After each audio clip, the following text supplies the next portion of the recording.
The Major has 3 phases. The qualifications phase, which includes both the RMR qualifiers and the RMRs, a playoff phase consisting of challengers and legends, and a finals phase called champions.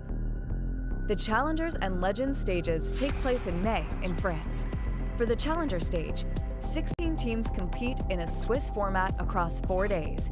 Initial matches are best of 1, and all elimination and qualification matches are best of 3.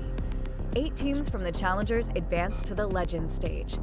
For the legends stage, the 8 teams from the challenger stage are joined by 8 teams that advance directly from the RMRs. These 16 teams compete in a Swiss format. Initial matches are best of 1, and all elimination and qualification matches are best of 3. 8 teams from legends advance to champions. Champions is the final stage of the major. The 8 best teams of the competition play in a best-of-3 knockout bracket. The winner will have their name cemented in Counter-Strike history and will walk away with $500,000 US. Find schedules, team info, articles, and the best live viewing experience of the Blast TV Paris Major on blast.tv/major.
Many legends have made their name and found their fame in Paris. Hemingway, Hugo, Monte, just to name a few, have all forged their legacies within the French capital. And now, a chance for the top 16 to write history here at the final ever CSGO Major. This is the Blast TV Paris Major, and this is the dawn of the Legends stage. And I have 2 legends in their own right. Joining me, FURIA Spiz, down here on the desk. We got Prof, Maniac to kick things off. Gentlemen, it would be an understatement to say we are excited to get the show on the road. Finally, we get to the Legends stage. I always feel every single major, I feel like I have to be patient, I have to bite my time and go through the Challenger stage so we can finally be here and have our last 16 teams start to paint a picture of the playoffs, think about the favorites, where they're about to go. It's my favorite time. Yeah, and we have some of the big hitters, the big names, the best players in the world coming in, which is it's super, super exciting for me personally. We got rid of some of the maybe not so good teams. Some of the not so good teams prove that they maybe are better than we expected, and they're here in the mix in the top 16. Yeah, the cream of the crop from the Challenger stage of things certainly rose to the top. We do have 16 teams which we can take a look at that are going to be gracing the stage in the Legends stage of the Blast TV Major. We're going to start off with the Challengers teams, however.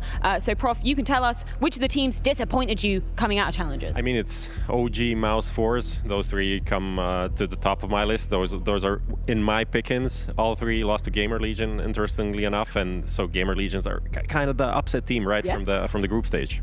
Yeah, I mean, I think for the 3 teams you've mentioned, the story is quite unique and specific to each. If you talk about Mouse, that in itself was a huge breakdown. There's just nothing else. It was a total crumble down for a lineup that we all had imagined to be in the Legend stage. They were in the playoffs last major as well. OG, different kind of theme. We knew they were coming limping a little bit with Nico as Nigel. We didn't exactly know where to put them. And for FaZe, it's just they fell through at the very, very last hurdle once again. Well, now we can take a look at the Legends teams. These are the 16 teams that are going to be gracing the stage here, or the booths rather, in Paris. Some big names, some underdogs definitely making it through the RMR all the way to that Legend stage immediately. Who have you got your eye on the most though, Prof?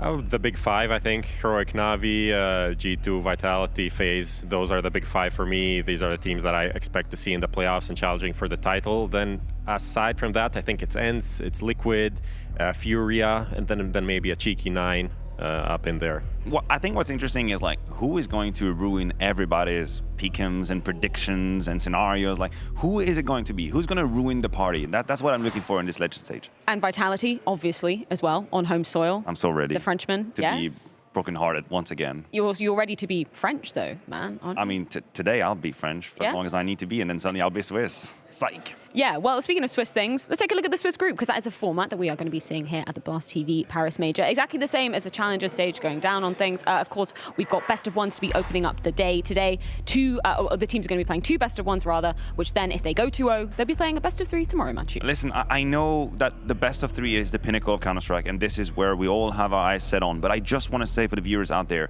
today is going to direct the storylines that we will follow through the entire Legend stage. This is how much rides on this very first day. Remember Antwerp, remember Vitality, overpass pick against NIP, losing 16-4, being down 0-2, then I want to forget having this coming back, and then who they meet in 2-2, Heroic, they lose to it, they don't make the playoff. All of this came down to a first day that was very poorly negotiated, and this is why we have to be really intense already at day 1. Yeah, it's a different kind of a challenge here, and we saw Liquid in the first stage going 0-2 and then coming back. I think that's going to be very hard in this stage because the level of competition is much higher. Liquid, they admitted themselves they had a very favorable matchup to go to from 0-2 to 3-2. Greyhound, I mean, GamerLegion did it as well. That's very rare, so I think it's very important to start well, to have at least 1 win on the first day. Well, let's take a look at the schedule for today's matches. This is just going to be the first round of games. Obviously, everything else in the latter half of the day will be dictated by the results of these first initial games. There's a few matches here that really stand out for me. I think obviously G2 versus Vitality has to be one of them. FaZe versus Heroic as well, Prof. Talk about a way to kick off your campaign at the Major, to have a Vitality G2, to have a FaZe Heroic, and for the teams that will come ahead of that, such a good position as well in the seeding system. The teams you're about to play in the 1-0, you could certainly just go to the hotel tonight being 2-0, having just 1 best of 3, separating you from the playoffs of the last CSGO Major. Yes, I said it, we'll say a bunch of times today. That's on our bingo card, at least 11 times for today, yeah. Last CSGO Major, yeah, definitely looking forward to those 2 games. We have some warm-up games before that, but G2 Vitality, FaZe, Heroic facing on first day, that's kind of crazy. Well, before we do dive into any of the action, we had a hell of a lot of it going down in the Challengers stage. So just in case you missed out on any of that, here's a quick recap of exactly what went down. The city of love and lights, fashion, food, and now frags. The trigger were planted in 2 major titles, forging icons across generations, now concludes their legacy with the final ever CSGO Major. It doesn't get any bigger than this. This is what we've all been waiting for. I'm really, really excited as well. I think a lot of the teams are excited as well. So many storylines, and one of the most open majors we're heading into as well. There's no clear favorite, no clear-cut team. It's going to be amazing.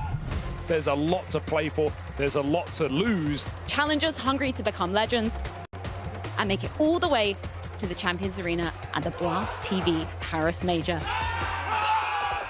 Nico's last chance to claim a major trophy, and that road begins here. One of the favorites coming into the major, without a doubt. You look at the players, you look at the names, you look at the quality on the server. Hunter is dead. Nico's got to do this alone. One man doing it all. Legend stage locked in. This was not a question. This was dominantly done. ENCE is a team that I think a lot of people are putting to make it through. With the addition of Nerds, they have turned a new page. This team has been on the rise lately. D-Hub boxed in, and now they know the position of Nerds. 3-on-1. Oh, he transfers over. Nerds delivers. ENCE are at the Legends stage. Hearts crushed and legends crowned. Paris certainly romantic for some, but ultimately concluded in tragedy. Fluxo and Mouse left with only feelings of regret as the first 2 teams end their roads in elimination.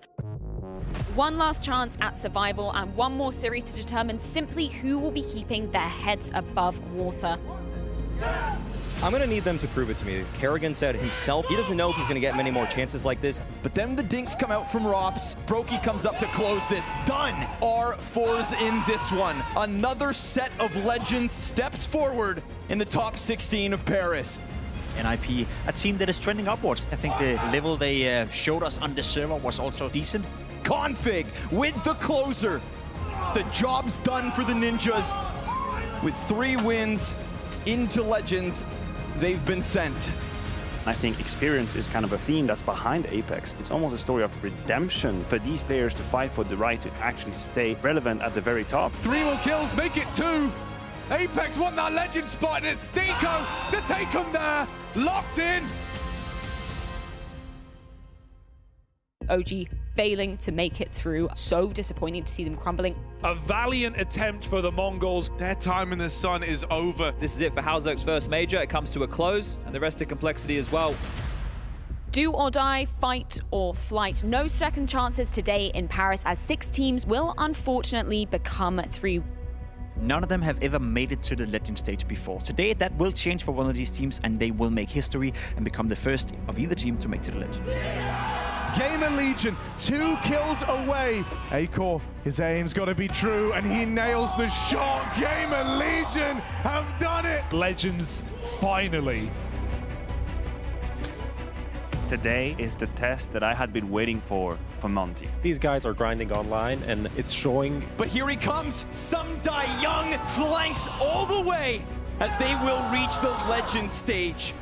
I think for Liquid, that was already decided the day they won the second map against Fluxo. This was the moment where Liquid stayed alive. OC does deny, and it's running out of time. Liquid, they do survive back to back to back, best of 3s.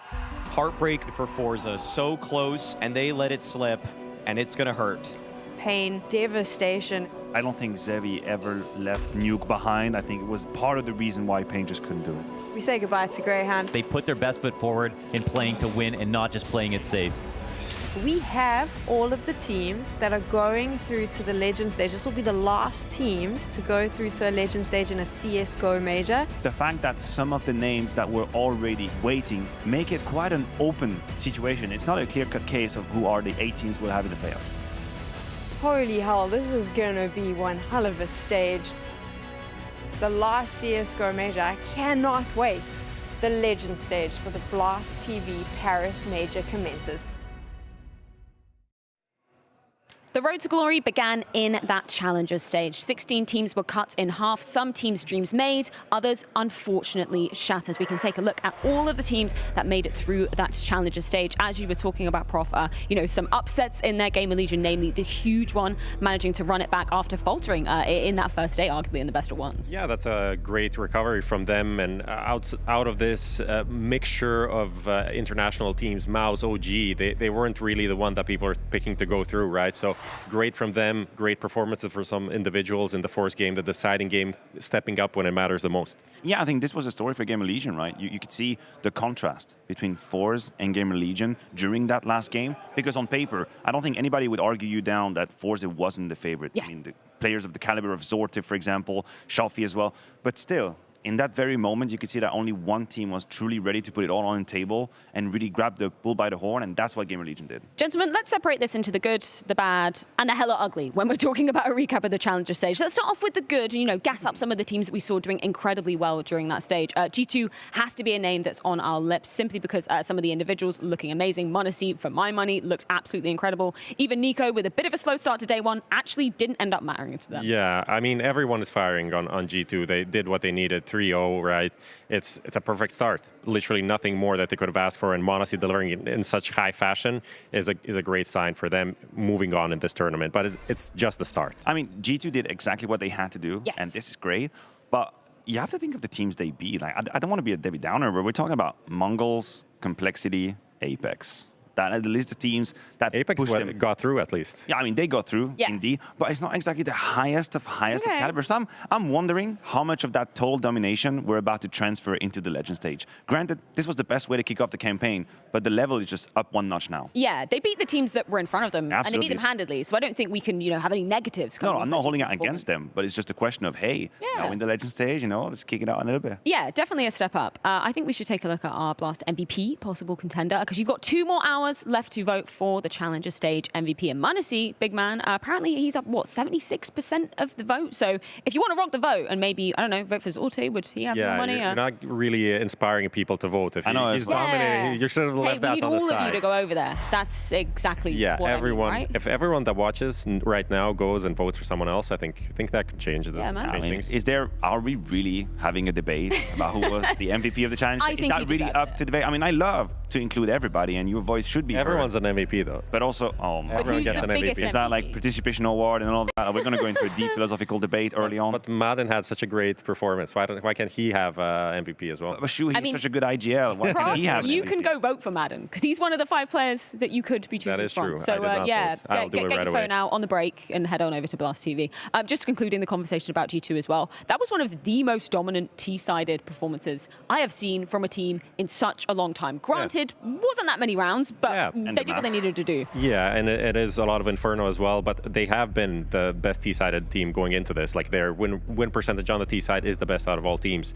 And it is, you have to give it to Hooksy. Like you have to give it to Swanee as the IGL coach combination for this team, because that is how you win T side. It is also Monte just being insane, and Nico being one of the most successful rifling opening players in CSGO right now, but still really good on the T side. Yeah, I like the fact that you talk about opening kills. I think a lot of it comes down to it when it comes to G2.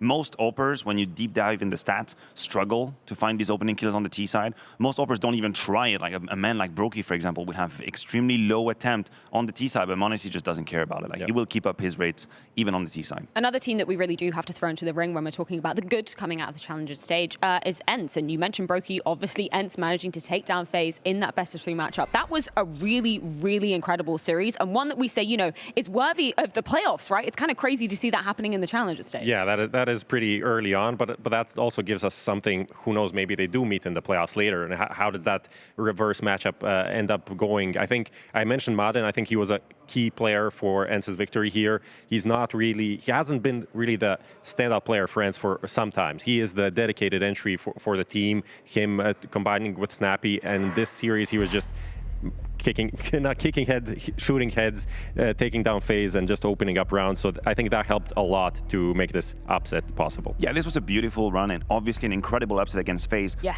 I do wonder if we replay that game on the stage in the playoff, do we get to see the same outcome? Because I do think that for a team like ENCE, and considering the rookies that they have under their wings, Nerds, for example, being in a 2-0 situation when you go up against FaZe is perfect. It is exactly where you want to meet a team like that. You have nothing to lose. You have no pressure. You can just go fully at them. That's what they did to FaZe. Let's move on into the bad that came out of the Challenger stage. Not the ugly quite yet, because I think for my money at least, we're looking at a team that have never made it through to that Legend stage. Jerry once again faltering, which is just kind of a bitter end. Sure, they're not one of the heavy favorites that we're talking about. They're not on G2, they're not on ENCE, they're not on FaZe.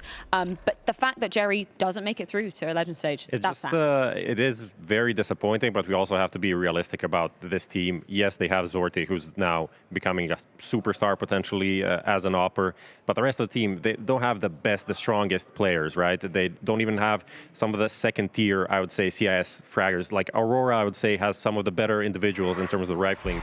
So it's always the story about Jerry doing more than he should with these teams, but then again faltering when it matters the most. So it's a double-edged sword of how to actually analyze. Is he underperforming, or is he actually overperforming to get where he is? Yeah, and there's an element of mental fragility to an extent. I think 2 of the results that we currently show you guys at home stand out for me. The 14-16 against Greyhound, that was a 12-3 start of the Challenger stage that turned into an absolute debacle towards the end, and that set them on a very dangerous track. And then the 0-2 to GamerLegion. It's very hard for me to argue that they should be in the Legend stage when you bow out 0-2 to GamerLegion, and the quality of that game was very subpar. And the fact that this happens in the 5th game of that series tells me more about that team, unfortunately, than the rest. finally, the ugly. And unfortunately, I'm going to have to throw Mouse's name into the arena for this one because the fact that they go out 0-3, there was basically nothing that they showed us, Matthew, to give us any hope in this. No, there wasn't anything. And at that point for Mouse, I feel like any true hype that we had built over the last few months has just come to an end, come to a close. And we are in such a key moment in the history of Counter-Strike when you think about the trajectories of teams and how they be looking towards the future, CS2 looming around the corner. It might just be the moment to make drastic decisions and probably separate yourselves from a couple of players and just set a different line, a different perspective moving forward, because this, Prof, are not acceptable results. Yeah, it's very disappointing. And one thing that we spoke about going into the event, but we didn't really, I think, after Mouse's debacle here, is how few maps they played, how few officials they had in this year. They were at the bottom of that list. 34 official maps in this year compared to Monte's 161. Woo. Like, obviously, these are two ends of the extreme, but Mouse didn't really put in the practice into officials and try out things, and that's sometimes things just go wrong in the game, right? One final team that I do want to throw into the ugly equation, I might be jumping the gun here a little bit, but for my money, OG, I was disappointed, particularly with the Flamesy exit interview where he said, our goal was just to make it to Challenger stage. That was it. We've achieved our goal. Thumbs up. It's like, no, you should be achieving way, way more. I know, and I'm right there with you. I would like to have a bit more ambition for that group, but also I just think the whole Nexus situation, leaving them, Nico coming in, being very adamant in interviews that, you know what, he's still a trial. He doesn't have a long-term contract. He doesn't exactly know what the future holds for him. It was kind of a case of, hey, if something happens that we didn't expect, we pick up fire suddenly, something can happen. The result against NIP changed the whole narrative. They were about to break them. They had multiple occasions to put that match to bed, clutch a situation they should have won. And when they lost that, it was it. Yeah, it's just a team that obviously isn't a team, right? They aren't a real team. They're more like a glorified pug, essentially. They have a IGL that has never IGL that came back into a team that knows everyone. So, okay, I'm going to call some stuff that you guys are used to. I have a coach here who's just going to set me up the way I want. And then Flamesy's going to call a bit, and Dexter's going to call a bit. It is, you know, that's why Flames' interview is like, we're just happy to be here. It does make sense realistically, but the quality of these players, especially like Flames and Dexters, they are like playoff material. And so it's very sad to see them just bow out like this. Well, the surviving 8 Challengers teams looking to thrive coming into that Legend stage. We're going to throw things to a quick break, but when we're back, we're going to be prefacing our pick'ems and taking a closer look at the action about to ensue at the Blast TV Major.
leaving with the last major title. Everything can go wrong quickly. If we lose this game, everybody's going home. This is your one last chance. There's no question, this is the culmination of everything that we've been doing for the last 10 years. In RMR, it's even more crazy. You need to get ready for everything. I wake up every morning to win, I work to win, and I live to win. It would mean everything to me. I'm fucking ready.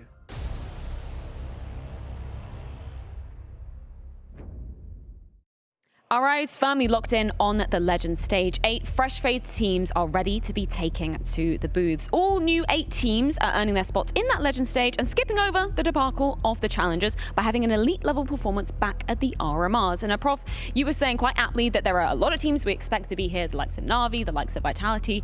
Some we didn't expect though, which was surprising coming out of the RMR. Yeah, of course. Into the Breach is on the top of that list, going through to the Legend stage directly. Fnatic going 3-0. I think that's a big talking point, how they got here as a 3-0 team. We can talk about that later. BNE, Bad News Eagles, I think them coming to the major is not a surprise, considering their record, but maybe as Legends, that's a bit of a surprise. And yeah, I think I use some of my thoughts here to bring up my pick'ems and decide my pick'ems for this one. Pull him out your pocket. I'm gonna pull him out. I think it's nothing too crazy on my side. I went for a NAVI 3-0 and I went for Into the Breach 0-3. We can talk about that. And then the rest is pretty much as expected. I think the only team that I don't have here is Liquid. I put in a cheeky 9 in there instead. I feel like it kind of describes aptly our current situation, which is we feel like 7 out of the 8 playoffs team are relatively safe. We could be horribly wrong. Yeah. This is the premise of this Legend stage, right? With the bottom end of that being FURIA and ENCE, but FURIA is a team that definitely makes all of the playoffs, about all of the majors. But the question is, who is going to ruin everybody? And yeah. I don't think Into the Bridge is actually it. No, you don't think it is? I agree with that. I think their RMR has been kind of an overperformance.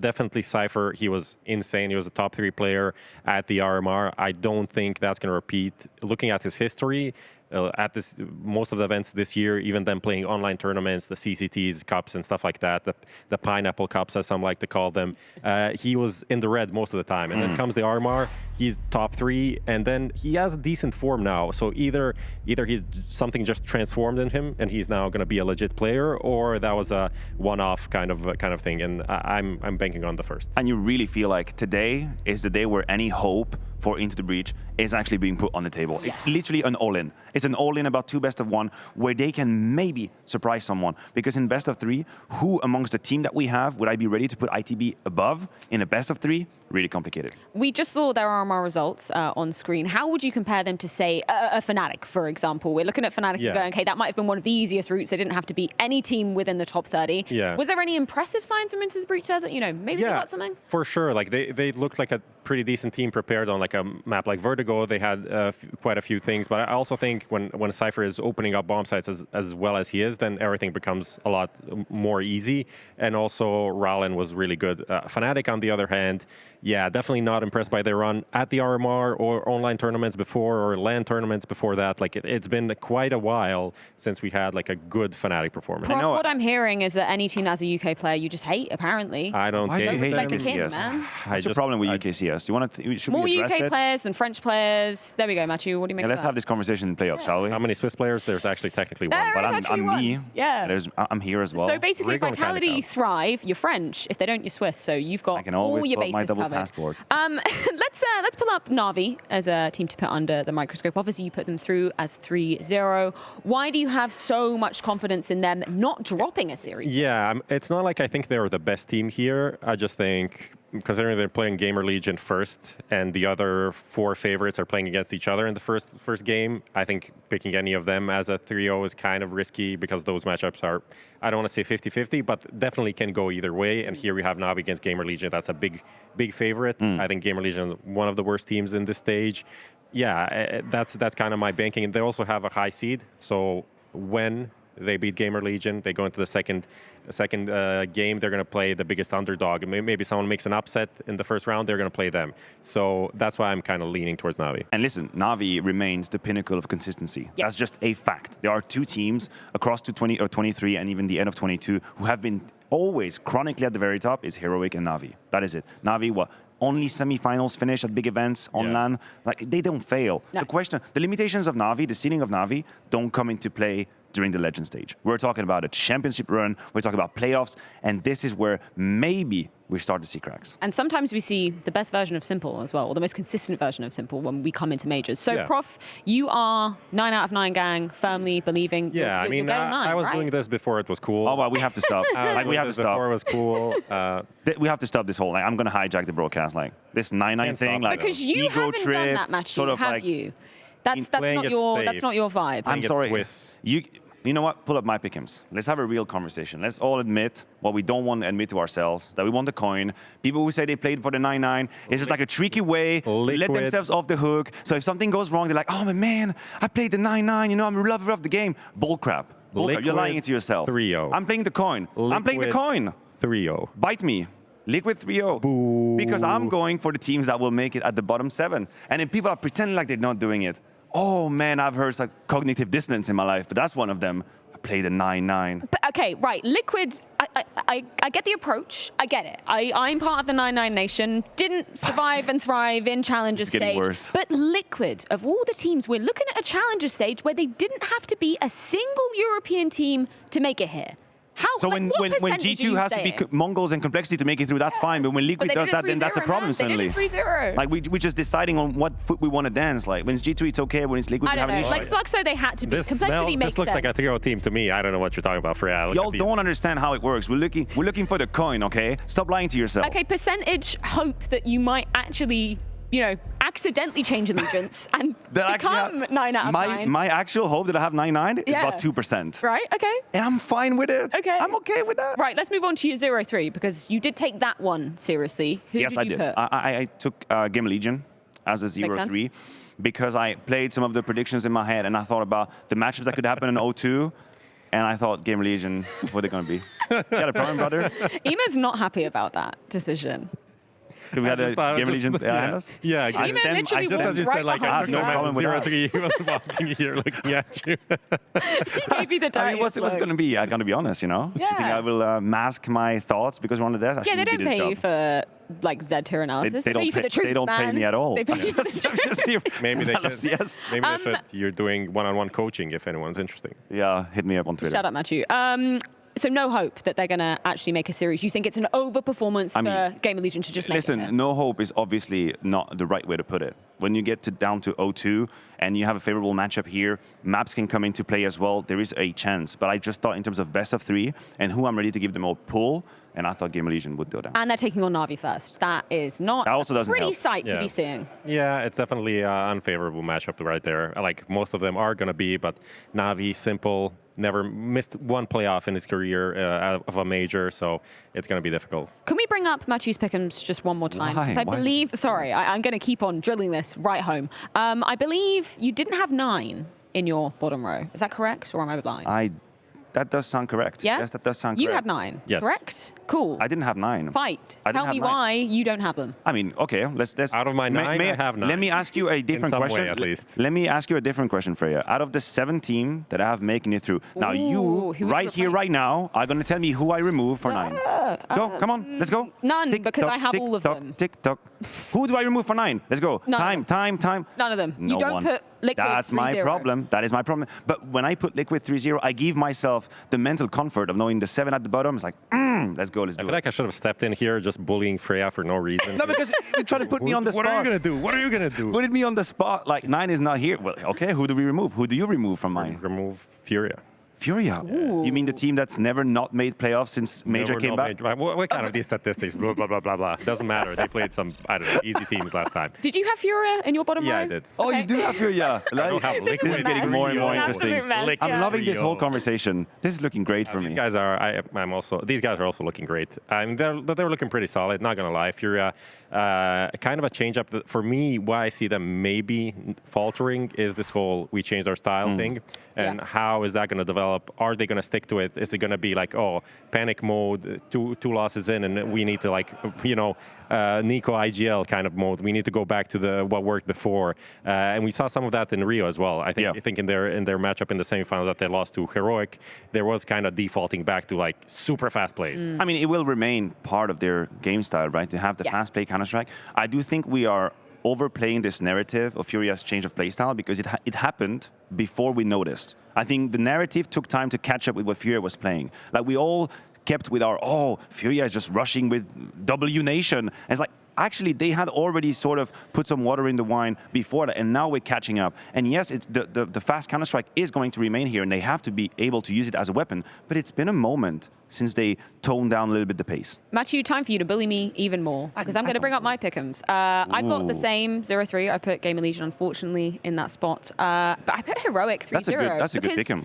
Like, the Danes they don't falter in the pre-playoff stages of like S-tier events. Yeah, I'm not going to bully anything. This is a great pick'em. That makes sense. Yeah? It's just, I think 9, I don't know how, I catch myself thinking, hey, 9 could actually do some damage here, but how much of that is just confirmation bias from what we've seen very recently, and we are all kind of sucked into this vortex of thinking 9 is absolutely amazing. Yeah. I don't know how much depth there is to it, how much base there is to it, but I think it's a great pick. I think for them, it's a lot about that ancient problem that they have right now in the best of 3s. I think in the best of 1s, they're going to be getting one of their comfortable and pretty strong maps, Nuke, Vertigo, for example, which they look pretty super solid on.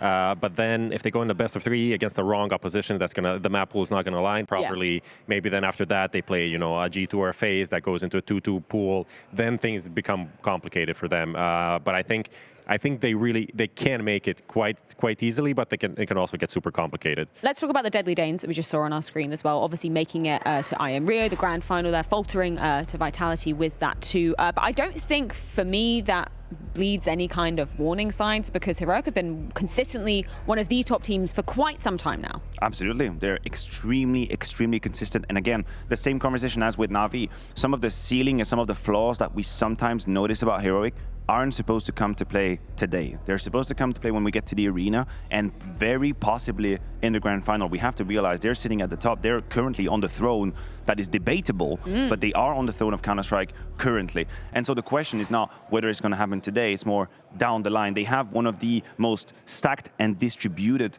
team that we have at the very game. Just like a silly little stat, their CT ratings as players is just astonishing. There's literally no weakness. There's literally nobody that has a bad CT rating. That is the quality of Heroic. Yeah, because they play for the team first. Everyone plays for everyone on that team. There's no one playing, I'm playing bad spot, so I'm stuck in this spot all the time. I'm playing B Mirage, never moving. Like, wherever you play, you're always going to get some action, because you're going to be pushing B halls, you're going to do a mid aggression, you're going to swap position, you're going to stack A. Everyone gets a piece of the action in Heroic. So we haven't convinced you the 9 out of 9 nation is where it's at, Matthew. I think you haven't looked at my pickings and gone, actually, I'm going to change my mind. This whole 9 out of 9 is just you know what the problem is? A story you tell to yourself, that's all. I couldn't get a diamond coin even playing the game, like 5 out of 9. That's why he's How so many stuck on this. major little thingies in your profile do you have, Prof? I never played the pick'ems, so there you go. I never even tried. I don't care about that. I think we need to get some air, man. Let's take a look at the schedule for today, because we got a lot of matches coming up here whilst Prof and Matthew fight it out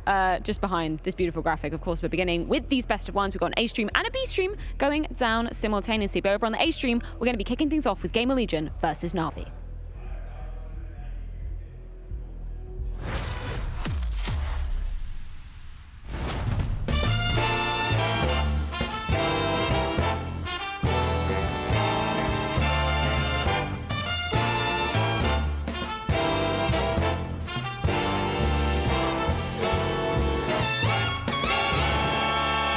What's going on, Blast TV? They finally gave me my own show, so let's make it good. I've flown in Counter-Strike gods from all over the world to come and be grilled by me on their past, present, and future.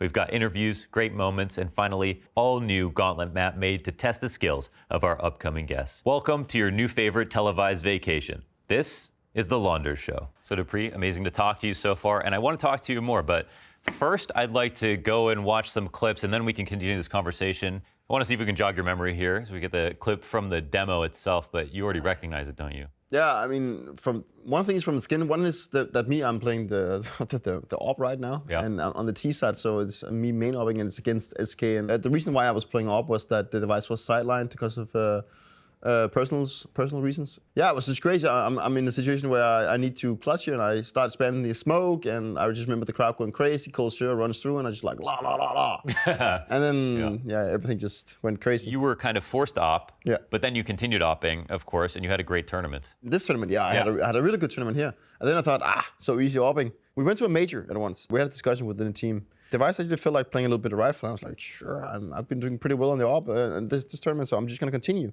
I think I had a really bad first game. Then I had a really good second game. And then things started to get crucial because it was the old system where you would, it was only best of ones all the way through. I remember I think we were playing against Cloud9. The old Cloud9 that was Skedoodle and Automatic and Tarek and whatever it was. And what happened is that I tell Device in the middle of a game where I'm not hitting it, I'm doing it. I was like, Nikolai, we're going to swap back. And he's like, okay. And we made the swap mid-game. Mid-game? Yeah, mid-game. He gave him the op. Yeah, I was like, take the op back. He's like, okay. Yeah. And we just decided to go back to the old thing. So I started rifling and he started playing op.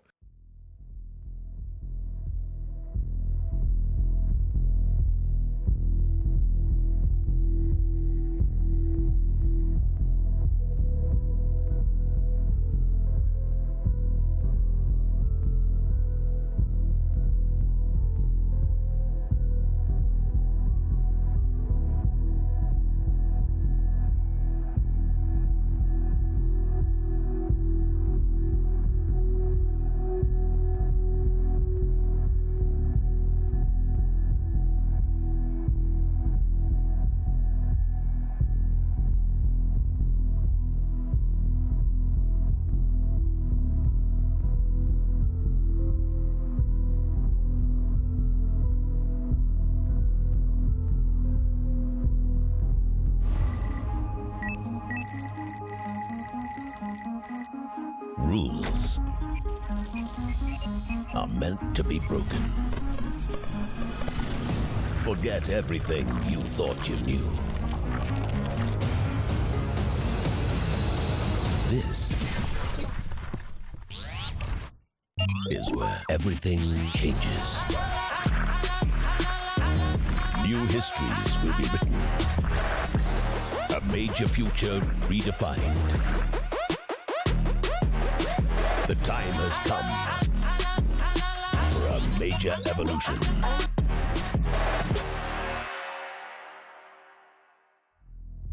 Legends in their own right, NAVI have landed in Paris, and all crew have attended every single CSGO major versus somebody else on the opposite side of the spectrum, GamerLegion now only getting their first taste of a Legends stage. When we talk about paradigm shifts, Matthew, that is exactly what happened with GamerLegion in that Challenger stage. They started off the first day looking pretty weak, arguably. They go down 0-2. They managed to make the reverse sweep work. Yeah, the turnaround was very impressive for GamerLegion. I did not expect that after the showing of day one. I also believe that they were granted some relatively mentally weak oppositions on the way to their 2-2. We're talking about Mouse, who, as history has shown, were having a horrifying moment here in Paris, then bringing on to OG. But the Force game is the most indicative game when it comes to GamerLegion, and it's the one that provided me the most value and the most hope. So much hope that I put them as an 0-3. Didn't last long. Coming, did you? Yeah, these results, when you look at this, losing to Complexity and Mongols on the first day, you're like, okay, this is GG. These are two teams. Both Complexity and Mongols didn't make it through. They got like one win each.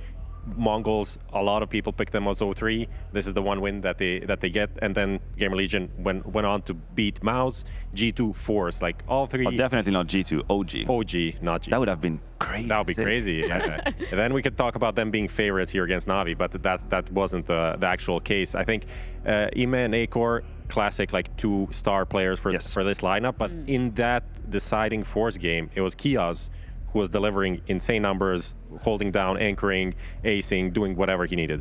To me, GamerLegions are a little bit reminiscent of Bad News Eagle in the sense that they're one of these teams where you will lose them on your radar as the kind of season progresses and we're going through all of the big events in Counter-Strike, but then suddenly you have this peak happening at the major that kind of starts the conversation again. And I have relatively little trust and confidence in this team and their ability to just punch through the top 10. But there are a few players here that are worth the attention. And we all know in a world where a very valuable IGL is hard to find, Shui is maybe just having an audition for the rest of the world as we are speaking. And for him, having to take down somebody that he claimed as some of his best friends in Mouse, players that he used to play on the academy team with. For him, you know, it's a heartbreaking moment to be, you know, submitting that pain to his fellow friends, but it really showcases how much talent he has. Yeah, he said it after the interview. That wasn't really it's one of those wins you're happy to have, but also sad at the same time, because it means that these guys are out and they won't have a chance to recover. And it's a similar story for Acor as well. He was on Mouse. Yeah. He honestly struggled quite a bit on that lineup, but here he proved he can still deliver something. We'll talk about a little bit of a revenge arc for GamerLegion squad coming into things. Speaking of Acor, let's get a few words from him, courtesy of Dinko.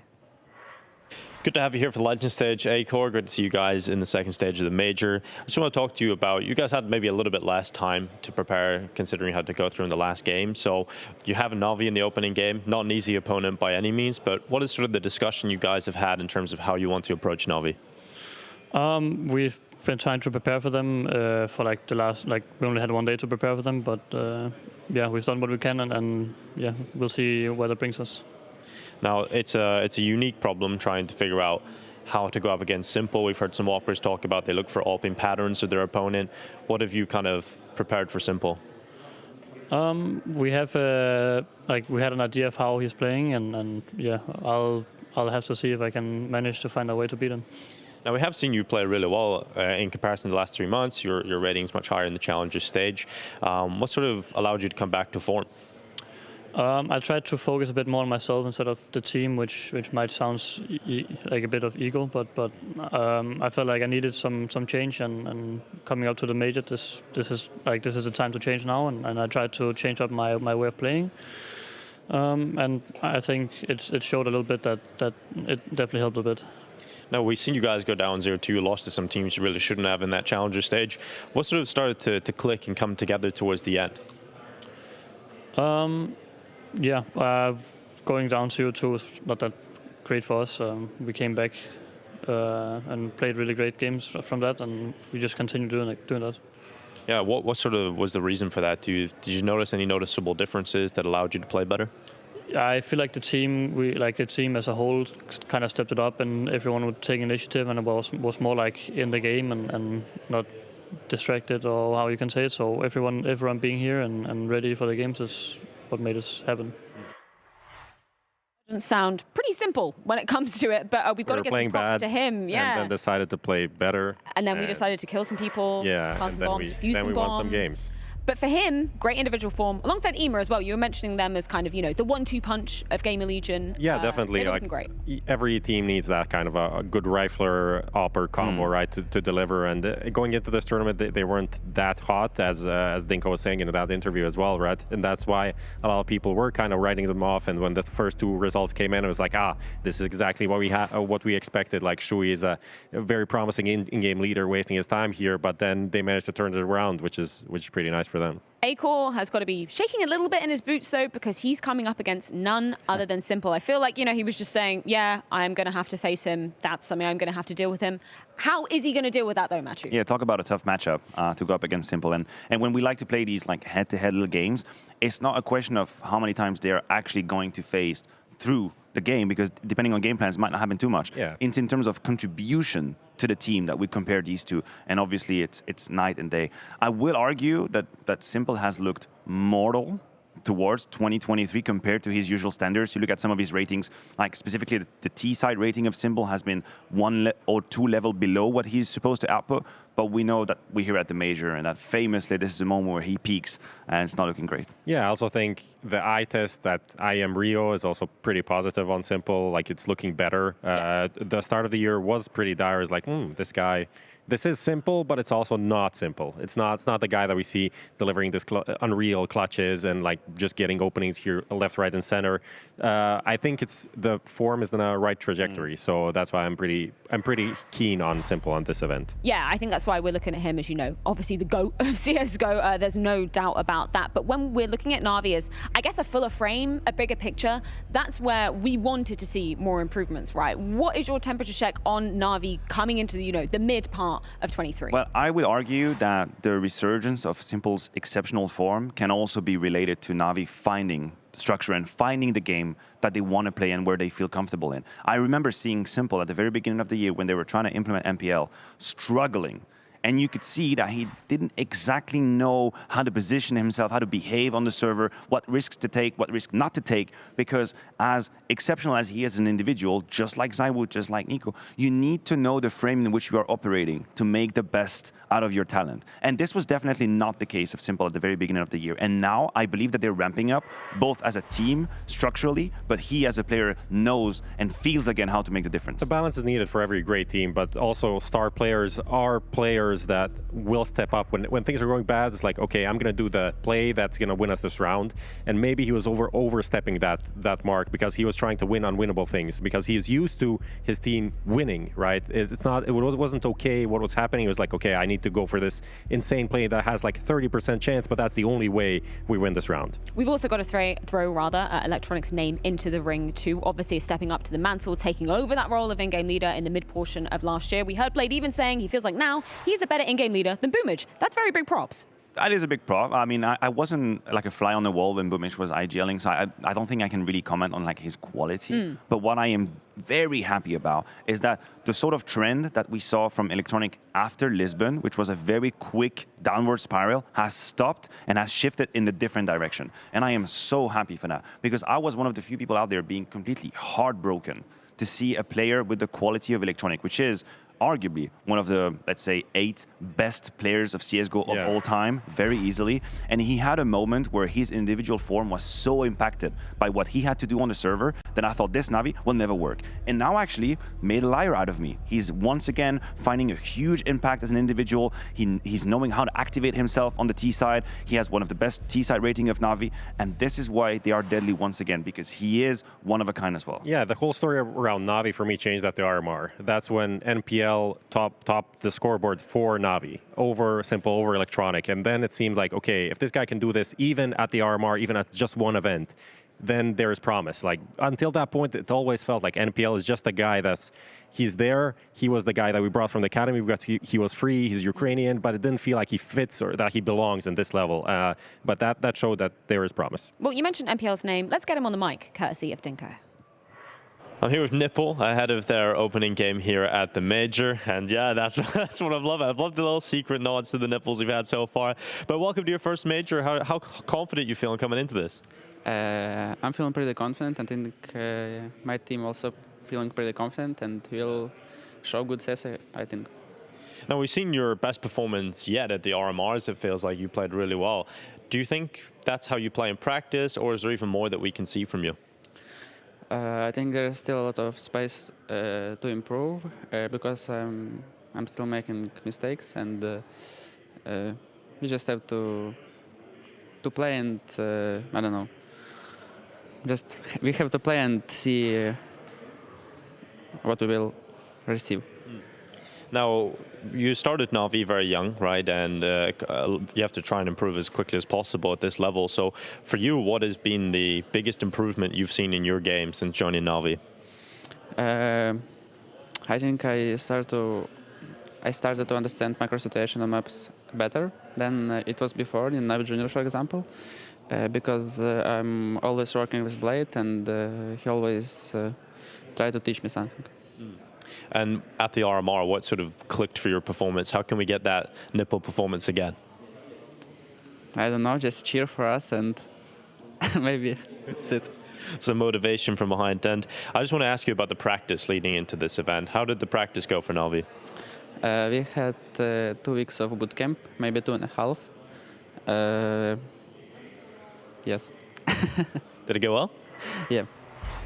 Went well. That's it, apparently. MPL doing well at the RMR as well. Prof, you said that's where you kind of flip switched, I guess, for the outlook of Navi going forward. And MPL, a huge reason for that, Matthew. Yeah, just as much as I was excited to see him play like that at the RMR, I know this isn't sustainable long term, and this isn't exactly what I'm looking for. But I am looking for more than he has done, because you have to realize, Navi famously, historically, do not accept anything less than greatness. Like we've seen SDY trying to make a cut for him.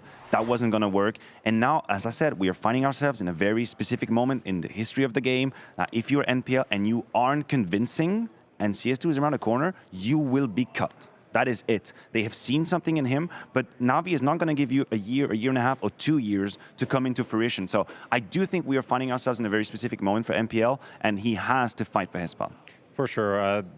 The SDY conversation is very interesting because we saw a player that was okay.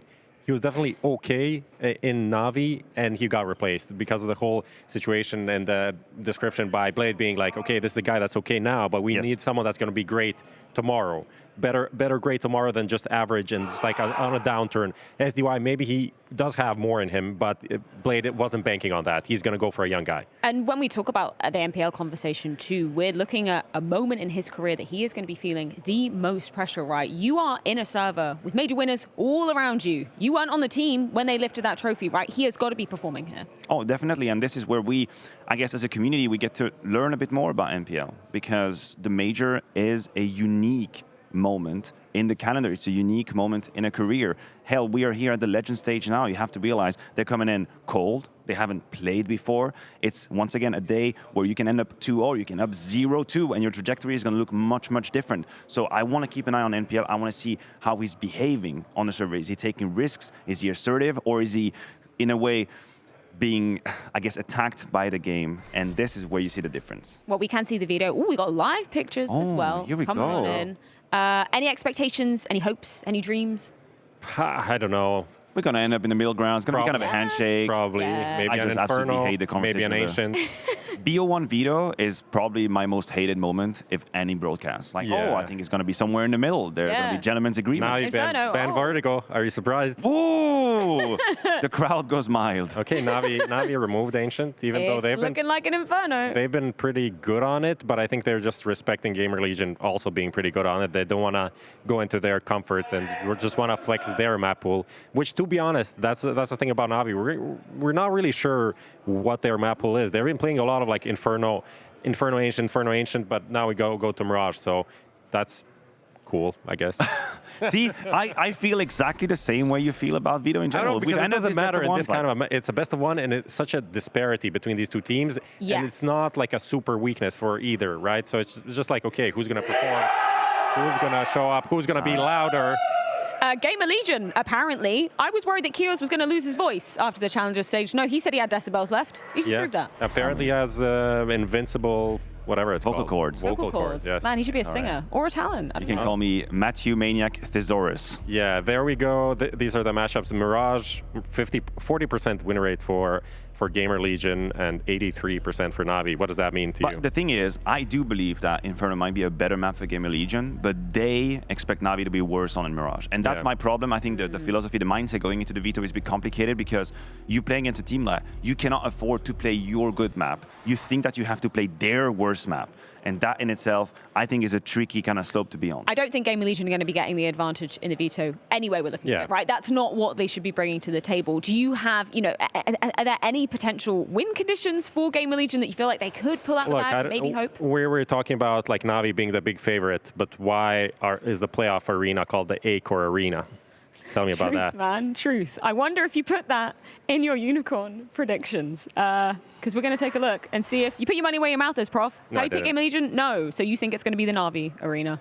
It's going to be the Simple Arena. Simple Arena. The Simple Arena. It doesn't have quite the same ring to it. Is there anybody who predicted GamerLegion in that game? It is such a hard prediction to make. You went with Vitality, Matthew. That's what I wanted to see. Yeah. I went for Wait, hold on. Nobody believes in Vitality. Y'all have such short memory. All right, let's go. Recency bias. Recency bias. I would say recency bias is like Vitality won the last tournament, so we picked them. No, I mean recency as in like yesterday. Ah, okay. But G2 were better in the Challenger stage that Vitality won at. I see the logic. It is prevailing. But we're going to see who is going to prevail in our first matchup of the day. It's NAVI taking on GamerLegion back after this short break. Merci beaucoup. That's actually a funny story. I don't know if I should. I don't know if it's only on me, so. Perfect. Okay, I'll share. Let's go. Maybe 2 weeks prior, I destroyed my phone. So I had just gotten a new phone. It was the newest iPhone at the time. Yeah, you know, I was on my phone and I had to pee. So and you know, you see, you have the toilet as like right here, and then you'd have like a window up here, a little bit curved, you know. So you can see the bears coming. Yeah. So I was just like, I put my phone up there. All of a sudden, I hear someone, you know, like tries to, and it's Sonic, you know. I panic that I thought that maybe I didn't lock the door. Oh, yeah. So I'm standing here, my phone is up here. Yeah. I hit my phone with my elbow as the phone goes bloop. Into the toilet. So my phone is lying in the toilet with my own pee in it. Yeah. So I just immediately like get my hand inside the toilet, realizing that the phone has gotten stuck because, you know, the toilet is like on the curve. On the curve, so it's like in between. I'm just like trying to get that goddamn phone out. I finally get the phone out and I look at it. It's fine. It's working. I had pee all over my hands, in my phone, and oh my god, it was horrible. Sonic kind of also panicked because he heard from outside the door a lot of things happened, and he was like, oh, what did I do? And he didn't know it was me in there. Yeah. And then he said, hello? And it's like, it's just me, Danny. It's just me, Danny. He said, are you okay? Yeah, I just dropped my phone in the toilet. There's pee everywhere. Oh. Pants on your ankles, lying on the floor. Yeah, it was horrible. Phone stuck in the toilet. It was horrible. And when I went back to the room to tell the guys that what I did, that was a horrible thing. Wow. It's actually right here. This is the phone. The same phone. This is the phone. So make sure never to touch that. But yeah, still remember it. Got that sent.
There we go. We're ready. The Legends stage is officially underway. Jason, how are you feeling on this fine morning? This fine morning. You forgot what day it was, didn't you? I did. Absolutely. It doesn't even matter what day it is. It's day one of Legends stage. I'm feeling great. I'm excited. I'm ready to get into this one. I'm a little bit disappointed. Prof heard your little Acor Arena dad joke earlier in the Challenger stage, and he was like, you know what? I'll reuse that. That's so good. But obviously, seeing Acor in the server going head-to-head with the Opera on the other side, who needs no introduction. It's simple. Well, one of the greatest players in major history of all time. Yeah, there's no... This is going to be a really, really tough game for GamerLegion. It should be. This is one of those times where probably playing a best of one might actually favor GamerLegion. You have to imagine them playing a best of three be even more difficult here. So, you know, they just have to... 16 rounds, Jason. That's all they need. It's all you can hope for, is that best of one factor. And I mean, I guess if you want to add a second one onto that, it's the fact that they got to warm up in this situation through the Challenger stage. Navi's coming in cold. Their first game, their first step down this major path at Paris, the last major that we're going to have, and it's GamerLegion taking on NAVI. Mirage is where it takes place. Yeah, let's get into it. This having this day off, just, I don't know, I've been missing it already. I just wanted that we were on such a roll, obviously, for the Challenger stage, but now we get these new teams injected, and it's always so hard to predict what's going to happen. We're going to find out right now. GamerLegion starting on the T side, NAVI on the CT side, and we are ready to go. And they have a bit of a setup, actually. They already have some people at the bomb side. They realize there's nobody top mid, and look at how the entire defense is switching this way. What a way to get started.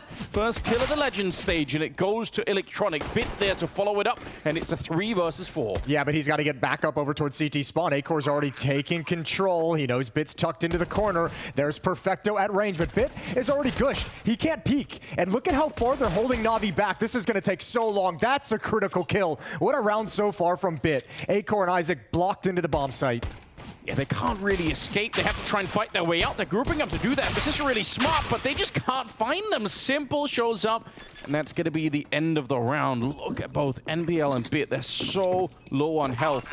And I think they had the right idea, GamerLegion. Yeah. They did what they needed to do. They needed to escape the bomb site, but they just couldn't. They couldn't get the kills. I mean, I got to say, that's pretty much a perfectly played round from Bit. Just to grab this one right at the end, even though you're gooshed, that little quick tap, and then tucking yourself in that corner and making sure that you know they're trying to chase you. Just finding a great timing for one more kill. And even, I mean, when Bit gets that second kill in spawn, GamerLegion's in a lot of trouble. So they have to push forward towards Stair, but it even takes some time to get that kill, in which case the rest of Navi's ready to go. So almost there for GamerLegion, but a good recovery from Navi. 1-0 out of the pistol. You said it's so hard to predict. I think this one, for me, feels relatively easy. This one feels more straightforward. Yeah, I suppose what I mean is that in the past, historically, some of these teams that have already played their way through the Challenger stage are somehow more warmed up than the teams that already pre-qualify. Yeah, they're coming in hot. Yeah, I don't know if it's going to make a big difference here, because I do agree the level difference between NAVI and GamerLegion should be a big one. But in the past, we've really been surprised. There's been moments where we think, wow, all right, well, this was something completely different. NAVI, though, look well-disciplined. I mean, you could see it in that pistol round, not really fighting when you're low on health, just waiting for the teammates and all the rest of it. Chaos, though, will take down Simple. Take down Simple. Good shot with the Deagle. We love it. That's a great shot with the Deagle. Nice little man advantage. And also, I mean, that allows GamerLegion to spread the map out a little bit more. Now they realize that defense is going to have to shift, is going to have to move around. So maybe they can exploit something. Maybe they can find a gap. They don't just have to go for the desperate hit towards the B bomb site. Now the problem is, obviously, no utility left on the GamerLegion side of things, which makes these rifles very, very effective and efficient at range. 3 quick kills for Bit and Electronic. And Navi's looking strong and powered to get up 2-0. Yeah, no real fear beyond that first Eagle shot. Nothing else really transpired, which is fine. I mean, you just buy those Eagles to have a chance to do a little bit of damage. Before we get into round 3, over on the B stream here at the Legend stage in the Paris Major. Oh, yeah. We have Liquid taking on 9, which is, I think after Liquid's performance in the Challenger stage is a little bit worrying for everyone involved. Yeah, that could be in a best of 1 as well. I don't know. I mean, I think I actually picked 9 for that particular game. But I'm also on a bit of a hype streak for 9 in general, so I'm just going to stick with it for now. And then an anti-Liquid streak as well. Anti-Liquid streak. You dick. Oh, 2-0.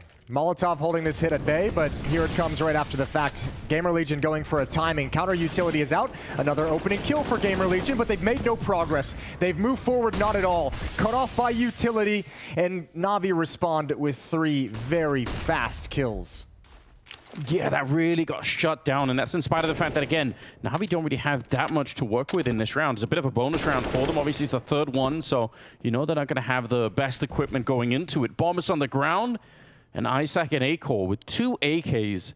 And they're given a lot of space here for Navi to make a mistake, which Navi have already proven a couple of times. They're not really making a lot of mistakes right now.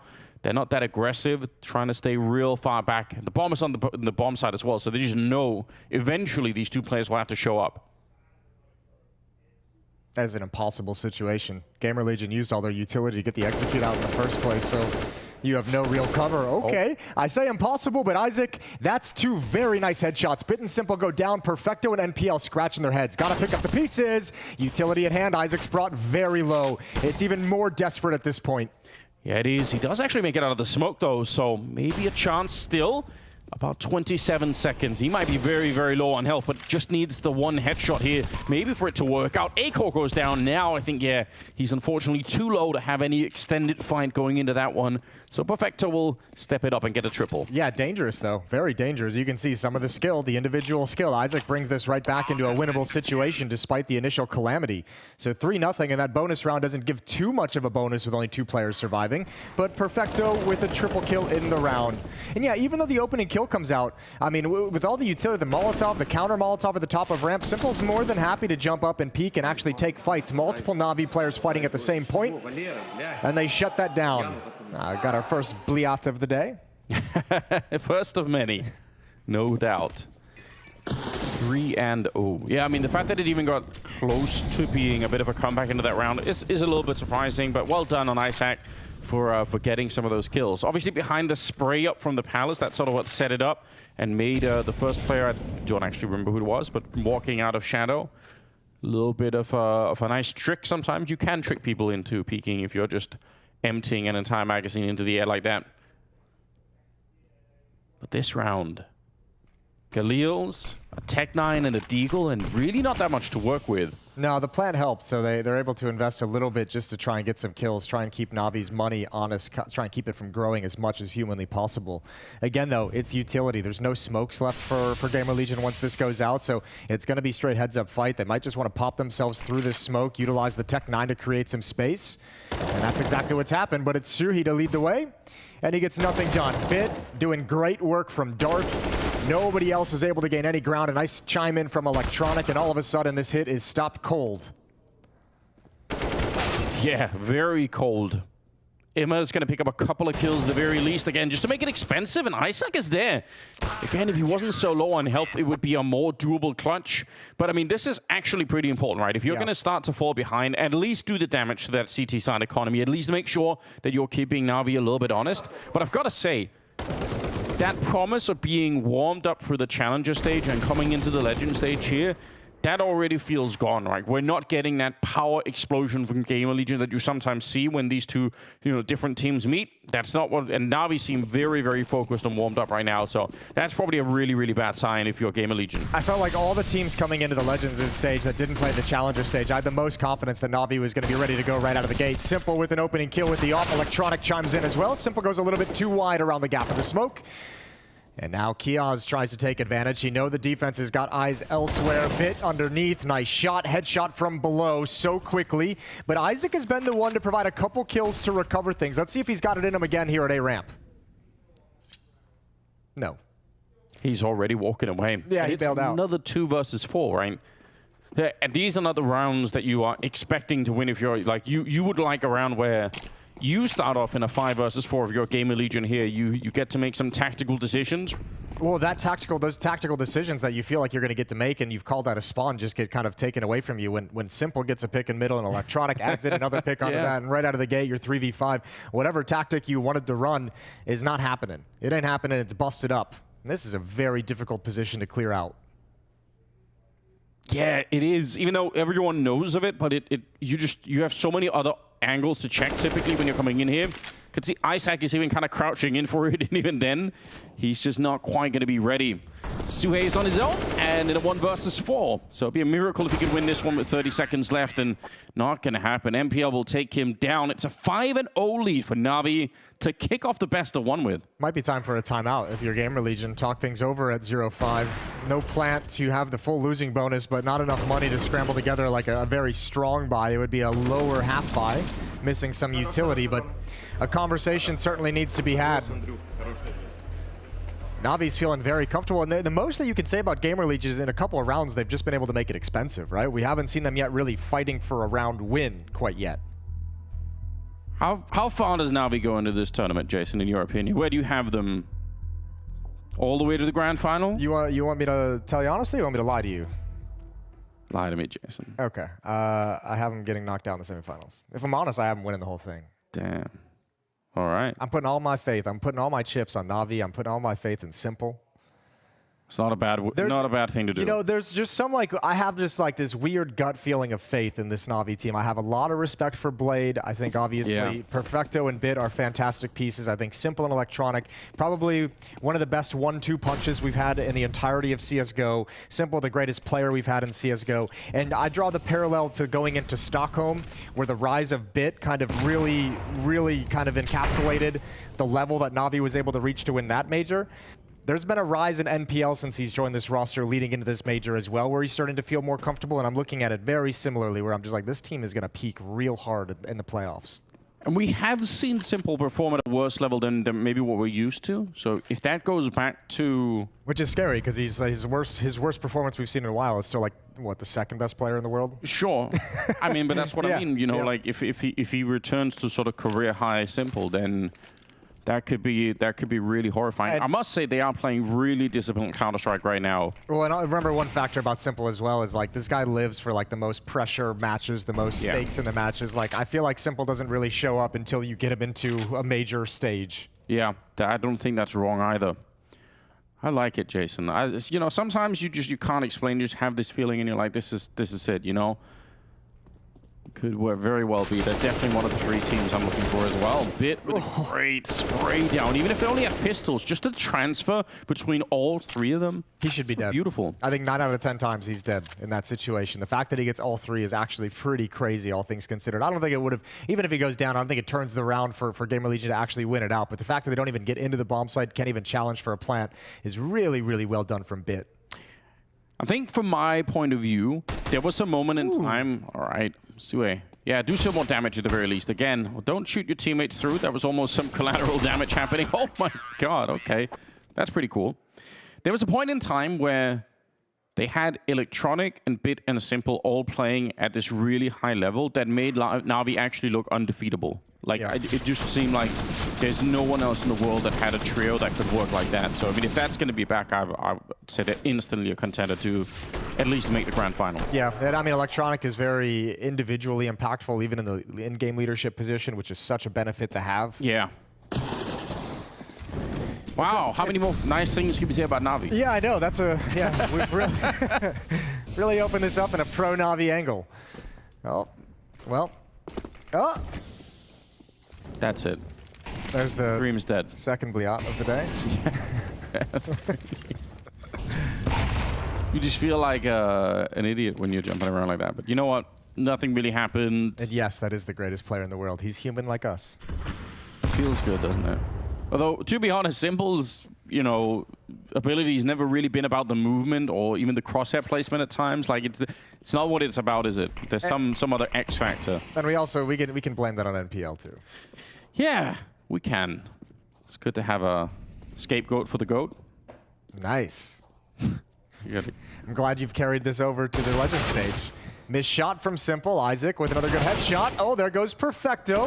You still have NPL here. He's going to be called upon early. Defensive smoke to give himself some space to operate, to make it a little bit perhaps confusing to the attacking GamerLegion players. And oh, now they get to exploit everything. Where's the bomb, Jason? The bomb's way far back, but it's all good. There's 40 seconds. It's a 4-on-1. You're fine. You are going to be fine, but that's actually risky, right? There's about 35 seconds left. Just imagine if instead he was flanking through CT or T-spawn or something stupid like that. Not to say that, you know, they probably could have still made it. Wow. Well, also it's like, you know, I don't consider that really a mistake in any capacity, because I don't think you expect to like have the success you did at the B-bomb site, right? Sure. I don't think you expect those opening kills. So, I mean, they're still just like, okay, well, now we got to just sort of press the advantage. We'll figure out the bomb later. That's a nice round, though. Finally, GamerLegion on the board. Took them 7 rounds, but they've got their first on this T side of Mirage. Can they build upon it? And actually, they have a great chance to. Only pistols for Navi. So all that little chip of economic damage round after round. 2 kills here or there. Isaac with a couple important frags. Shuhei with those Tech 9s in the previous round. It's done its job. It's taken the guns away from Navi. Yeah, that's super, super important. And GamerLegion need to really pounce on this opportunity here. Attempted crunch, MPL almost getting the timing down as they were fighting on the stairs leading into underpass. But not really. They didn't get quite as much as they would have wanted to. Only the 1 kill on Emma so far. Perfecto and MPL left. Scout and a 5-7. A little bit too long range, unfortunately, there. Kios will take him down. And now just the scout walking around. Shouldn't be able to do too much of anything here. It should be a good close to the round. We haven't seen Chaos shouting yet. He was doing a lot of that in the challenger stage. Haven't had a great reason to quite yet. We give him one more gun round win. If they win the next gun round, I bet he goes absolutely bonkers. Plant goes down, and it's Perfecto just seeing if he can save this scout. Maybe grab an extra. They're going to buy in the next round, so you might as well just go challenge, see if you can find something, and Acor is taking him off. Taking him right off the map. 6-2, 4-round lead for NAVI. But they're pretty quickly back with maybe not the best buy, but something to play around with. AWP picked up on Simple. Definitely a map I've seen him avoid the AWP on in the past. Just again, you so easily get smoked and Molotov off the middle, and then you have to play the extremities with the AWP instead, and maybe you don't want to. So wouldn't be surprised if he goes away with it or sort of goes away from it later on, but this is a huge success to begin with. The quick jump up and Acor, even though he was kind of there, not going to be quick enough to take down Simple this time. Yeah, Simple calls for the spawn. He had the early angle to get up into that palace position, and that's a nice opening pick provided. Now, Isaac says, okay, the AWP's on the other side of the map. I don't mind actually challenging this. Previously, he did win against Simple, even with the AWP. A missed shot allowed Isaac to pick him off, but now he's going to feel way more comfortable. He's been spotted by the jump and going to back away. That gives away the game. 5-on-4 for NAVI. And GamerLegion don't really have position yet. They don't have mid control, so it's not as fluid and easy to kind of traverse between the bomb sites and set up another kind of a split. And now you have the AWP over here in the hands of Simple as well. Yeah, boost up on the bench. That maybe could have been a kill. Isaac quite lucky to be alive. Sue is over on the A side, and presumably just to try and make a little bit of a distraction. Well, Simple's also trying to throw him off their game, right? He's like, you just saw me in Palace, and now I'm going to go over to the B bomb site in case you're challenging. A shot rings out there, so now you know the AWP is at the B bomb site. You probably don't want to attack into my AWP, so I'm going to move again to the A bomb site, which is where it seems like GamerLegion is actually lining up to split up connector.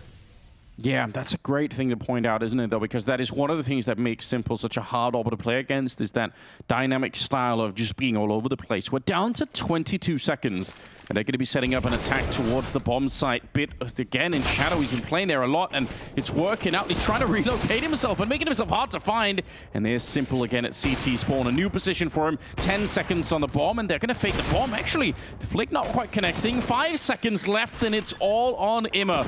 Can't even get the bomb plant down in time before they're right on top of him. NPL comes charging through, and it's a good round for NAVI. I think that's a little sigh of relief for NPL there. I don't think he realized how deep that smoke was going to go. It took him a little bit long to get that vision coming through, and he was already spraying, so he could have very easily gone down there and left Simple in a tough position. But the opening pick for Simple we can see here against Acor. Gets one more during the A execute as well, and it's 7-2. Another timeout taken from GamerLegion's offense as they want to talk things over.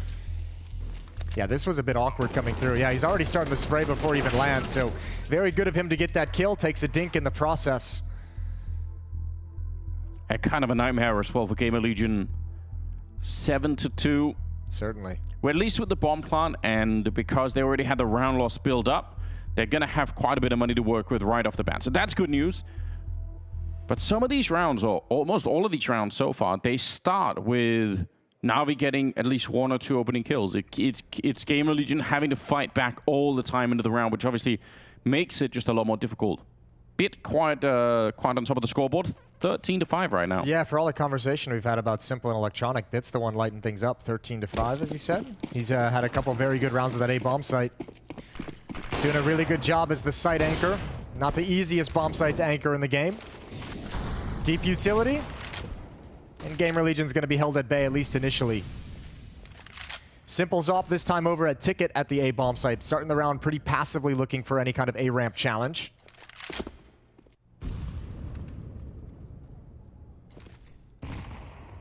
Wow, just a long break here. They're expecting some sort of a push. You could see Sue is quite aware that there could be someone pushing top mid, but they're not getting it. NAVI is staying passive as well. This is a decent amount of times we've seen this kind of an opening from GamerLegion. It almost feels like this is kind of that game plan, is to get Isaac to really kind of challenge and probe that B bomb site. This is maybe the 3rd or 4th time in the early stages in the first, or the opening kind of salvo of this half that we've seen him really challenge. So GamerLegion trying to set him up for a pick and bring some attention to that B bomb site. It's worked. Electronic slid over. There's 3 defenders here, which is going to put Perfecto deeper on towards Catwalk. And they boosted up Electronic inside of the bomb side. This is going to be very hard to crack this one open. Perfecto starts it off, and it works out just fine. A double kill for him. I don't know how you can make it through right now. 40 seconds left. There's more rotations coming in. Simple's about to be in the market in about 5 seconds. So you need to hit this right now before he shows up. In Electronic, this boost, it's so simple, but you just don't expect it. And that's the power of it. A-Core will take down MPL, and they actually get Electronic as well, down to 25 seconds. And Simple waiting for someone to cross. That's the bomb. 20 seconds. Yeah, you have to take a risk right now. You actually have to win this fight, A-Core. Otherwise, you're going to lose the round. There's the jump pass, but Simple locked on the corner. Down to 13 seconds now. Uh-oh.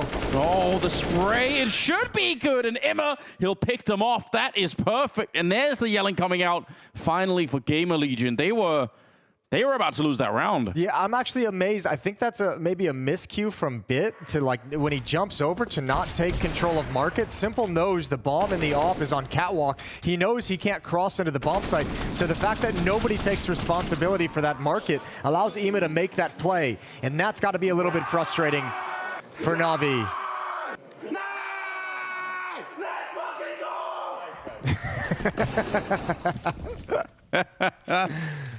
Yeah, get that energy up and running. Again, Navi out of money. They have that 1 M4 on Simple. But yeah, I agree that definitely someone should have been looking there, right? That feels like a situation where Simple would either tell Bit or Bit would just kind of pick it up on his own, and maybe Simple thought that he was going to come to the realization. But man, that was really the only avenue to have a clean win, is that push to the market door. Huge gap in the 2v2. Back to pistols for NAVI. Such a risk as well for GamerLegion to wait with the bomb being out there.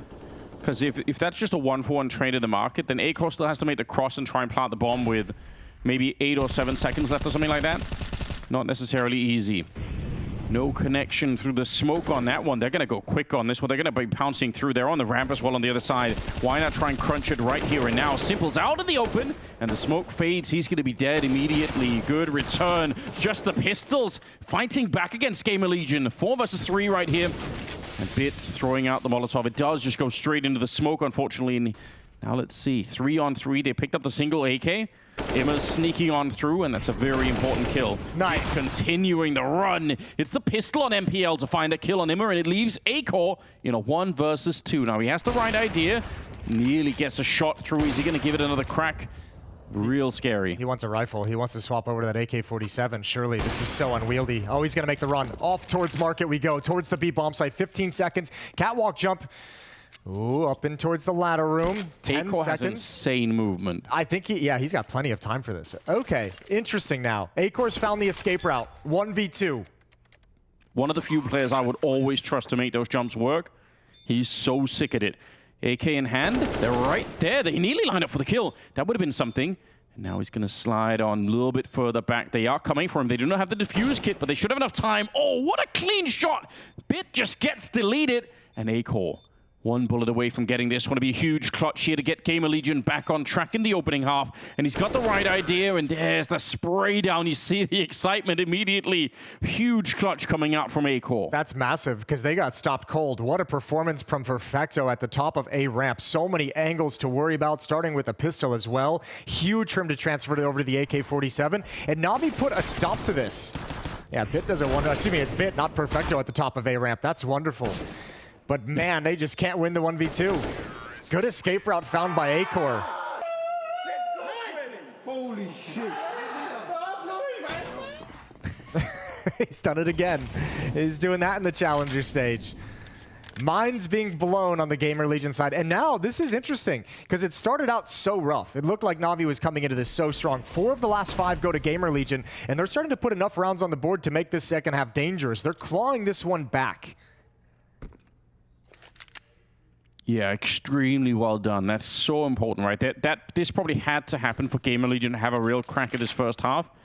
But again, that economy on the Navi side is now becoming a real interesting problem for them to have to fight their way through. 7-4, but this could very, very quickly change. GamerLegion started to wake up a little bit more, and that's good to see.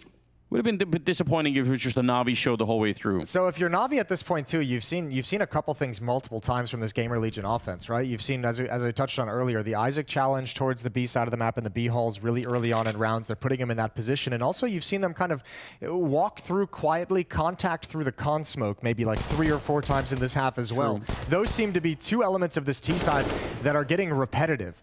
And I think if you're Navi, you're talking about that and you're trying to figure out solutions to that. Maybe it is simple with the op. He tried it once before, missed a shot. Maybe he goes back to it. Will he actually miss it twice? You'll probably tell your A players and your con players to have their heads just always be ready for that fight through the con smoke as well. And next round they'll have guns and they'll have the weapons and the tools to be able to put a stop to these things. Interesting little stack going on over at the A-bomb side, but the bomb is making its way to B, unfortunately for them. It's a good shot. Imagine if there was only 10 seconds and the bomb was actually here. Could have been a bit of a horrible turn of events, but they're going to be fine. Bomb will be planted, and I think Navi will be happy to just walk away with the AK, keep it fighting in another round, and even finding the AWP. This is really good news. Yeah, for losing a round, you steal an AK and an AWP. That's actually massive, but it still will be a 5th round for GamerLegion. This is from the previous round, right? The 2-on-1 against A-Core. There's an M4 up there that they couldn't pick up. They couldn't at least find it. Yeah, that was on Simple's hands as well. He was just emptying the mag through smokes at A-ramp and in con and just didn't get any of the connections. And that was the opening kill as they popped through that smoke. Incredible fine production. Good well job. done. Yeah, these are the kind of small things, right? Like they get lost in the middle of the chaos, but actually it suddenly makes a big difference. The A-Core thing, you said you have faith in his movement. You think he avoided the catwalk jump and went through ladder room just, to play it safe? No, he would 100%. Yeah, A-Core has some of the sickest movement in the game. He would have made it. Yeah, I have no doubt about it. He is actually such a god at those kind of things. I think he could have easily done it. 7-5 at a timeout, a pause in the action taken from Na'Vi to talk things over. This one slipped out of control. It looked so good. Looked dominant for 6 rounds. 5 of the last 6 going to GamerLegion, 3 in a row now. As they've been shooting back up the scoreboard, it's EMA to lead the way for GamerLegion, 12 and 10. But that being said, it's the clutch from A-Core that has saved this half. It really is. It's so interesting as well, like this phenomenon that happens every once in a while where you go on a bit of a losing streak, but then you see one round, and then everyone is like, okay, here we go. We're ready for it. Now we all feel like we're good to go. And again, let's just touch on the way that even in losses, GamerLegion was chipping away at the money building for Na'Vi, making sure it couldn't get out of control. When you think about it, they've only really won 2 gun-on-gun rounds of these 5. One of them was a force-up from Na'Vi, and 2 of them have been full saves. Failed window smoke. A little bit unfortunate, but the fight continues either way. Electronic playing right at the edge. They're on the other side, and with an aid in hand, that's going to be an easy kill on Imma. The top fragger right now for GamerLegion, gone down at the start of the round. A little bit sloppy, perhaps, and a 4-on-5 to ensue, but they're walking out of the ramp on the other side, and they might just be able to find a kill here. Oh, Bit's in so much trouble, but he's in the right place at the right time.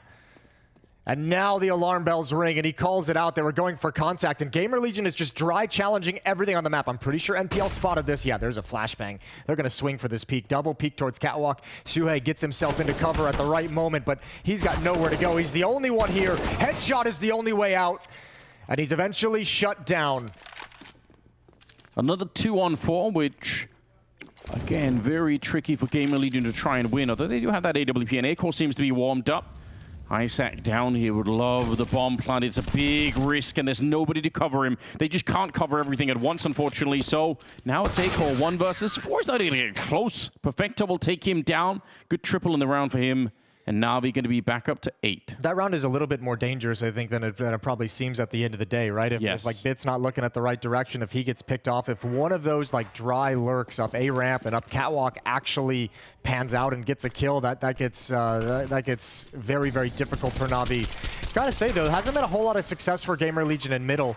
When they've gone for this kind of control and tried to push down a challenge early, we've seen Electronic be aggressive. We've seen Simple get a pick there with the off. That kind of mid presence from GamerLegion is not panning out the way they'd like. Yeah, I mean, and it kind of shows, right? Like they have to keep fighting these 2-on-4 or 3-on-5 type situations. They're struggling in a lot of these rounds to try and get back into the round. But it works in the sense that as soon as Na'Vi don't have the economy, of course, it gets a little bit easier. Round number 14, and they're going to go a little bit quicker at it here, it feels like. The bomb is there. Timing's not there. Yeah, they want to run for it. The jump is absolutely mistimed, and MPL, he's dead before he even realizes what is going on. Navi with a tough decision to make here. They don't have a lot of money to throw away these rifles, so even if it's a 4-on-5, if you show up here and you lose, you're going to be in trouble. They've lost one round already to this kind of an attack, but Isaac, he walks into the AWP shot. I think that might pull him into at least go for this, or at least investigate a little bit more. Certainly that shot onto Kiaz would have said, let's go forward. Awkward. All of Simple is coming in, and that might be the kill that spurs them forward now. They've got a man advantage. The catwalk player is down. Acor's got to be nervous, and exiting market is Electronic to lead the way. Yeah, they set up a smoke to try and get them out a little bit quicker. Acor, good shot with the deagle. Can he get one more? This is going to be the end of the road for him. And now it's Chaos up close. Sue's here as well. Electronic cleaning them up, but he's locked in. He can't escape. But it will not make a difference. The bomb are going to be exploded. They actually did have kits, but they just didn't find their way in time. And you think you said it already. You get some of those early kills and you get lured into going for the retake. They did get close, but they lost a bunch of rifles. Yeah, it's okay. They lost 2 players on it, right? I mean, that's a close affair. A little bit faster, and they actually might be able to just stick that bomb, and Electronic had the right read. Just that entrance is too quick and too efficient, and you could even see it coming. You could see that building the whole way, the way NPL, the timing of his jumps weren't there. By the time he realizes it, they're already close, already jumping out the window. That's a very, very harsh round to lose for Navi. Final round of the first half. What a job GamerLegion has done to come back into this game, make this respectable, keep this within reach. Yeah, the first 5 rounds looked so decisive. You just got a little bit swept up in the Navi hype. GamerLegion, they're right back into it. Timing is good once again. They get down on the floor of the B bomb site. They get the opening as well. Simple now fighting for his life. And they're going to be coming for him. Another great shot as he goes for a third. Pios will finally take him down with that second kill. Oh, yikes. It was a thing of beauty. Running for the flames is never advisable. And it's going to be a 2 versus 3. Suhei and Emma, the bomb is down there. And Electronic going to be sneaking in. He should have a good view of it. If they want to try and pick it up, they have to fight Electronic. And he knows it as well. Easy, just sliding on through, taking down Suhei. And he's going to be popping up Immer as well. 9-6 at the end of it. Navi recovering a little bit, but what a game we have in our hands here. Second half is coming up after this. Honestly, great conversations today. Do you have anything where, you, like, okay, I've had like a fan I met in Hong Kong, and the funniest moment was he was in the audience, and I was like behind the stage. Yeah. He's like, "Come over here, launders." And I walked over, and the security guards just like went in front of me, and he like wants to let me through. And I just see him standing in front of me and just does the splits. Do you have any funny fan moments where someone was a little bit too excited? I mean, I once made a fake fan to impress Steven. So we were out having beers, and Refresh goes to the bathroom, and we are sitting, the 4 or 5 others. And then we come back, and I'm telling him, no, Eli, you just missed out. There was these people, they were so happy to see us. The player they liked the most was you. They were like, where is he? I said, no, he's coming back from the bathroom soon. You can wait. And I said, nah, they don't want to bother him. I'll bring you to them, you know? And he's like, nah. He was kind of feeling like something was maybe a bit sketchy, you know? Yeah. Then we walk outside, and I'm just like waving to some random people sitting on a bench. I'm like, I walked him to the people. We were standing like so close to them, and we were just looking at them, and they were looking at us. And then I just walked back, and he was just standing there. I was like, Then the same evening, I go to the bathroom. There's this random girl. I tell her, yo, listen, I'm playing this video game for a living. I have this friend in here who he thinks he's the real, you know.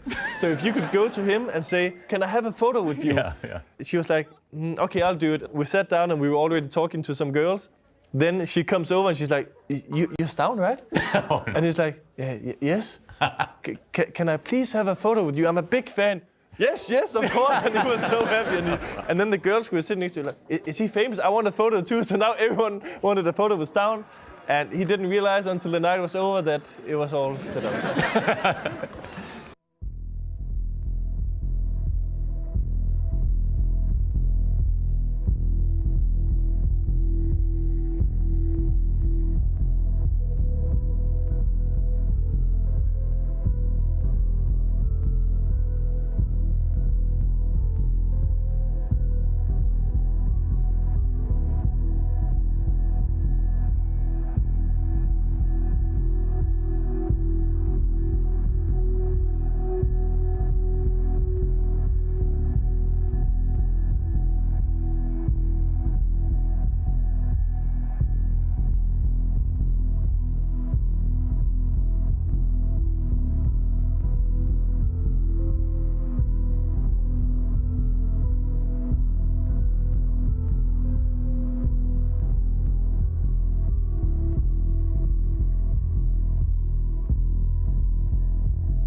back once again. Second half is coming up. We've got NAVI and GamerLegion playing in the opening match here of the Legends stage in Paris. And right now, it actually looks really competitive. I've got to say I'm surprised because NAVI were just on a roll to begin with. They won the first 6 rounds with no reply from GamerLegion.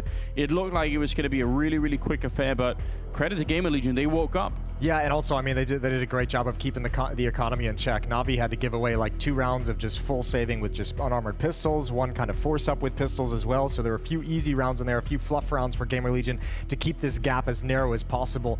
9-6 in the favor of NAVI as they switch sides. They switch over to the offensive half of Mirage.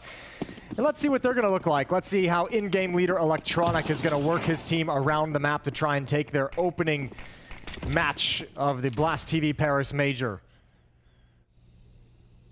Yeah, even more so at the Legends stage, you don't want to be going down at all. You just want to power through, make it a quick 3-0. You don't want to be spending any more time here because there are some heavy-hitting teams that you could be facing.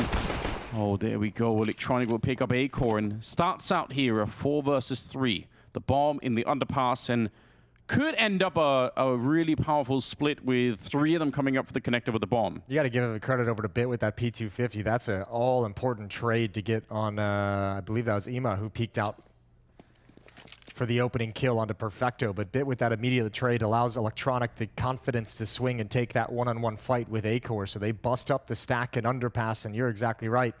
Just strolling up connector with no resistance. A-Core is gambling over towards the B bomb site, and it is wrong. Yeah, and I could even understand why they might want to do this. You feel like you're in a 3-on-5 maybe, or a 3-on-4 maybe. If you take the risk here and they show up at the B bomb site, it's going to be absolutely great, but now the retake's probably not even doable. And you already had 2 players parked deep at the B bomb site with the setup there, so A-Core was really the only one, I mean, all on his own. Didn't feel like he could accomplish anything, and now you just saved the pistols, so you don't even go for it. Yeah, you're right. So, pistol round goes the way of NAVI. Not much else to be said about it. They're going to save the kit and a little bit of armor and just be happy with that. 10-6. 10-6. Uneventful pistol round. You get more fight out of those. Yeah, you get a little bit more action. Not this time. No. Preserving the armor, preserving the kits and the flashbangs. So some cheap upgrades to helmets for GamerLegion and some weapons alongside it. That one right there from Bit, I think, is the all-important trade kill because then Electronic is like, well, I know I got a 1v1 here. True. I'm happy for that challenge. If it's a 1v2, it's a different universe. 10-6, both pistols go in the way of NAVI. Yeah. There is also a B stream happening, if you guys are not aware, which currently is 9 versus Liquid on Overpass. A tied up game almost at this point in time. Don't want to be missing out on that. Hugo and Harry are having a great time, I'm sure. On the microphones. Exactly. No investment for GamerLegion, so they don't go for those cheap upgrades to head armor and some pistols behind it. They're going to wait for round 3 to be able to get some FAMAS, some M4s. That's an awkward spray from Simple. Not the prettiest thing we've ever seen. Not the prettiest round we've ever seen from NAVI. And it's into a 2-on-2. Perfecto hasn't been able to take any advantage through the Molotov, but now the unarmored opponent of Kiosk goes down. AK-47 recovered. However, the bomb is in NAVI's control, but this is a 1v2 you go for. Yeah, you definitely should, right? The lack of armor is a big problem. The kit is right there. Smoke goes up in front, but A-Core, he's already got the first 3 kills. To try and ace this round with no armor and with just pistols and a 1 flashbang thrown from C2. Oh my God, he got the shot through! That is a horrifying moment if you're on the NAVI side, but they will at least get one in return, so they barely win that round. That's a horrifying moment if you don't get that trade kill as well through the smoke. Yeah, what a round from A-Core with this USP. All 1 magazine. Yeah, really, really cool. So that the setup there is 4 people swing the middle from the catwalk, and Chaos is the one that set up the flashbang from CT spawning, throws it over the building, and they just go for it. And flashbangs they saved in the pistol round, right? They brought 2 forward. So if you ever think that looks a little bit silly, look at the resources and what they were able to accomplish. Simple wants to get it all back. Relatively pedestrian game for Simple, 10-11 at this point. Smoked off over in Palace, and Navi's going to hit the pause button on this hit. They were ready to go. Yeah, they wanted to. Let's slow it down a little bit. very, very limited on the nades here on the GamerLegion side, so could be a big problem if you want to go for a retake down the stretch of it. They do not have a defuse kit either in this particular round. So yeah, there's a lot of this right now for GamerLegion has to be about winning the initial battle and not trying to do any crazy retakes, because again, you need the grenades to try and do that typically. Isaac's got one smoke, and I mean, the one smoke over in Palace deployed forced Navi into plan B. However, Navi aren't actually attacking into the B bomb site whatsoever through halls where Isaac is. Through underpass we go to create a new split. They've got to be careful about Suhei up in window. Good shot from Simple, waiting for that peek. And this is due to the fact that Navi's been so quiet in this readjustment. GamerLegion had no idea of where Navi was on the map. Yeah, and he just wanted to peek, right? He just wanted to see what was actually going on. Emma shows up. Let's load up a couple of bullets. Going to be able to get that one kill. And kind of a labored spray on both sides. Electronic will get the shot. A-Core set on fire and ultimately hunted down in the corner. Bit to pick him up. And this is looking real good. Long range with the MAC-10. It's not efficient, but it'll get the job done either way. Kiosk goes down. Might have even just run a run there to pick up the AWP, but even that is going to be disallowed. So Isaac, 1 versus 4 to try and save the rifle at the B-bomb side. Yeah, you got to feel awful if you're Suhei right now, because his kill is kind of the waterfall that exposes the middle of the map, gives him a little bit of safety, forces that catwalk to fight from Ima to just be the one player, a 1-for-1 trade onto Simple, but Electronic brings it back. But you just wanted information. You just like, I want to know what's happening. No one knows anything on my team. Nobody has any information. No one's calling out utility. No one's calling out footsteps. We need to discover something, and he just found a little bit too much. Yeah, it's a really simple peek that he goes for, right? He's not super overextended. He's just taking a look in there, but it was too much anyway. Simple finding him, and you're right. That kind of was the domino that starts the whole thing. Yeah, this is a very interesting scenario, but ultimately, they're going to double the round score of GamerLegion, put themselves at 12. Yeah, and that also passes a free op over to Simple off the body of A-Core, who just got bombarded. Flashbanged, blinded, Molotoved, and just kept down with fire into the corner to make sure he couldn't move.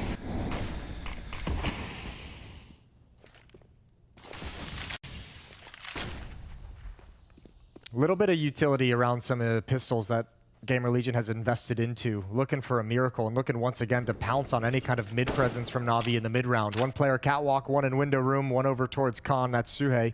Isaac with the only M4.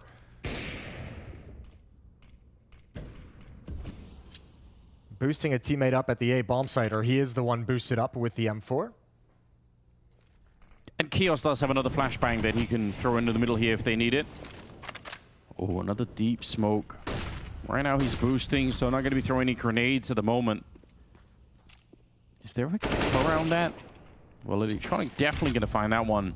Yep, Suhei again pushing through the smoke, trying to get a little bit cheeky, hoping that second smoke that was thrown would protect him, and it did not. Electronic adds a second kill onto his tally, up to 19 kills. Electronic, and all of a sudden Isaac's the only one at this A bomb site. At least he's got the M4. But he's got 3 different choke points he's got to worry about. First kill is his. Perfecto pounces. He exposes himself to danger from one angle to have an advantage up towards Palace. But Navi have not pulled the trigger entirely just yet. No, they're going to go back. A-Core has to get back up into the window, but if he can, maybe he could... This is actually doable. Look at the time that's left. If the bomb dies in an awkward position here, it could be everything. There's Emma with the kill, and now A-Core sneaking around. 15 seconds on the clock. The execute on 1, and the follow-up is there. And that's the round. There's nothing Perfecto could do about it. 2 deagles over at that B bomb site, and just the fact that the clock had already run down low. I don't even know why Perfecto was hunting this down. He's going to end up dying.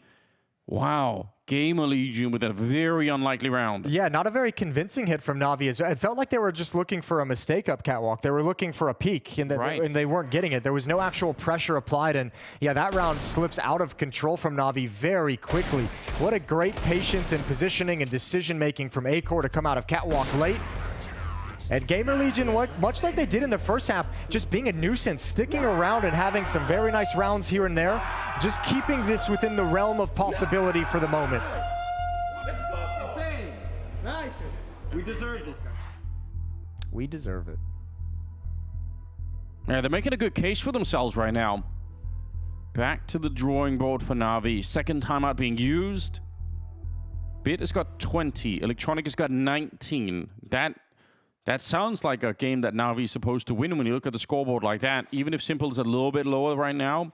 Look, I mean, let's be real about the situation, though. It's still 12-7. It's still a massive lead for Navi, especially as favorites in this matchup as well. And again, GamerLegion just keeping it within the realm of possibility, not really showing anything quite yet to convince us they can complete this comeback and come all the way back to take the map.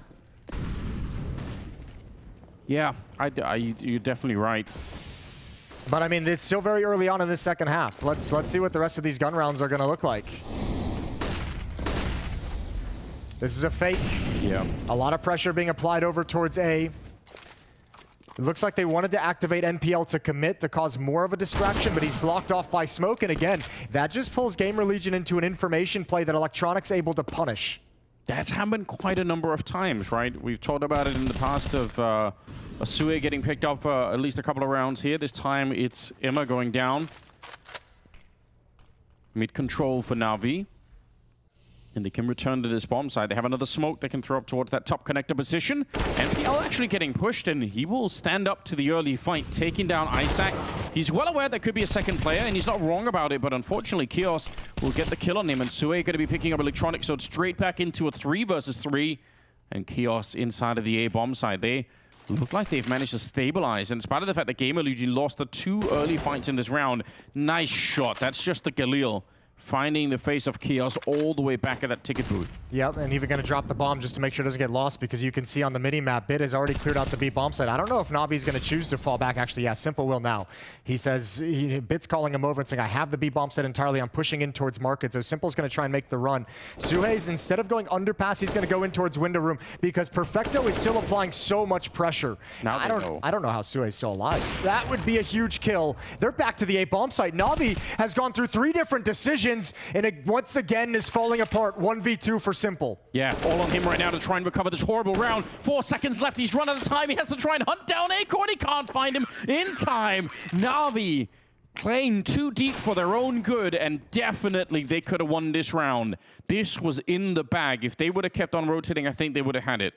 Yeah, I think there was time for Simple to make the run all the way over. There was like 30 seconds left on the clock to make it to that B bomb site. Might have been a little bit close, obviously, when Bit goes down in CT spawn. And yeah, it felt like there were like 2 different ideas, and the 3 players from Navi weren't executing the same plan. It's been a while since I tested. I used to run around tonight. I think it's about 19 to 21 seconds to run from that A ramp to B. I'm pretty sure they had time for it. Obviously, the thing that they don't know is they don't know if Suhei is going to be running top mid to try and stop them, so maybe that's what changes it. But the fact that they didn't get the kill on the flank coming through as well, like that should have been it. Well, now you're starting to see like this Navi offense not coming into this as a well-oiled machine. Maybe needed to play themselves in a couple games. We mentioned kind of maybe the lag time of some of these teams that got to skip the challenger stage. But, you know, 2 rounds ago, they run the clock down very, very low, and they're able to get ecoed by GamerLegion. Now here, a little bit of discombobulation in the late round, and all of a sudden the round falls flat despite an advantage. So 2 hiccups for the Navi offense early on. And this could cost them a lot. No question about it. Suez challenging, going to be able to pick it up, and once he gets those kills, he feels pretty good about the situation. Going to go for a 3rd one. 9 to 12. That's 3 in a row here for GamerLegion. And started off with what? The Deagles suddenly coming into play and making all the difference in the world. Yeah. Oh, man. I think if you're Navi and you want to just kind of close this one out and complete it, this needs to be a clean round. You need to get something that's going to start making you feel like this offense is clicking. 12 to 9. 3 Galils and 2 AK-47s for Navi's attack. Few players missing utility, but nothing too crazy. Towards the A bomb site we go. Heavy presence. Meanwhile, Electronic's going to be in middle, all on his own. A 4-1 split. Here we go, right through the smoke into the submachine gun of Kios, who picks up a double kill. He's had a really tough game, Kios. That was his 7th kill right there. And now they're in a 4 versus 3. He's the only one that's been missing a little bit on the GamerLegion side, so if he could have a bit of a resurgence here in the second half, that would be everything. That's what could take GamerLegion over the edge. Electronic going to be taking on Isaac. This round is not done yet. Kios very low on health, and they know it. Oh, he still actually finds the headshot. This flank, you'll never expect it. It's too fast, it's too quick. Perfecto's got a chance in a 1v2, but he might back up right into the op of Acor. Now he's found himself a clutch. Yeah, he's looking for it. The Molotov actually sets him up really nicely. Put some pressure on the bomb. He has to go back and pick it up, but one of the more sensible players here in Perfecto. I wouldn't want to play a 1 versus 1 against him. He's got so much time as well. So much time to play with. The only disadvantage is the bomb isn't quite there. And yeah, Acor's thinking maybe he's fallen all the way back. Maybe he's going to go to the other side of the map. But there's no way for Perfecto to realize how much space he has at this point. 35 seconds. If Acor kept running through T-spawn, you have to assume that this is one of the only positions that Perfecto in the afterplant will never check, right? Is he going to actually keep on pushing, or will he come back to that connector? He has to finish A. He can't go to the B bomb site. There's no time. And Acor is walking back in. He's not going to make the full rotation around either. This is scary. One time for a fake. Not going to see anything there. And Acor slowly but surely moving up towards the stairs. He's out in the open. Shot comes through, reveals his position. It's a little bit early, but now at least Perfecto knows. And he's going to hunker down and try and make sure he doesn't get shot through anything. Another wallbang attempt, but he's coming up short on this one so far. And Perfecto out in the open, and there's the spray. He'll win that 1 versus 1. 1 versus 2, I suppose. And Perfecto with a triple. That is huge for Navi. Another step closer to winning the map. That's a long, extended 1v1 as well. And I think you're exactly right. I think Acor, if he could do that over, giving away his position with the AWP for so much time, gave Perfecto all the information to be comfortable and play that just perfectly. This is done with a Galil as well. So beautifully done from Perfecto. Nice. That's right. That's right. He's been such an important player for this Navi team over the past few years. Showing you why here. A triple kill and a clutch to his name. That round takes a fair bit of money away from GamerLegion. That's championship quality from Perfecto. It really is. 13-9. Still not out of the woods just yet, Navi. They do pass an op over to Simple, but money is an issue with only one player surviving. This is actually probably the most critical round in this map up to this point if you're GamerLegion, because you have to win this. You have invested everything into this round. A win here lets you continue fighting. A loss here puts your back against the wall as you have to drop down and save, and then go on a 6-round run for overtime. Well, they've done it before, but with less, so why not? Simple on the early flick to take down Sue. Electronic going to get the return as well. And there is a bit of a stack at the bomb site. Chaos and Imma are still here, and he actually landed just a hail of bullets right onto Electronic. That's impressive. And Perfecto hoping to get the wall bang, but not going to get that one. Back into a 3-on-3. And would you ever expect Imma to be here? You've picked off 2 at the A bomb site, right? You picked off Acor with an op at the top of Con. You picked off 1 over towards Triple. You know Kiazo is close towards A ramp. Would you expect Imma to just be chilling behind the boxes in the A bomb site? So I actually like this play from Kiaz as well. Going on a little bit of a mission. You know there was one in Palace. He should not get caught off guard by it. Yeah, this is really, really well played from Chaos. Again, had a tough start at the beginning of the game, but he's made up for it. And if he doesn't have Imma parked in this position, he probably doesn't make this play. He's just saying, I know there's still defense at this bomb site. He's on a really long mission around now. Imma probably has to get a kill just, or at least stay alive for another second. Isaac is not going to be rotating in just yet either. Chaos coming back to the bomb site through the middle now, but it's... Oh, they don't know. They're just not even going to check. Bomb not getting planted here. And Imma, that's everything you would have wanted. 30 seconds. And it is going to be a 2-on-2. And they're so unsure. Now they have to check everything. And now the nerves have set in a little bit for Navi.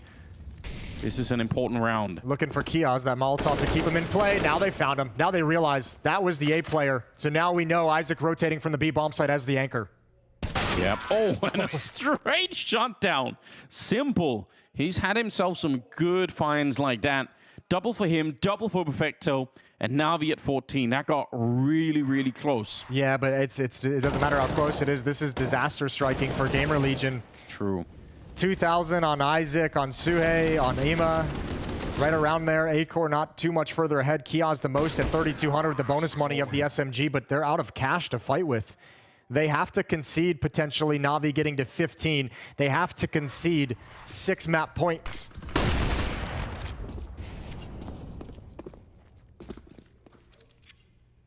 Electronic really having himself a game. 23 kills. But Simple started to get up there on the scoreboard. Zeus being picked up by Imma. Something to look forward to. Can you do the sound? I beat you to it. Beat me to it, didn't you? He's not going to be around this corner. Oh. He's definitely saw the booth there. Got some backup. Okay. That worked anyway, Jason. Yeah, that worked out just fine. And you don't have to do the sound anymore because he dropped the Zeus on catwalk. He dropped the Zeus, yeah. I think Chad for a while was Chad's been giving it some effort. Was, you know, giving it a shot. I haven't been practicing it, but I used to be able to do it. Yeah. Like a good little yeah, something like that. Yeah. That's what we need in the future. You know, we need different recordings of it. Sure. That can be the caster sound pack for the game.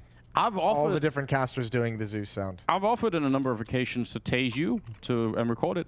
We can get like a real. I've been tased before. Well, then there we go, Jason. When you didn't record it, then you could have. We wouldn't have to do it a second time. Exactly. You would have just, you know, thought a little bit ahead back in the college days. I volunteered to go to the Valve offices to the sound room and make a new Zeus sound for CS2. Set it up, Gabe, if you're listening. Round number 25.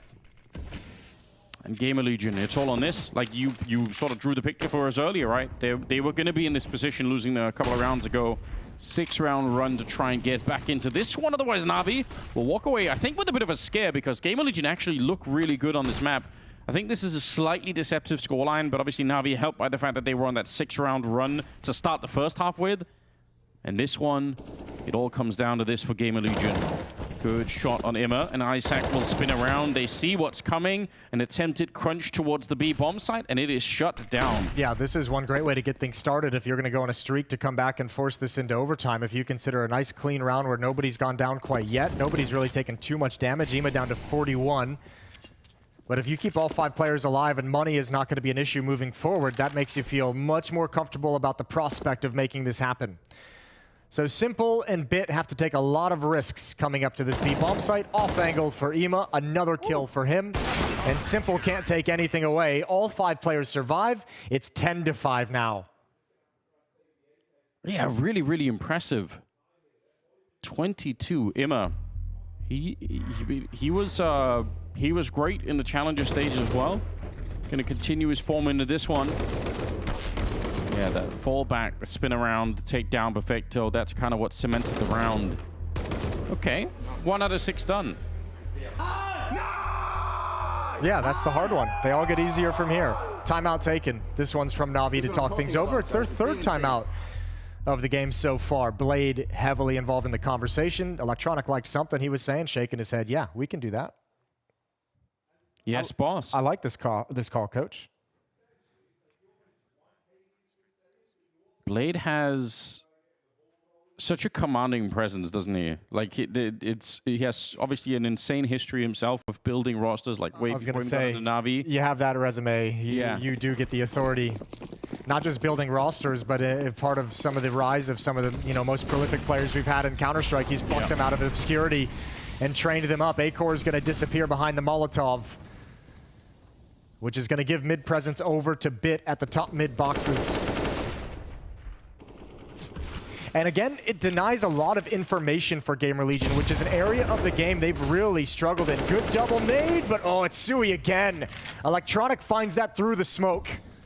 They saw that coming, didn't they? They knew there was going to be a second attempt to try and bombard that top mid position. Yeah, Bit is tagged up, but still a 4-on-5. They're going to make the jump down. NPL tries to make the run across. He wanted to hunt down Imma, who's at the corner, but it doesn't really work out that way. Isaac there to save his teammate. Imma's still going to be going down eventually. And it's a 3-on-3 here. The bomb is at the bomb side, and it's going to be planted. And there's no coming through this one. That's a little bit too optimistic if you're Isaac.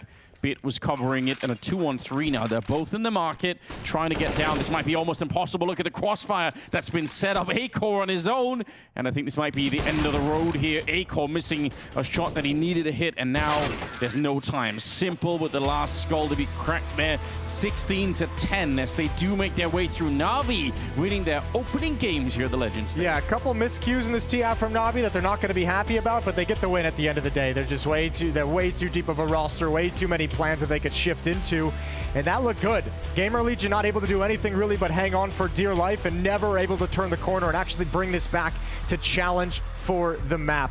NAVI moves to 1-0 in this Legend stage. GamerLegion to 0-1, and that's a good way to start things out for a team who's got championship aspirations. We've got FURIA in the desk, ready to go to wrap this one up.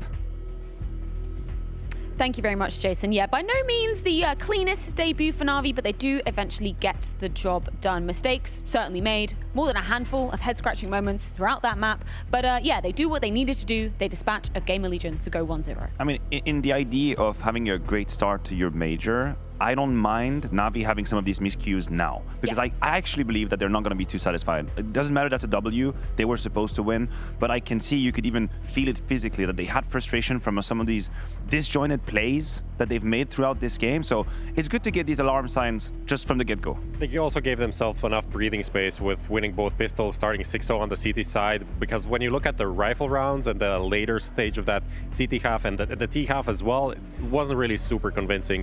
A lot of mistakes. I mean, they allowed GamerLegion to stay alive in this game. As far as I'm concerned, there was never any doubt in my mind that NAVI was going to win this game. I think they were head and shoulder above their opponent. But somehow, where we usually praise NAVI for having like the finesse and having the coordination to close these rounds very methodically, they gave away a couple of weird situations. CT side, 4v2 situations at the very beginning, then 2v1 against Acor, then 4v3 on the T side again. Weird moments with the bomb going around the world. This was very not NAVI-like. Yeah, we are going to dive into one of those moments very shortly, but not before we get a winner's interview. We've got Dinko on the sideline with Blade. Yes, absolutely, here with Blade. NAVI do get their opening win, and I just want to talk to you a little bit about the start of that game. It felt like you guys were in control for a bit of it, then you lost a few clutches going the other way. Was that you maybe just taking the foot off the gas, or is it just not being coordinated? I think this is normal. I think it's normal. It's not like we must close team 16-0. They're not like trash team. They pretty mediocre, pretty normal team, and I think they can outsmart us at some point. And yeah, we are also doing some mistakes, and I think all teams do mistakes. So we expected not like clean game, but like 16-9, 16-8. Now talk to me about Nipple's position change, right? We're seeing him over towards that B side. We used to see him towards the connector. Can you talk us through why that change happened? So at the beginning of the year, I think, and even in Abu Dhabi, he was playing connector, right? And that's because he was playing this position in NAVI Junior. And we were also switching position because Electronic wanted to play A side as an anchor, because he liked this position before, even from flip side. And we tried it only because it was easier for NPL not to start to play immediately the new position. Then, I think after Katowice, we had time to practice and we changed him because he's now playing mostly anchor. And I just want to ask you, were you happy with the lead up to this event, how the practice went on the lead up to the major? I can say, like, I don't know, I can put like 6 out of 10, I think, for preparation. We started slowly. We're trying to fix our bad maps. That's why I think it was slow. Then at the end of the bootcamp, it was much better. I think we're not like in the best shape we want, but if we qualify to playoffs, I think this time will be perfect time to fill this gap. Well, congratulations on your first win in Paris. Always great to hear from Blade. Thank you, man. Thank you so much as well, Dinko. Yeah, Blade reasonably content with the first showing versus GamerLegion, but we're going to throw out onto a round that got us scratching our heads in the green room. This is a 1v1 between Acor and Perfecto. Some weird moments, Matthew. Can you explain what's going on here? Yeah, round 22 was a bit of a head scratcher, as you mentioned. This was actually 23, but a bit of a missed opportunity for GamerLegion as well. You see the way it starts with that beautiful double kill with MP9. The flash is a little bit missed, and then NAVI do what NAVI do best, which is to play the mid-round, find the clutches. But Prof, at that very moment, this is supposed to be GG. Yeah, this feels like a done round, and we see Perfecto kind of somehow getting this probably overextension here. Why isn't there a trade? And we missed the whole situation between Acor and Perfecto. Acor going around the world and doing nothing practically, and then giving away his position in the 1v1, like with the wall bang. I think that's probably the biggest misplay that he did there. Like you're the operator. Your biggest advantage is that one shot, it's done. And Perfecto kind of wants to jiggle, wants to find that info, and is going to risk his life to do that, and you just give it away for free. Acor played himself. When Perfecto finds the penultimate kill, he's in a position to kill Perfecto immediately. And I think he thought that he was known and then he ran away to CT spawn for whatsoever reason. He had it. He had him in his crosshair. That was going to be done, and this is what put Navi on tracks. Yeah, which is kind of crazy because, you know, we saw Acor having that really nice clutch in the first half as well. There were some moments that kind of shone through from him, but I guess it's expected when you're going up against the players that are the caliber on the side of Navi. I feel like he maybe gave Perfecto too much respect in that round, because as Maniac said, you just go for the kill, go for the trade. If your player from the T-spawn is coming in and going for that aggressive play, you have to do it with him. So that was kind of a mistake. And realistically, like watching that game, for the most part, it almost felt like GamerLegion was the better team, but it didn't pan out in the end in these close scenarios. Well, Navi 1-0 up, so unfortunately GamerLegion falter at the first Legends hurdle. We can take a look at the schedule because we have a hell of a lot more CS to be sinking our teeth into. Of course, at 9, taking on Team Liquid. That's over on the B stream side of things. But next up, it's FURIA versus Monte. North America, we had a thing called the do not peek bat. You know, it's a baseball bat. It was written do not peek because that was our biggest problem in North America, was over peeking, re-peeking. And then that guy would walk up and down the aisles of the LAN behind their team to make sure that no one would peek and re-peek again. Did you guys have anything theatrical like that at the Danish local LANs? We have a thing called Cocky or Crash chocolate milk. Oh, yes. I love that stuff. I get it at the Netto all the time. Pretty good, yeah. It's a competition. You have to drink it as fast as possible. Did the handball players do that too? I don't think so. It's a CSGO thing. CSGO thing. And then you see all those guys at the LAN events. I didn't compete in that, but a lot of people did in Denmark for those LANs. That's a pretty big thing, I think. Then you go through, and if you're gonna win the competition, you have probably drank, I don't know, 6, 7 cocktails. Okay. So you drink that as fast as you can, and then you try to win the match? So hopefully you're not lactose intolerant. No. Oh, it must have been some smelly lands. Well, 2 competitions going on at once. It explains how come Denmark got so good at competing. Yeah, cock your crash. Yes, exactly.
Ready to brawl, and Monte first up to the ring. The latter coming through what was an arduous challengers stage. The former, however, coming #1 in the Americas RMR. Matthew, what are your takeaways at the moment from an arriving FURIA? Well, I'm kind of curious how they're going to show up, right? We know that at times the beginning of tournaments can be a little bit tricky, but I do have faith in FURIA. In fact, I have a blind faith in FURIA making it to playoffs. I have no question. And one of the main reasons is the man named K-Servato. I think he's an absolute superstar. Pay attention to the T-side rating across the lineup, and you will see what greatness looks like. By my metric, a player that is able to have such rating on the T-side is an absolutely exceptional player, and he shines in this new system I like to call about FURIA. That's where he shines a lot. Yeah, and as a rifler in this meta, it's like all about the oppers. He is their best player by far. Rifling, and I think you could make the case he is the best rifler in the world right now. Nico, yeah, he is great, but look at the last 6 months. He's been performing. You ready for all these threads? You're ready for that? I am ready. There we go. He's Well, ready. and both of those players, arguably, two of the players we look at who have never lifted a major trophy. Of course, FURIA are going to be hungry to lift one of their own. Let's move on to talk about another player on the side of the Brazilians. So we've got Drop, putting him under the spotlight because I think back at Katowice, it was maybe a bit dejecting to see how emotional he was getting in some really high-pressure situations. I'm running out of argument as to why we have to keep Drop in that project. I can give you one. You have one. The major was coming up, so you can't make a roster change. Fair enough. And I'm pretty sure, like, there was an interview with Gary where he even said, like, we're simply not in the position now to make a roster change. And then they kind of doubled down, and the RMR and the IM Rio are looking promising, so, which is pretty good. But I mean, if anyone is on the chopping block, like Drop is, like, he definitely could be out. If things go south for FURIA, he is going to be the first one in the list of changes that happen in him. I know that sometimes emotionally he can be a voice and he can bring some energy, but just the input in-game has just not been sufficient. Well, let's flip things over to talk about the leader of the squad. We have Art on the line with Dinko. Hey Art, welcome to Paris. Good to have you here for the major. I just want to talk to you guys. The last time we've seen you was in the Rio quarterfinals, right? So talk to me, what have you been up to since then? Oh, that is a lot of practicing. We practice from Brazil, then we come to Poland and then practice a little more. And what was the main thing you guys are focusing on improving when you were at your practice? I don't think there's any specific things. I think we try to improve on every sphere of the game and just practice every map as much as we could. Now, we've seen this year has been a bit of a struggle at times towards the start of the year, but you've had patches of good form. I mean, making the playoffs again in Rio. What do you really think the reason is for some inconsistencies with FURIA this year? It's hard to say. There's never one thing when you talk about CS. It's always a lot of things that's going on. And individually, when we're not on point and on the team we're not on point, it's two different things. So it's a lot of things happening and we try to fix all of that. Now, looking at Monte, they're a team that have a lot of sharp players. They play a lot of the Tier 2 CS. You guys won't have had the most experience with them. So, from what have you thought when looking at this team in terms of preparation? What do you think about Monte? I know that Monte is a very strong team aim-wise, and they have been playing very well in the recent tournaments. I think they're a very strong team, but the thing we have that we're ahead of them is playing on LAN. I think they don't have that much experience on hard situations, so hopefully we can get them to be on the hard spot so they can struggle a little bit and not just have like a fun game, easy game for them, where they can just roll on their confidence. Now, we know your calling style and the play style of FURIA is difficult to play against and call against. A lot of in-game leaders have said that. Do you think the fact that Monte have switched IGL just before the major isn't going to help them against you guys? Yeah, I think that's good for them. I think when they switch things before matches or before tournaments, they change up a lot, and it's very good for the short term as well. So I think they must be happy with that. Ancient going to be the battlegrounds in this best of one. Let's flip on over to talk a little bit about Monte. I used the word arduous for their run throughout the challenger stage. It certainly was. It really came down to the wire, managed to take down Pain, another Brazilian team, to push them into that legend stage. That's some regional experience that they got there. I mean, maybe it doesn't matter in most cases, but Monte is a team that just plays online European Counter-Strike, so getting any experience playing against a team outside of their region is going to come in pretty handily. Yeah, I don't know how much experience they have against the likes of FURIA. I think FURIA is quite a unique matchup. It was touched on by Dinko as well. And if I reminisce of how Monte impressed me in this tournament, I have the Monte versus FaZe game in mind on Ancient as well. It was through a whole lot of assertiveness and aggression, mainly on the B lane. We're going to play Ancient as well. A couple of times they just absolutely rushed into FaZe's face. I'm wondering, can you play that card against FURIA? Are you not just fueling exactly what they want, which is a bunch of duels here and there quickly on? I don't know how applicable that is. I'm pretty sure they can. I'm kind of not confident, but I'm leaning actually towards Monte in this early matchup. I'm leaning towards some of the challenger teams that are coming in a bit more hot against FURIA. I think that could be the difference maker here. Well, Prof perhaps taking the underdog in this matchup as it is Monte versus FURIA. But we have to throw it on over to our casters. Jason and Anders, let's get this one underway. You have to, Freya, like it's some sort of, chore, like taking a little bit personally here, maybe. Jason, how do you feel? I'm defensive? No, I don't feel I'm good. I'm excited that Prof actually went for the underdog. That's pretty sweet, going for Monte. Not that much of an underdog. I mean, yeah, the odds are going to be favoring FURIA, but not by a tremendous amount. I think we've just seen an erosion in the faith in FURIA, this year, which which makes sense. They've had some very disappointing results, haven't gone as deep, despite having, maybe I think all of us feel a certain level of frustration not seeing K Serato able to make it deep into tournaments because he's been such an incredible player. He's been one of the best players in the world, and we all want to see that. but certainly FURIA has given reasons to doubt them in the past. But either way, they get started. 1 week boot camp in Brazil, 1 week boot camp in Poland. It's all led to this opening match for FURIA at the Blast TV Paris Major, taking on Monte, one of the upstart teams through this whole process. And let's see what they've got on Ancients. This is definitely going to be fun. Boros is a madman on this map. It's seen many, many times before. He's going to be the topic of a lot of conversations and usually does really, really well. You've been begging to cast a Boros game since we came in the Legends, or I mean the Champion stage as well. Yeah. The Challenger. Wow, I got all 3 of them wrong. Good for It's me. all good. Yeah. I got a chance to do it at the RMR, and it was really impressive. That's sort of my first real encounter with Boros, apart from just being a name somewhere that people mention every once in a while. So, yeah, I look forward to it. DemQ going to be taking down K-Serata to begin with. Art is back into it, though, when he takes down Crashdale on top, so it's a pretty good start. 3 versus 3 here. The bomb is going to get planted, and actually, look at Waro and Boros. They both have some really advanced positions. There's Boros coming into it. Will take down Safe when crouching in. The drop goes down. Boros will finish the round. Yuri never stood a chance on that one. Yep. So, very decisive in favor of Monte. Yeah, I mean, FURIA never stood a chance in that round whatsoever. That retake wasn't going anywhere. Drop challenging. The smoke gets taken down. Up 1-0 with a nice simple hit towards that A bomb site. And then Boros gets some open space with which to work. Good headshot there onto Safe. There's the peek around the edge of the smoke, and Boros is going to be able to shut things down. Long route for Yuri to go at the end of the day, and it's 1-0.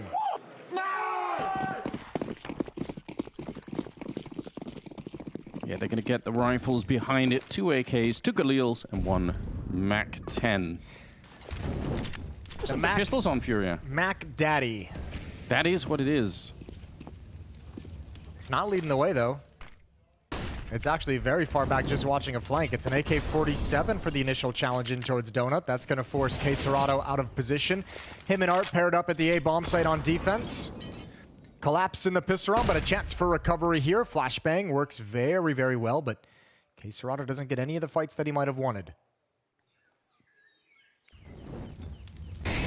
Always so much fun when the CTs have this many smokes in a round that just has pistols, because it just becomes about trying to save the smokes. And if you can save them sub 30 seconds, they actually become so valuable. That's the only thing you should be worried about in the UI right now, is the amount of smokes that's left on FURIA, and whether or not Monte are going to be slow enough that it actually backfires on them. Well, there's none of those smokes. Excuse me, Art does have 1, but I think it's going to be late. Actually, He's not even going to get it out. I think he might have even been throwing a Molotov, so all that utility that you mentioned, keeping it in their hand, it goes to waste. K-Serato's stuck in A main. No one to challenge his position, but he can do nothing except listen to the footsteps. He can't actually stop this plant. So it'll be 2-0 for Monte, and the only question remaining in this round is how many people might fall prey to K-Serata? Yeah, he's got that position, but I mean, it's very hard for him to do much of anything. If they exit that way, again, the bomb blast radius on this map is enormous, so you got to be running away somewhere, but it looks like they're going to go the other way. So not even K-Serata is going to get much of anything done. Who did you have winning this one, Jason, Moses O'Toole? I had FURIA. You had FURIA? Yeah. You feel strong? Is it a strong pick? No, it's not a strong pick. So? I think the doubts are fair about them. And I mean, I generally kind of, most close affairs, close matchups that we have, I usually lean towards the team that comes out of the Challenger stage, just because we've seen those kind of hiccups, those slow starts from the Legends, and the hot starts in the Legend stage for the Challenger teams. So I usually lean more in that direction, but yeah, I don't know. Gut feeling, I guess, a little bit. I'd like to see FURIA do well. Yeah, I thought it was very much a coin flip as well. I was very, very unsure about this one. Of course, those best of ones are just notoriously very tricky to predict, but I think I went with FURIA. I don't even remember, to be honest. I think I went FURIA with this one too, but we'll find a graphic at some point. Check it out. Now, I mean, there was an interview K-Serata gave with HLTV coming into this Legend stage, talking a lot about the boot camp that they did, the week they spent in Brazil kind of doing theory and coming up with ideas, and then the week they spent in Europe boot camping before this to put those theories and ideas into actual practice against the better competition. And I mean, he's talked a lot about how they've changed a little bit of a style, which we've heard from a number of teams always coming into majors, mentioning a lot about their pace change on different maps, you know, faster or slower. Some of the losses they've taken recently, losing the E.G. Black has made them kind of second guess things. So this is our kind of first glimpse of what some of these adaptations and changes that FURIA have talked about, what they're actually going to look like inside the server. taking shots at EG Black. It's like certainly we lost to EG Black and we realized. Yeah, he's like, that'll make you have a conversation with Jesus. That'll make you stare in the mirror and really get a good, clean look at yourself. Some really underhanded BM. I like that. It's good. Urian drop a left, and you know all the fun I was trying to outline earlier with the smokes. None of it came into play. Bit of a shame. I like the attempt anyway. I mean, it's doable. Oh, Yuri, that's good. Get warmed up. We saw earlier how much it can matter to get a couple of kills. I mean, GamerLegion sort of managed to pave their way back into a game by getting some of those early frags and keeping the economy low on the opposite side. So you want to see something similar here. 3-0 though in favor of Monte. It's a great start. You like to see it. Yeah, clean start. Good nades towards that donut position as well. But now we've got 4 M4 A1s and the AWP on safe. So this is where FURIA are going to want to take a stand really early on and make sure that Monte don't run away with too much of the game. Haven't really seen any of them put into play properly yet, but that's not too unusual. I don't think anyone's going to be super worried. Krasnal though, that's a very aggressive run right past. Yuri, 1 bullet. He's like, I heard something. Yep, gives away his position as well. Actually, I think they heard 2 M4s. Boro steps up in either way. Regardless, they had no idea. Oh, he's lucky the team kill comes in. He thought for sure he had that kill a little bit early. 1 for 1, and that feels like it's not nearly as good for the step that Boros had on that setup. Could have easily been a double spray down. I don't disagree. Yeah, but a team kill to equalize it, make it a 4-on-4. A bit of an off angle, but against the AWP Aurora, it's not going to make a difference. Instantly taken down. Pacerato, wide swing. It's another team kill. They're keeping it reasonable, I suppose. Making it a fair fight here. It's dropped and safe, but they're way across the map. They're not even going to give it a shot here. No, and they shouldn't. Too far away when this eventually does come in, and obviously the AWP in hand as well. No kits on either one of the players, so just preserve what you've got. That's pretty damn simple from Monte. This could have been a much more convincing round if Boros' play had panned out the way it kind of envisioned and the way it looked like it was going to with the double spray down. This could have been way more comprehensive. Either way, it's a nice, easy slide through Donut into the A bomb site. It's split with 2 players Donut, 2 players A main. And K Serato on his own after Art gets picked off, couldn't handle it. Yeah, they steal the AK, but otherwise, nothing too exciting happening yet on the FURIA side, as they are going to be 4 rounds behind. Wow, almost going up to the bomb there. That's a bit scary, but they get the job done. DemQ shouting at them already. And why wouldn't you? Take the opportunity. They've got to feel pretty good. Krasnal is at -1, but it's all good. Yeah, it's okay. Drop as well is at 0 because he had the team kill over in Cave. Yeah, so a couple things going wrong. Krasnal is muted in game. He is. Means he's been... Naughty boy. Yeah. Yeah. He's on the list now. I admire that. Yeah, you talk a lot of trash when you're playing the game, Jason. I did when I was good. That should be the rule, you know. At least you got to be good. Yeah, if I you can get away with it. I can't really back it up in the same way these days. I'm a little old. So FURIA out of the timeout, 0 rounds on the board. Going to invest, going to drop some weapons over from the 2 saved weapons in the previous round and come right back into things in round number 5. Yeah, a bit of a slow start on the side of FURIA. Monte don't seem slowed down at all. Krasnal's going to be holding outside of the B bomb site. Boros leading the charge over at the A side of things. The setup, if there is going to be a push coming in, they're definitely going to be ready for it. Kind of a rare thing for the CTs to actually be pushing the hallway directly, and they're going to go for a boost here. It does happen. It always feels risky when you're doing it. Early in the round it happens, right? Like yeah. Mid-round, it's such a tough position to work up the courage to do that. So many angles once you step into there, and obviously it's far away from other positions on the map as well. It does give you a little bit of information, but for the moment, happy with a little bit more of a passive setup. K Serato boosted up, drops his utility over to Art, who can be dynamic. Art now has an extra smoke for Donut if they ever start feeling the pressure. Middle is lost, no presence. Urian drop here, plenty of noise. And it looks like Monte at this point, as the smoke fades at top stairs, they deploy one in Donut and they want to attack the red room. Safe is waiting. Yeah, AWP in a perfect position. He misses the shot though. It has to be a hit. It has to be, I agree. Almost unforgivable. That could really backfiring on them a little bit, although they still have Art and Quesorado heavy on the A bomb set, and they should know this, Monte. There's nobody in middle. They should realize this is going to be a tough defense. Good grenade on top. Art and Quesorado locking it down, stopping the bomb with 25 seconds here.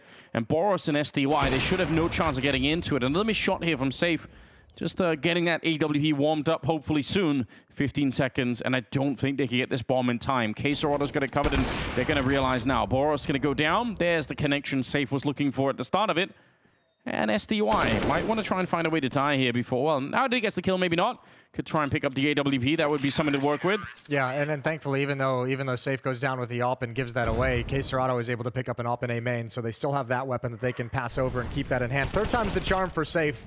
A missed shot, attack through a wall, and then a clean kill. But this is the defense that really holds on to things. Nicely done from Art and Quesorado. Previously, when Monte's attacked that bomb site, they've kind of been split. Like, Quesorado had his own 1v2 at A main. Art had his own 1v2 in towards Donut. This time, they're kind of working together at the same choke point and able to shut things down.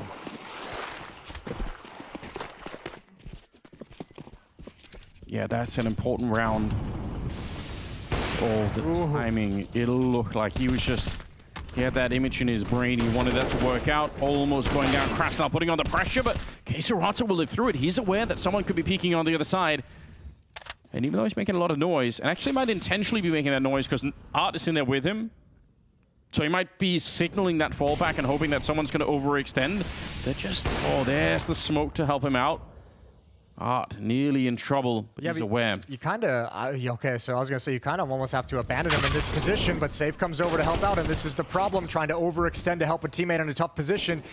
You expose yourselves to those plays. The lurk in through the A bomb site once they realize there's two players in middle. Safe picked up, shifting over towards the red room with the AWP, and Demka has immediate impact. The defense is spread far too thin. Yeah, it is. You're right. They got stretched out across the map. He's going to get the last kill too, make it a triple. And Monte right back into it. 5-1 in their favor. Oh, this is starting to look like a really, really impressive opening. Yeah, they're starting to really expose FURIA's defense. It's the second time Boros has had the confidence to just step through that smoke. Yuri's going to have a tough time throughout this whole half.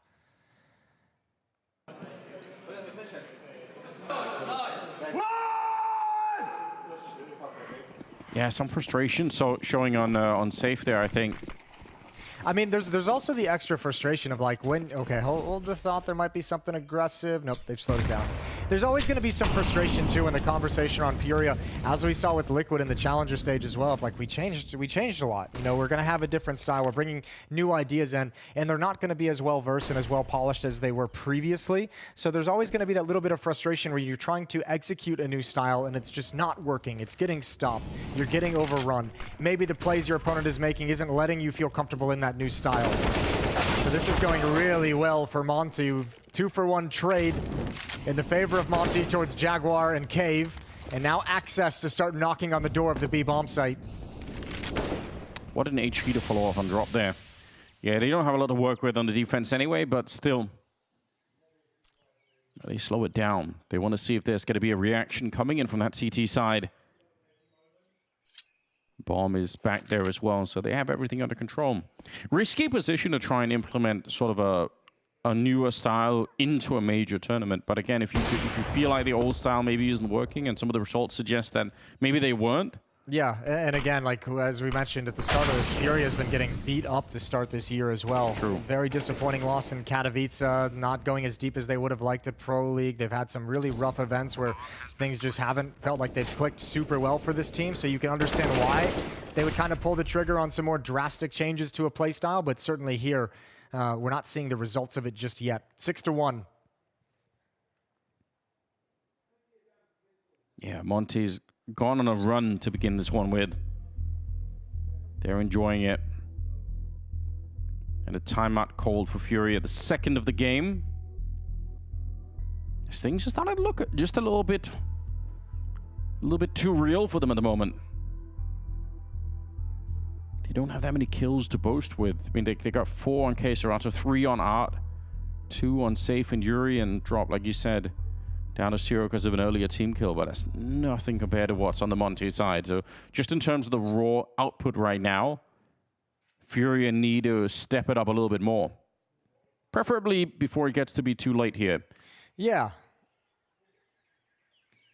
Don't want to be seeing that. I think that cave fight is going to be a huge issue with Boros kind of sliding into that position against Yuri that we've seen a number of times. We've seen, you know, FURIA now have presence in middle and not able to stop it. We've seen a passive setup in mid that's been a little exploited as well. So, yeah, at the moment, there's a lot of red flags across this whole map for FURIA's defense.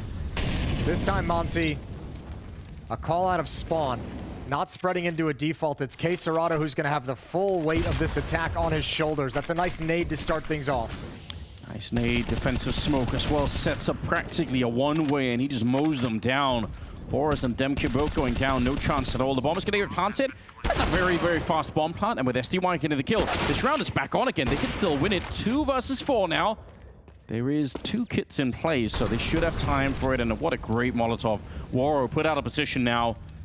Krasnal still hiding on the other side. They don't have anyone needs that are worth speaking of on the Monte side, but that is such a quick bomb plant that FURIA need to move pretty quickly to get onto this retake. Waro, good shot. That's going to drop Yuri. Art is there in return, and that defuse already happening, but they get off it immediately.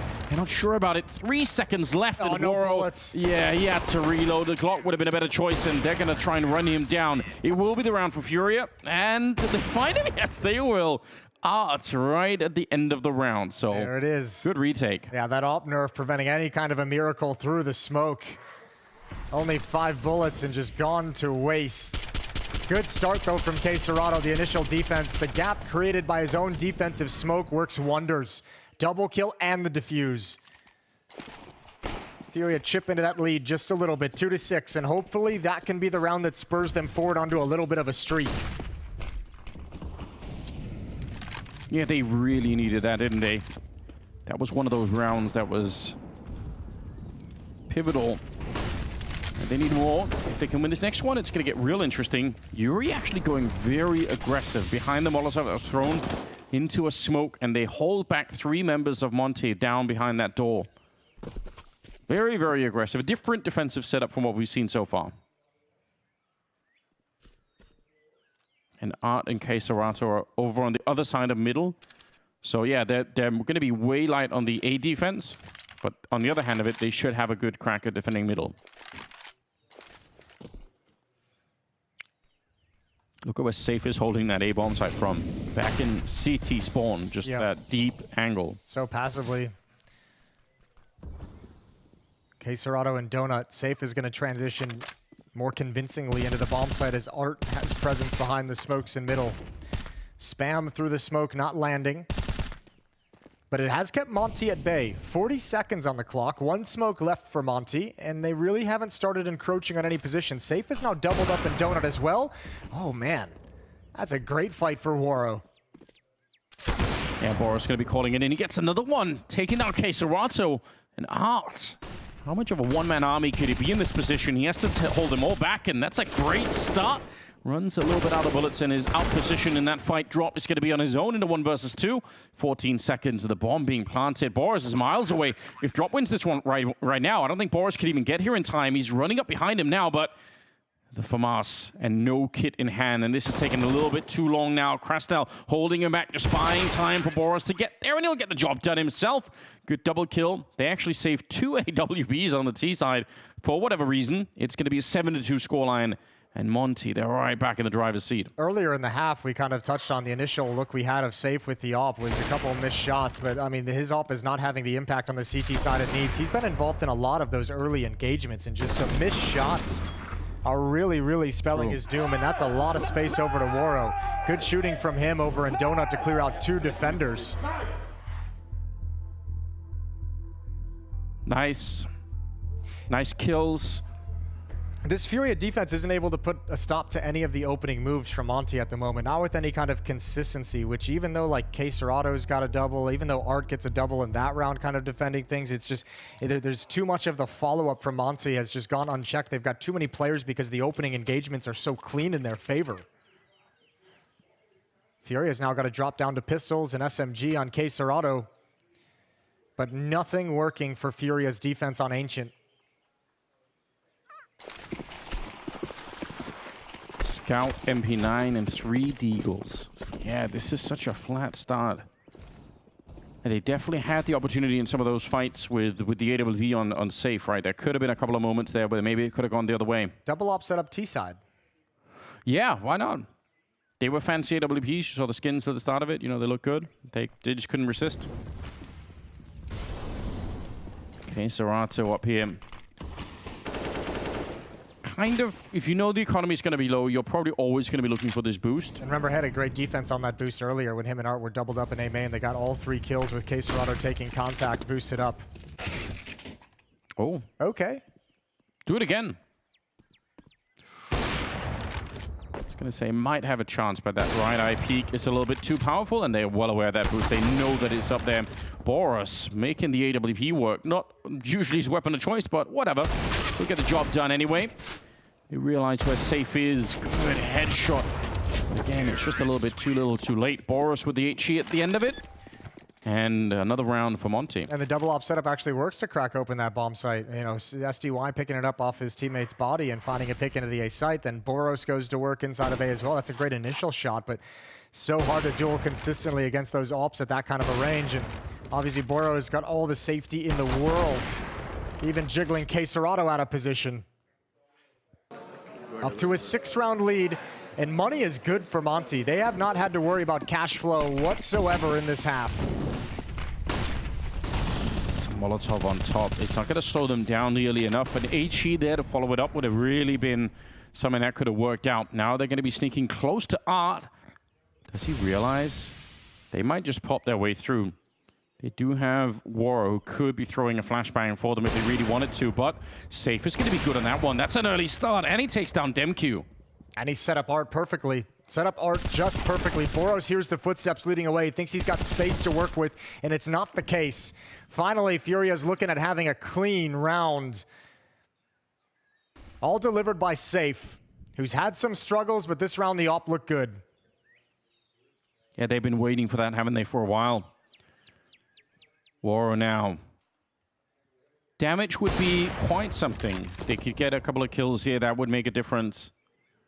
It's looking unlikely. They're already out to hunt him down. Art coming in on the one side. Drop holding you inside of the B-bomb site. And there's the timing for it. Couple of clicks. And Art will delete him from the round. Third one for FURIA. Still, they can come back and do some damage in this first half here, FURIA. Even if it looks a bit grim right now. Especially if they win this next one. Oh, this is a very nice shot. Look how much it's showing. Good job ripping off the head of Demq. 8-3. That's all of the money, by the way, used on for Monte in this round. So this is the real opportunity. I feel like if FURIA flub this one, if they can't pick up this round, then they're not going to have a lot of chances left. Yeah, this is already a rough scoreline for the CT side, but true. But certainly if this one slips away and you don't really have the opportunity to close the gap nearly as much as you'd like, I mean, if they can close this out, get up towards 6-7 rounds, that's not a bad recovery whatsoever. At least gives you a fighting chance in the second half. Boros with the flashbang going to challenge towards Cave. Yuri, defensive smoke to delay anything. Just walks right into it, not worried that someone's going to be there. Mid and A has been so exposed throughout this half that I feel like this B bomb site really hasn't gotten nearly as much attention as we're used to. This defense hasn't really encountered a whole lot of challenges in these gun rounds. Yeah, even more interesting that there happen to be 3 people here. I mean, this feels like around Monte's thinking the same thing. Like, we haven't really given a whole lot of love over to the B bomb site. This might be like the first real set piece we see towards this side of the map. 3 AKs stolen in the previous round for FURIA, so a lot to be working with as well on that CT side. Well, they're still waiting for it. Boros flashed out, but he's good for the kill anyway. Good little shot, and that actually reveals a fair bit, right? Double push in there. Oh. Art's on the other side. Good grenade to slow them down and just murdering them inside of the smoke. Art continuing. Waro, a bullet away from death here. And FURIA definitely going to get that 4th round and also collapse the economy of Monte here. Wow, that was such an expertly timed bit of utility. Yeah, that was actually done perfect. And Monte not really applying a whole lot of pressure to force out that utility early. You got to give a shout out to Art. You mentioned it, 3 defenders there. A good rotation from Art to read what's coming. Monte gets stopped cold, and you're exactly right. First time they've had to encounter any economic issues, and it comes in round 13. They'll have this op, but what can they bring together around it? Yeah, Molotov into a smoke, into a nade behind the smoke. You've already eliminated 2 players over in Cave and Jaguar. You kind of know exactly what's coming. Yeah, they're going to save the AWP on Monte's side, but doesn't change the fact that FURIA started to get a little bit more warmed up into this one. Art's at 13 kills after that round. It's taken a minute, and I mean, and then it's going to put a test it's going to put like a real test over onto the T side of FURIA, which is probably where most of the adaptations they've talked about coming into this is going to be. Mentioned a little bit of a slower pace. K-Serato feeling a little bit more comfortable because he likes to be a bit more passive. But it better be lights out of the gate. Yeah, that's a good point, right? That second half can't be a slow burner like this one. It just has to be all fire and lightning at the second half. We're not there yet. And I like that boost in the smoke in the middle on the Monte side. That's the kind of setup that is super risky because there are a lot of grenades thrown in there. But if you want to make one AWP work, you kind of have to try something. There we go. A little bit of a jump up. Is he going to get it on the second go around? Might get a shot at it. Oh, close. No, hard. The eyes on him. Yeah. How do you even see that? Eagle eyes, baby. He was prepared for that. I think Woro thought he was going to get at least one more jump, one more crack at it. There goes Krasnal. As Drop steps up and swings wide, sees things clear. And Monte just doing the only thing they can do, which is give time for this op to try and find a pick, find a mistake from FURIA that has not come yet. Yeah, they are sort of pushing it around the map like a piece of artillery, trying to see if they can find something, but it's not happening at the moment. Yuri's going to be walking out. Looks like he might find himself a multi-kill here. Check in the middle on the one side. Going to go back and, oh, actually finds a pistol instead. Yeah, that's a bit uncomfortable. Yeah, he really was. It looked like a triple was going to be lined up for him. Good turn, good check from Monte. Op still a little bit dangerous, but you'd have to be really fortunate with the timings to be able to bust open the defense. 18 seconds. And Boros is the only one remaining with the P250. Gonna get caught by Art, and FURIA's up to 5. What an important bit of recovery work being done here by FURIA. 3 in a row now for FURIA, where previously they hadn't been able to string them together, winning rounds 5 and 8. Last 3 all go in their favor. 2 remaining in this first half. B-Stream action is live as well. If y'all are chilling at home with a couple of monitors, Fnatic taking on NIP, the other game for the Legends stage at the moment. Yeah, another hard game to predict, if I'm being honest. DemQ instantly going down. Double push in there. Yeah, we mentioned that. Those pushes usually coming at the start of the round, and I mean, FURIA's found a perfect moment for it. Get a little bit aggressive, show them a different look late in the half. Drop. Actually, that nade, if it had gone through the arch itself, would have been pretty good. But a 4 and 5 here. Boros in the middle. We haven't really seen the full Boros effect just yet. He's been a little bit more slowed down than I was expecting, so see if they're going to be able to put him into play. The flashbang is amazing, and the follow-up angle couldn't possibly have been better either. So Drop is going to be going down back into a 4-on-4. Yeah, caught in transition, Drop into a new spot. This is where Boros might come into play, but Art shuts him down early as he swings in towards CT spawn. Not a whole lot of utility left for Monte, even before that kill comes out. Only 2 flashbangs in a smoke, so not a whole lot of resources. Had to go for some challenges in that fashion. Krasnal and Woro going to be up next with some resistance as Safe and Yuri push down B ramp. That is so close to being a peak. I can't believe they didn't see the helmet there. Oh, Drop. Safe. I think he must have spotted it. Krasnal hiding right up close. Does he hear that? I think they must know that he's there. Yeah, there we go. But he misses the shot anyway. And the 2 versus 3. With about 20 seconds left, there is a flank coming in. SDY, he's just looking for that gun barrel. 18 seconds now, and the bomb is on the ground. SDY is going to get the kill, but he might be a little bit too late here. 12 seconds, they're going to go straight for the bomb plant. And Art and K-Serato on the retake. He's picked up an AK in transition here, Art, and that's probably a smart play. Yeah, but SDY hasn't gotten out of this position. Art knows he's going to be inside the bomb site. That's where the assumption is made. So now using the smoke before it fades to get over towards ramp, and SDY might have a solid position for this 1v2. He's planted way far away from the wall bang, so he can't use that on the other side, and we wouldn't risk it anyway. They have kits, so they're going to go straight for this one. SDY, this is a very, very hard round to win. Grenade doesn't touch him at all. Going to set up a flashbang, but they're already on... Oh, they come off the defuse. They're going to go back to it right away, but that's risky Who knows what could have happened? If he gets the first headshot there, he might just win the round.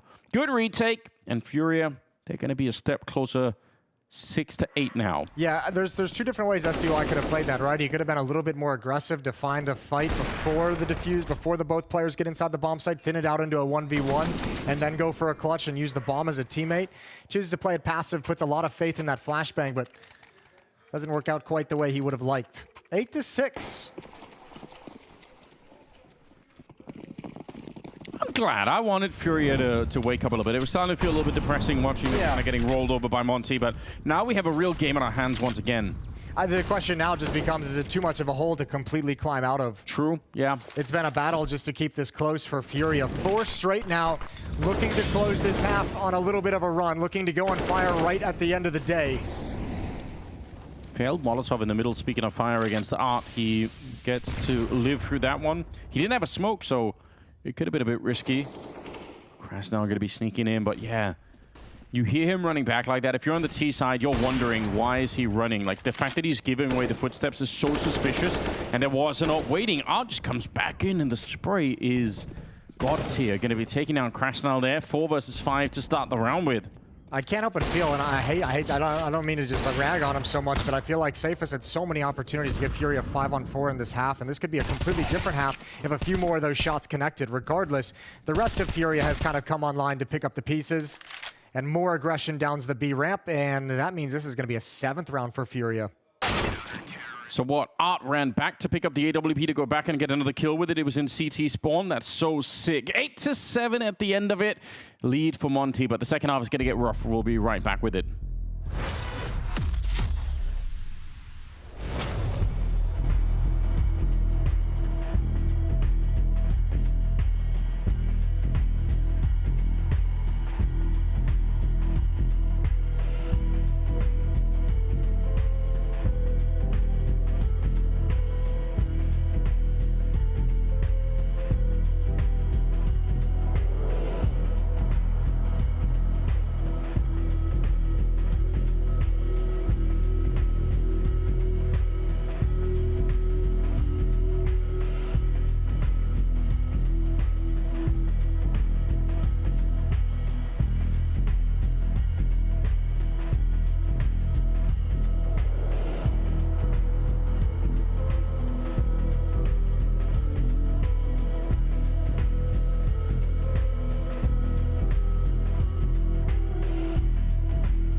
Nice. AVP dead. I'm leaving you behind the coop. Yeah, don't behind the coop.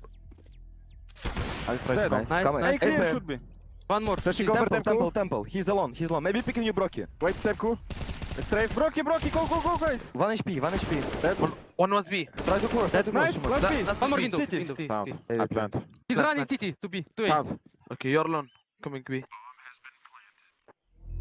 Easy. You can kill him. Coming. Nice, bro. Let's go. Entry. Good win, but we talked a lot about the struggles of FURIA in the first half. This is Art on your screen. Surprisingly, considering some of the names of the team, 19 kills on Art to lead the way. He's been in a carry mode and really a strong player on that defensive side to bring FURIA back to 7 as they switch over to the offensive side. And now he's got to do it with his brain. Now he's got to put this new style and all this new theory that FURIA have to work here on Ancient to make a comeback happen. Yeah, leading from the front right now is Art. That's impressive work. And they need it badly right here. The pistol round coming up, second half. We're on Ancient. Boros, yeah, he's realized the sauna what they don't feel comfortable at all, and now they're getting sandwiched, but they're battling their way out. 2 big kills for Boros, and Warrior will spin around and get the kill on drop as well, and somehow, in spite of almost getting set up in a trap, they were almost getting stuck on that ramp. They just shot their way out of the problems. That's incredible to see. Unbelievable. That's a round of just straight bullying FURIA, pushing down ramp, not even caring that you're stuck. You know you're getting wrapped around from the bomb site, but what a double kill from Boros. And K-Serato's got utility that he can't put into play. He's got no armor, and so he'll be taken down. The Glock does nothing. Second pistol round to Monte, and they bring the lead back up to 2. Look at, you see the position instantly here, but that is really well done. Good couple of shots from Boros. And Monte, yeah, winning the mouse, second half pistol. Mouse is broken. He gave it that look. Yeah. Why have you betrayed me like this? I was clicking the mouse and the bullets. I've chosen you to come to Paris with me. Yeah. Well, he can't get the round back, can he? So let's talk about this a little bit while this round kind of comes to waste. Looks like FURIA just going to do an A rush. Some of the changes that they've talked about, in K-Serato in his interview talked about with FURIA's T side is a few more rounds. They don't like play like slower every single round, but they add a few more rounds where they slow things down and mention, you know, they kind of realize, you know, one of the things they haven't been bringing to the game is those kind of slower pace mid-round situations. And they said kind of one of the things they discovered, like watching other teams as well, and obviously playing against other teams as well and starting to put into theory and practices, is like once they slow these rounds down, it gives them some space to work with because the other team doesn't know what they're doing either. Yeah. And that's obviously something that you would encounter a lot playing against the European opposition. That's the kind of practice you probably don't get in Brazil, don't get in North America, that when you come over to Europe is a huge difference in the gameplay. Is just slower paced and a little bit more quiet, less information to work with in the mid-round. And FURIA is trying to bring that style out themselves here at the biggest event of the year. It could be very hard to do against an opponent like someone like Boros on the CT side. Like you could run into problems trying to slow it down, right? Because he is eventually going to come look for you, and yeah, his first bullet accuracy is off the charts. Art's going to be walking in the middle right around the smoke. Oh, this is a really sick play. He's hearing a lot right now, realizing what's going on, and he'll find the kill on Warrior. That was all information for Art to get that kill. Really well done. Yeah, I heard those tags coming in. He got hungry. Look at Yuri, though. Challenging on the fallback, and Yuri's opened up the A bomb site, but he's going to back away. No one in position to really build anything off of it. But that's a huge kill to find. Boros has got to be careful. If he tries to chase this kill down, he saw the barrel. Look at all the reactions that FURIA will have. He's not getting away. There's going to be a follow-up fight. He just didn't know where it was coming from. Good peek from drop. Yeah, somebody was going to get him. Just wasn't really clear which player it was going to be. Krasnal going to be getting the one kill there, and actually they brought it back from a 2-on-4 into a 2-on-2 in a matter of seconds here in the middle. That's a bit concerning. The bomb is really far back. Yuri, though, he's holding it. They're going to know where he is, and they should be able to piece the rest of it together here. Monte still with a good shot at winning it. Krasnal sneaking up behind Yuri. And now safe. 1 versus 2. 30 seconds. And STY, not that far away from it here. Oh, he just runs into it. This is so risky, but he wins the fight anyway. The widest swing imaginable to get that kill. Yeah, I don't think Safe expected such a wide swing at all. He wasn't aiming for anything along those lines, so STY gets away with one there, and a nice round, a nice recovery. That was a 2-on-4 brought back, and that's kind of what you mentioned with Boros, although it was Krasnal and STY to really put it into play, but Yeah, you slow the round down like we've kind of talked about. They've changed into and tried to incorporate into their game, and it gave all the time and all the peaks in the world over to Monte to actually recover the situation. Yeah, it seemed like there was another opportunity there for them maybe, but FURIA now back with the pistol. Tech9 trying to run down SDY and Demcube. It's not going to happen. The Organ play as well. And a 5 versus 3. Waro coming through the smoke to bring down Art. Definitely an attempt to try and see if you can get that pounce on them, and it does not that far away from working, right? If you get one of those 2 kills towards the donut position, a lot could happen from it. But they just never really got the opening that they were looking for. So instead, it's 12-7. Monte looking good. Prof's prediction looking good. 5-round lead for Monte on defense. AK's coming out for FURIA. Did Prof pick them? He did. Professor, the connoisseur. Yeah. Gary getting involved in the conversation. Nice to see him at the majors, standing behind the team. Third time out, third time he'll get a chance to have an impact on this game. They've spoken a lot about him as well and the kind of calming presence he is and how many solutions he can provide and how much work he does for them. Yeah, SDY at 17, Boros at 15. Started to climb up there. Now, the hard thing for FURIA is you don't have a whole lot of room to work with and find the solution, but your first gun round, remember, it got them what they wanted, right? Fast and mid, Art challenging towards stairs to find an opening kill. When presence was realized, Yuri pouncing over towards the A-bomb site to find a follow-up kill, exploiting that for a third frag, and putting themselves in a 4-on-2. That's where it slipped away. That's where things lost. But the initial idea for FURIA, the initial plan, worked out perfectly for them. Yeah, that's how you have to think about it, right? You have to think, okay, even if we didn't win the round, actually the philosophy behind it was just fine. Failed Molotov outside of the B-bomb site. Boros, Soul defending it for the early seconds of the round. Krasnal going to be rotating back to try and help him out if he needs. And you have to assume that FURIA probably want to try and clear out the middle, and it looks like they want to end up with the B-bomb site. But yeah, getting the mid control and pushing the CTs back is pretty important. And speaking of pushing them back, they're doing the opposite right now. MQ and Waro, both of them just moving forward. If they don't execute into this bomb site next 5 seconds, this round might just be done. This is such an aggressive play coming out from Monte. Yeah, this is crazy. They have so much information. K-Serato's in danger. Waro's going to peek this. Oh, there's the nice pick. K-Serato had to have an immediate headshot, but they still don't know about Demka. Lurking in from behind. The defense entirely shifting over. Oh, this has disaster written all over it. Yeah, bomb down, Krasnal on the other side. They just didn't know. You're absolutely right. You're not expecting for someone to be there just yet. And even if someone was there, you probably thought maybe it was the AWP or something like that. Art on his own, and this round has been taken away by Monte. And also, I mean, all the utility defensively, when you have that information, it's just like, hey guys, burn your Molotovs, burn your smokes, burn your nades, all on the ramp, all in the cave. Just delay things as much as possible for these flanks to get into position, and everything is just perfectly timed for Monte. Art can do nothing but save. Yeah, I know what you want to do when you're this far behind. 13-7 going to be the scoreline. And that's a round where you feel like you had a plan, you wanted to test that B defense, so you don't even get a chance to do it, right? Yeah, not even a little bit. And I mean, again, there's just more frustration when you can't even execute the game plan and the things you've worked on, and putting it into practice here against a team like Monte, everything just getting disrupted. And disrupted in a way that you don't expect. This kind of a flank before you even pull the trigger. FURIA getting worked right now. Running out of opportunities. Monte 3 rounds away from starting the Legend Stage 1-0. 6-round gap, and man, they need a swift comeback into this one. They had it a little bit in the first half.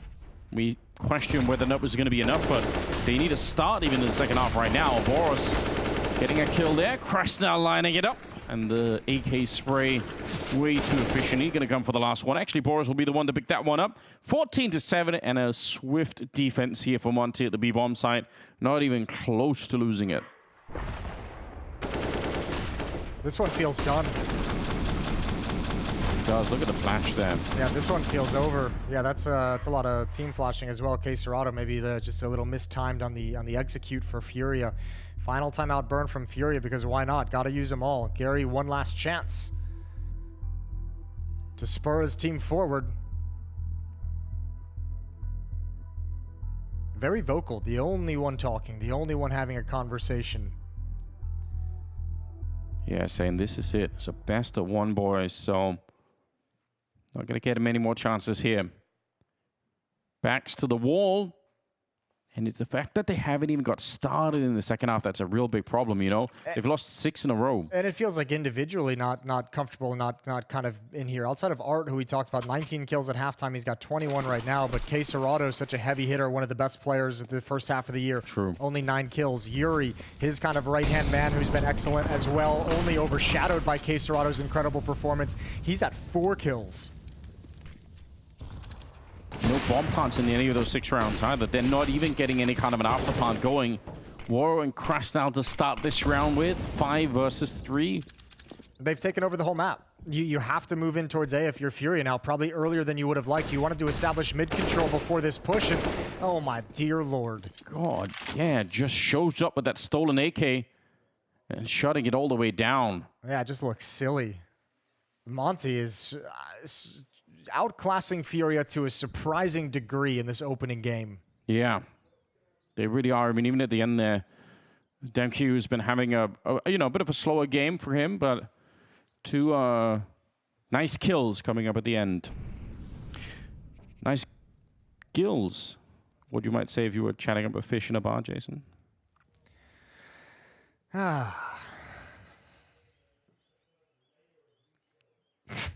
How are you feeling about that FURIA pick? Not great, but I feel like I amended it well enough by saying I wasn't super confident in it. You did.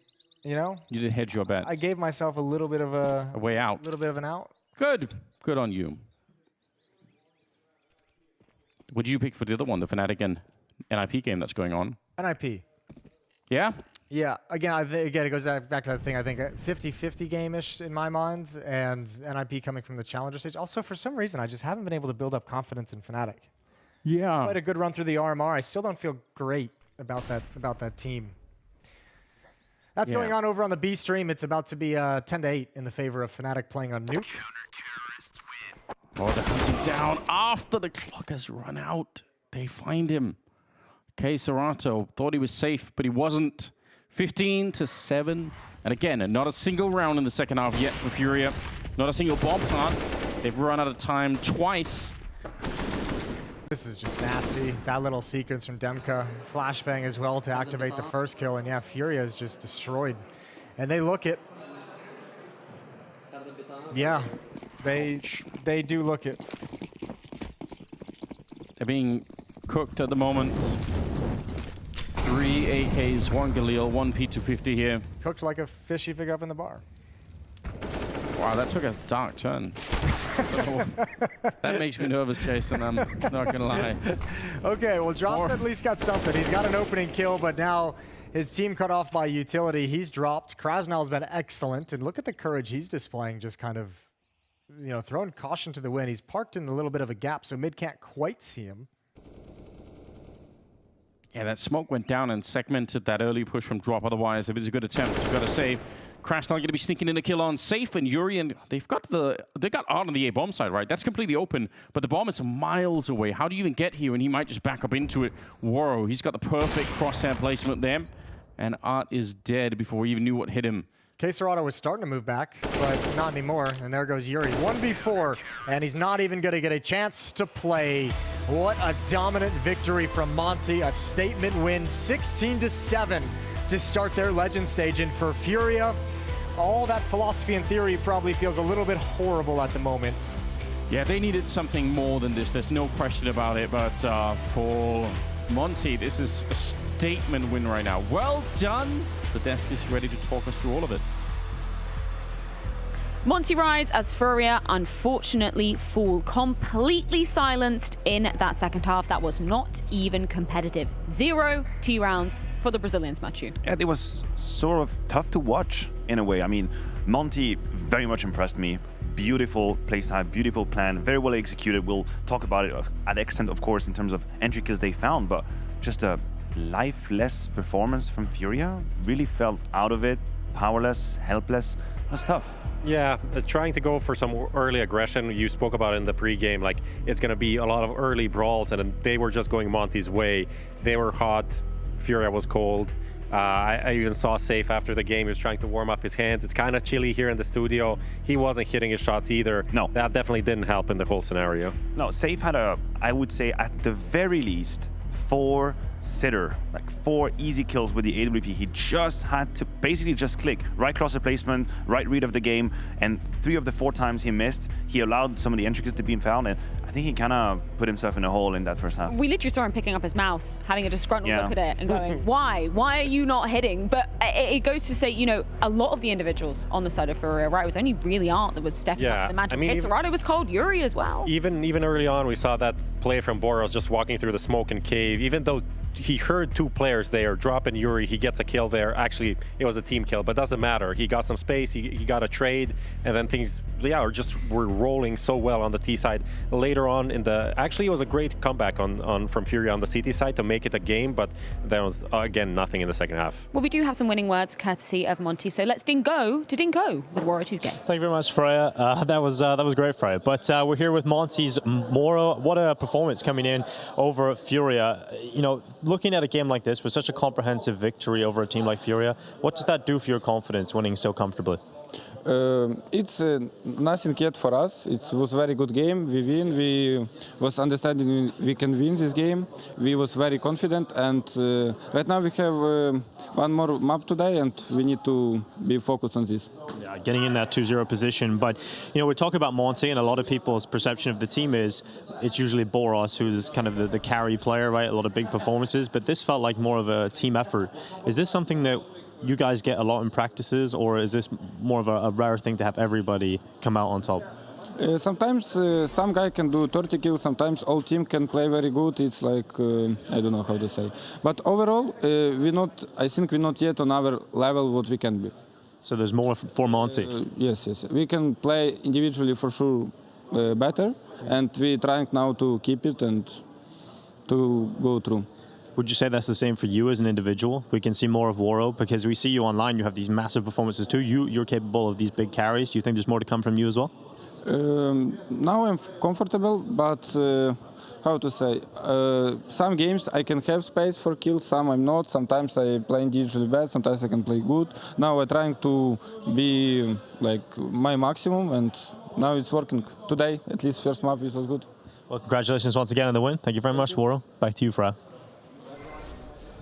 Thank you very much, Dinko. Yeah, Waro is certainly looking comfortable in his first game of the Legend stage. Kind of like every single player on the side of Monte, some great individuals showing up today. Yeah, I guess he's right. Like, the whole team did show up. No one was statistically through the roof, but I will argue he did exactly what he had to. He found a couple of entry kills on the T side. We'll have a few examples here as well, and we know how complicated it is in this meta to find the opening kill with the AWP. He did it beautifully. Another great example right here. And then on the CT side, even though he didn't put crazy numbers, he was responsible for a lot of information that's been gathered by Monte, where they were constricting FURIA. I have a round in mind. Here, there's a good example as well, pushing with the AWP, where they know that FURIA is about to finish on the B side because they've all pushed A. He had his player by his side with the rifle coming in. So for Waro, that's a very good and clean performance. And this is what they're hoping to accomplish with SDY taking over the in-game leader role from Waro 2K, right? And to allow the Opper to focus on his game, hit the shots, and it's been going pretty well. Well, let's go on over and take a look at a closer Monte T-side moment. We have Danny over on the Mahone zone.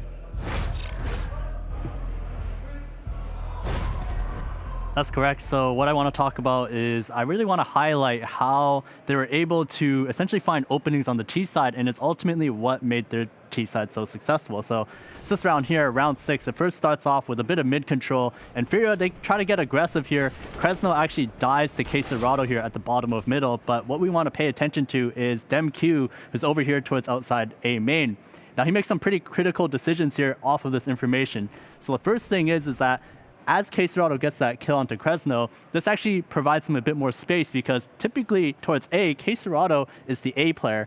With him showing that he's over here towards mid, it tells DemQ that there's actually a bit more space at A. There's a good chance it might be open. So he pushes up towards this A main side, but notice that he stops right here. And the reason why he stops here is because there's a chance that there could be an AWPer posted up deep, which is exactly the case here. Safe is posted up deep just in case there's that aggression from the A side.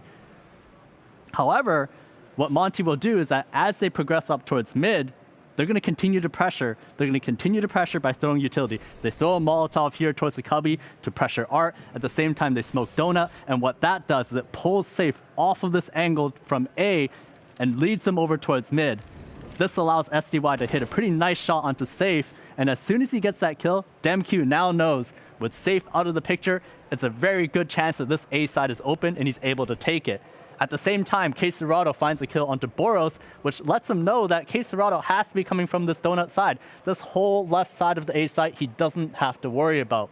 DemQ comes in, finds that kill onto K-Serrado, and the A site is essentially open. And he does even more by throwing a Molotov towards his temple side to basically secure the rotation for the rest of his team to come through. And he's able to just lock down the whole site as his rotate comes in. Art gets taken down as well from Donut, and the round is pretty much done at this point. So what I really want to just highlight here was just their ability to just find these openings. FURIA, they're leaving these gaps here and there, and that's why Monte were so successful on the T side.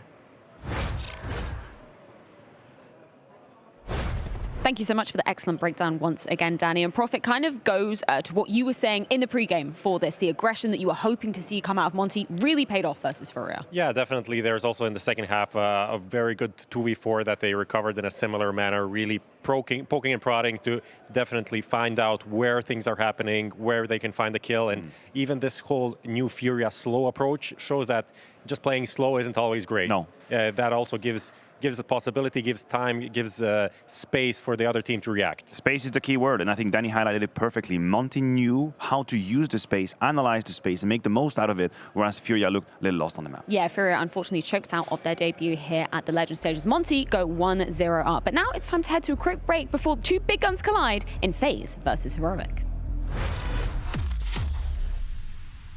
Do you have to divvy up your energy when you come into a tournament and think about it the same way? If you, for example, you talked about the major in Antwerp in Belgium. Like when we played the quarterfinal against NAVI, we were actually kind of surprised with the greeting we had from the crowd, where like, of course we were expecting them to cheer more for NAVI, but they were kind of rough against us. And we were kind of surprised because we didn't find out until the introduction with the videos of the players and stuff, you know? So when we were about to walk in, we could hear, okay, damn, they are not just cheering for NAVI, they are also against us, a lot of them. I just gather in all that kind of energy and all those kind of vibes, and I bring them to the team. So that's why when we did the entrance, it was like, you know, let me hear more. And there's also like this kind of famous photo where after I do the 1-against-2 against them on Inferno, where I think we reach map point or something, I'm like, come on, give me more.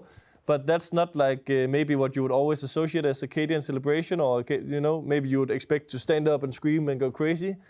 But that game, for example, was a game where I knew it was more about just closing out on the outside environment, focusing on my team and us. I think that worked out perfectly.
A clash of titans as the Antwerp major champions collide with the Rio runners-up. It's Heroic taking on FaZe, two teams that we don't just expect, but demand to be making it to the playoffs. And there is good reason for that, Matthew. We talk about the tenure, the experience on both sides of the server in this best of one. Extremely high expectations on both camps, Freya. Listen, this might be day one, game one, but I walked past Carrigan before that game, and I guarantee you, people are taking this extremely seriously. There is a gravitas in the atmosphere right now between Heroic and FaZe. We know how the system works. We know how the seeding works. You get that 1-0, you're never going to play them again, and you have that sweet, sweet start of the day. Yeah, and we just saw the graphic there with all of the major appearances. Kerrigan 17, so only missed out 2 majors. Rain 16, both have won finally from last year.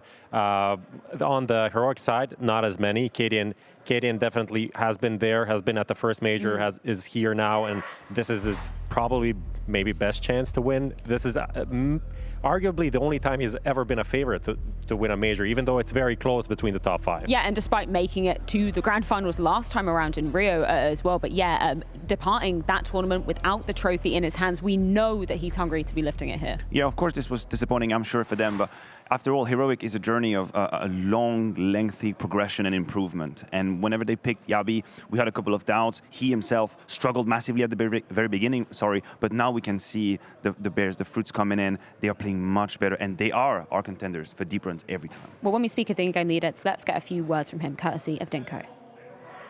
Welcome to Paris, Kadian. It's great to have you here. I love the post you did on social media. I think it was talking about the fact that you were on TV2 as an analyst, and now you're coming into a major as one of the favorites. Talk to me about the mentality of you and the team coming into this event.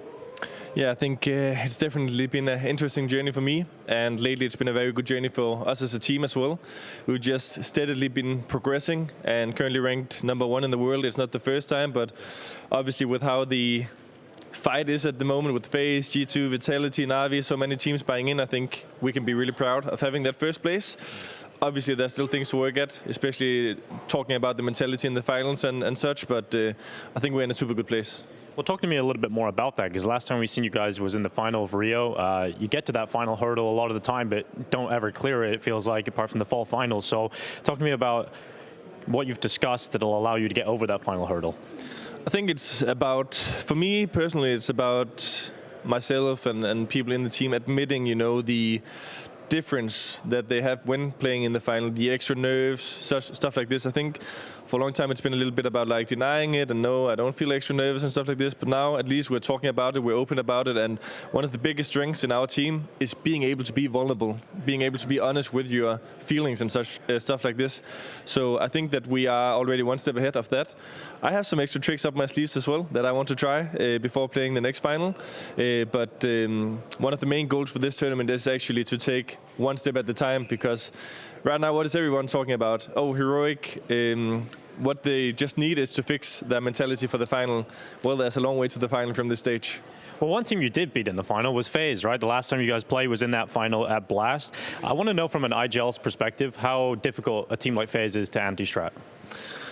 I think they're super difficult in some senses, and in other ways I think they definitely have their tendencies just like anyone else. I think what they do a lot is that they build a game plan prior to playing, which doesn't necessarily look or seem like something you've seen in the previous games, because they design it from what they see in their preparation, right? So yeah, you just have to figure out along the way, and also, you know, they have so many good players, Robs, Twist, all these guys, and we study them a lot, so we also know what they like to do.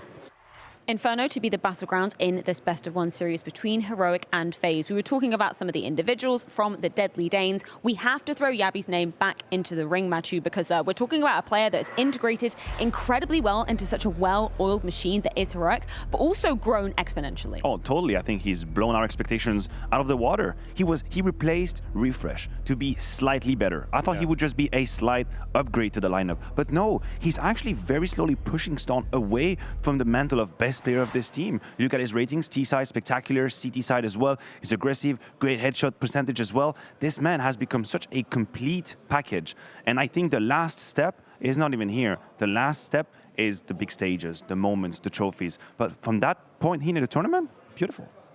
Yeah, for sure. Yabi, I think realistically we have to give it to him for this year. He is the best player on Heroic this year. Stown is the name, but not the value, not the output on the server. And to some degree, there have been some role changes and some space given to Yabi to pull this off, and he's been showing that he deserves that. A comparison point that we have to be drawing between both FaZe and Heroic is, of course, Danish in-game leaders. Apparently, Snappy thinks he is the best. These two want to prove him wrong. Where are we comparing Karrigan and Cadian coming into this?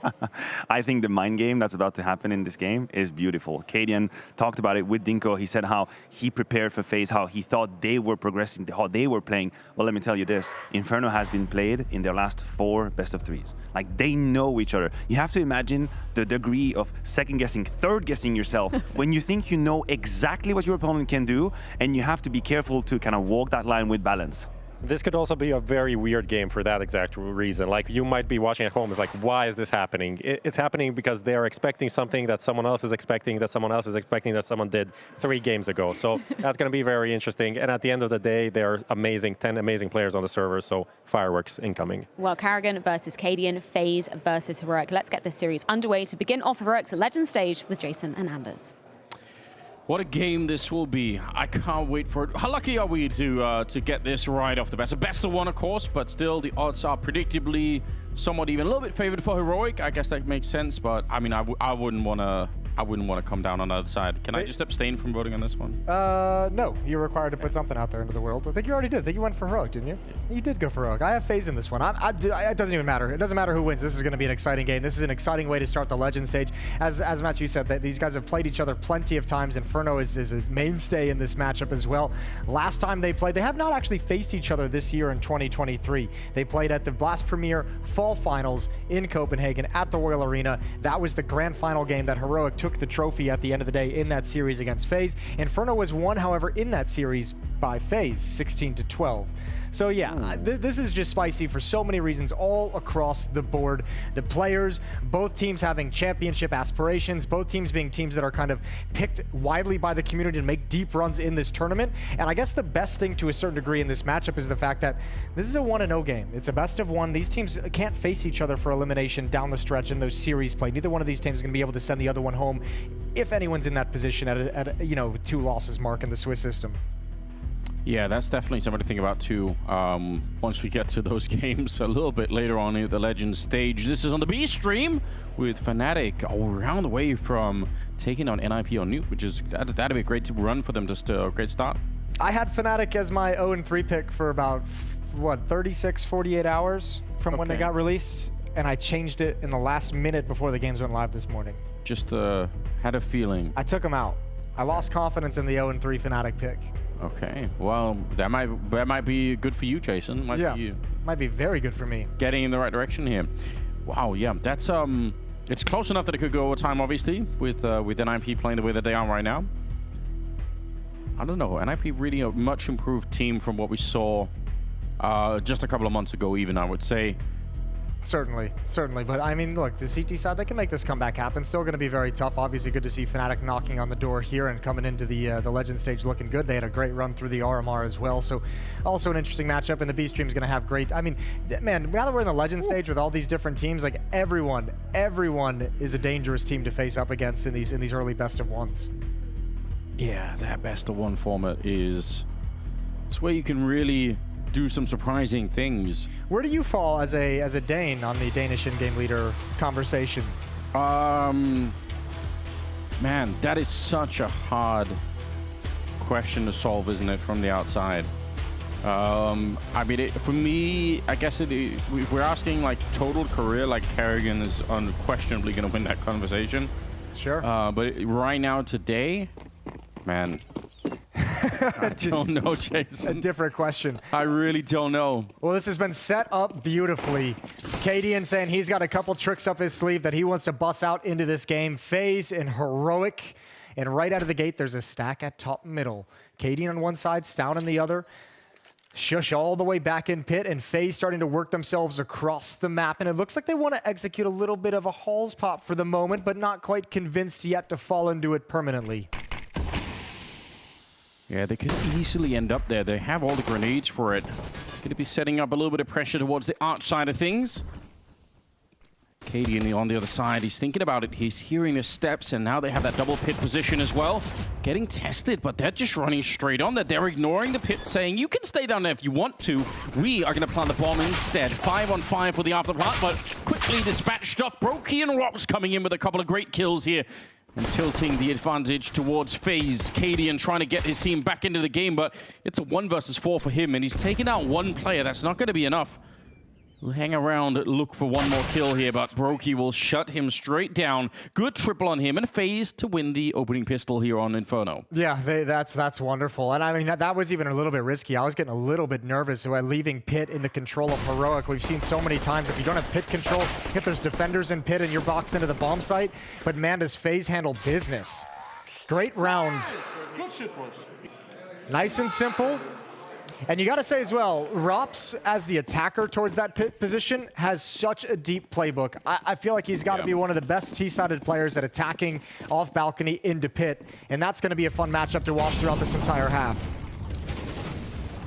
I like that pre-game interview with Cadian, sort of talking about how there's a long road from here to the final, so you don't want to get ahead of yourself and think about, ooh, I wonder how we're going to do in the final. You actually have to qualify to get there. And the nice thing for Heroic in that sense too is like, I mean, you think of like their kind of history coming out of the online era and how good that they've been, you know, semifinals at majors, finals over in Rio. They have the experience now to understand what kind of a journey you're truly embarking on to get and lift that major trophy, despite the fact they haven't done it quite yet. Opening kill through the smoke goes to the Deagle of Yabi, but the rest of FaZe streaming in. And I don't know if this is retakeable. The other 3 players are coming over from the A bomb site. They might give it a little bit of an attempt. There's a decent amount of utility and nades for Heroic to use if they actually want to go for this. They did a fair bit of damage already. Second HE, I don't know if they can find it. If they throw it in the yellow right now, that would be a sick position. Maybe there would be someone to set up with.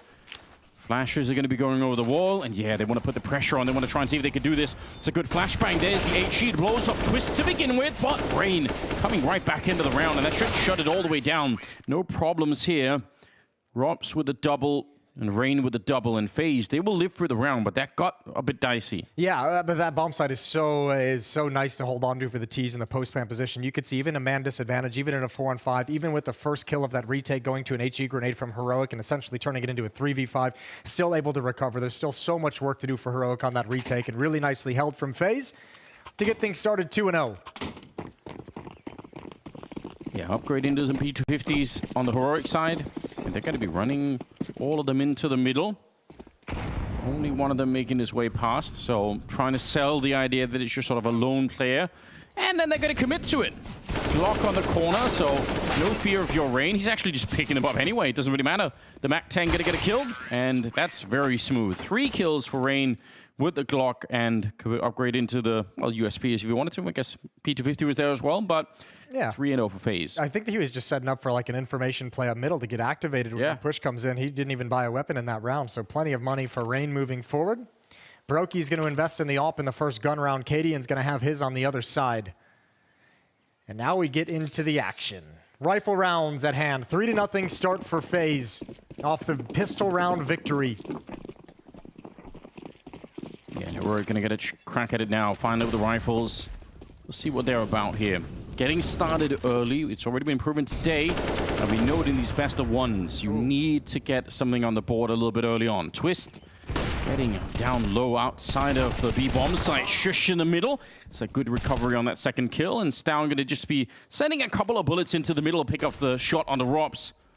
Brokey and Twist, they should have no business getting back into this round. I think a lot of people are going to be looking towards Town to have a wonderful Legend stage and set things up. The big conversation around Heroic is what a high floor they have in terms of being able to avoid upsets and, you know, beat all the teams beneath them. But as terms of the top 5 teams that we have coming into this major, one of the lower ceilings in terms of being able to consistently beat some of those same teams at their tier. You're looking at someone like Stown to be able to step it up and have a crazy performance as the star player of Heroic to actually finally fulfill that role and be able to propel them to even bigger heights. Great first gun round from Heroic, as FaZe just have to back off and save for the next 45 seconds. Yeah, they can listen to the radio down here. Enjoy a little water wheel that's going on in T-spawn. That's about it. Shush not caught off guard at all by that one pop flash, and FaZe maybe trying to take advantage, hearing the op shot ring out and seeing if they could slide up and take that control, but I mean, it just gets shut down. I mean, your opening play gets destroyed in that fashion so quickly. You don't really have anything to wheel yourself into. No, you don't. Better to save the AWP, no question. 3-1 going to be the scoreline. I think two phases trying in that round. I mean, Twist was hyper aggressive in this first gun round to take Banana, right? Like he was all the way up, challenging that choke point very, very quickly. Had to run through a Molotov, ate a grenade all the way down to 15 HP. So I think FaZe is trying to like kind of fool that defense a little bit by showing such a fast, aggressive take of Banana that might pull an extra defender away from that mid defense. And obviously that plan just didn't pan out, just didn't work. And that's part of the mind games the Des touched upon just before they threw it over into the game start. 3-1 in Heroic, a clean first round. Yeah, and if you're playing entry on that Banana position anyway, you kind of know that that's just the life that you're going to be living sometimes. You will just get grenaded down, or you might run into a bit of a pop flash. There's a lot of ways you can end up in a bad position. Kind of part of the role to be there. They're going to send in Brokey with the AWP. Oh, and a boost on over the smoke. Someone is back there, and he could have been dead right away. NAVI just lucky to be alive. They had the right idea. They don't quite get the kill that they were looking for. Stown and Shush holding a crossfire at the A-bomb side. They could pretty easily get broken up. And the three-man setup at B, which they're going to be able to hold for a while, but eventually they probably have to break up this three-man setup and just pull one of them back towards the A-bomb side. Maybe not, though. FaZe is coming right at him. Brokey, Kerrigan, and Twist, and Rain all at the base of Banana. They want this control. They want to fight for it. What utility gets used? Molotov looks like it's going to come out towards Sandbags. Yavi's behind it. Opening kill goes the way of Twist, and Kerrigan's there for the follow-up. So all of a sudden, not only do they need this third player, they might need a fourth. And Cadian is so blind. Inside of the smoke with an AWP, they're everywhere. He can't really escape, and he's not going to be able to get the no-scope off either. Brokey just catches a shadow. 40 seconds, the bomb drop. A little bit awkward, but they'll take care of Shush anyway, and that should be the end of it. Stown is just miles away. Look at how low Twist, Kerrigan, and Rops are in this round. Don't want to say that it's lucky that they make it. That was a really good attack to that top Banana position. So you love to see that out of FaZe, but man, that got a bit dicey at one point. Yeah, opening kill provided by Twist. A good swing from Kerrigan as well in support to find the second kill, and that defense came crumbling down quick. Cadian had no other decisions but to hide in that smoke and just pray. So Stown's got a long time to keep this gun in his hands. Going to park himself into a corner. Yeah, they're out looking for him already. Kerrigan. The HP's too low to actually... Okay, I was going to say, the HP's actually too low to go for it. Yeah. If Kerrigan doesn't get that peak, they just call a stalemate at the end of the day, but that's a good find right at the end. Wow, this is really, really good. Yeah, the timing on the Molotov landing and then the follow-up, so good. And pretty light on utility as well. Like, if you might be thinking there's going to be a follow-up flashbang if you're the Sandbags defender. You see the one Molotov, but you might be thinking a flashbang's going to come around this corner, maybe a nade towards the spawn or the bomb site choke point. You're thinking maybe there might be more coming, but this one's just a hard swing from Twist and Kerrigan, and Brokey fortunate enough to turn and find Cadian.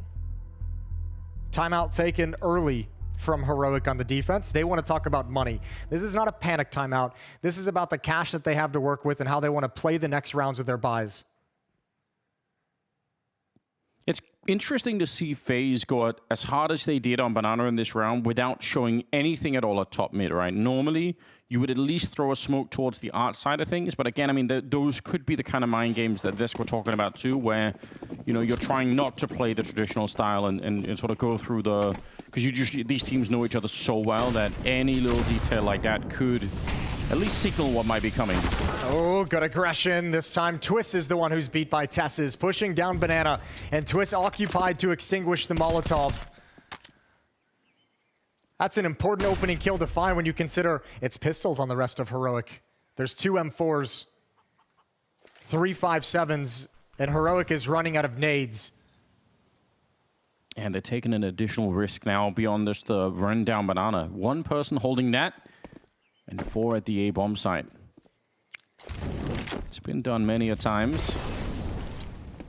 FaZe are frozen now, just waiting for potentially something else here. Not gonna get any look in the middle right now. They're throwing some deep smokes over towards the library as well, trying to sell the idea that he might sort of yeah, end up at the A-bomb site. We can tell that they're not.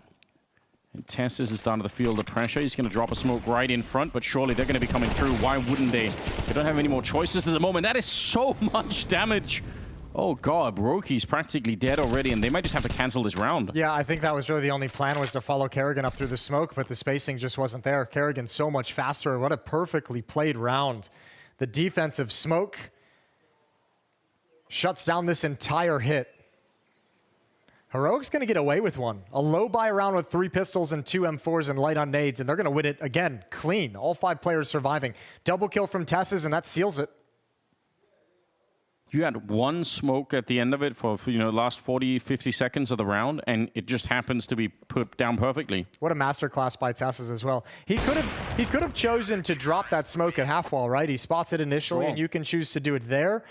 Just falling back and making sure they're truly committing to the B bomb site. There's risk involved in that kind of play, but obviously here he gets the reward. The opening kill pushing down Banana, and then the extended defense for the rest of the round. Beautifully played, and even knowing after Kerrigan, he's got a challenge to make sure the rest of them aren't coming through that smoke. Yeah, which they easily could be. Okay. 4-2, 7th round. Yeah, and winning that round, only get to save 1 AK, but they're making a bit of money behind it, no question.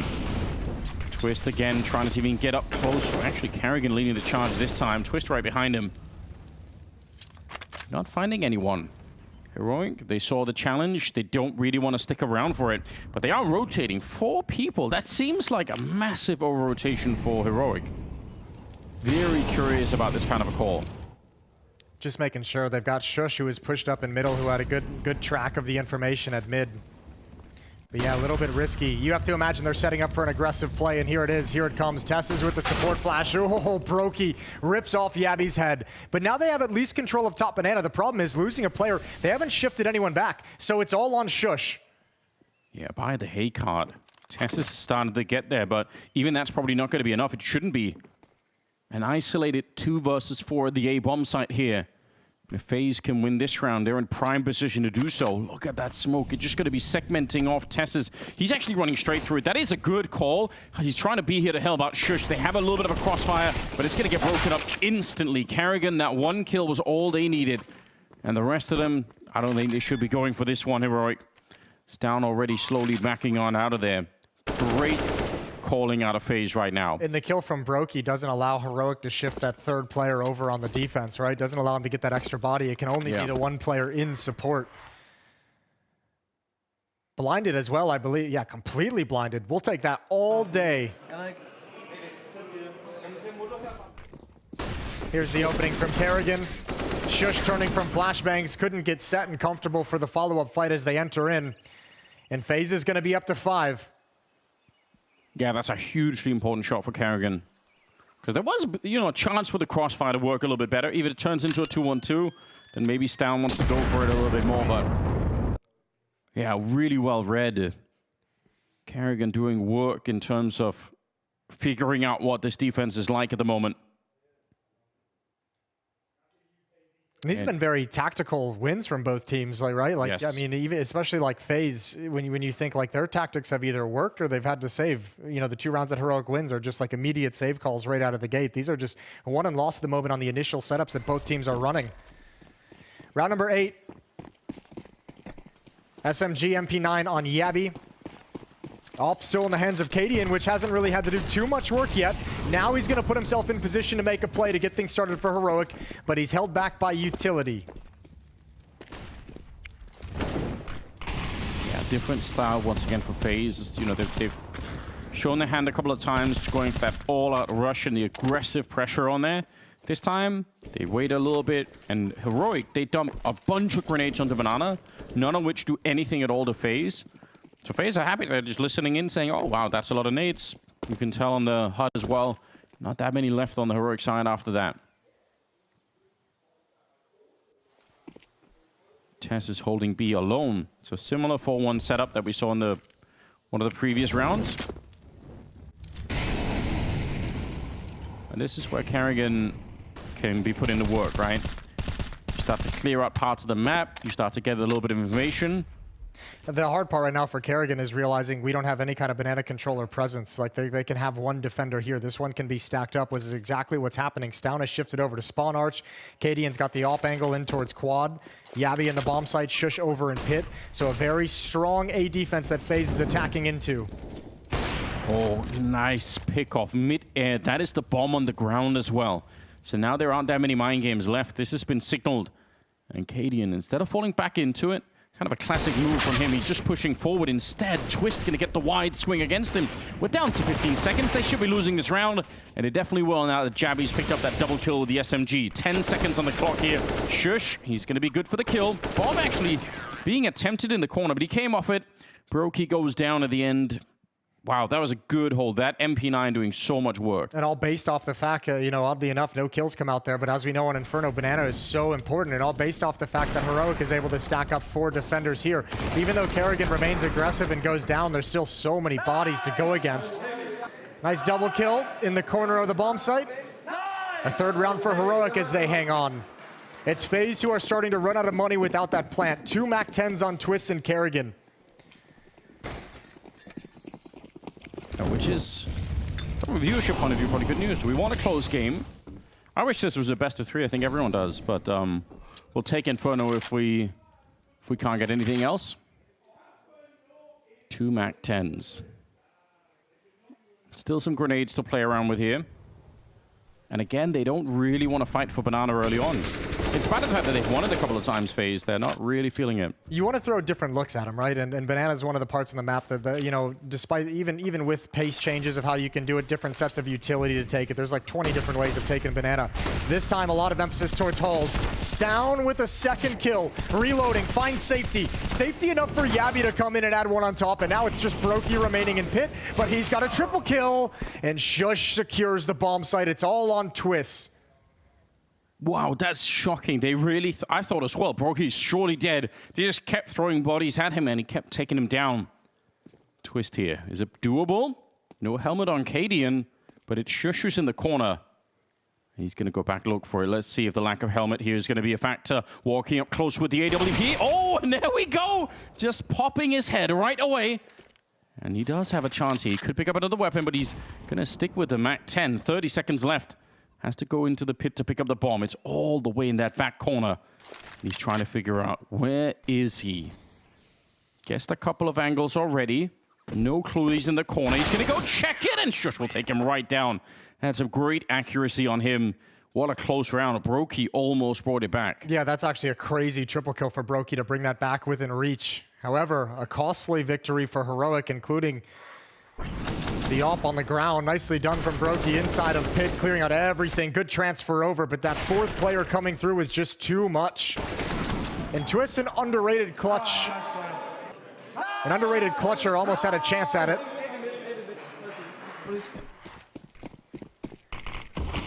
Wow, if they would have won that round, FaZe, they would have bought themselves a little bit more runway, but they're going to be out of cash. And they're just aggressive. Heroic. They know the economy of their opponents. And they want to try and see if they could just punish them. Ooh. Dropping out a couple of players, or at least one. Tess is lucky to be alive. Yeah, very lucky to be alive. But I mean, the round's securely in control of Heroic. Low HP on Rops and Brokey as well. So this is just a matter of time. We'll be all tied up at 5. Heroic coming right back into this. It'll be 3rd in a row for Heroic. Yeah, it's starting to look more respectable. Tied up game. Shush top fragging on the one side, Brokey on the other side after that last round with 12 kills. So he's hanging himself a decent time at the moment. The economy for Heroic is not looking amazing just yet. So in spite of winning, you know, back-to-back rounds here, they're still in a position where they have to be a little bit concerned. Yeah, throw that away. Don't want the MP9 to be upgrading into it. And they're so low on health that it's just a matter of finding a way to end it here. Look for some more damage. It's unlikely. Look for a mistake. Look for a peak like this from Cadian. Although it seems like he's grabbing a really nice, fortunate timing at distance. Oh, he saw one close up as well. Ready for the follow-up fight. Well done from Cadian. 2 kills to end things, and we're all tied up at 5. Guns should be coming back for FaZe though. And as we kind of mentioned, or as we've kind of noticed, FaZe these last like 2 or 3 gun rounds have fallen away from that early kind of banana control and presence. They've been happy to kind of relinquish it and not mess with the nades that Heroic have been bringing to bear. All the Molotovs deep down, they've lost a couple of players to it, but they haven't really wanted to take that fight. I expect that will change. I expect FaZe, maybe this round, maybe the next round is going to come right back at it and actually challenge for banana they were at the start of the map. Yeah, I mean, as a result, it's been quite a few rounds where Heroic has dumped a lot of nades into Banana and hadn't really got anything out of it. So yeah, if you can get the timing down right, it's going to be perfect. That's the risk, right? Because you obviously have a little bit more courage to do it when you know the defense doesn't have all the nades and the Molotovs to dump down Banana, when you have that economic advantage from the early back and forth. But now that Heroic have kind of planted their feet on this map, yeah, it gets a little bit more nerve-wracking. You have to sacrifice a little bit more HP to actually take that control and fight for it. Round 11. Twist leading the way towards Banana. Broky's going to be there in support. No AWP in his hands, and Twist is going to be committed inside of Banana. Tucked into the bell corner. Broky in support, and there's that utility damage. Twist taking another nade, down to 61 health. Yeah, that last one didn't really do anything to him, just 2 points away. He's waiting for a mistake, but they're not really going to show themselves just yet. Such a difficult job to try and be the entry on that Banana position.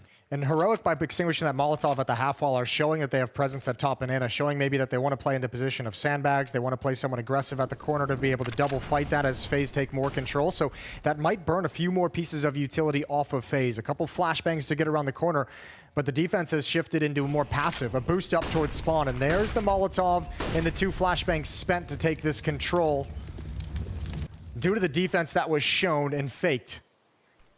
And that's getting a lot out of it, right? They don't have that many grenades left now, so that's an interesting way to get the opponent to spend some grenades. I think that's why Kerrigan's going to call everyone to fall back into a B hit. They don't really have the smokes and the flashbangs to layer to actually make it into the A bomb site. This B hit is all they have left. And Tessus has another smoke. Well, Kerrigan just actually walked through the smoke in the middle. He just checked out, saw that there's no one at the quad side. One good entry here, and this could be working out. Tess is just crouched in the middle of the lane with the MP9. He's trying to fall back. Yabby on the good double spray, but he could not escape, and that is worth it for FaZe. The bomb is going to be planted here, and notoriously a very hard bomb site to retake this one. A lot of teams don't even try. They don't even want to go for it. They don't have the money in the bank either, Heroic, to try to run into this, and unless they get a kill right now, I would say they've already made the call. They're trying to get a little bit closer here, but this is risky. Rops with the good spray. Shush gets one in return, but that doesn't really improve their situation at all. Broky gonna spot them out. And this is so far ticked already. I'm shocked they're still going for it. Shush, he has a kid on his back, and there's going to be one good kill. Broky nearly run down, but he's still alive back here with 12 points of health, and I think time is up. Katie, and yeah, he's going to get close to it, but he can't win the round any longer. The AWP is gone. And Heroic slowly lured into that retake by getting 1 or 2 kills here or there, but it was not going to be enough. Back on top is FaZe at 6-5. I'm not against the retake at all, especially considering they had Katie and push down middle ready to go on the flank for quite some time. That's a good way to bait out the position, bait out a shot, and almost have it with the dink onto Broky. But you got to say, a really nice stutter step from Broky in the kill cam as well to show he was going to go back towards Dark, back towards Emo. Katie and completely fooled by that piece of communication as he changes his position right at the end. Yeah, that is really sick, isn't it? He was down to 12 points of health. You're just staying alive at the end. That's everything he needed to do. KDN's AWP hasn't had too many clean looks. I think he's probably trying to force it at the moment to get involved in this game with the AWP. Peering down over the smoke on top of the half wall, a different look of the B defense. Spots one cross, I believe. Actually, all of Heroic is gone. They've evacuated the B bomb site. This is such a heroic way to play as well, yeah. Doing these kind of gambles. And very often behind them, they will also, what they're doing now, they'll go a bit aggressive. Because you have so many people here, you want to try and force the issue as opposed to waiting around. Smoke up on the one side, and a jump on through, but Shush is quick to shut it down. A good follow-up. Tessus in the middle. He'll find the bomb, and he'll find Twist as well. Rops goes down. It's a flawless round for Heroic. Stacking 5 people in the A-bomb side. Yeah, just showing that presence at Banana, that you're going to defend it again. Extinguishing Molotovs, showing you want to hold it, and then a complete gamble to the other side of the map. Or obviously, as we know in this series, with how many times these teams have faced each other, perhaps not a gamble, perhaps just a read, perhaps a prep, perhaps one of the tricks up Cadian's sleeve that he mentioned in the interview. Yeah. Regardless, it's not even necessarily due to the stack that wins out. I mean, just aggressive fights, Shush with the double kill, Tess is peeking behind the mid utility. But in truth, right, if FaZe trade some of those early, kills, and they keep going, they're not going to be expecting for like 2 or 3 more people to be at the bomb site still. So there probably was a second layer to that defense. All right. Chicken's dead. Chicken is dead. Moment of silence. Well, only pistols for FaZe. They run out of funds first. Not even a P250, just a single flashbang on Brokey. They're going to come through this smoke. Yeah, you might as well give it a crack, See if you can surprise somebody on the other side. Not going to happen. It's down. It's a pretty good spray down. Brokey hunted now. They're feeling it. Cadian, this is where he's starting to feel a little bit better about the game. You can kind of tell that he is, like you said earlier, forcing it. I feel like that happens a lot when he's playing, but once he finds the zone that he likes to play in, he's definitely a terrifying opponent.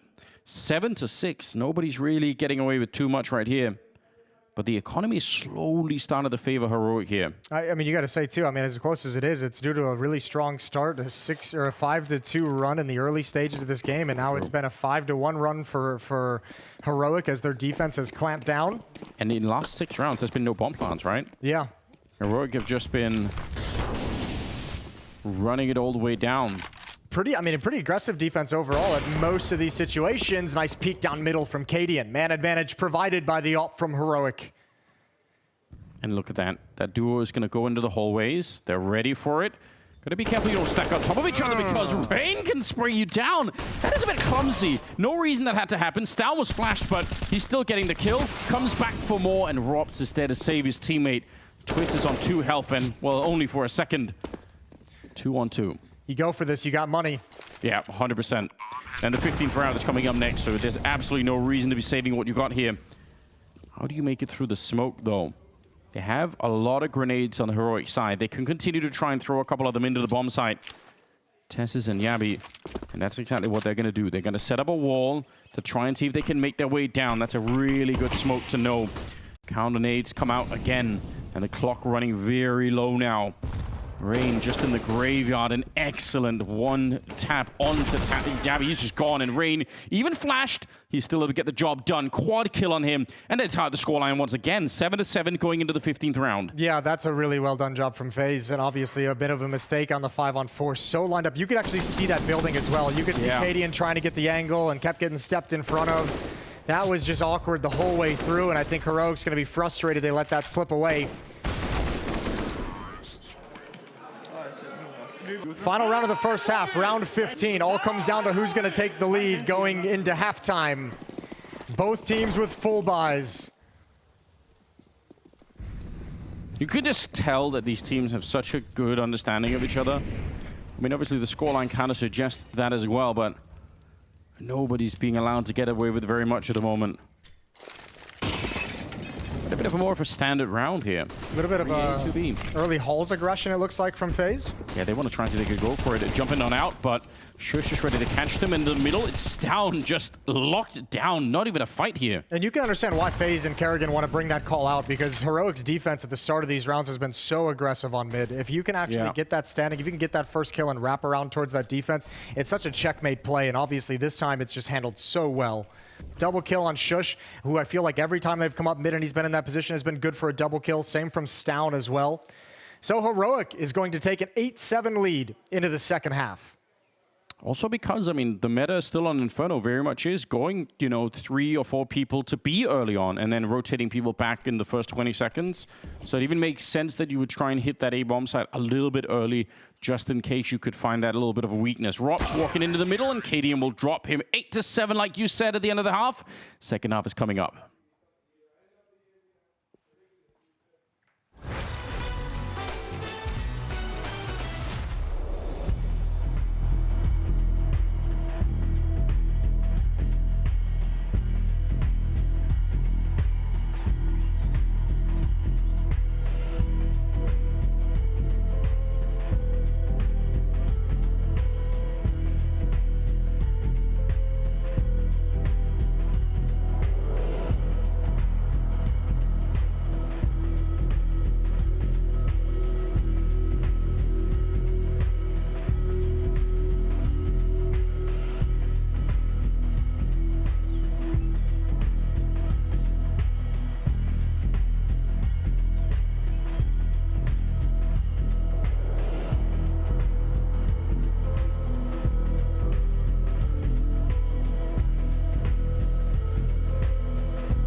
flash, before the flash. Yeah, flash. Jump through, flashing. Boom. CT. I am fine. CT that. Push it. Plant. I plant. I'm taking runes. Banana, okay. Up. Wall. Nice! Good shit, Brokey. Came late, man. Yeah. Well, there we go. Brokey on the clutch. A little bit of a nice mic'd up moment. Second half is coming up. We've got Heroic versus FaZe, and the scoreline is 8-7. Just barely in favor of Heroic. Still way too soon to be calling it. This is a great matchup to have here at the first day of the Legend stage. Yeah, been a very even affair. Brokey and Shush at the top of the scoreboard with 14. Rain and Stown are next with 12 apiece, and then Cadian with 10 and Rops with 9 to be the third fraggers for their respective teams. But this is as close as you'd like, and neither one giving up any kind of an inch. And that first half marked by runs, and Heroic just clamped down towards the end of the day. They're going to be on the offense now. A chance to show their quality. Slow pace pistol. Kerrigan, Brokey, and Rops on the A defense, and this will, it appears, be a Halls pop. Yeah. With what? Stown throwing the library smoke to where Kerrigan is holding? I'm assuming he's going to eventually fall back and do that. Or the hate card smoke to actually get them activated. Oh yeah, that could be it too. 3 players going in Halls. Shush is going to come out Boiler and come up lane a little bit late, but it's all on these dualies in the hands of Brokey. Oh, there we go. Just to get them out middle a little bit. Shush clearing the path. Molotov is going to go down towards the pit. You have to assume they have to get past Brokey and the dualies. And he's holding them back only for a second. Cadian steps up for the swing and will take down Brokey. Rops in the pit, and he's worried, running out of bullets as well. 45 seconds here, and eventually he'll go down. Good grenade, though. Cadian just continuing to slaughter them at the A-bomb site. Twist and Rain trying to get back into this one. Bomb finally going to get attempted here, but Cadian, how much more does he have left in him? Another Goosh comes out, but Rain will finally put an end to him, and now it's on Jabby. They're low on health. He's going to pick up one of them, and a lot of trouble here for Twist. He has to get a clean headshot on Jabby. No time to delay on this one, and he can't get the job done. Heroic to win the second half pistol. Holy hell, the trades from Cadian that whole round through are so impressive. Even getting a Goosh on Twist at the end of the day to set up the 1v2 from Jabby. An easy 1v2 with his opponents just one bullet away. Brokey only getting one here. A good slide in from Cadian, but man, this defense just could never truly hold on. All thanks to Cadian pushing through. Good finds, and it's 9-7. I really thought that Brokey's dualies were going to be able to shut the whole round down. It looked like it. Wow, nice shot. Ooh, that's spicy. Yeah, good swing from Jabby. More than happy to take a shot from the scout to get that headshot underway. He's brought down to 30 health. Well, they have a lot of Mac 10s to play around with. Going to swap the AK over to someone with a little bit more health. Yeah, and I think if you're Heroic at this point, you find yourself with 4 and Banana, you find yourself with a 5-on-4. I think this might just be a pull a trigger on an execute, a full kind of set piece. Twist does have utility, and they walk right into it. TK doesn't matter whatsoever. But do they want to continue forward? They don't know if there's going to be a stack, so it might be a little bit of a risk. And with the time on the clock, they're going to pump the brakes. Yeah, this is where the mind games really start to come in, right? You don't know if that forward position is a way to actually sell a full-on stack. That can definitely be done. You don't always have to hide the stack. Sometimes you can sort of mask it by having that little bit of something showing. You get that early kill and you think, okay, that's it. We've secured the bomb site. Twist on the inside. Deagle. Fire is absolutely everywhere. He has no idea where to stand. Oh, but he still gets the kill on Stown. Hold the phone. Rops at the corner. If he wins this fight, he's got no idea. Oh, that is kind of heartbreaking. Gabby should be able to win this fight, no problem. I don't know. Rops has been... Oh, there it is, the turn. That's a huge win. And this is the final play from Heroic. They have to attack into this. Rops turns from a flashbang. Kerrigan with the deagle. Bails him out. It's Shush. Left alone, 1v2. What a shot from Kerrigan. That came clean out of nowhere. Shush has got a little bit of health here. Going to try and back on out. Twist in the middle, but Shush has got into this position. It's a very powerful position to be in against these last 2 players. And Shush can actually work his way towards Boiler if he wants to get real crazy. He's going to hold his nerve, though, sticking at the end of Hall. He's going to wait for this to come in, and now FaZe is going to have to start making noise. They're running out of time. Yeah, he knows they don't have a kit, they don't have a smoke or anything, so they're going to have to come and find him out. They're going to find out the hard way. Shush with a good double spray down. Triple overall in the round. And Heroic, they are lucky to make it out of this round. Yeah, that's a beautiful shot from Kerrigan. I thought that might have saved the day for Rops. Trying to hold on to that A bomb site all on his own. But Shush again delivering. This time in a clutch as well. This shot right here, Kerrigan, that almost took the pressure away. Shush was hard pressed to win that. But Twist and Kerrigan, no idea where he disappeared to. 3-round lead from Heroic, and FaZe is going to buy right back up into it. They want to keep the pressure on. That's kind of risky though, isn't it? Very risky. They're actually up against a better buy than last time. There's a lot of MAC-10s than play. This time the AKs are here. And this is delaying a lot of times before they can get a solid buy. This is actually a really, really sketchy decision. Yeah, you know there's going to be a second player there. That's a well-known boost by now. Doesn't mean you can't get a kill. It's cool to try it. Still kind of new. But they were going to be ready. Cadian able to take the first kill. But you're right. This allows Heroic. This gives them like an extra kind of easier round, right? Like that there's not going to be a full buy. There's not going to be the op. There's not going to be M4s with full utility. This makes this opening side of the T side to establish your money and to establish some momentum very nice for the Heroic attack.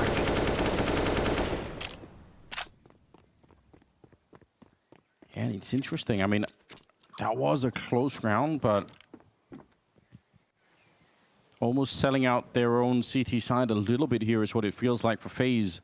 I mean, it's easy to criticize the call from the outside. On the Sure. inside, though, having to make that decision, that's a bold one, and you got to admire it, especially at the major. Now, FaZe does have the right read. All 4 remaining defenders are at this bomb site. Here's the hit. Yeah, you're right. They're stacked up. This could actually work out. Tessus, though, just cracking it open. A good couple of kills. And even at the stack, it's not going to make any difference at all. Heroic up to 11, and FaZe, yeah, they might just, I mean, if they have a timeout now, it might be good to use it. And I mean, look, the if statements aren't always fair to put in these situations, but I would have loved to have seen that defense with M4s in their hands instead of FAMAS. I think they would have gotten a couple kills on that initial contact. A couple of those sprays might have connected. That initial B fight might have gone a little bit differently, and unfortunately not able to make it work with the weaker weapons. So now FaZe is going to have to sit back. It's a small investment. Deagle's SMG. But man, Heroic's gonna be potentially at 12 before FaZe get into the full buys. Yeah, an interesting and tough position to be in right now. There's always a chance for a Deagle. You never want to count out the Deagles, do you? Have a couple of players here that definitely can swing them around. Never want to count out FaZe either. Yeah, true. But so far, no one stepped up to try and challenge Heroic. They're roaming around the middle of the map. Kerrigan is at least taking a look into that top mid position. That was not exactly graceful from Jabby, making the jump down. And they're going to be rotating back. I don't know how they know, but they have a good read. Yeah, again, a good feeling, just not the stopping power that you'd like. Twist is here with dualies. Rain is here with low HP and a Deagle. Kerrigan's arriving with a Deagle. They're going to double nade Rain. Oh no, they're actually throwing it the other way. That's interesting. They could have done it for the coffins. Won't make a difference. They're going to get Kerrigan anyway. But yeah, trying to use all the utility here, which is super smart for Heroic. Instead of fighting it straight up and making it a fair fight, why not just use as much as you possibly can? The dualies shut down and drops real far away from the action. So it'll be 12-7 here. Rops has light armor as well, so he's going to want to save that into the next round, and he should be just fine in doing it. There's no motivation for Heroic to hunt, knowing it was just pistols really on the board. Bomb has been planted. 5-round lead from Heroic. That early gamble of the FaZe economy to keep the pressure up has gone the other direction. And now they're in a little bit of a hole. Yeah, you wonder if that's also there when, I guess on the other hand, if you win it, it's not just that you win another round and you get back into a bit early. You probably also fire up the team quite a bit, right? You get everyone to feel real alive. And Brokey and Rops and Rain have all been playing very well at the moment, so you probably just think, all right, we just need 1 or 2 of these players in that round to come alive, and it's going to be fine. Bomb will explode, and Rops not really feeling it. Yeah, Rob's just hoping to keep him boxed in close to that bomb explosion to take some weapons away and just have a few players die at the end of the day. No chance for him to recover that AK-47. But FaZe better get started right here, right now. Timeout taken, as if we all don't know the importance of the round. FaZe just signaling it by taking the timeout and realizing they have to get started immediately. Up in the hands of Brokey, M4's picked up kits and utility for the CT side. The best buy they've had in the entire half of these first 4 rounds that are played.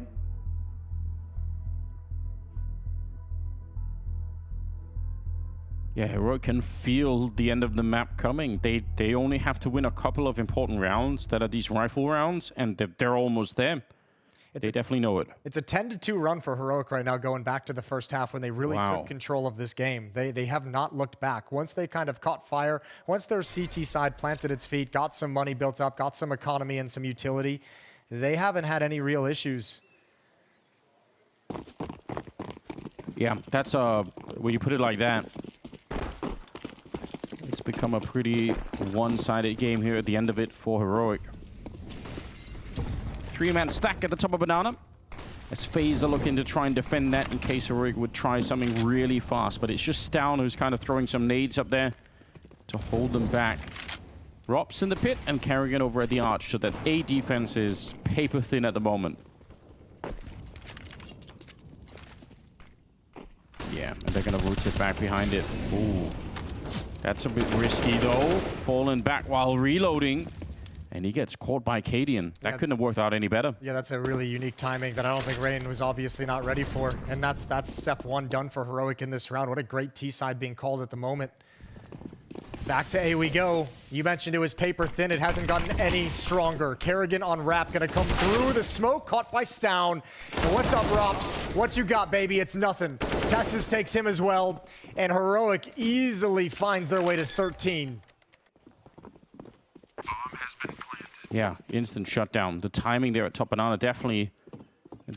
probably to understand that timing properly, you'd have to go back and watch these two teams play Inferno like 10 other times just to get the context for why that works out. Chad and I had this conversation with Zeus yesterday in our podcast, talking about how exciting that Banana fight is with all the different variety of utility and all the ways you can just change things, leave a piece out, add a piece here, go without a piece here. And I mean, the defenders and the attackers have to be so intimately knowledgeable of what each and every piece of utility means. And I think just messing with the sequence of utility that you normally see kind of throws timings off. We saw FaZe do it once or twice in the first half as well. Yeah. Now we have Rain caught off guard by it, and that is a great hunt from Heroic to take the remaining weapons away. This is ruthless. It also makes understanding some of what's happening a little bit tricky, right? Because it has to be contextualized through matches that we're not even watching right now. So potentially quite hard to figure out exactly what's going on. But, you know, nonetheless, a 6-round gap here in Heroic coming out on top at the moment. But yeah, I think the sort of historical implication of some of those battles, I think, is also what makes the game so interesting, though.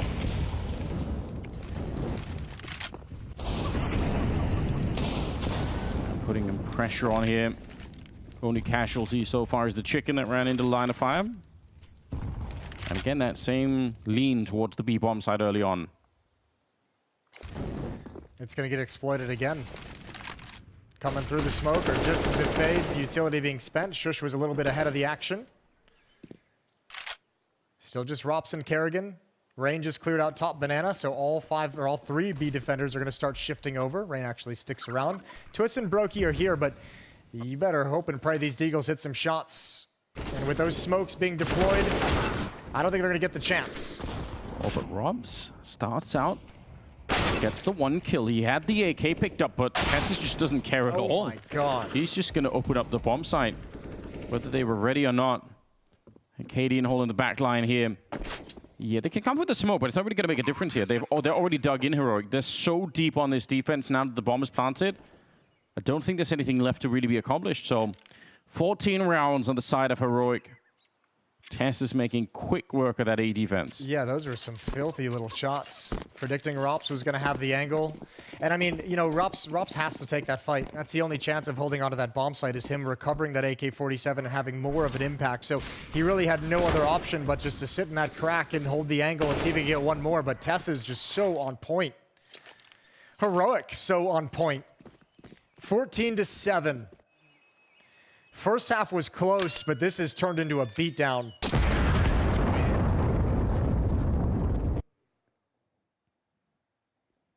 Yeah, it really has. They've completely blanked them in the second half. The defense for FaZe never really got up and running at all. They don't have the money to keep up the buys. They can buy into this round, but that's only the round loss bonus that's really helping out at the moment. Heroic look unstoppable.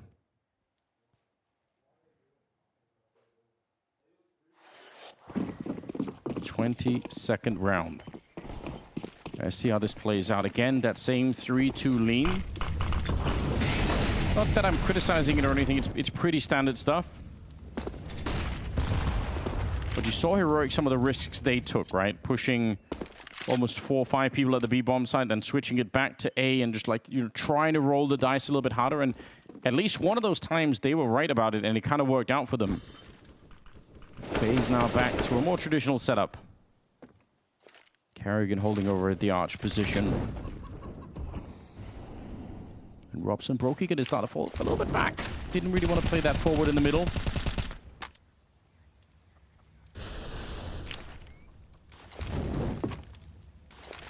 Is this enough to make Heroic just go for the B-bomb side? They put a little bit of pressure on middle. I mean, tiny bit. They've been able to really hit the nice timing and the nice defense. Like they've been really able to find a good gap in the rotation to exploit this A-bomb site a number of times with just 2 defenders. So that's the question. Will that continue? Previously, it was taking banana control, getting all the way up towards top banana, and then falling back into a quick A hit off of 1 kill. Now they're attacking into this B defense, and if this is a clean entry provided, Reigns here holds the line for 1. Good flick from Brokey. Picks down out of the sky, and that'll force Heroic back to A, but there's 3 defenders here this time. Yeah, they're so set up for it. Should be no way through. I say that, but Tessus, he's already cracked over Cadian, or Kerrigan. Robson Twister on the other side. This flashbang is good. It will slow them down a little bit. Tessus and Cadian continue. They have such excellent communication. They just spotted them in the graveyard, and they're ready to follow it up now. 2 versus 2 with the bomb planted. Brokey worried about this one. He has to wait for Rain, who's only now just showing up. There's no kit. They have a smoke and a flashbang, but I mean, with this kind of a scoreline, I feel like you have to go for it, but this is desperate. Yeah, you're right. You probably have to go for it right now. Otherwise, you're going to run out of rounds anyway. Tessus counting the second in his head. He peeks right into it. And Brokey patiently waiting. They need to be really fast with this one. And Cadian, he's hiding in the corner. He's got all day to do this. They have no idea. He's walked up behind. And the spray is not perfect, but it will not make a difference in the end. Rain going to get the kill, but it won't make a difference. They can't. Oh, he actually picked up a kit.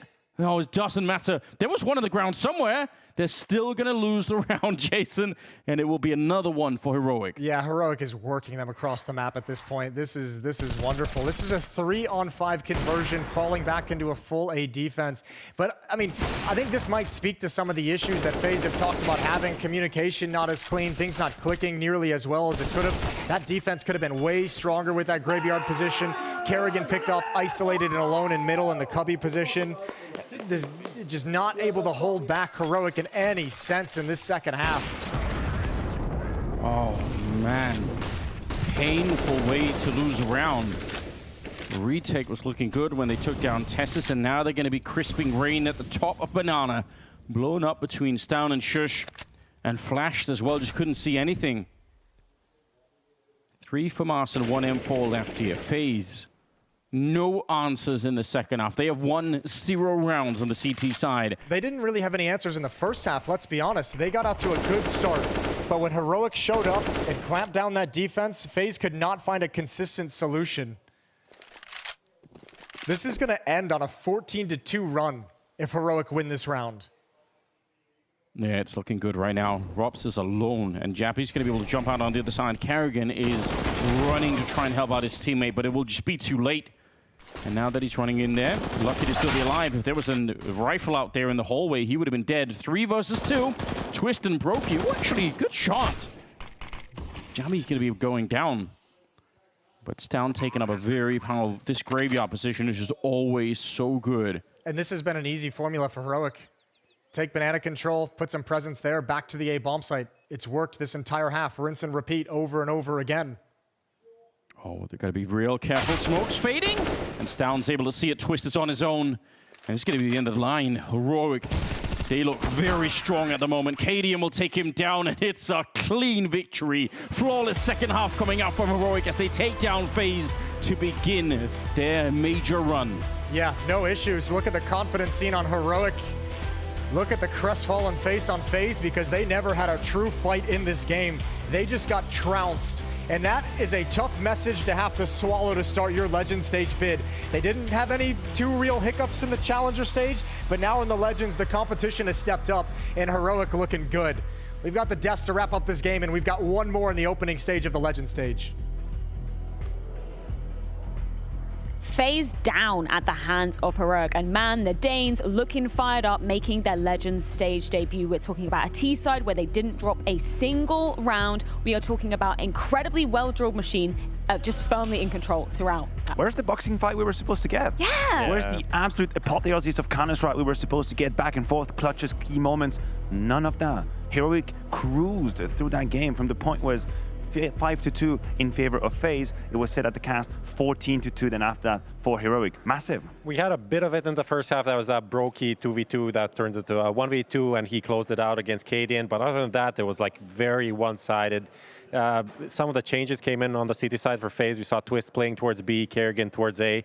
Did not help anything. Both of them had a pretty awful match right here. And yeah, on the other side, we had Shush delivering the best of one hero, as we can now call him. Cadian as well, 5-0 in opening duels. Like, it was amazing. Yeah, just beautiful stuff, particularly on that T side from Heroic. The fact that they were able to be so proactive and just punish FaZe at every single turn. Yeah, I mean, if you do like a contrast, if you do a montage on YouTube, for example, we compare the defenses of FaZe on A and Heroic on A, it's just night and day. Heroic were always able to get trades or multi-kills. Shush, for that matter, as you mentioned, in pit did a wonderful job. You switch over to FaZe. Kerrigan looked a little bit out of sorts. He made a couple of mistakes with 20 seconds left, peeking from long, not being able to find the kill, stay alive on the A side. That, to me, was the key difference between the two teams. Well, Prof has already crowned this man the MVP of this best of one, so let's go ahead and check on him with Shush, courtesy of Dinko.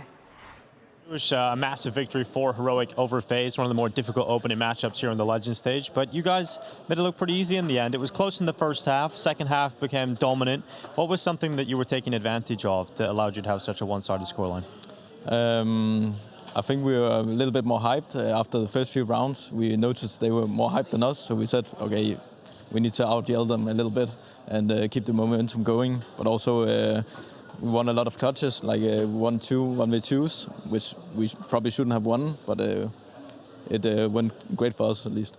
Now, we know you're a team that like to get loud and can definitely do that consistently, but I think a few teams like FaZe, for example, have been saying when they try to get hyped, they can't really manage the comms as much. Do you guys have a problem with that? No, I think we thrive in such an environment. How do you keep it so managed? I mean, we practice a lot. We yell at when we practice as well, keeping the hype up. Also, it's a chaos style of CS, and I mean, we enjoy playing like that. Do you think this win is a helpful indicator to you guys to show you what level you're coming into the event with? I mean, it's definitely a strong team to start against, so I think it definitely gives some confidence. Yeah. But I also have struggled a little bit, but it's still a really good team, in my opinion. Yeah. Speaking of personal notes and individual performances, you've been on a tear the last few months, right? Do you feel like this is the best form you've had? Yeah, I would say, but I always believe that I could do better, and I still can do better. So, I mean, my confidence level is really good. Freaking insane, this guy. Absolutely. Well, we've seen that many a times. Heroic are freaking insane. Opening game versus FaZe, pretty convincing in their way. Yeah, an incredibly confident start for Heroic in that Legends stage. Shush talking about some crucial clutches going in the favor of them as well. He was part of one of those in that second half, preventing FaZe from getting around. 2 clutches, 6 multi-kills, 3-2 in opening duels for Shush. He was all over the place, just delivering left, right, and center. We can see some of the frags coming up right now. Yeah, denying the map control here in mid. This was a great 1v1 that he won against Twist. He kept his composure. He knew that Twist had to come to him. He didn't give up his position, unlike Acor in the first map that we watched, and just won the round easily. And yeah, amazing game. Look at the amount of multi-kills he's getting on these CT side positions. I mean, we're not making this up. I'm having the CT stats right here, right now, as we're talking. 14 kills on the CT side, 120 ADR, 151 rating. That was the CT side of Shush, an absolute wall. Well, we were expecting a lot of mind games coming into this particular series, and Danny has picked up on a particular moment to put under the microscope. That's correct. So mind games are a big part of this game, and the cast actually highlighted this one round. It's round 6 that I want to break down to really just emphasize just how much was in play here. So it was this moment here where they were actually fighting towards Banana, and what we're going to see is just a 2K from FaZe, but I just want to kind of break down all the elements that really make this such a high-level game in many sorts. So the first thing is that you're going to see that from Heroic's point of view, before this Banana fight comes in, take a look at the layers that they have in their defense. First thing you're going to see is that Cadian, he's set up here with this op, and it's not uncommon for an opper to just be alone here at this Banana side where he can take a shot here towards the entrance as soon as the T comes out and then have him fall back towards the site. But he's not alone. He has 2 other people, and this is where the second layer comes in. Because normally, after with that shot, you'd expect that this area is clear. But with these 2 people, they have a bit of a crossfire. Yabi, he's peeking the entrance right here. Tessus, he's playing anti-flash because typically when you take Banana, there's always that flash that comes in over the half-wall position. That is where Tessus would be activated. He would be in a position where he can actually peek off that flash and double peek with Yabi. Now, when we see this round progress, as FaZe actually push up towards Banana, you'll see the first trap get set. Cadian, he tries to throw the smoke, he tries to sell the fact that he's alone. But FaZe, their take looks a little bit different. Their take has their own mind games. First thing is that Twist, when he throws this Molotov, take a look at the timing between the Molotov and when he's peeking. They're at essentially the same time. Twist is already out. And you can see what this does for Yabi, because when Twist catches Yabi here, for Yabi, he's expecting Twist to be peeking much more shallow. He's not expecting him to already be out. That's the first part of it. The second part is that FaZe don't even throw a flash. And because FaZe don't throw a flash, for Tessus down here, there's nothing for him to prompt the peek. And because Yabi goes down, by the time he peeks, Kerrigan and Twist are both double peeking him. And this is what allows FaZe to really get these 2 kills. So this is just a really interesting encounter where it kind of just shows how much thought was put into both the defense and the offense, where ultimately Heroic did win, but this just really shows the high levelness of just the games that are being played at this Legend stage at this point. Thank you very much, Danny, for another breakdown in the Mahone Zone once again. Unfortunately, FaZe, though, they do falter in their opening series of that Legend stage. But one more debut is hungry to be made, and man, they have brought in the cavalry for this one. It is the Hometown Heroes versus G2 after this.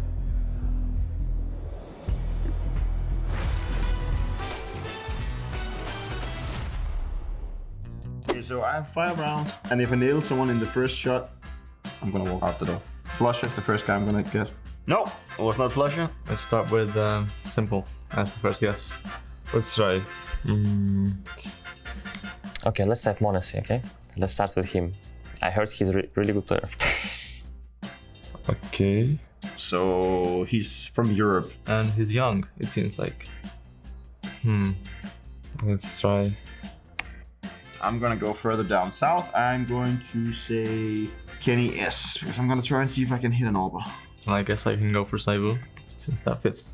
So he's from G2 and it's an Arbor, so I'm kind of close. G2 and he's an Arbor. He played the last 2 majors. Monte, alright? I just have to go for Manesi here, I think. But Manesi is Russian. Wait, what? Well done. What? Is Russia part of Europe? Wow, I'm actually insane. I told you before that I'm a really good player.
5 have certainly arrived, and man, have they called in the troops. The Golden Hornets land for Vitality's Paris debut as they rise up against the leaders of the Challenger stage in G2. Emotions running high on both sides of the equations for this one. We're looking at both teams as having players that have not hoisted major trophies, but we think deserve one.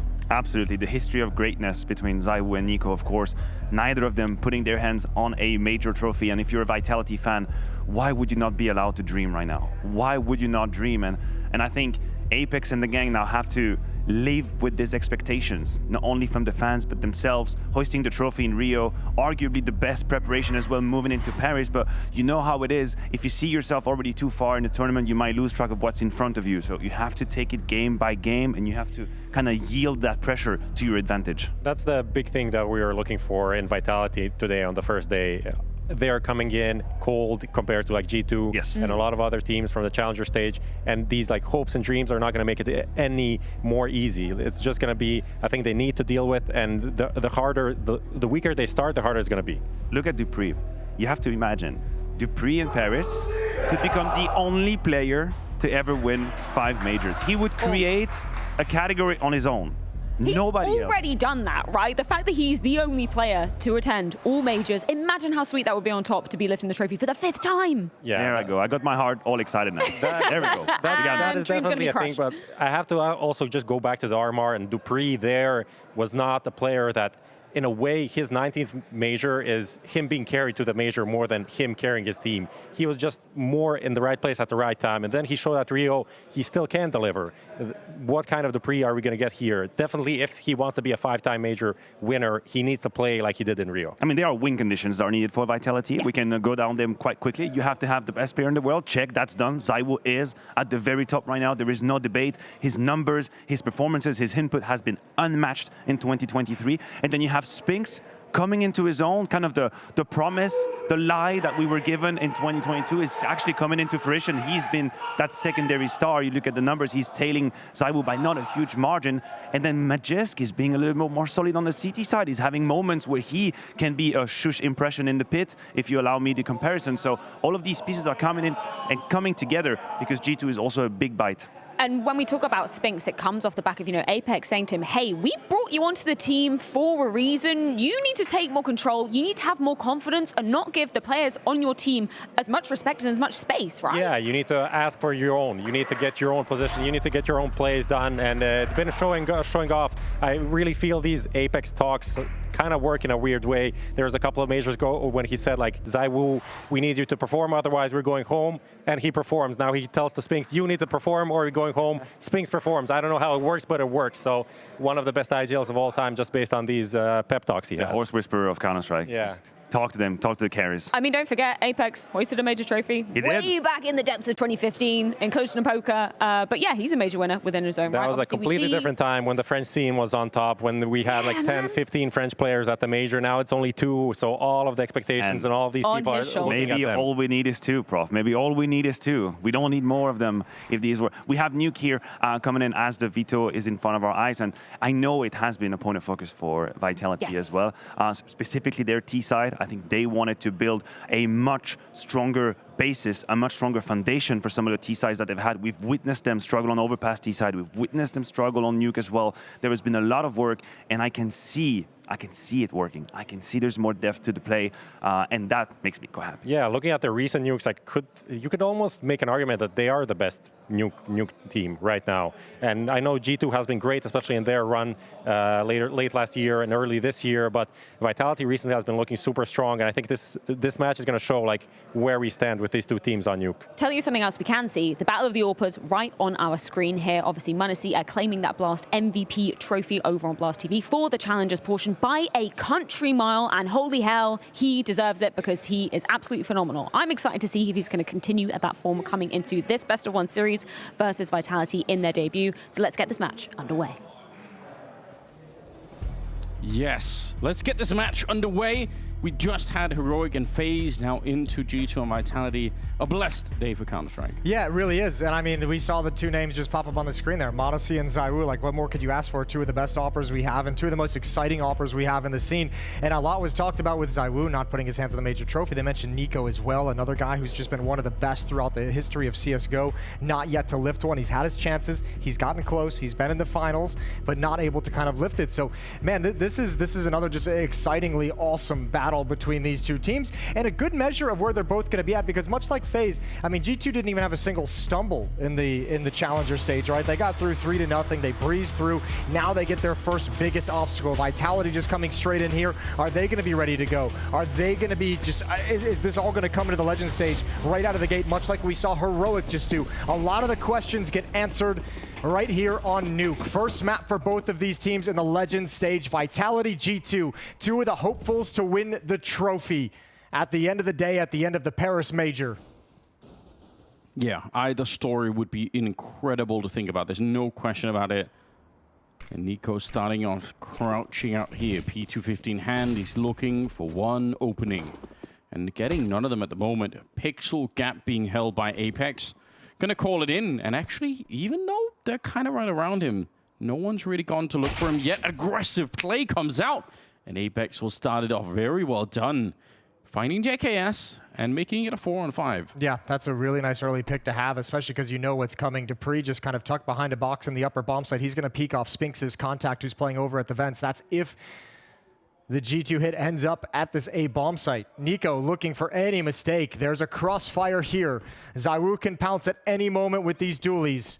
There's the footstep, there's the early tag. The trap is not quite sprung. Hunter's got one as well. That's Apeks to go down. Well, they're gonna come for him right there. He's the only one there. This is gonna be a little bit of an issue. Magus, though, he just clicks them away. He's leading them left and right. A third kill as well. And that's all on NiKo. He gets blown up. Magus, what a beautiful way to get started. Oh, that's a way to rip the pistol run out of their hands. G2 had everything they wanted. A split from ramp room from secret to the lower bomb site. They got all the initial kills. It's a 4-on-1 in this situation. And Magis delivers 3 stunning shots. 3 clicks, 3 bullets, Jason, and 3 headshots. And I love it when Magis has those rounds, because even he looks sometimes amazed at himself. Even he's still surprised that he busted out. What a save of the day, and Vitality's on their feet early, 1-0. Apeks on his feet after that one. He was not expecting, and nobody was. But they did buy into the round here on the T side. G2. 2 Deagles, 2 Tech-9s, and a P250. Quite an explosive play that's going to be coming out here. You could tell the way that they're set up. But on the other side, Dupree, ready to handle it. MP9's already slowed down, and that should be plenty enough. Just getting that early slowdown is the name of the game to try and stop that kind of an execute from coming out. So pretty well done. Double kill on him. And now they're going to be a little bit more relaxed in this round, G2. Yeah, you can breathe a little bit. Vitality can breathe a little bit easier because, yeah, G2 can't really invest a whole lot into this. 2,500 on Hunter is the most cash they've got, so it should be all Glocks. And Vitality with an easy chance at 3-0. Who did you pick for this one? I picked G2. You picked G2. Yeah. Because again, it's like that. This is a very close game. And G2 just coming off the challenger stage, I like the feeling of being a little bit more warmed up. Yeah. Kind of highlighted that earlier as well. I don't think it's a bad idea. And you know, I still think Vitality, like as much as like the Rio win is impressive and they've been on a rise, I still feel like there's a little bit more they can prove, that they can do it 2 events in a row, that they can actually, you know, I've been disappointed so many times. Yeah. My heart's not fully healed. I can respect. I think I know what you mean. But I think there's fantastic signs. I think Maniac highlighted a lot of them. Obviously, Spinx looking a little bit more comfortable. The step up in performance from Dupree and Apeks at Rio than we've seen in the past helps a lot. And obviously, the performance of ZywOo, you know, Magisk is going to be consistent. Yeah, having the best player in the world is pretty good. Yeah, that's an ace up the sleeve. That's a nice little advantage that you get. Well, let's see if they could do some damage in this round at the very least. Already a nade that's dunked. That's how we're getting to warm up his aim a little bit at range here on top of everything else. Should be a very smooth round that's unfolding in the front of our very eyes. I picked G2 as well because I just think it's NiKo's turn to win the major. Sure, because it's always that neat. That's my logic. Yeah, that's I've been feeling that way for a while. But, I think it's really hard with the career that he's had to not, deep down in your heart, want Nico to win a major. Yeah. To not want Nico to win this major, this final major. That's how I feel, right? Obviously, Cyber would be another incredible player to win it, but you know, Cyber's had a lot of his career during the whole Corona madness. Yeah, had not quite the same overall. tenure. Yeah, not the same kind of depth of history. Not to say that it wouldn't be very exciting. Obviously, it would be exciting to watch him lift the trophy on home soil, but yeah. For Nico, you know, something would feel wrong if it didn't happen. So that's been my reasoning. This one and the last major too. It hasn't happened yet, but yeah, if the closest you've got to a major trophy is Boston, yeah, that's not where you want to leave it. It's definitely not, is it? Well, we'll see. So far, Vitality off to a really beautiful start here. Round number 4, though. AK's up, coming back out. And not that very quick start to the round here for G2. They've taken a bit of nade damage. Nobody defending ramp for Vitality. That's so rare. What is going on? Double push down below to get up to the secrets there. Sideways out here as well. That's a very different defense from what we're used to seeing. The Molotov's going to slow them down a little bit from that double push, but I mean, you still got to think this is something. There's 2 fighting outside and 2 in secret. Yeah. You'll never read this. You will never, ever read this, especially the follow-up player. Man, Vitality shift over just to crunch on this outside hit and make sure G2 have no space to work with. They've come with a few tricks up their sleeve, and it's looking good. JKS left in a 1v4, can't even get the first. 4-0 for Vitality. That is sort of the mid-crunch equivalent of what you'd see on a Mirage game, right? Where you have people suddenly showing up in window and catwalk and connector from the CT side. That's basically what they did, but a nuke instead. And it's just, yeah, giving up on that ramp position completely. I mean, if you spot 2 players outside, you're not going to think there's one in secret. And if you get that trade in secret, you're not going to expect the second player in secret. So, I mean, that is Vitality just calling a play in the mid-round, having that obviously pre-planned and preset of how they wanted to execute that, and it's perfect. And the fact that it happens in round number 4, that's got to be really nerve-wracking if you're G2. Yeah. Like, all of a sudden, you're just like, oh, they've got us figured out. Like, they have plans. Like, we're in trouble. And it's the first rifle round. It just gets taken away. You don't even really get a good crack at it. So, well done. 4-0 in their favor. Shores up your money early on the nuke CT side, which is all important to keep having the utilities to stop fast plays.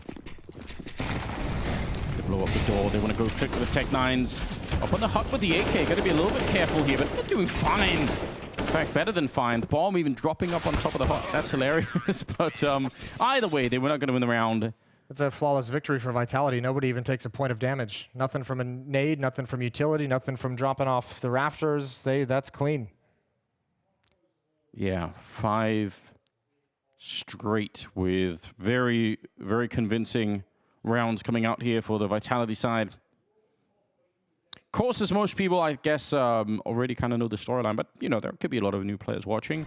Dupree, the only player to have made all 19 majors. So, obviously, quite impressive. We talked a lot about it when they qualified through the RMR. It was obviously completely unique from his point of view. So, the idea that they could make it all the way through here would just be even more wild. Would put him on top of the board for most majors won as well. JKS will be taken down at the start of the round by Saiwu. It's a good defense once again. Yeah, that might be a little bit of a missed timing. I thought maybe he was trying to time it to join up with this presence down secret, but he's a little bit early. Now, however, the Vitality defense is going to have to scramble. Zaiwu comes right back down to recommit himself to this lower bomb site. Thought that might be the only one, and they're already at the double door. He's going to blow it open, but he's got to be cautious. Teammate paired up with him downstairs. That's Magisk. Good pounce from him. Zaiwu's out in the open. What a conversion.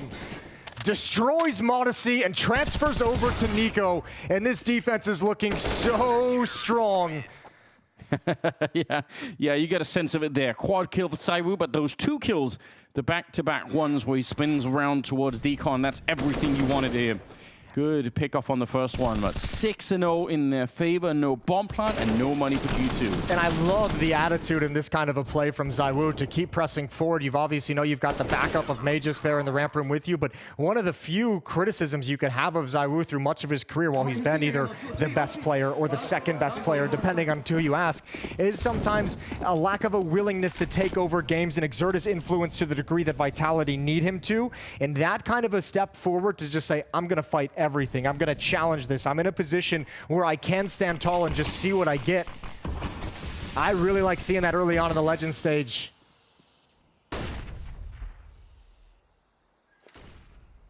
Round number 7, and some damage here would be nice, right? There's already a booming economy happening on the Vitality side. Almost 16,000 on Saibu, even after the buy in this round. So they need to do a lot more damage here, G2. Otherwise, they're going to get wiped out. Dupree worried about the grenades, but he's quick to try and throw down that smoke and buy a little bit of time. Good flashes coming through the ceiling windows will at least open up a kill, but that might be all it is right now. Monte going to be going down, and it leaves Nico to try and plant the bomb. At the very least, he's going to be able to do that. So moderate amount of success here, but winning the 1 versus 3, quite a different matter. He's going to try and relocate. Does realize where one of them is. But yeah, he's already been slowed down, and Cyber will absolutely just step up and take the swing at him. 7-0 in their favor, but a bomb plant and some money on G2. That was always going to be a tough round to win, but a little hiccup on the execute. I forget who it was, threw underhanded a smoke instead of the Molotov that he wanted to throw early on. Yeah, that'll happen. That will happen. What do you do if you're G2 right now? You've lost 7 rounds in a row. It's all been happening real quick. Well, you can't be doing upper executes at the moment. You've lost 2 of those when you've tried to do any kind of a set piece out of the gate towards the upper bomb site. Your outside secret play has gotten shut down. You found an opening kill in the inner bomb site from JKS lurking outdoor. What we haven't really seen yet in these gun rounds is them, using smokes to kind of get position in big garage and sort of challenge towards heaven. So I think maybe there might be something there where you can apply some pressure to the defense and make it shift and make it move. Yeah, and typically on this map, if they start to fall behind G2 on the T side, right, they will send Nico out there to hunt for them because he is always going to be confident in looking for those fights. So maybe you set the right smokes. Maybe you get Nico that space to play with. Problem is, they know Saibu has the AWP, so sending Nico out for the hunt in yard is also carries with it quite a big risk if Saibu is going to be playing in that position. And he will be in the garage right away. Just steps out into the open. Nico going to be hopping down. Look at how quick he is. Opens it up and takes down Spinks. That's on top of the hut. But he will find the kill, Saibu. So at least it's a 2-for-1 trade. The smoke making it very hard to see anything on the other side, and he will fall all the way back. Yeah, but that's alleviated so much pressure. Look how much space there is now for G2 to lurk down secret behind that kind of a play from Nico. Only one player's dropped down in towards vents. It's Apeks. Zywoo's in the upper bomb site, Dupree's in hut. Apeks is the only defender here and the only one close by to be able to do anything. JKS for G2 is just watching for a ramp room push or flank in towards lobby. This all falls onto the Vitality captain. 3-on-1 in the lower bomb site. How do you do this? They're coming in from every angle. He realizes as well. Backup is going to be called for, but it's going to be a while here. Good spray from Apeks, but they're coming for him really quick. A good double. That's unbelievable. Dupree, maybe a little bit too quick now. It's on Cyber 1 versus 2, and he knew he had that fight isolated. That's actually really good thinking, right? If he can win the fight against Hunter, he knows where JK is because he just got the kill on Dupree. So it might have looked a little bit silly to run right into that fight, but it makes sense from a mathematical point of view. 7-1 as G2 pick up their first round. Actually, it's a little bit scary that Apeks is able to get a second one here onto Monte after dropping Hooksy. That was what really put the fear in me. Good win for G2. Good opening kill provided by Nico with some aggression outside to open up the secret avenue. 7-1. Can they build upon it? Due to a 7-0 start, the Vitality money is booming. They were trying to set up the run boost there. They wanted to go aggressive against them. They have to build on it, right? It's not even a question. If you're down 7-1, it can't just be the one round, so they better have a plan. Wow, this is nothing like what I was expecting. A very similar kind of opening half to the one that we had in the last game with Heroic and FaZe, where it was, at least in the beginning, really close. This has just been very one-sided. Well, G2's putting, at least the impact of the round in their star players' hands into Nico's hands to kind of leave him alone outside looking for a kill. Good flashbang. Apeks almost able to grab that one. Late smoke wall set up. Apeks has no vision, no information. And Nico, gonna walk right through, steps forward, grabs another opening kill for G2. 4-on-4. Apeks, very untraditional position to be all the way back here. Don't see that almost ever. JKS, he snuck in. Does he realize? Now he does. Sees the full face of him. But Hunter, yeah, you're not going to be checking this. Apeks, good for that one. Nearly could have had the double. He's setting up for it. In fact, they're trying to get into the bomb side, and they will. 30 seconds. Still a 3-on-3. As I say that, though, Monte goes down. Meg is sneaking through. They know where both the CT players are, and the bomb is going to be planted. Oh, this is JKS's round. He's had so much impact. Blinded with one more. Cracked open the upper bomb site, pulled the teammate back, and he's done all the heavy lifting. And Apeks, I think, is going to concede with that smoke down in his face. Second round for G2. Opening provided by Nico, but props to JKS for finding all the gaps on the back of it. Yeah, it's a very, very hard round to win. I really thought Apeks was going to find one more kill out in the yard there. I think if he'd waited another second, maybe he would have, but yeah, still. Ooh, just sees the legs of someone disappearing. Going to be hearing Hooksy making a run for it. And should be able to take the swing here. Got to be careful. Bomb right at his back, but he's going to be fine. 7-2 though. G2, they win a second round, but it's with one person surviving. This is great from JKS too, realizing the situation and obviously taking the initiative to make this happen, lurking in. They knew Dupree was in the upper bomb site somewhere on top of the hut to trade off Nico. And JKS just takes a risk and says, I'm going to slide in. There's a potential he's the only defender here, especially with how much emphasis Vitality has put towards outside, put towards secret.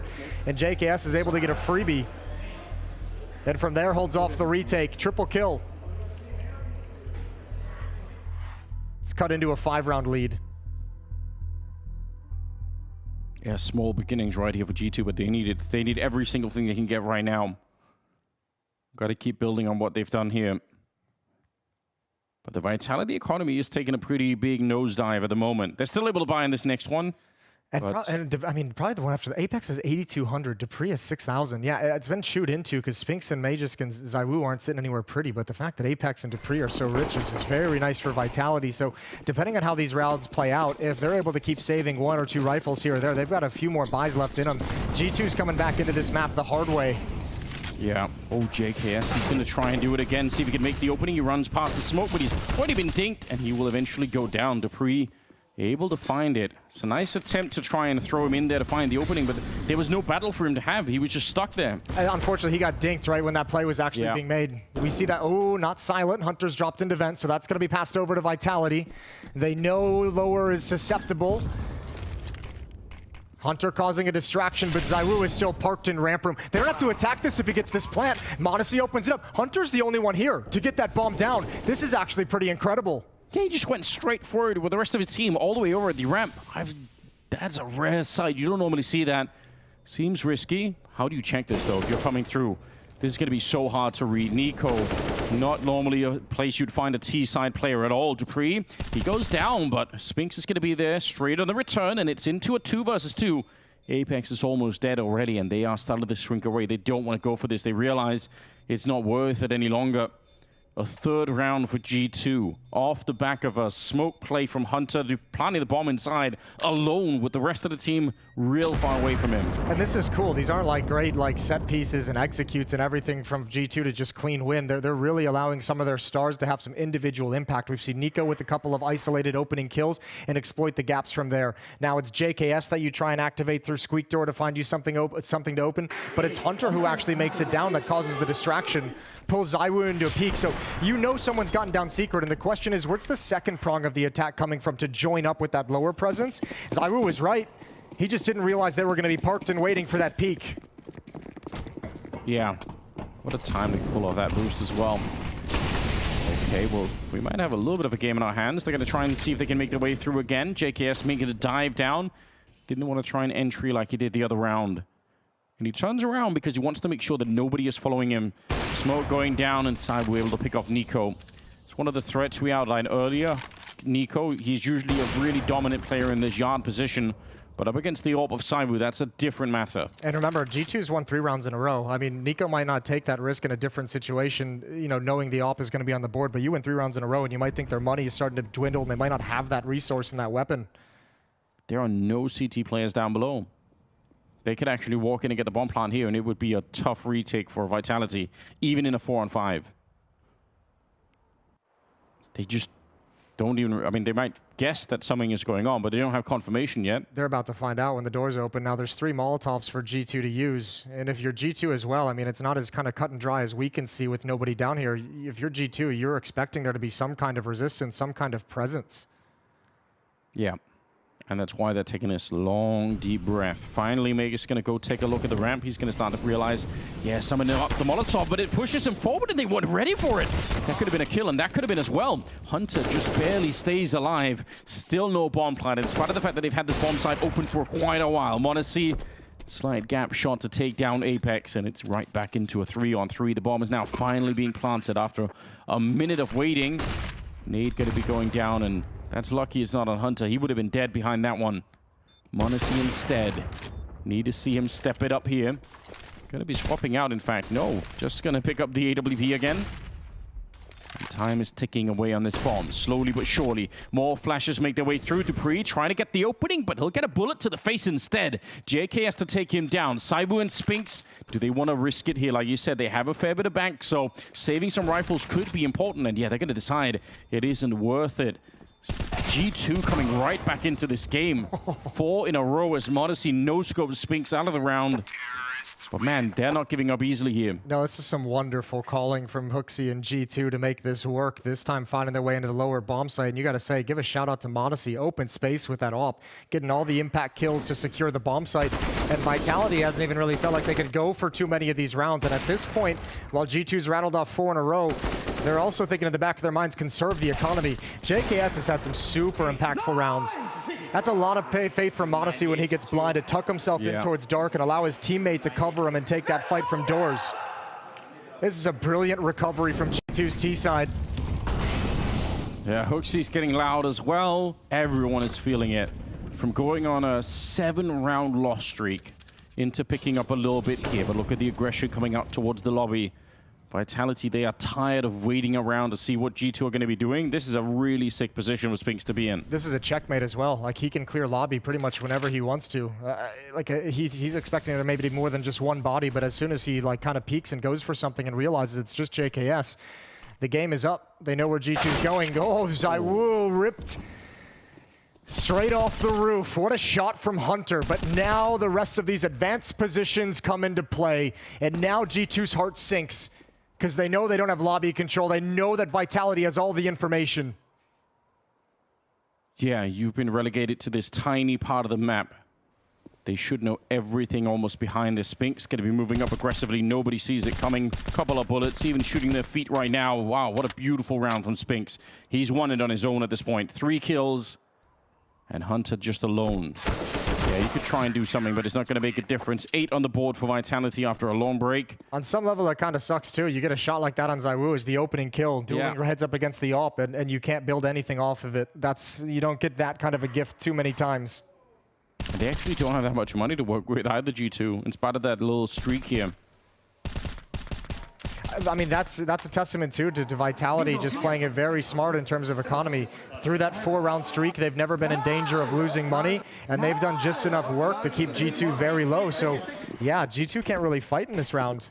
Already out of spawn without investing a whole lot. P250 picked up on JKS, and that's it. And armor, I should say. Yeah, a little bit of armor to play with, but... Decoys as well. Still haven't found a real home for the decoy yet, have we? Maybe G2's been working on it leading into the major. They're ready? Yeah. Blocking of doors, I believe, is one potential tool if you want. This is the major where decoys have a purpose. The decoy major. Well, it's got a ring to it. It does a little bit. It feels like one of those tools that's either completely useless, or if you buff it even a little bit, it becomes, you know, way too good. Nice. Thoughts, Jason? The decoy wall. It works. It's doing something. Vitality's probably like, what the hell is this? Yeah, quite confused. Not for long. They figured out and handled business. 9-4. If you throw a smoke wall in the forest, but there's nobody there to see it, did you really throw a smoke wall? Did you really throw a smoke wall at all? you throw the decoys, but no one even walks outside. Does it even make it? Yeah, does it even make a difference? Even if they had been real smoke, Jason, the result would have been the same. I know, probably. Maybe you throw the smokes first and then the decoys inside the smokes. Ooh, now we're working with something. 5-round lead, 2 rounds remaining in this first half. Here we go. G2 have done some work, but I don't think it's enough. I don't think 4 rounds on the T-side of nuke at the current meta is going to make the real difference here. I think they need to get up to that 5 or 6 mark before they can start to feel a little bit more safe. Decent grenade. We'll soften them up just a tiny bit. Yeah, 1 more is good, 2 more is great if they can close out this half. But again, I mean, just a testament to Vitality. They've done such a good job with their money that they're able to be dangerous and have a strong defense each and every round. Good decision making. I mean, it helps when you start out at, what, a 7-0 lead, that you have some rounds to play with and give up and not try and force a retake. The regular wall is back. That's a shame. Yeah, we're getting excited for a moment. Going to be setting it up for Nico to work some magic out here. He's not sure if someone's going to be flashed through, walking through, if they're going to be coming up secret. Again, there's been a lot of looks out there for Vitality, so I don't really blame him for being paranoid about it. Good timing on the Molotov. It's going to put a lot of damage into it. Look at this. JKS nearly burning alive. Oh, but HooXi, yeah, he still finds the opening hunters ready for the flank that was coming in, and it's a 4 versus 3. Oh, they want to fight this. They want to challenge for ramp room. Spinks gets taken down, tagged by a nade, and it's HooXi to have impact. The opening kill in ramp room and a follow-up second frag, and it's all on ZywOo. Nico outside alone has opened up a couple rounds for G2. This time he's just been a lurk, a nuisance, and he's gone unneeded because his team has done such a good job. Yeah, they were really, they wanted to flank, and they wanted to come in with the double swing from hell to go for that ramp. They were ready for it, and they just got absolutely bodied on that side.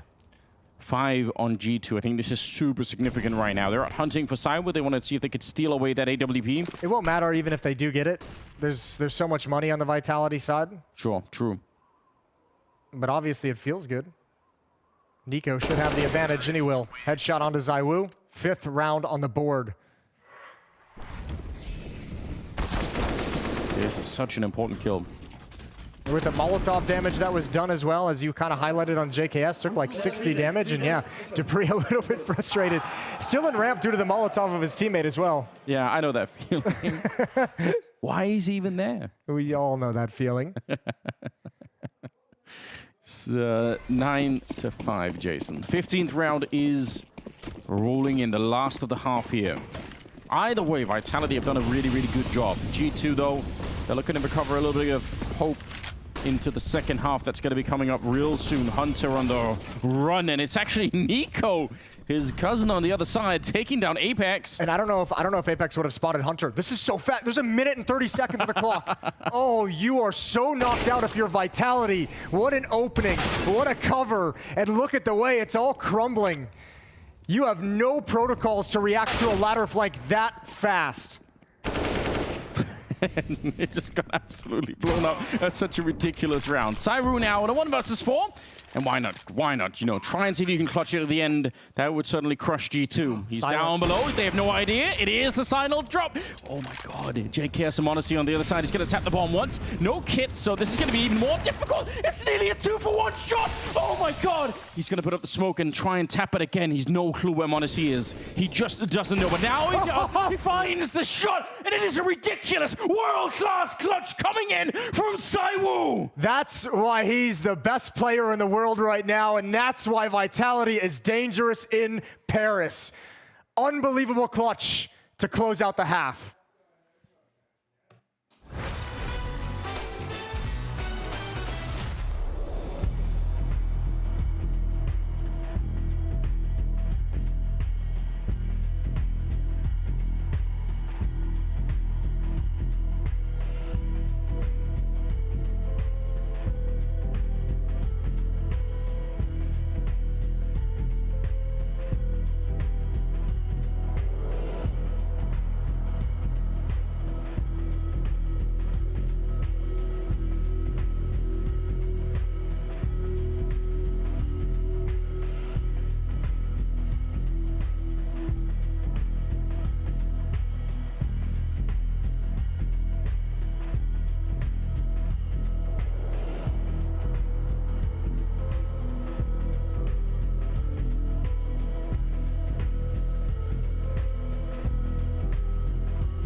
Welcome back, ladies and gentlemen. This man on your screen, the best in the game, I've heard, and you saw at the end of the display of the absolute madness that is Saibu. This one, fine. The game is probably lost. The round is probably lost here, right? But then the silent drop into the shot. He nearly wins the round right here. He doesn't know, but he actually tags Monte down very, very low, and then right on the other side. This is an insane performance. Probably a 1 in a 10,000 round. Especially because that tactic was such a knockout from G2. Like, that shouldn't have been winnable in any way. Yeah. When you consider Hunter's flanking Heaven at 1 minute and 30 seconds to come out with something like this, just spots Monte around the edge of the smoke. My God. He's like, are there any more high fives? Can I get some more? Can a brother get one more high five for the 1v4? Jesus. We were laughing too. If that's not the last round of the half, there's no chance in hell he goes for that. Yeah, the safe He play. doesn't even think about it. He doesn't even investigate. It's so sick. Oh, God. Okay, well then. I hope you've all got a chance to take a deep breath. I'm not sure I'm fully ready, but the second half is coming up. The pistol round here. The unfortunate part, too, is G2 fought so hard to get back in that half. That was 7-0 at one point, and G2 did enough to get back in the game. And, I mean, that 6th round would have been absolutely spectacular of a half for them for how it started. And, it just slips away. JKS sticks around a little bit longer than he probably should have and almost gets caught, but now he only has one option, stand and fight. He's got the first. Magus with the trade. Nico's here. Nico's arrived. He's got a long line of sight. Apeks goes hunting and doesn't find anything that he wants. ZywOo's waiting to peek towards Mini, but the duelie's up on top from Monte. The young phenom has got another. Yeah, I agree. That was a long time for JKS to hang around. Could have nearly got caught. Man, that kind of plan to fall into towards Heaven just didn't connect with anything, did it? Nope. Like the pressure towards ramp room to fall in towards an upper split up Heaven, that crumbled. Although I suppose if they had made their way through, then ZywOo's play through Mini would have been so much sicker, right? Because then that Heaven player, or anyone at the bomb site would have to worry about it. So there's some logic behind it. And we're not really done yet. 25 seconds. Oh, Spinks, if he dies, the round is probably over right then and there. 20 seconds. He's setting up the counter flank. Yeah, you're wrong. He definitely is. Monte, a little bit of an opening there, but still a bomb plant. They haven't really found an opening yet, and they're very low on health now. That bomb needs to be planted right now. 9 seconds and just charging on him with Monte. No mercy whatsoever. There's no time for it. And HooXi, he has realized. Good awareness. If he'd kept fighting, he could have died instead. And that's going to be the round for G2, a desperately needed pistol round. Yeah, and I mean, you can give some credit over to Hunter. That looks a little bit silly when he kind of just swings out first, but he's really just setting that up for his teammate. He's saying, I'm going to swing, I'm going to take a fight, I might die, but it's going to set you up perfectly to come down vents and have the follow-up flank for Monte. Nice. Come on, let's go. Stressful and all-important pistol round for G2, 6-10. Well, is this the beginning of the comeback? I mean, the fact that they was, like you said, 7-0, it could have almost been 9-6 at the end of it if it wasn't for ZywOo stepping in to stop whatever they were doing. Yeah. So, in truth, G2 have kind of already... They've shown us that they're definitely here to play, right? I mean, they've survived some really tough first half. The 1v4 from ZywOo, obviously, to close things out. But remember, the first gun round was pretty... Ooh, JKS under pressure again. Not getting the information, not getting the spot, so he's going to get swarmed. It's just a question of how many he can take with him. It's only one. Put some pressure on Monte to hold the line as much as possible, but we're going to back away from the fight now. Lobby is starting to be encroached upon by G2's defense, and they have control. But also, you think back to the first gun round in the first half of Vitality with that kind of evacuate ramp room, leave one player in the upper bomb site, 2 in secret, 2 outside. They shut down all the early plans of G2, so it was quite a difficult fight to get back into this and make it competitive. Speaking of competitive, it's a 2-on-3, but a Deagle and a FAMAS. Deagle and Dupree. Nico and Hunter are going to be here together, though, and they will not take this without each other. Oh, door opening. That's going to distract a little bit. That's probably part of the plan here. But you're right. They're going to group up, and good swing there, good spacing. Would have been nearly impossible to get both those kills at the same time. Well done, G2. They survived the round with 3 people alive. And they're going to be up to a 7-10 scoreline. It's a couple minor mistimings, though, for JKS over in ramp room. Yeah. The first 2 rounds of this half. So we'll have to keep our eye on that one. I don't know if you've noticed, but lately more and more people are holding that second box in the ramp room, and they're actually allowing the T's to walk almost all the way in before they just take a shot and then they fall back down. It looks unbelievably risky, but it feels like that timing actually works out really well. Seen that a lot more in the last month or so. 3 rounds. Something that we didn't see out of Vitality was really the boost in ramp, but I'm sure G2 eventually, I mean, that's also, for 1 out of the 15 rounds, you just try and go for it every once in a while, don't you? Yeah, why not? Yeah, why not? 3 FAMAS on board for the defense in this round. JKS, Hooksy, and Nico. Monte's hit in the face by a smoke, gonna throw it off. What a gap it's created. That is a flashbang there. Monte sprays down 3 of them, just creating a line of corpses out in the yard. Magus can Spinks 2 versus 4 here. Even to get a triple spray down, even if you block that smoke, is actually pretty incredible from Monte. What a great stop. An individual Herculean effort, and now Hooksy and Nico gonna go hunting towards Secret. It's Magus they'll have to attack into, holding for this kind of a push. Will he expect a second? He's thinking about it. Magus creeping on forward. Nico's right there, and he actually checks it. That's such a rare angle for somebody holding that 3rd generator, but he works out just fine. 40 seconds, 2 versus 2. And that splits up Hunter and JKS, because now they realize the lower bomb site's in trouble with Secret being controlled by Vitality, and they haven't seen Spinks yet. They don't know where he is. This is a very nerve-wracking, high-pressure round for G2, as they've lost all information on the map. They've lost all presence towards the lower bomb site. They're starting to get there. JKS is now just showing up at the ramp.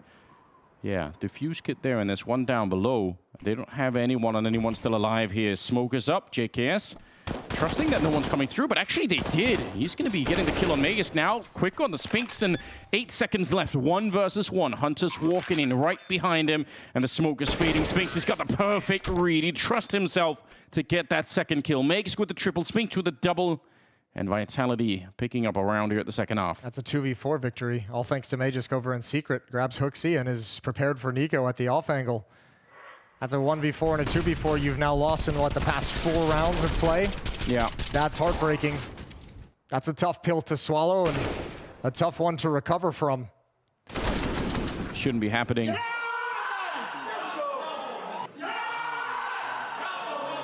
Yeah, they can feel it as well. Look at the buy that's coming out from G2 in this round, though. This is super sketchy. Remember when FaZe forced on Inferno? Yeah. Not to say that it is exactly the same, but I mean, it could have a devastating result here for G2 if they don't win this one. A similar effect where it just takes too long to get money or the CT side flush with cash. Yeah. Well, they have a decent setup for what it looks like it's coming at the moment. A number of bodies over in the door. CZ and an SMG defending against it. First one's down. Hooksy gets nothing done. And the defense has to back away. You have to save these weapons. The AWP and the FAMAS. No question about it. I mean, some damage. One of those kills instead goes the way of G2. Could have been playing out differently, but it did not. It's more about having the kills that buy time for your real power to get into to get Monte over there, but he doesn't even have armor, so he's got to be ultra careful and cautious in this round. And because they get to save it, I mean, they can have a similar amount of danger, a similar amount of power and strength into the next round. Nice. Easy hunt for Nico. Yeah, but the only real valuable weapon here is the AWP. Still, 12-7 going to be the scoreline here. Vitality not slow to pick it up on the second half, right? They let go of a couple of rounds, and then boom, they're right back into it again. They look so focused at the moment. Oh, to think that previous round, the 2v4 that Vitality wins, starts out with a triple kill from Monte as well. In a way, you could call it a 2-on-5. Yeah, you could. But then the question just becomes, is that just completely knocked G2 off kilter? Surely not. We should take more than that. Coach Swanee having a conversation. Recently confirmed as the permanent coach of G2, and I think with their recent results, it was kind of an expected confirmation that he would be stepping into the coach role on a permanent basis as well. does all the work himself. Can't even imagine what that is like to be sort of looking through all the opponents, reviewing all the games. It's a lot of work. More than I think most people will probably ever realize. Man, they need a miracle round with this AWP. Vitality are just looking like they're well on their way to a victory here. Monte is going to have to hunt a little bit, and that presence out towards Secret from Apeks makes him a little bit nervous. I think he wanted to swing a little bit wider to have an angle deep through the door. And I think because Vitality saw in the last round a buy, and they know 2 players saved, they might be thinking, they might be aware of the possibility that a strong weapon's going to be on the board, and now they have it confirmed. Monte with the opening kill. They're going to boost him up, aren't they? Just try and reposition again. This is to try and disguise the information of where that AWP is, because they know Vitality is going to be trying to react to it. So you want to keep them guessing. Pistols for the rest of it here. A little bit of a crossfire, but there's a USP on the other side. I mean, even you have the right setup for it. It just doesn't really make a difference. Also, Monte goes down in the meantime with the AWP. Nico and Hunter, 2 versus 3. What incredible awareness from ZywOo as well, getting pressured from JKS on ramp room, but just parking himself behind the box, aiming for the follow-up peek, and it's the AWP. That's the real weapon that could have turned the tides in this round. Yeah. And again, it was disguised, right? Like, they couldn't hear him getting boosted up there. So just really well done. Nico? Okay. Still winnable. 2-on-2. Okay, missed nade due to the engagement from Hunter, but I think they're going to press the issue. Yeah, he's going to walk right into it. Now you kind of know where Nico is, but AK in hand, no armor. This has got to be picture perfect for Nico. Yeah, if anyone could. Not the best game yet, but mechanically, you know he's got the power to do it.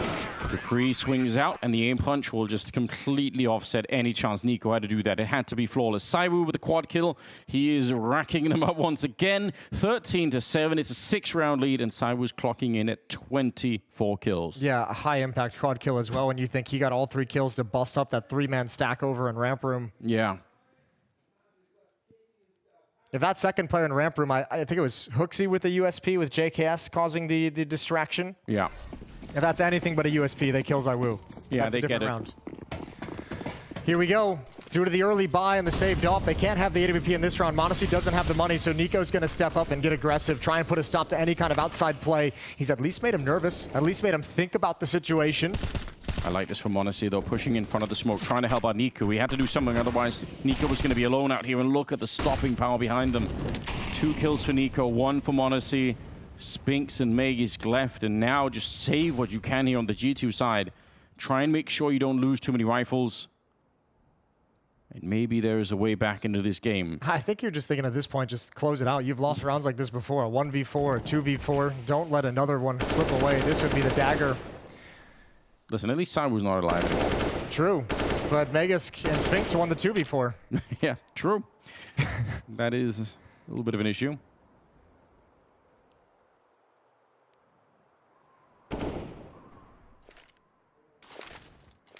Yeah, they're hoping for a mistake, but I mean, it would be really uncharacteristic for G2 to start giving them too much here. So it could just be a plain 40-second wait.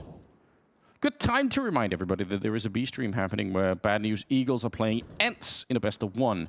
Hugo and Harry are covering that one. Right on the other side of the wall, Jason. Yeah, right on the other side. Plenty more action coming up later today, so I hope you guys are parked and comfortable and have all the snacks in the world you might need. We got 8 more best-of-1s coming up in the second half of the day. What's your favorite snack, Jason?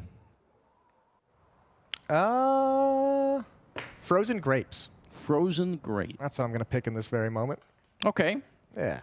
Trying to lie to the audience and pretend it's something healthy. I appreciate that, Jason. I won't call you out for it. You did get to the point where you're like, oh, I've had 100 grapes. They've probably stopped being healthy 50 grapes ago. Yeah, too much of anything. G2, they pick up another round. I don't know. I mean, does it feel? I feel like this is still a really winnable game for G2. I'm not sold on this victory for Vitality yet. No, that's what's so painful about these rounds that have like gone with like the 1v4 and the 2v4, and especially in this half, the 2v or the 4-on-2, I should say, from G2's perspective, is like they obviously have set some of these rounds up so well. Right. They got themselves great advantages, and here again, you see kind of a really strong, aggressive defense outside that sets them up for a nice, easy win. It's the clutches, it's the late rounds, it's the mistakes at the end of the rounds that are hurting them. And if they can clean those up, yeah, this scoreline, this can close quickly. Oh, they're almost lined up. They got to be so careful. So careful. Monte at the single box. He got a triple kill here earlier, and this time dupree's ready. Yeah, well played. That clears out the yard. Magus going to pick up the bomb way back in T-spawn. Spinks heard this drop in towards vents, or he at least heard the drop onto the floor. Yeah, that could be some good information to play with. It's actually maybe what motivating him to go for this. He just sneaks on out, and he should have had that kill on HooXi. That was actually really well played, but HooXi finding his 6th kill. It's been a tough game for him individually. And a 3-on-3 that G2 have to win. They don't have the money to lose this round. I like the risk from Spinks, though. I like the realization. He heard one rotate. He's like, okay, 1v1 in the upper bomb site. I'll take that all day. Yeah, I like it too. I mean, it makes sense. Hunter is down here. He just can't get killed immediately. You said that, Jason. But you know what happens when you say those words. Sideward stepping out into it. He's thinking about it. Oh, good spray, good damage. They're going to be real careful. And dupreeh, he's down and out of the round. 30 seconds. The gun barrel showing Hunter knows everything. He did enough already. 2 versus 1. Magisk, the only one that could kill the dreams of G2 here, and he's absolutely ready for it. Out to take the battle. Not sure what the second player is, but he had the right read. He definitely knows. Going to be walking up with a grenade in hand. That could have been an absolute nightmare, but JKS ready to take him down. Good timing on that one. And G2, they will just barely win that round. What a job from Hunter on that secret cross. I'm not thinking he's going to get the spot and he'll stay alive, but he keeps going back for more and more fights, even when he has the disadvantage. Even when ZywOo was able to see just the top of his helmet but not land the shot. Good sequence from Hunter.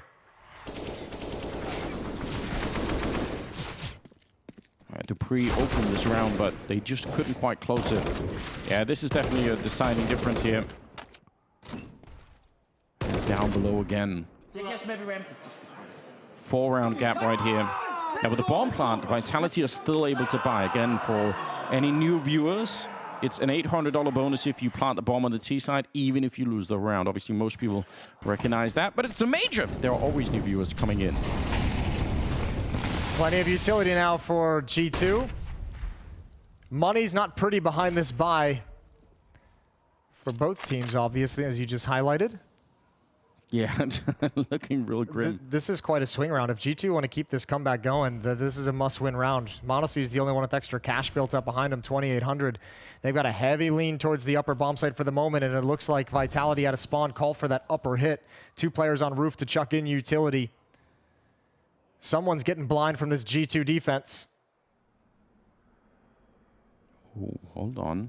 Nico's down the ladder. Now is a good time to go for it, although starting off with Monte on that AWP, that's a grim beginning, and now they're just getting absolutely crossfired out of the round. Nico's back up out of the ladder, and Apeks and Magisk left. Yeah, you need that first fight to go your way.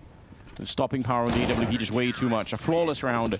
They absolutely desperately needed it, and now they can really get back into this game. Yeah, the op shot from Monte to really take the tip of that attack away. This one right here, just as they turn the corner, no flashbangs streaming in quite yet when dupreeh turns that corner, just the Molotovs, and then obviously Hunter dodging every, HooXi dodging about 3 or 4 flashbangs on top of those silos. Gives him that deep, deep angle that makes it really uncomfortable for Vitality. Lead is cut to 3.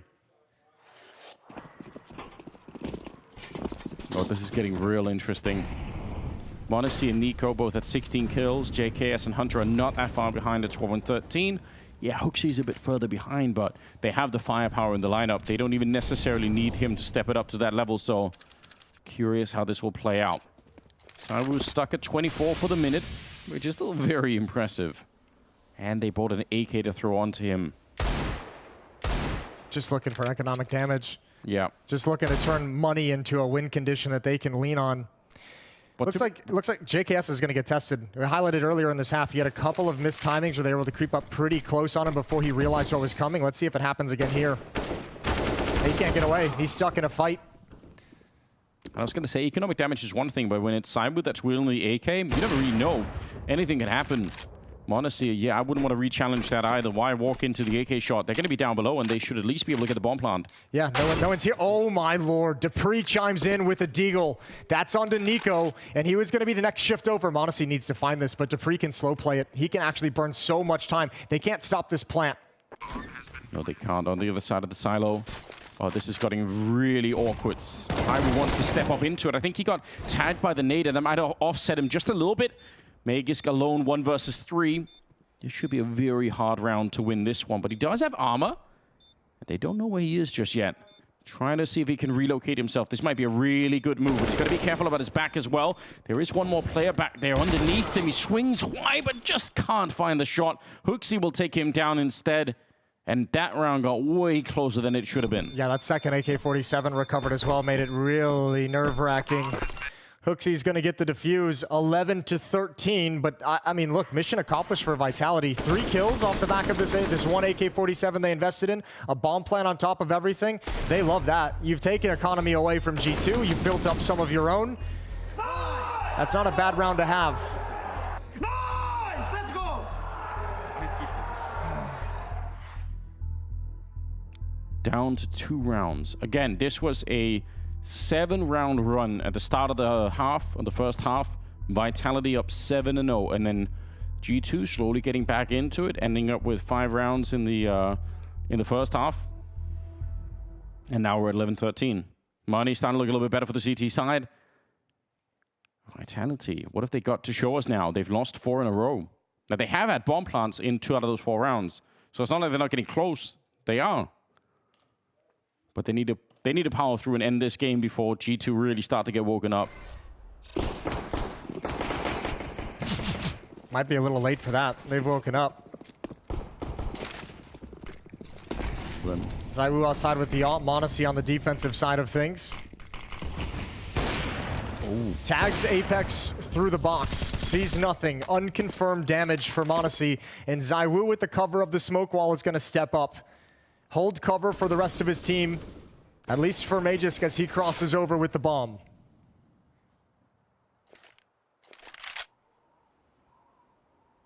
Yeah, but this is some good map control now. Just getting this deep in early on.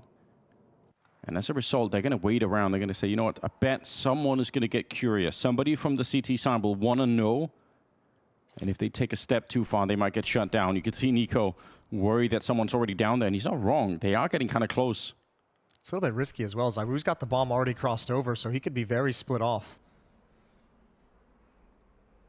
Long time to be waiting and not getting anything for it. Dupree going to be the first victim. Monte outside. They're looking for that kind of reaction, right? They're parked waiting for the reaction to like having secret control and so much silence on the map. Hunter delivered in this position earlier. It's Nico's turn. Oh, but Magisk just rips his head off. No one else is down low. Yeah, 30 seconds. The bomb is still not there. They're really, really slowed down. And they're not really sure. They could switch this into something else. Look at Apeks. He snuck onto the bomb site. He's trying to check everything. Hunter's going to find him instead. And now they're probably confirmed for it. They're going to go for the B-bomb site anyway. 19 seconds. ZywOo with the 1 kill in return. Bomb is on the ground at the moment. There we go. ZywOo's going to pick it up and try and see if he can get the bomb plant. 1 versus 3. He's already stolen the round before. This one's probably even more impossible. He's boxed in right now, and he will get hunted down. They were coming at 3 angles at once. HooXi the one to pick up the kill. And that is going to be a 12-13 scoreline. G2 making it back. Huge kills from HooXi in that double kill, right? Yeah. He gets the kill over in the squeak door, the lurk as well. Apeks is really investigating in that upper bomb site, and it could have set that lurk up in squeak door as a really, really effective cut of the flank. Oh, man. It's a sick shot from Magisk, though. Yeah. That looked like it was going to be the turning point. And it's just the power of ZywOo where you feel in that situation, he's got a real chance at it. He's got a real opportunity in the 1v3, but another clutch for G2. Another bomb defuse, another round on the board. They've cut the lead to just 1. It's Vitality's T-side that has started to fall flat. Yeah, it has. I mean, it's almost unfair to say that because they are getting close in these rounds, right? But they're not winning them. Upper set piece again. HooXi, Hunter, and Nico and Mini to defend. JKS over in ramp room. Monte will be outside. They'll be slow to respond to this. The opening kill is everything right now. Vitality have to get the first crack into the bomb site or they're going to get shut down. A little bit of a labored spray. It's a good return. Spinks is there for the 1. But again, this is very slowed down. Do you want to recommit to this one? Lucky the bomb doesn't fall forward into the bomb site. That could have just as well happened. And Nico, that is so aggressive. It's a classic move from Nico. Once he's feeling the game, We haven't even seen that yet. He knows it's the most unexpected play, right? Yeah. And he's got low HP. What a great advantage to take. I love Hunter's game in this round as well. Monte's shifted in now. The bomb drops down the vents.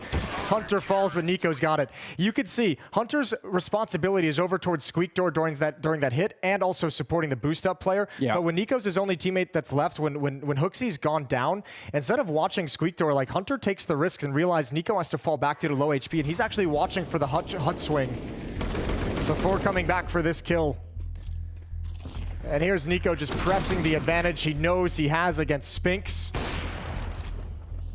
13-13. G2 have had to survive some catastrophes to get to this point. The mental game at the moment is rock solid for G2. I'm so shit, but it's insane. I don't know.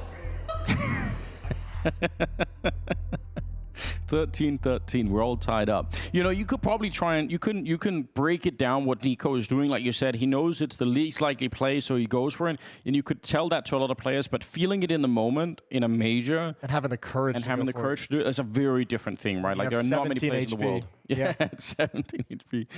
He's so crazy when he's doing it. Wow. The pressure is back on. Vitality, they'd carved up this huge lead. They had the unbelievable world-class clutch coming out from side with 1 versus 4 to end the half with. It was all right there for the taking, and now G2 are back in the mix. 6 in a row for them. They've been hard rounds to win, but they are still building an economy. This has been a high-stress game for G2. These upper hits have not worked when Vitality's tried to bring them out in the past. They're going to knock on the door one more time. This is like smashing their head against a brick wall. This time they delay things. They let the counter utility burn and come in a little bit late. Hunter's turned. They're already in the bomb site. Hunter's exposed. Oh, he's taking a risk, and he's out of ammunition. Monte's here trying to hold this together, and it's a 3-on-3. Important couple of kills there. Hunter at least with the 1. That does make a difference. Apeks is on the flank, though. He's on a mission. Tech9 to find him, Monte. If he does, that would be it. He finds no rifle there. Just a knife out for Nico, but Monte's going to be pretty quick in the return at the very least. And JKS, he's down. Yeah, he's holding the escape route.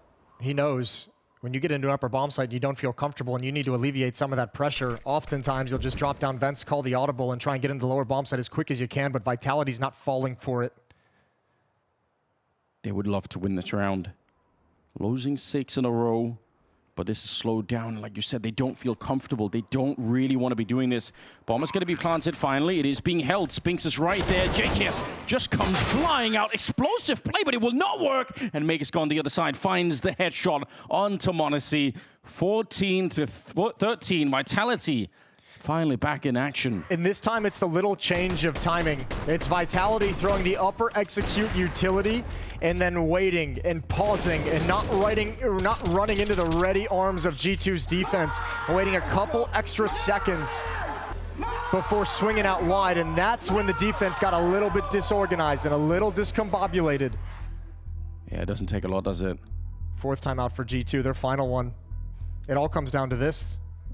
They have Hunter at 3,400. They've got JKS at 3,000. They're buying. Monte's at 11K. Yeah. Yeah, that bank on him is a big difference maker. And this is gonna eat down. This is everything they have remaining. Monte picks up the op. M4s for everyone else, including utility and kits. They're gonna be down to mostly 0. G2, another speed bump, a huge one, right at the end of this map. Yeah, if they slip up now, they're not gonna have a chance to get back into it.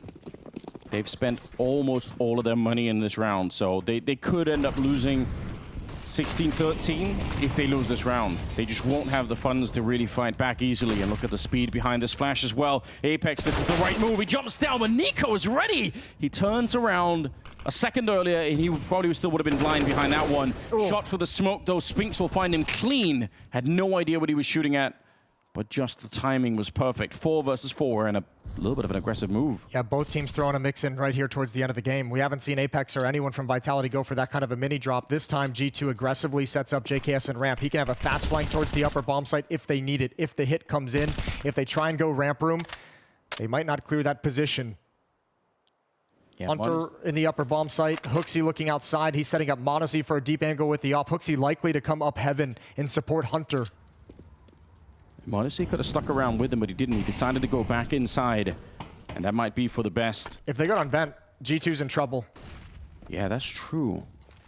They're thinking about it, but no, they're going to go for it instead. 3 of them coming out squeak door. Hunter's calling it in, saying, I need some backup right now, but he's not going to get there in time. Nobody on the high ground to help him. And he dies for absolutely nothing. 4 versus 3.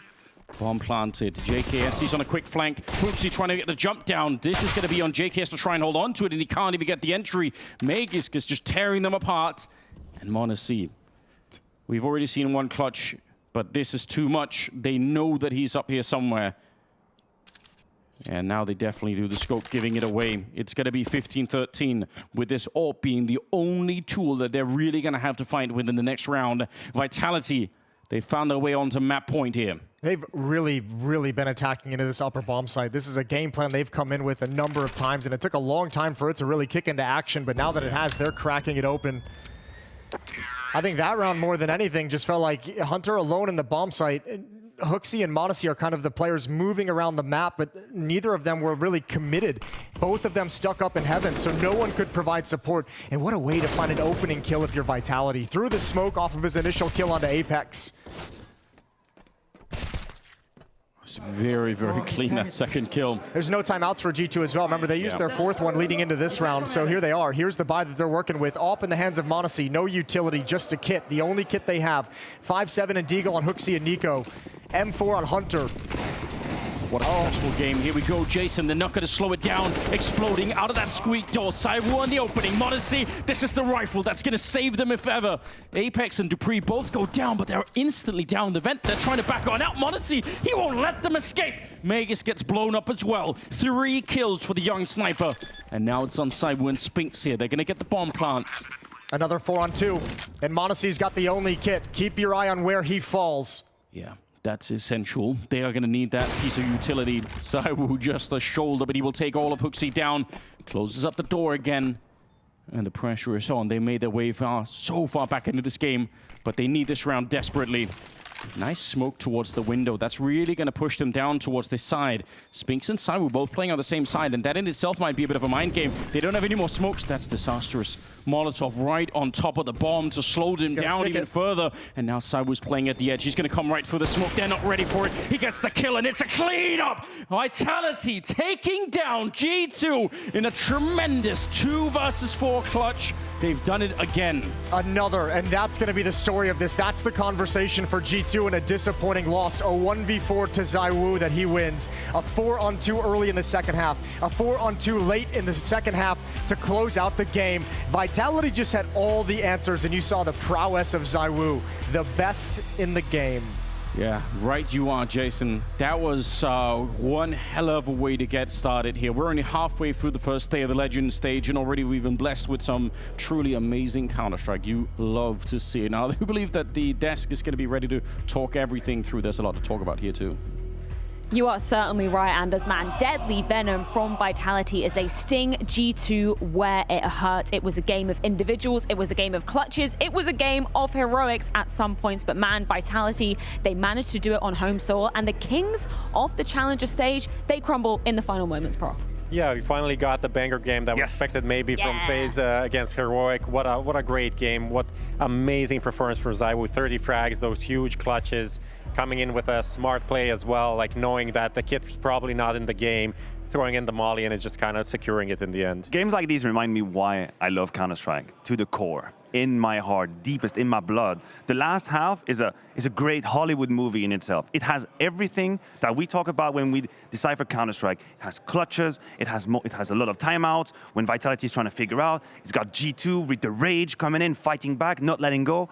We never knew what was going to happen. Until the very end, we had zero clue who was going to get it. Mind games, emotions boiling over in that series. We've got a winner's interview with Cywu and Dinko down in the booths. Well, the intensity is certainly raised here at the Major in Paris. I've got Cywu, the superstar of the event, alongside me. I mean, we have to first talk about that clutch, right? That big moments, the best play of the Major so far. I just showed you that you hit the collateral. You didn't realize that. What do you think of that? Actually, it was when I watched that, it was kind of insane because I didn't know it was a collateral behind that. But yeah, this clutch was. After that, my heart was. I was a bit shaking because I didn't. Yeah, it was a good one for me. But yeah, after that, I think we played good overall the game, and yeah, it was good for us. Yeah. There was a lot of debate about whether or not you've seen the last guy in that clutch on the side of the smoke. You did see him, right? Yeah, I saw him a bit, really a bit, and because he was shooting to the smoke and I saw it, it's more legs going out of the smoke, so yeah, I could see it. Well, that's your first game down in Paris. How special does it feel now? You've had that first game underway, an intense game as well against G2. How great does it feel to be playing in your home country? I'm feeling great, of course. I can speak French to the staff. Kinda. No, feeling good. After the first game now, I've kinda less pressure because the tournament just started. And yeah, it was a lot of exciting for the first game. And right now, yeah, I'm just feeling good, yeah. I can imagine, I can feel that energy off you right now. I can imagine playing against G2. There's a lot of tension in that game as well. The intensity has to be brought right from the first game. Yeah, it was a lot of energy into that game and also from G2. And it was a great game, actually. It was a great game to play because it was having a high level and in both sides. Both teams was playing really good. And yeah, it was really good to see that. Do you feel like you're the best player in the world right now? No, there's a lot of players maybe better than me. And now right now I think the team make me better, that's why. Always humble, always humble. Congratulations. ZywOo and Vitality have their first win here in Paris. A humble king and a king indeed after that one. Nice try from Dinko there. Insane. Nice try, Dinko. He literally pulls off so many incredible moments. That clutch included to round out that first half. I love that we got to see the authentic reactions there as well. He didn't realize it was a collab. It's insane. And we'll definitely deep dive into that clutch later, but this was perfection. This is what perfection looks like. Everything is optimized in that clutch. There's not a single element that you would do differently. We're going to dive into that round right now as we throw on over to the Mahone Zone to dissect round number 15. Yes, this clutch is, I don't really need to describe it too much. Let's just get into it. So first thing we're going to see here, 1v4. Now, first kill here onto the player heaven, he gets information, obviously. The important part is actually when he comes up the ladder. So when he comes up the ladder, there's a couple key details here that make this possible. The first thing is that when he peeks, this is the situation. HooXi's planting the bomb, he hears the plant. As well, there's 3 particular entrances he needs to worry about: hut, door, /vent, and mini. But one detail right here, this Molotov that ZywOo sees towards the door actually gives him a lot of information, because with this Molotov, it means that nobody can be peeking at that vent or door position, meaning that if there is somebody covering him, they won't be able to do it from this vent door area. What this does is it allows him to get a deeper angle into mini, and this is important because he wants to clear this to understand how much space he really has when he wants to drop down into this site. Now the thing is that when he peeks this as well, he covers himself from the hut position. He ensures that anyone from hut, they can't see him because the silo is blocking it. Now when he does decide to come in, take a look at this moment right here. He drops down onto these panels. Now typically when you drop onto these panels, it makes a sound. But the way ZywOo does it, he lands on the edge of it to ensure that he does not make sound. This is huge because what it means is that he's able to catch HooXi right there on the side. From HooXi's point of view, he's still expecting this player to be at heaven, but because he dropped onto the panel silently, he's able to catch him off guard. That's the first kill. At this point now, it's a 1v2. It's a matter of drawing out the last 2 people. He still has lots of time on the bomb. With that Molotov coming through, he knows that there's somebody here towards the door. He catches that kill, and then with this 1v1, he isn't quite sure where this last player is, so he drops the smoke to pressure this last player and to get him to reveal himself in some sort of way. ZywOo walks around, Monte starts spamming, and that's when he knows that's where he is. And that completes the clutch. These details from ZywOo here, I don't even know if you could really even explain how quickly you'd have to be able to process this, and this is what really just makes him one of the best players in the world. I absolutely love that we got that in-depth breakdown from the Mahone Zone because Danny is so apt. This is just second nature to ZywOo to make all of these decisions in a split second, all of them being correct to pull off an unholy clutch. Yeah, you just have to accept the fact that he doesn't process the game the way we do. That's as simple as it is. I've always thought that he was a genius in the literal sense of it. He has a different connection to the game because Danny did a beautiful job at breaking it down. He analyzed every single detail. I'm convinced ZywOo felt that differently. as in a pure connection. Mahone took like 2 minutes to explain 25 seconds in game, right? That's how many times he had to pause, like, oh, this happens, you can see this, this is what you need to think. So it's pretty insane to see how fast the cyborg, the chosen one, is calculating what's possible on the server. Yeah, we call him the chosen one for a reason, gentlemen. We've heard Zywo's reaction to that very moment, so let's throw it on over to a mic'd up moment to see what the team are thinking. That's a good one main. There main, there out main. One more under. 2 out inner, one under. Kevin. Going up Kevin, below. I'm planning for main. Sure. I'm in advance, guys. Right off. I can peek on you, Heaven. Yeah. Okay. He's down. Smoke my and no kit. Yeah, okay. Just pick of you. He stepped. He's out. Yeah. I'm pushed. He left the fuse and he did that. Nice!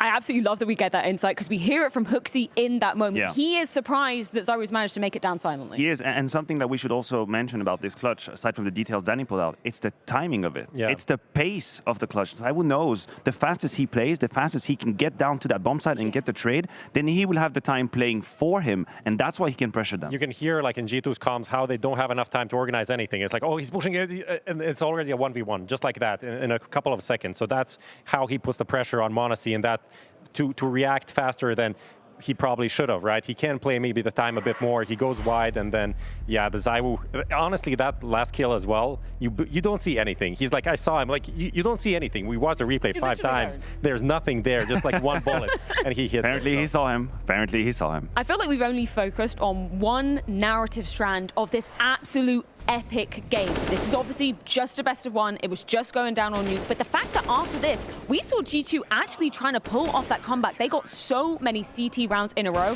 after being down, what was it, 7-0 in the first half? Yeah, you're absolutely correct. But the reason we harp on it so much is that you have to imagine we could have been barreling towards another game where Zywo is just out of this universe, and then anyway G2 claw it back. And I do really wonder what it would have done to Vitality's mentality. I send you guys back to Rio as well. Remember that first game, overtime against NAVI, they barely lose it. That's a difference already. And for Zywo, the major is still the place where doubters and naysayers use it as a bullet against him. We say, hey, it's great what you can do, you're a great player, but where's your major resume? There's nothing to show for. You have absolutely nothing compared to the likes of Simple. So we are all so focused on him, hoping that he can provide that type of level here in Paris. And we're just day one of Legends. But if this is the way he starts, I hope that's the way he finishes. Yeah, we saw Magisk and Spinks also very high on the scoreboard, and they had that very key 2v4 that they won on the B-bomb site, where I think there was a bit of overstepping the mark on some of the G2 players, and that also started with Monte getting a triple kill outside. He was kind of trying to match Zywo, not to the same extreme measures, but he was doing everything he could. And I like you mentioned Monte, because one of the main reasons why this game was so complicated is that the door was closed on Apeks faces outside so quickly. You see the frustration there? Yeah, of course. I mean, you can understand how tense it must have been. Monte did everything he could to push Vitality outside of the A game they wanted to play. They had that heavy focus towards the outside. He had this beautiful move, by the way, and it was caught by the observers as well, where he body blocked the smoke to give himself the gap to get that triple kill. There it is. Exactly, that's where he actually body blocked the smoke. So he manufactured opportunities for him to push Vitality outside of this yard position. He tried his damnedest. But that's the crazy thing about Monte. Not only does he have these small tricks, but he also has the aim to back it up, right? You can be the smartest player in the world, but if your aim isn't there to get a triple kill like that, it's not going to make the difference. In the end, it didn't make the difference in that round, unfortunately, for G2. And Moses talked about clutches. Yeah, of course. Yes. You're G2, you go back to that game, and you are going to have regrets. That 4v2 should not have been given away. The Zywo 1v4 obviously shouldn't have gone away. But I would also argue that G2 had a fair amount of very tight retakes that they managed to pull off. And this is where we, and I, as a Vitality aficionado, started feeling really uneasy. You see these 2v2s happening, 2v3s happening. There's a wave for Vitality coming, and then just G2 very methodically, very meticulously were being able to have these retakes. And I thought, this is it. This is another crumble. G2 is going to pull it back. I was certain of that. And then it kind of crumbles with the A defense, right? Apeks and Vitality go back to A. There's the Tech-9 round that they win, and then they just keep pouncing on Hunter and Hooksy there on A, that the cohesion just wasn't there, unfortunately, for them. I think you kind of prefaced it perfectly, or epitomized it rather. The fact that a lot of these rounds were won by the skin of either team's teeth is a testament to kind of the caliber of teams that are entering the server right now. Yeah, and if anything, that's a great tip of the hat to G2. Yeah. Because it's very much complicated how they could have fought into this. We have a little bit of an update here as well. This is a B stream, yeah. B stream with ENCE in a very good position against Bad News Eagle. Potentially the final round, and it's looking likely 3v2. Anybody want to do some play-by-play, make their debut right now? I'll be fine. I think we have good people to do that. You know, we don't need to. The people at home can't hear them right now. This is kind of an awful 1v3 situation there for scenario. To be honest, it's almost unwinnable. You'd have to feel like this is ENCE closing it out and getting that good 1-0 start as favorites to kind of wrap up a not too crazy first round of matches. I think the Monte FURIA game, yeah. Yeah, but absolutely. other than that, and maybe Fnatic against NIP, that was always kind of going to be a coin flip. There's one kill. He's got Take it away, Maniac. He's got a little bit of time to play with. The Molotov is well placed, pushes the player outside his position, but that can't be it. That's 16. They're just right here next to us. ENCE will survive the scare of 0-0. Quiet ending. No fight from ENCE there. It was really hyped during that game as well. Not even the supporting staff giving us some screams this time. Yeah, every round. They're just too far away from us. We've heard that. Yeah, maybe we just can't hear them. I'm sure they're screaming somewhere. Yeah, I mean, just to kind of wrap up that B stream game, Madden having a great showing. Nerds actually as well. It wasn't a name that we were talking about too much in that challenger stage. So I feel like he was overshadowed. Yeah, by from the really challenger stage, which I wouldn't bank on that. No, I wouldn't bank on that. I wouldn't take that and be like, okay, he did great in the challenger stage. Let's pick him for my fantasy team. I'd kind of stay away from that kind of a gamble. But must suck not to have him in your fantasy team. Love him though. Support for my regional mate, let's say. Absolutely. Great performance from ENCE. We're going to have to keep an eye on it as well. I don't think BNE was an easy first opponent to have in a best of one. I think the fact that they went to Vertigo is probably great for ENCE. They managed the veto quite gracefully. They're kind of like a modern day QB Fire, right? BNE always turn up for the majors. Yeah, old school reference throwing in. Like they were ruining my pick'ems from day number one. I never believed in them. Let's look at the results. Let's kind of attack this from the top down in a linear fashion. Obviously, on the A stream side of things, we saw NAVI taking on GamerLegion. It did.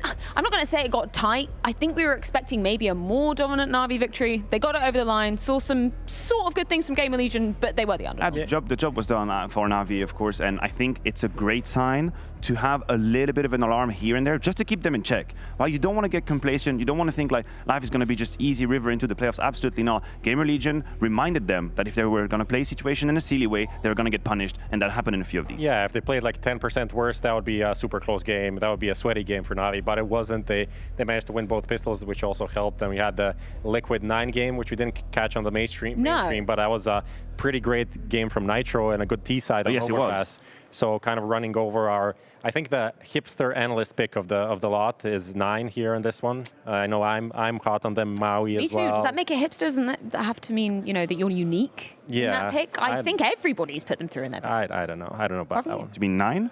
Yeah, 9. No, not Liquid. I have Liquid. Yeah, actually, man, 9 out of 9 gang is thriving, isn't it, Machi? You love being part of that. That's a smokescreen. I'm not going for 9 out of 9. I mean, finally, Liquid managed to take down an EU opponent. Yeah. That's a good sign as well. That is giving us some confidence moving on, and confidence to them as well. I'm pretty sure that they can do well in the Legend stage. The next game, obviously, was Monte taking on FURIA. That was a disappointment coming out of the Brazilians. I'm just going to be brutally honest. Incredible stuff from Monte, particularly coming into that second half, where it just looked flawless from them. Yeah, it's a bit complicated because I don't want to take anything away from Monte. I feel like this would be disingenuous, but I also lack the feeling that FURIA gave their everything. It was far, far away from a best performance from FURIA. It was very flat. A couple of individuals were basically AWOL, absolutely invisible. We saw Safe missing shots. Yuri, well, we found all his kills because he had 4. That was really complicated for them. So Monte did what they had to do. I think they played the map well, mid-round perfectly, good rhythm, good spacing. They ate the map away from FURIA, but I'm like, hey, give them an opponent. Give them someone who's going to fight. I do really want to see that in Legend stage. I'm pretty sure FURIA will show up a bit better in the second game. Yeah, I don't know who they're playing. Maybe they don't. Maybe they play a FaZe or something, and then it's going to be very difficult to show anything better. But yeah, I'm pretty sure it's going to be a better showing. And if anything, the art performance individually gives us some promise. He's been obviously struggling, as most IGLs do, but I think in Rio and here, this opening game, he's shown some promise that he can bring some firepower when maybe the likes of Safe and Drop aren't really there. On the B stream, obviously we saw a Fnatic taking down NIP. King Mezzi with the crown on top of his head once again, and Fnatic beating a team within the top 30 within the major. The Swedish derby of years past and the grand final of the first CSGO major, at least from the organizational point of view. I know NAVI attended all of the majors, but Fnatic and NIP are second in that list of attending, I think, 14 or 15 each. So there's history there. I know a lot of maybe fans tuning in just for the majors, like, oh, NIP, and then they see this lineup, it's like, Like, what? What is this? There's Danes on Yeah, no one's speaking Swedish in these lineups anymore. Honey, NIP is playing Fnatic. I don't know anybody. No, anyone. No, Creams is there, I guess. Like head trick. True, yeah. Config not having a great showing either. 11 kills to his name, 0.82 rating. A bit of a dip from what we saw in that challenge stage. It remains very up and down for NIP. The challenger stage hasn't given me really a lot of reassurances. We've had, I think, a couple of moments during the challenger stage where it felt like Alexibi truly had control of what was happening. Yeah. I have a few T-sides Mirage in mind where it looked like they had a plan, they were following it, things were kind of flowing together, and it was great. But the rest of that is just full of questions. We have our next match. Very nice. Quick glance, ENCE versus Vitality. I like that one. Or I kind of don't, because I'm thinking back to the last major. Obviously, that was in the later stages of the Legend stage. ENCE absolutely putting Vitality to bad bed. news, Eagle versus G2. Ooh. That is the best of one that's going to pack a punch. Oh. I think ENCE Vitality is very interesting because of the Spinks angle. Spinks going from ENCE to Vitality, seeing how that's going to develop, and then ENCE finding their new star in Nerds. What are you looking at? I'm looking at a Fnatic versus Monte, which tells me one of these two teams, mathematically, is going to be 2-0 at the end of the day. One of them has to be, Fnatic guaranteed. or Monte is going to be 2-0 at the end of the day. Going to do their own thing again, Is going it Rio 3-0 again? by beating the weakest opposition that they can. I'm not really sure. I think this is a good test for them as well. Honestly, if they beat NIP, beat Monte, go into the 2-0 pool, I think that's pretty fair. They're still going to face a very strong team there and have to prove a lot if they want to get to the playoffs. Liquid versus NAVI. That's a bit of a vintage throwback. You remember the simple Very knife? different. I know. Yeah. Oh, yeah. Different times, different days, times, different place. Yeah. You remember the simple no-scope in Cologne? I do remember that. I was literally in the arena when that happened, and obviously none of us saw it from the perspective of how epic it actually was, and then we got that reaction from Bardolph as well. That was absolutely nuts. That's probably one of my favorite major plays ever. But we can find ourselves in that Legend stage. We find ourselves in the Swiss format. We're moving on to the second best of ones that will be ensuing, of course, best of threes tomorrow for the victors. I don't know, what's your most hyped matchup of the matchups coming up? To come, you mean? Yeah. I mean the ENCE Vitality Pack-a-Punch. I think Liquid Navi as well could surprise us, because we probably underrate Liquid just a tad because of how much we've seen them struggle. The same way we thought, very good teams are just going to start immediately strong. That was kind of the narrative for G2, right? G2 strong off challenger stage, Vitality cold, they're going to smash them.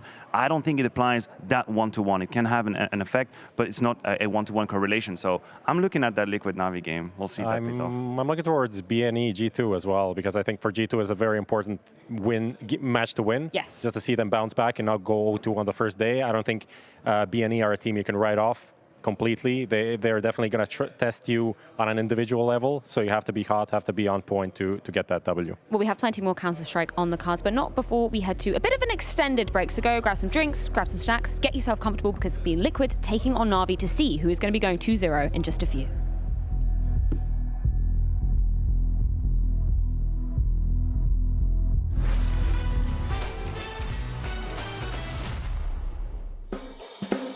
I remember more Monte clutches. Right, yeah. It's weird. It happened in Abu Dhabi.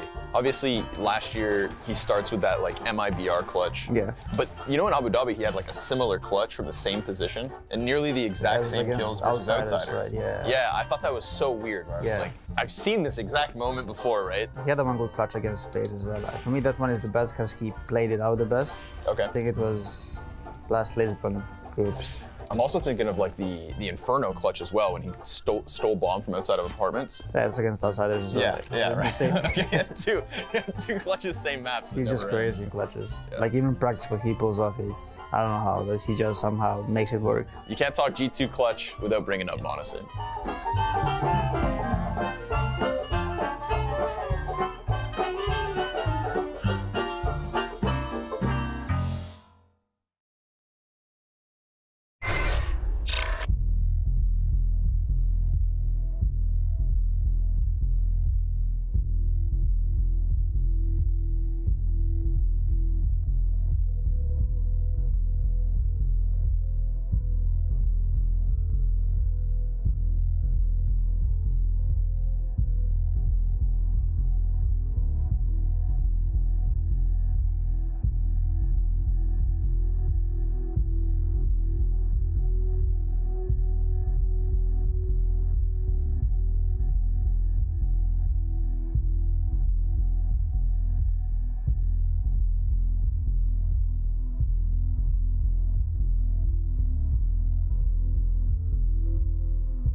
rules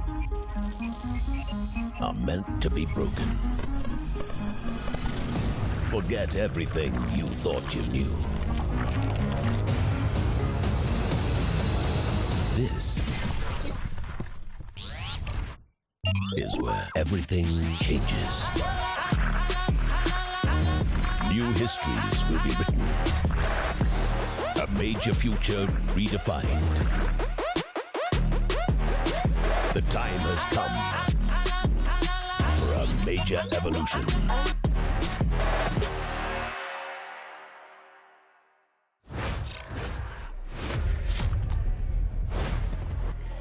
The last CSGO major is well and truly underway. We are halfway through day one here at the Legend stage. We've already had a chance to see some ZywOo magic, a little heroic hype as well. And it's only going to get better as we move into the second round of competition. My name is Tekel. I'm going to be keeping you company for the rest of the day. And I'm joined on the desk by Maui, Steak, and Pimp. Maui, you got to be hyped after seeing some of the action from this morning. I'm just glad that a lot of the favorites are winning, because I didn't want a Rio 2.0. I want the favorites there. If it's the last CSGO major, give me the teams that we know and love. Give me the stars that we want to see on the biggest stages, Pimp. Liquid won the first game, didn't they?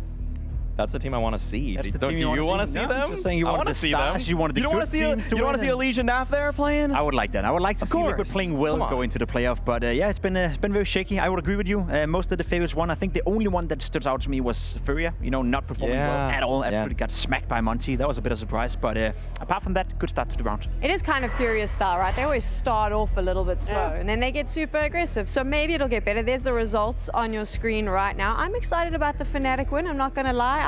I still believe in Crims.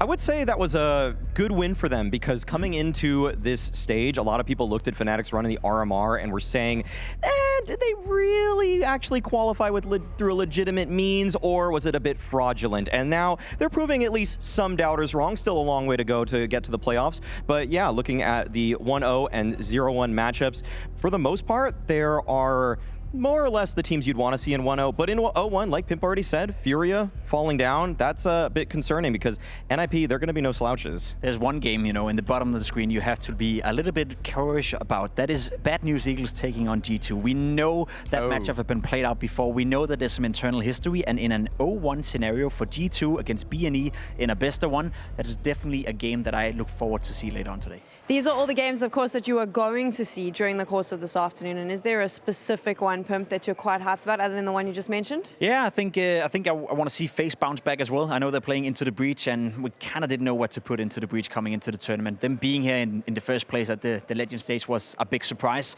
FaZe got smacked by Heroic, absolutely smacked. Couldn't get anything going on Inferno, so I want to see a bounce back from FaZe. So I'm sure they're going to win. It's just what fashion are they going to win in? Yeah, I know we're going to talk about this game so much, but of this next round, NAVI, Liquid, that to me is a highlight game. That's a marquee matchup there. You've got a lot of history, those teams playing each other for so long. Simple having played on the roster too at some point, but there's so much action that I know we're going to be diving all into.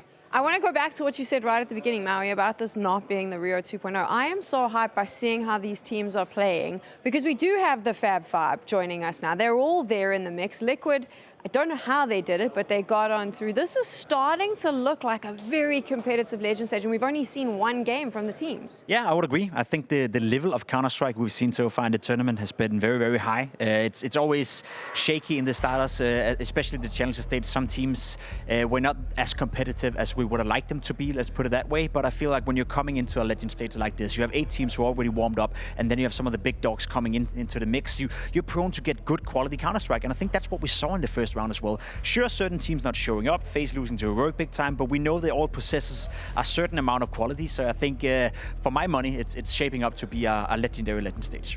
If people like FaZe can correct course and find some form, I wouldn't want to worry about them too much just yet. Heroic's a team that are known to be just group stage dominators, a team that is consistently battling in those top 4 spots at basically every big tournament that they join now. So for FaZe to fall to them, yeah, I'm not going to ring the alarm bells. I'm pretty sure that Kerrigan's going to put some things together. But, I mean, who knows? What happened at Rio is possible. But I just think that they've warmed up a little bit. Haven't played the Challenger I agree. stage. I don't want to ring the alarm bells just yet for this squad, but I think what we learned so far in this tournament is that they're not the favorites to win anymore. And maybe haven't even been at any point, right? Already one best of 3 loss to ENCE. They have a best of 1 loss to Heroic in a very clear fashion. FaZe is a team that I think will make the playoff, but it's not a team right now that ounces that energy of we can go all the way, we can win the tournament. They've simply already lost 2 games they shouldn't lose, especially in the fashion they did to Heroic. Would you not argue, though, that FaZe sometimes is that team that kind of conserves their energy very well? I've always found that they do just enough to get on by, and then when the time comes, the switch goes all the way up. So maybe that's the game plan? I would agree that has been the case before, but I think they played with fire for a long time now. The performance in Rio wasn't that great. We saw them only being here, the major, down to a last chance qualifier in Europe. Nobody can plan for that. That was more luck than anything else, and I guess based off the fact that everyone else did well in Europe and gave them an extra spot. So I think right now FaZe is just simply not the same team that we used to see. They are exercising load management. Sometimes they take games off if they don't think that it's too important. I've called them the biggest procrastinators in the space. Yeah. They always seem to get it done at the very end. Just think of how long it took for them to secure that entire Grand Slam, and think about just how many times in the last year when they were winning tournaments that they had to make these monster comebacks. They easily got the title last year of the most clutch team. They were the hardest team to put away, and I would expect that at this major, it's going to be no different. Even if somehow they go 0-2, I just think that everybody is not going to want to face FaZe if they're playing them in a BO3. So you mentioned no one wants to face FaZe, but how many teams just watched that ZywOo play and went, oh, crap? A lot of teams. ZywOo right now, and has been for the vast majority of the year, been the best player in the world. I don't think there's any debate right now. With all the respect to Simple, with all the respect to anyone else basically in the Counter-Strike atmosphere right now, ZywOo is just ahead of everyone else. The individual skill he possesses right now, his clutch ability, his stability as well as a player, it's just great to see. And finally, his team is starting to support him a little bit as well. Vitality have won a tournament. They're becoming more and more competitive. So, if we talked about the year 23 being a year between ZywOo and Simple, I feel like the first 5 months at least now, and possibly throughout this entire major, it's been all about ZywOo. What's crazy about what ZywOo is doing right now is that he's showing growth, because he hit the rookie year that he played running. He was going so fast, capturing not 1, but 2 number 1s in the world back-to-back. And I would say easily he's a better player now than he was then. I'm starting to see more aggression come out of ZywOo. I'm starting to see him just take more risks and trusting in his own individual ability to a point that he is able to take over games. 30 kills against G2, and the ZywOo of 3 years ago, I could have imagined that he would maybe put up a similar scoreline, but it wouldn't have the same impact. The impact that I saw in this G2 matchup was unbelievable. This clutch in particular to close out the half, you put Shiro in some of these spots and he's just going to be holding. He's just going to be waiting. He's not going to be pushing like this. But look at how ZywOo rips this round out of the clutches of G2. Fantastic stuff. The bomb is planted even, and he's just hunting them down, eating them alive. And yes, it's great to see ZywOo. I agree with your sentiment that ZywOo today is a better player than he was 2 years ago, and that in itself is very impressive. The ZywOo fan club has spoken. We've had our conversation, but now we're going to focus in on the first game that you get to see in round 2. This is it. Liquid is taking on NAVI, and of course, for many people, NAVI, Simple, they're the favorites coming into this. Everyone wants to see one of those Simple moments on a big stage in the last CSGO major. For Simple and his legacy, you need to see him there. You can't have the all-time greatest player in CSGO not make it to the playoffs. To me, Pimp, I have NAVI as my 3-0. I know a lot of people try to make safe picks there for 3-0, but I just have so much faith that NAVI are going to deliver. They're going to be coming into this with a massive game plan devised by the likes of Blade and Electronic coming together, and I think that they're peaking at the right time. They're going to be finding that form that they need to in order to show that what earlier happened in this year is not the NAVI that is coming into this event. I'll buy into that. There's very few coaches that oses and ounces the energy that I can build a team up from the ground button, and I think Blade has done that before. With NPL being brought into the lineup, we already saw in the first game that he's changed position now. He's more of an anchor player, not necessarily in the middle of the pack that he used to be. I think that in itself is a very good adjustment for NAVI coming into the tournament. And as I said, there's few coaches out there where I think, okay, as long as you have that coach, the team is going to be competitive, and that's the case with NAVI as well. You then spice it up with Electronic, who seemingly is becoming more and more comfortable as an in-game leader, and of course Simple, as you mentioned, the all-time great of Counter-Strike. It is a dangerous cocktail, and yes, NAVI will remain competitive. We had a chance to see them against GamerLegion in round 1. What did you think of that? I think it was a good performance from NAVI. I remember tweeting something along the lines of NAVI looked a little bit flustered in the sense that they were overthinking some of the situations. They ended up winning a relatively convincing victory against GamerLegion, but they lost 3 rounds that was unlosable for them. And I think that's a great sign, because NAVI is not meant to beat teams like GamerLegion. They're not meant to compete against B&E or Into the Breach. That's a team that is built to beat Heroic. It's a team that is built to beat FaZe, the high caliber teams. And I think NAVI sometimes have a habit of not knowing how to adjust to a tier 2 or tier 3 team, and yet they still won convincing. So for my money, that was a good performance.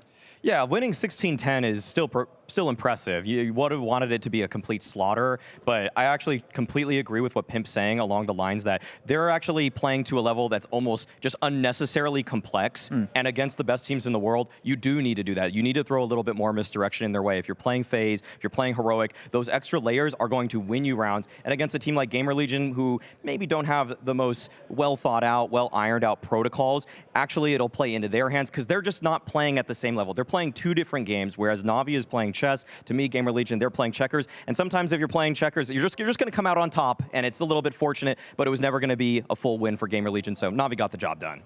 They did get the job done, and of course, Pimp mentioned him earlier, Blade, their coach, absolutely phenomenal what he's been able to do with this lineup, and it's going to be exciting to see what happens as we move through the Blast TV Major. Banks caught up with him to find out what he thinks about the matchup with Liquid. Blade, after the first round, Dinko told me that you guys said you were kind of happy with the lead up to the major, but it was only like 6 out of 10 with where the team's at.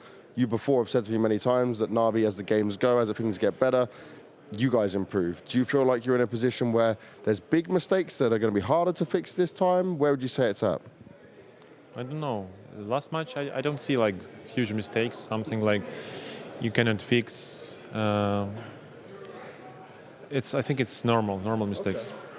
And what have you told the guys between this map and going into the next game as well? What have you guys been working on? What have you guys been doing? Before this match, we were watching other games and thinking about the veto, discussing the game plan. And do you feel much pressure coming into this game against Liquid? They have changed in-game leader, and I'm wondering if you think have they changed much at all when you've looked at them, when you've reviewed them? Liquid is different. I don't know. Liquid is always playing good individual, and they are always dangerous in that term. But I don't think they're like in the best shape now. Like at the same time, you can say the same for us. But we showed some consistency this year, and I think last time we won versus them also in Katowice. Would you say, though, the change of Nitro now not being IGL for this tournament, Yakinda coming in, have you seen anything huge that's changed, anything massively different, or is it expecting the same Liquid?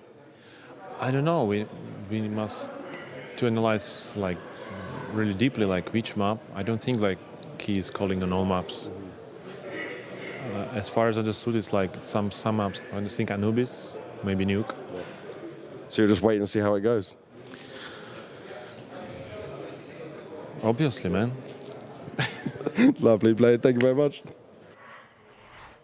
There is like a level of quiet confidence to Blade that I'm enjoying. It's so, like, Yeah. he's just like, there's a smirk there. He knows he wants to get to the main stage. You obviously heard him chatting a bit about Liquid, these role changes, which did them dirty, I would say, during the challenges. But obviously now we've seen the veto as well. Blade doesn't seem too worried. Are you, Maui? For NAVI or for Liquid, am I worried? For Liquid. For Liquid, I'm a little worried. This is a map that they did make a couple shifts with in terms of positions. They took NAF away from Pit. They put Nitro in Pit now. And I think that when you have Nitro, one of the weaker performers for Liquid, in a spot that is so pivotal to A-side defenses, that should be a focus for NAVI. If they've done their research and watched that game that Liquid played against Greyhound, they'll know those changes, and I think that they might actually target that in their game plan. That's probably actually something that they have to do, because now that NAF Yukindar defense at B, that's scary stuff. Those are 2 big fraggers for Liquid. And so in some ways, I think it made the map a little more lopsided for Liquid. They've decided that they want to almost forego that A-side defense a little bit more, really focus on B, and we'll see if NAVI are able to come up with what they need to in order to actually dismantle this new look out of Liquid. Pimp, interestingly enough with Liquid, obviously, during the Challenger stage, they had what most would argue is a relatively easy run, and yet they struggled That's very quickly changed going up against Navi. Do you think that that'll bring out the best in Liquid? I think this is the first real test in the sense that now we figure out what level can Liquid play at. We've seen the floor has been very, very low. They were close, very close to losing to Fluxo in an 0-2 game and go out before it even became interesting, right? The only team, by the way, in the tournament to lose a map to Fluxo who played some horrible Counter-Strike, let's be honest. So no, the floor is very, very low for Team Liquid, but this is a test of how high the floor is. I think what they've shown ever since that game has been amazing. I think the convincing win against Complexity and Greyhound gave me a bit of confidence. The way they dismantled 9 today as well with a T-side overpass looked very, very solid. And then we have to talk a bit about NAV as well, playing some of the best Counter-Strike we've seen NAV play in a very long time. So there is a lot of stuff pointing in the right direction for Team Liquid, but do they have the ceiling in order to compete with a team like NAVI? That's the one question mark I still want answered. Maui, do they have the ceiling? Short answer, yes. Reason, lol. Because we have so much more to get out of Elige. We have more to get out of Yukindar. In that challenger stage, I really wasn't actually too much of a fan of what Elige was bringing to the table. He had some impactful rounds in some of the series that they were able to win, but he was rarely at the top of the scoreboard where it was NAF who was really stealing the show there. And for Elige to be one of the greatest players to ever come out of North America, to be looking at this major as his chance, NAF's chance, Nitro's chance to capture their first major, despite the fact that they are the only Grand Slam winners to have never won a major. They know what's on the line here in terms of their legacies, and so I think that they should have renewed confidence based off of their most recent victories, and they should be looking at the greater picture of what's going on here and say, yes, we should be able to take the fight to Navi if we want to have a chance to actually rewrite the history books in terms of what we accomplished in this game. Do you think that that shake-up during challenges, or the horrific performance that they had, was possibly the wake-up call that they needed, so that we can see the Liquid of old that we're kind of hoping will play here? Most definitely, and that's what it feels like being a Liquid fan, I guess. And I think a lot of people out there can confess to that. You know, it's never nice, it's never fun, it's never easy to be a Liquid fan. The blood pressure's crazy. That's just the way it is. It goes crazy. Up and down all the time. For some reason, they need a kick in the butt sometimes in order to get going. So yes, I think it was exactly what they needed. I think Yakinda said it pretty well in one of the interviews as well, that he actually felt it was a good thing. And once they beat Fluxo, they were sure that they were going to make it. So yeah, I don't know why it has to be like that, but for a Liquid fan, nothing new under the sun. For a Liquid fan, they're used to the heartbreak. They're ready for this, with their blood pressures going through the roof. Banks caught up with Elige. Let's find out what he had to say moving into the Legend stage. So obviously the information's come out of Elige that we've got the kind of change between Nitro and Yakinda on some maps. We know the reasons why, but I want to just talk in detail of how much of a change you feel that has been, and maybe that's why you got off to a slow start. What did it take for you guys to feel more comfortable again? Well, I don't really think that it was anything because of the calling why we had a slow start. I think it was more of like communication, pressure, nerve type of thing for why we had a slow start. I think with Yakinda calling, I think that we have more of a faster style, like in general. So I think that's been like the main change. Playing at Yakinda's pace then, for sure, I'm guessing. Now, I want to ask you, does it feel like you're over the speed bumps? Doesn't it feel nice to get the best of one win straight away here? Yeah, I mean, I think that it felt good, like continuing the showing that we had from like the last couple matches in the challenger stage. So from like showing like the form that we had against Complexity and Greyhound in like the 9 game as well, where I think most have a good win earlier today. And I think that it's just us having all those games played is an advantage for us compared to like some other teams that are definitely starting slower. Like you can just see it, like the teams that like some of them that only came in for the Legend stage, they didn't have as much like play time as us, and I think it's like helping us a lot and hopefully going to win us this game today. And talking about that game today, it's going up against Navi now in a best of 1. Where do you feel your chances are at with it in terms of the individual level you guys are showing at the moment? Because it seems like everyone's back to where we need them to be. So do you think this is where you can push them over? Yeah, during the bootcamp we played them a couple times. We played well in that. I think that we're finally showing up in this tournament. So I think it is all lining up for us to play really well. I know that this match is obviously going to be the hardest game that we played so far. This is going to be obviously the best opponent that we've played. So it's going to be important for us to play as good as we can, to try to get this win. And I think that'll like set like the tone for the rest of the group stage and for the playoffs. And when you were talking about the change of pace, do you think that's something that might be able to throw Navi off? Because you have actually had some quite close games against Navi, even in the past. If we look at that Katowice game, for example, it was a 2-0 series, but you had the overtime game in there as well. So there is these chances in it. So do you feel like you can maybe throw them off balance in some way? I mean, I think so. I think that they haven't played against like our new style. Obviously, like you can't do so much new things in CS. Like there's only so much that you can do from like playing these maps for so long. But I think that the change of pace that like we include in a lot of our rounds on T side, it has been really helpful for us, especially in practice. I think that like our T sides have been really good. So yeah. Surprisingly confident from Elige, considering the situation that they saw themselves in the challenges. Like he said, had a little bit of a warm-up, but we just saw NAVI. I don't think that they needed the warm-up, Pimp. It looks like they're feeling pretty confident as well. Yeah, NAVI is a scary beast, right? It is one of those teams that we knew were the predetermined favorites to at least go into the playoff and possibly even win the entire thing. So yes, it is the first real test for Team Liquid. One thing I was noticing right here in the interview, and something I've seen on HLTV for that matter, Twitter, Reddit, you name it, is the whole, conversation about Yekinda and Nitro and the switch of being in-game leader within that lineup. I'm just thinking to myself, have you guys not watched them play the last half years, right? The last 6 months, whenever you look towards Team Liquid, whenever you see these two players in real life, Yekinda is talking easily as much as Nitro. I don't think there's been a big change-up within Team Liquid. I think they maybe have discussed that sometimes it's great if Yekinda can be the in-game leader or be a little bit more vocal on certain maps where Nitro needs a bit of help, but that's been the case for the last 6 months as well. Yekinda is a big voice within Team Liquid, and nothing has really changed during that bootcamp. People are blowing it out of proportion.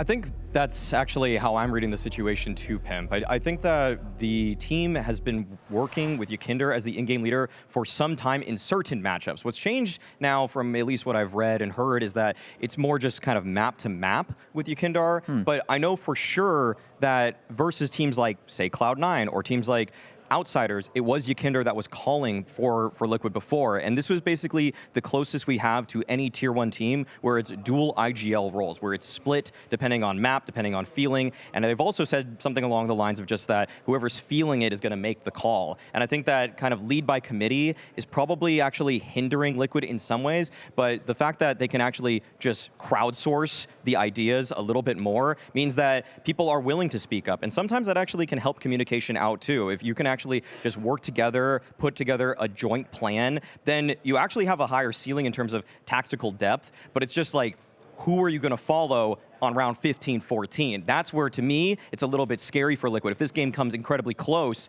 then who's going to make that final call? Who's going to have the final say? And that's where, to me, it's a little bit up in the air. But it does speak into what we're talking about Team Liquid as well, because as you said, it raises the ceiling, but it lowers the floor. And that's the issue with Team Liquid. We never really know what to expect from them. We don't know what to expect, but like Elige said, he doesn't think that the changes were the issue here. He specifically mentioned it's just a communication thing. They were warming up. I have a question for you, but before we do that, I actually have a question for you. Which player do you want to see from Liquid interviewed in the overtime show today? You can go vote on Blast.tv. I have a list of questions for all of them, so I wouldn't be able to vote. But this is Who would you vote for? Who would I vote for? Yeah, who would you vote for? Who would you vote for? But there's I have a question for each of them. Get Nav in there. Nav is fun. Nav is hilarious. You want Nav? You want fun. I have questions. I have questions about what happened in challenges. I don't care about your questions. You see. What a great start to the desk. Pimp is like, I don't care what you have to say. The camaraderie is unmatched on this trio. What a team. What a team. Yeah. Pimp, you've upset me and hurt my feelings. Not just kidding. Okay. On the Liquid question. This is going to make headlines. Yeah. That's going to get cut. It's going to be all over the internet. But there we go. On the question of Liquid, Elige doesn't seem too phased. Could it have just been a nerves communication thing? Mario, put it to you too. And are we all just making, like Pimp said, just a big deal out of nothing? The fact that they were down 0-2 and in close games means to me that I wasn't so worried. I think I immediately sent a tweet out about what Liquid accomplished, or actually failed to accomplish, on day 1 of the Challenger stage, going down 0-2. And I was like, this team is better in BO3s. They have experienced players, and sometimes it just takes a little bit to get going with them, to get off the starting block. And that's kind of what they showed. I'd say that all of the 3 series after that were relatively convincing. I don't know why the Fluxo one was as close as it was, but in terms of Greyhound and complexity, there was no worry whatsoever at any point in those that Liquid wasn't just going to be steamrolling those teams.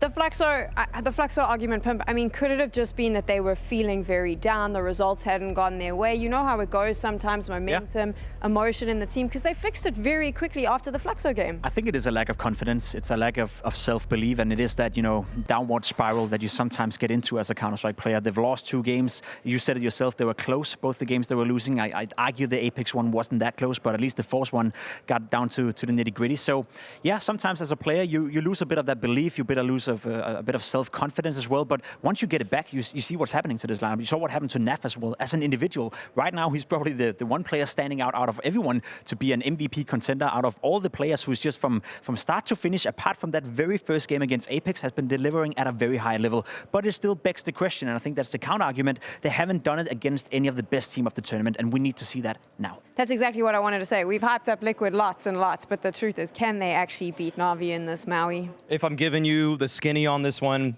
I've got NAVI. I really think that they're coming in with the right mindset, with the preparation that they needed in order to put their best foot forward. And in some ways, I actually believe Blade. I think that he does see a future where Electronic can be a better in-game leader than Boomich. And if they've already won a major with Boomich, what are they going to do with an in-game leader that's even better in Blade's eyes? I want a hyper competitive game. I want a Liquid that can play up to the test of NAVI. I also do think NAVI is the better team. I think they're going to win this game, but I wouldn't mind it being close.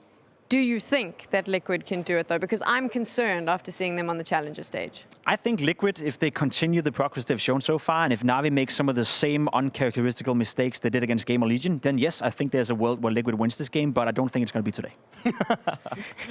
The Liquid NAVI matchup is coming your way. This is it. Of course, these teams want to get that win under them. It's going to make their way to the stadium a little bit easier. We're going to take a quick break, and when we return, Sponge and Machine are going to take you into game.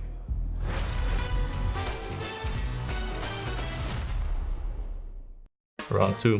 Let's go for a rifle, I guess. So we got one for Europe. So now I'm beating the game, and I think we're going to North America. So I am going to say Elish. Okay, never mind. Let's type bit. He's AK-47. Older than 25. He's not from Ukraine. So there's a big chance he's a guy from Brazil. So I'm actually gonna say Cold Zero. But is Cold Zero old enough? I'll go for Shocks. Rain. I will write Rain. He's older than 27. The mystery player is older. Let's go, guess right. He played more than 14 majors. Insane. Who is this guy? Actually, a European guy, maybe. He's very old. Maybe he's myself. Damn, I'm getting old.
Legends stage. There's a different feeling in the air, is there? A whole different vibe. There's a tension, but there's also an excitement because the level of Counter-Strike has just gone up a notch or two. Today has already delivered, and I hope this next matchup, NAVI versus Liquid, quite a historic matchup when you consider some of the names in the server and the orgs.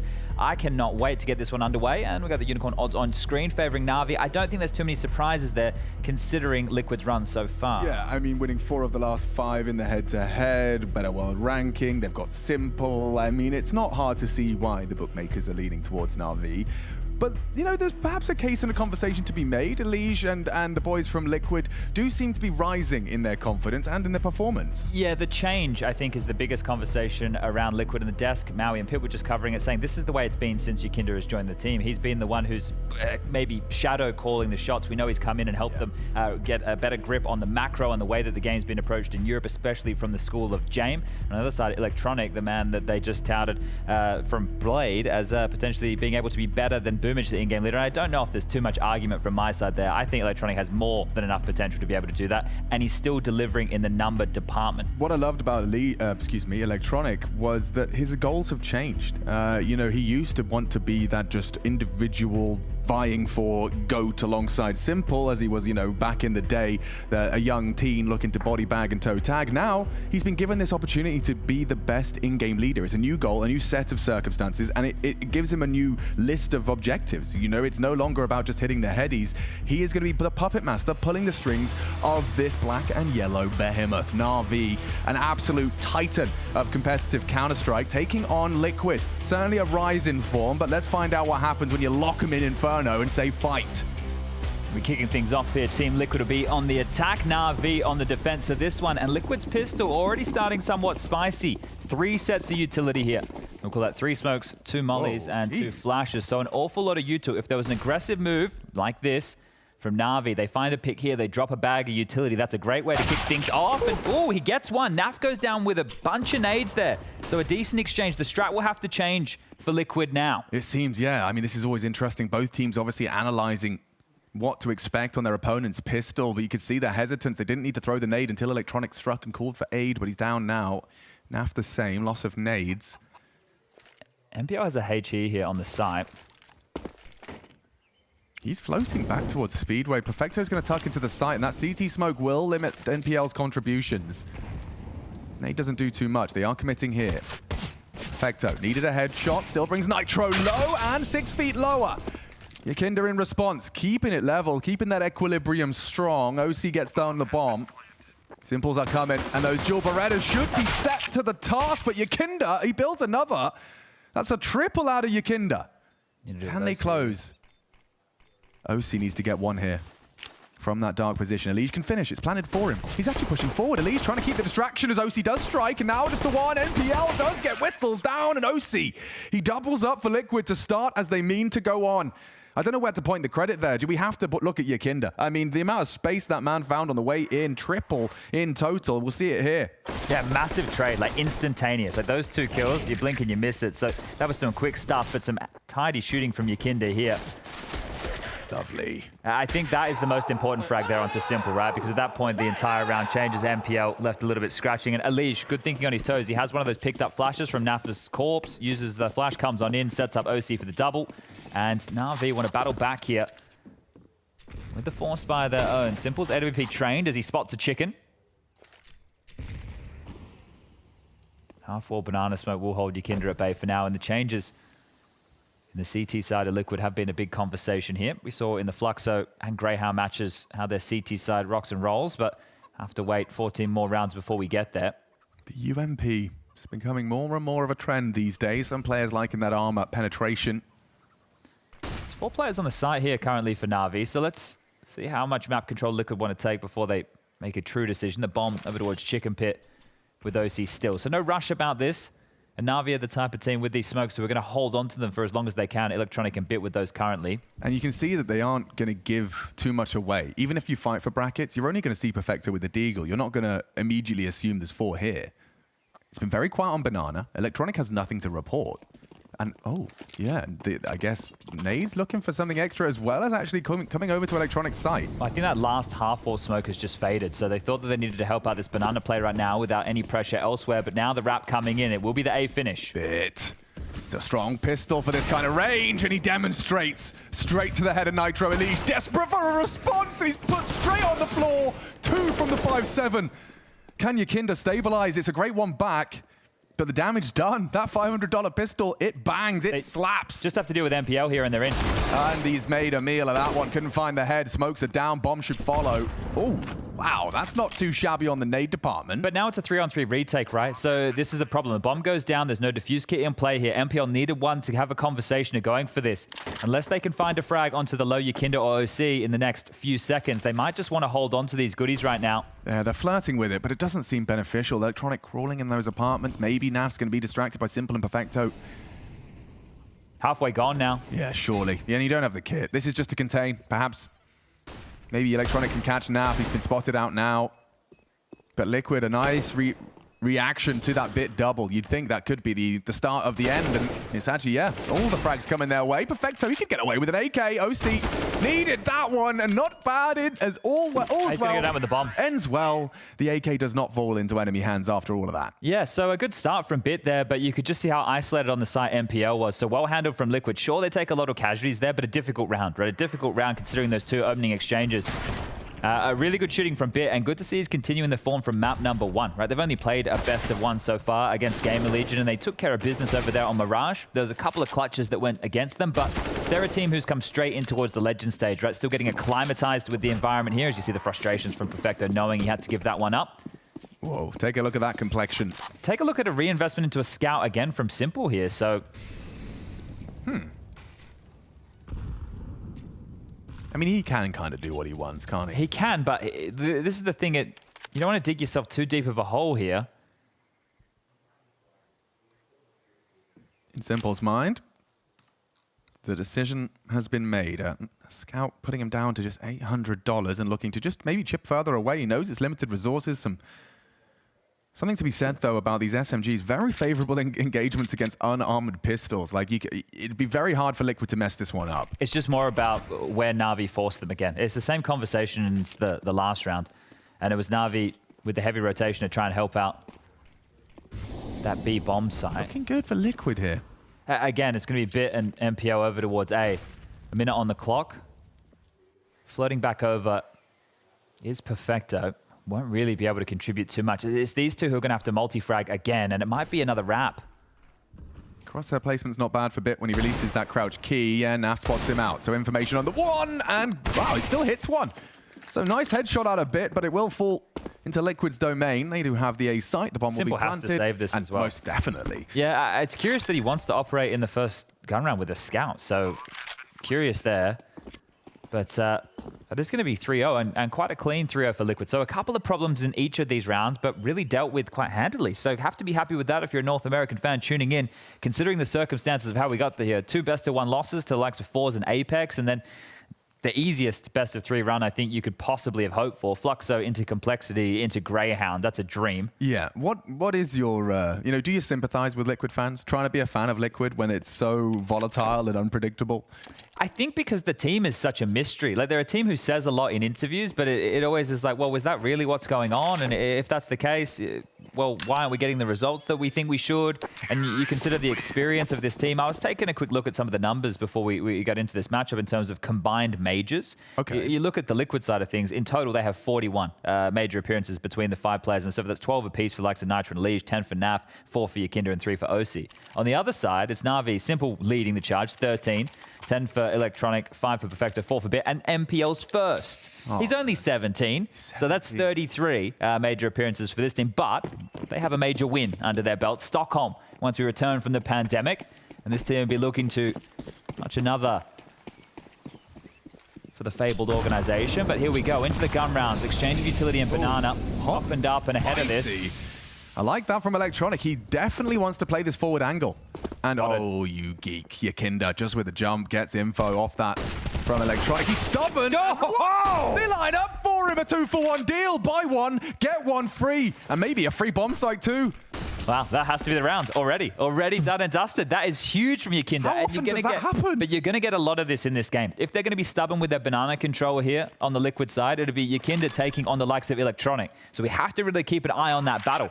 And I love how Electronic called his bluff there. He realized he got spotted, couldn't go back, had to go forward into the fight. Even made a pretty good play. It's the fact that Perfecto goes down first there, trying to be that supportive element. So it must have been some blinders of shots there from Yakinda. Great stuff from him, up to 7 kills already.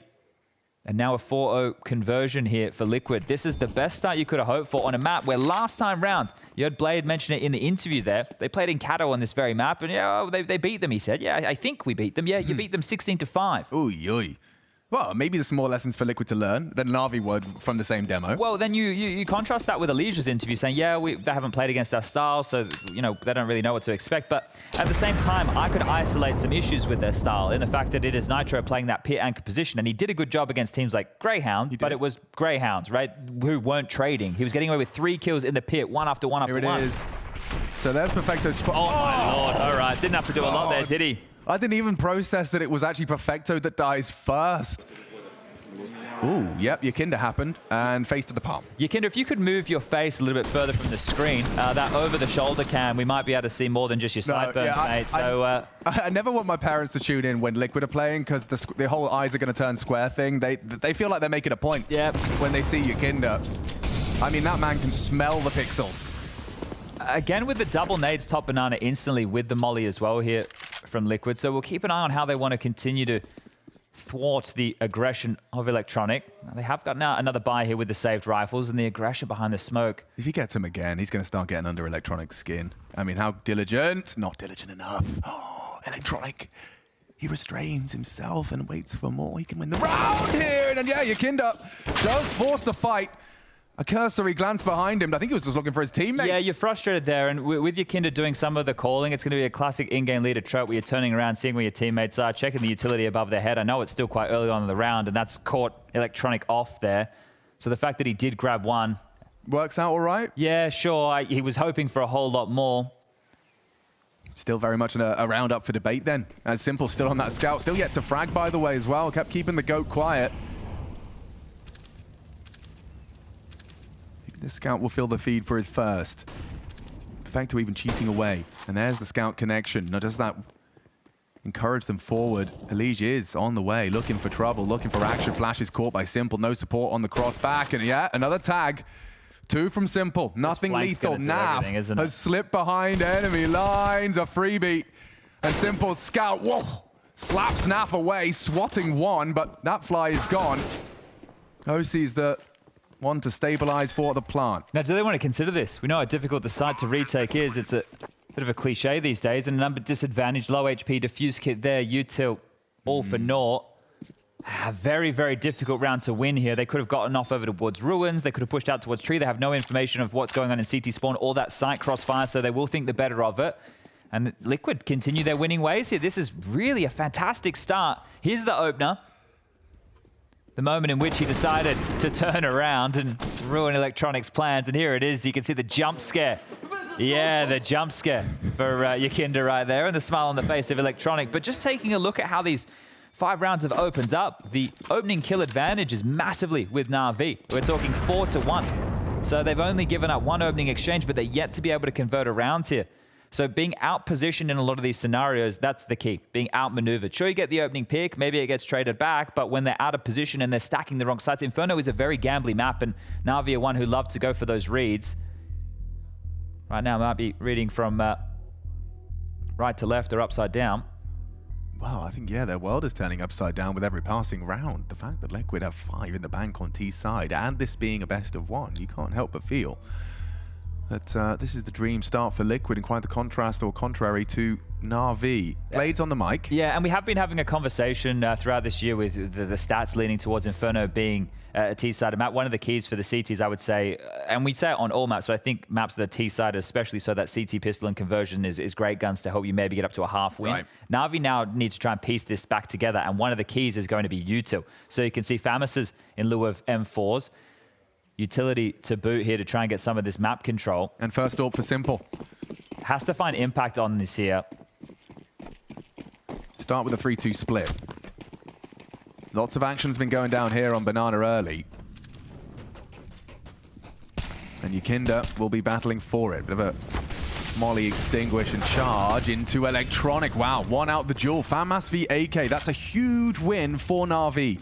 Can they build upon it? Looks like they want to re-aggress, get answers. Nitro to try and take the same form of pressure. They're going to concede that AK. Quite quick here, yeah. It looks like they want to take some space. They've identified this 3 players B right now. Elysian, Naf, Halls, and Boiler.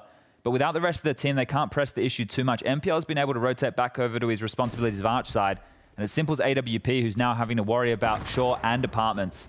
Yeah, nice positioning from Simple. No nade damage from that one. Chucked out in hopes of a bit of chip unconfirmed damage, but instead... But I like this for them. Again, they've given up the opening pick, right? So this is now, what are we talking? 5-1 in that department. But if they're to execute B, they have a 2-man advantage. They just have to trade efficiently here. And then that means Navi probably left scratching their head again, not wanting to go for a retake. Probably the conversation Yakinda's just had with the boys. So if Perfecto and Electronic don't get a killer piece here, and it's not a 2v3 retake for Navi, it could be 6 in a row for Liquid, who are already on fire.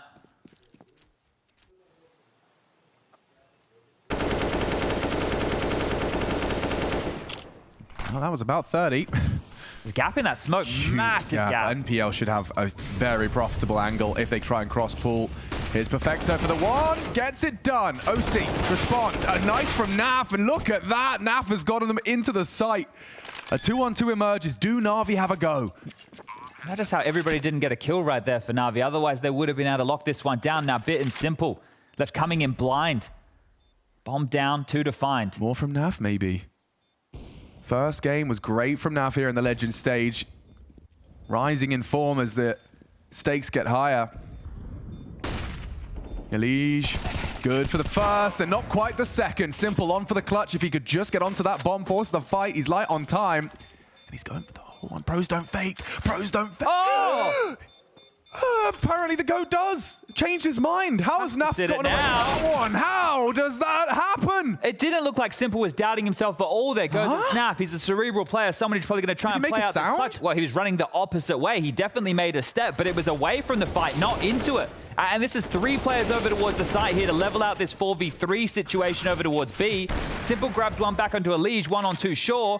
And Naf just has to part this in because Simple down, sitting that defuse. Okay. And there's the self-anointed hype man OC getting loud. Had to pick up that mantle. Oh, that does take me straight back to the LAN halls. OC's got the sound right. He's got the sound right. And Liquid, this fire is yet to be extinguished. Oh no, Electronic versus Yakinda. We'll keep a tabs on that head-to-head if we can, Chad, because this is a recurring theme. And that right there is only the second opening for Liquid. So you'd more than expect them to be able to convert this one. They've been winning rounds with less, much less.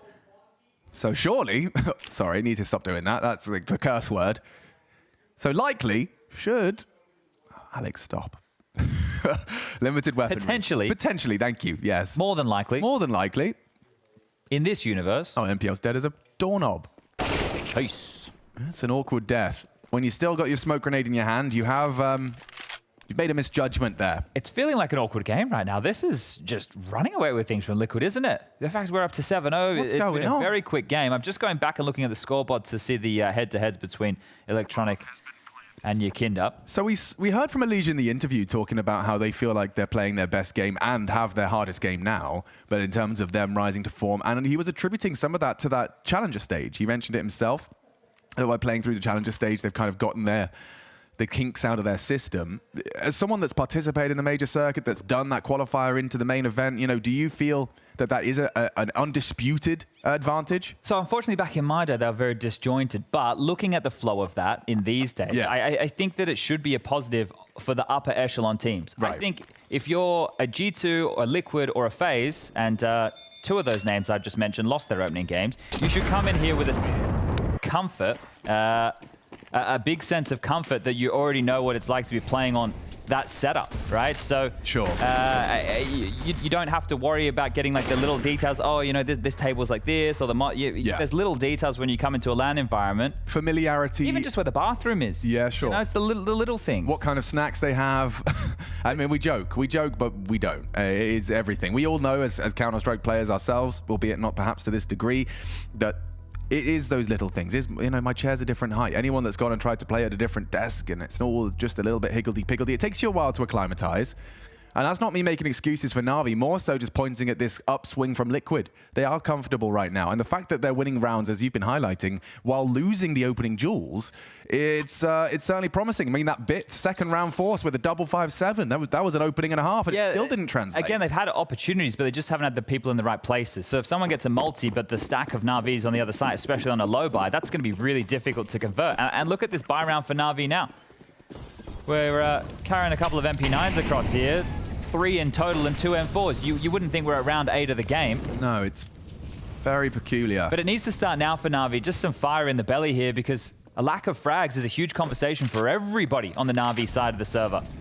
We got 4 at the high end for Perfecto and Electronic, and well, MPL with just 1, Simple with only 2, and Bit, he's got 3, and 2 of those with the 5-7 you were talking about. Up mid, brackets pressure. Under the pump, a Na'Vi. They're in trouble. I mean, this is a crossfire, certainly. Bit at NPL, the 2 youngins. Responsible for the short side, but it's Yakinda that comes a knock in long. That smoke arch sows seeds of doubt, kept at bay by the flames for a moment, but this looks like the final hit. Simple will be tucking into the site as well. Now, he's the only one with a threatening rifle on this site.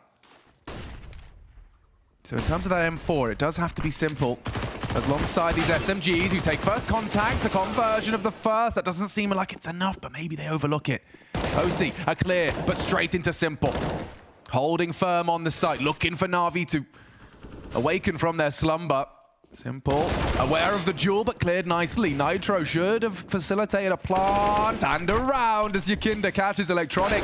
Rounding that corner, that is another Liquid round 8 as they run through this T side. Now, I want to say that Na'Vi look a bit discombobulated with some of the decision-making in these buy rounds, and that is true. But Liquid are playing great, right? You can't take anything away from Liquid here. You can only credit that this does not look like the same team that we saw only days ago in that challenger stage.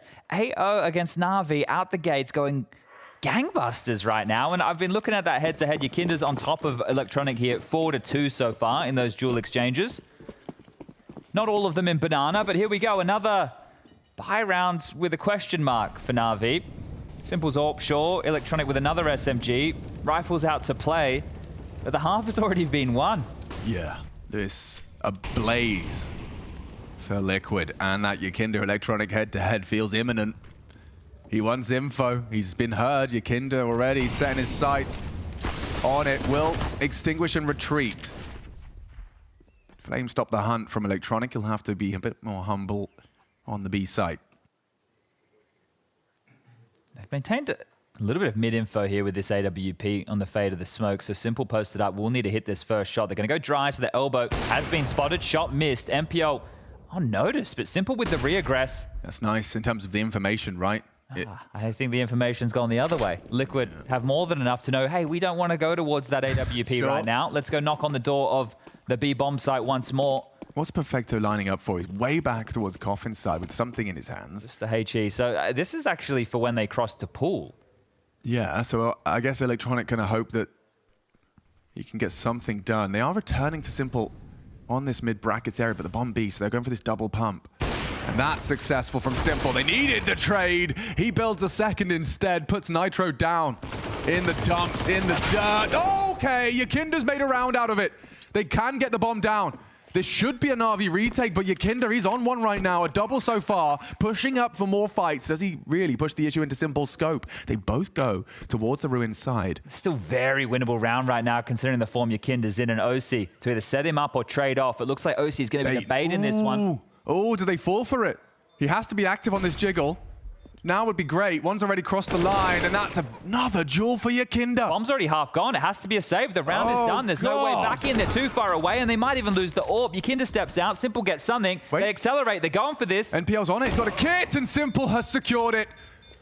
Right down to the final few seconds of that bomb. It looked like they were backing off for the save. It really did. And I can understand it. I mean, Simple just had to get 4 kills in order to put the first round on the board for Na'Vi. So if they didn't step out and take that fight, the round was done. Without Liquid giving them their first round, there was no way that Na'Vi were meant to win this one. I think what they're trying to do is play games as well. So they showed FaZe top mid. Simple takes a shot. They expect him to think that they're going to go to the other side because they just saw him. They're faking out the B side. They're going back top mid, Simple deals with it, so they have to have that conviction. They make mincemeat of Perfecto and Electronic. So both OC and Yakinda might be kicking themselves a little bit. Just a little bit, because they kind of really could have won that round. Yeah, a lot of heavy lifting from Yakinda there. Oh, it needs a lot more of those here before Na'Vi can even have the conversation of breaking Liquid. And one of the positives you have on the T side right now is you do also have a haul of cash, but your loss bonus is going to build if you lose consecutive rounds. You keep getting the bomb down. You shouldn't have any dramas buying a simple cops a nade. Yeah, significant damage, but he doesn't back away. Electronics desperately trying to bait them. Surely Nitro has put 2 and 2 together and realized, Electronics being a bit too comfortable around that half wall. Perhaps there is the Zoom banger posted. How does Yakinda react to that sort of information? Whoa. That is a naughty way to do it. Management of his angles, Simple, beheaded, and Banana controlled. Bloody hell. Yeah, little do they know how empty the side is. You might be expecting Electronic and Perfecto still to be there and Simple just to be that forward spear. And now they can apply some top mid pressure. This smoke will be boosted over. Oh, maybe not. They're creeping into it. Back to turn. Naf removes Bit though, and okay, Elige was aware of the disrespect. A bit of a mess from MPL. Gets away with the double. Still not looking great. Oh, that would have. They do disrespect the incendiary and retrieve the bomb. So holding onto this site. Ooh, chip damage still from MPL, holding on by a thread. He's pinned. He's dead. Yeah, he's dead.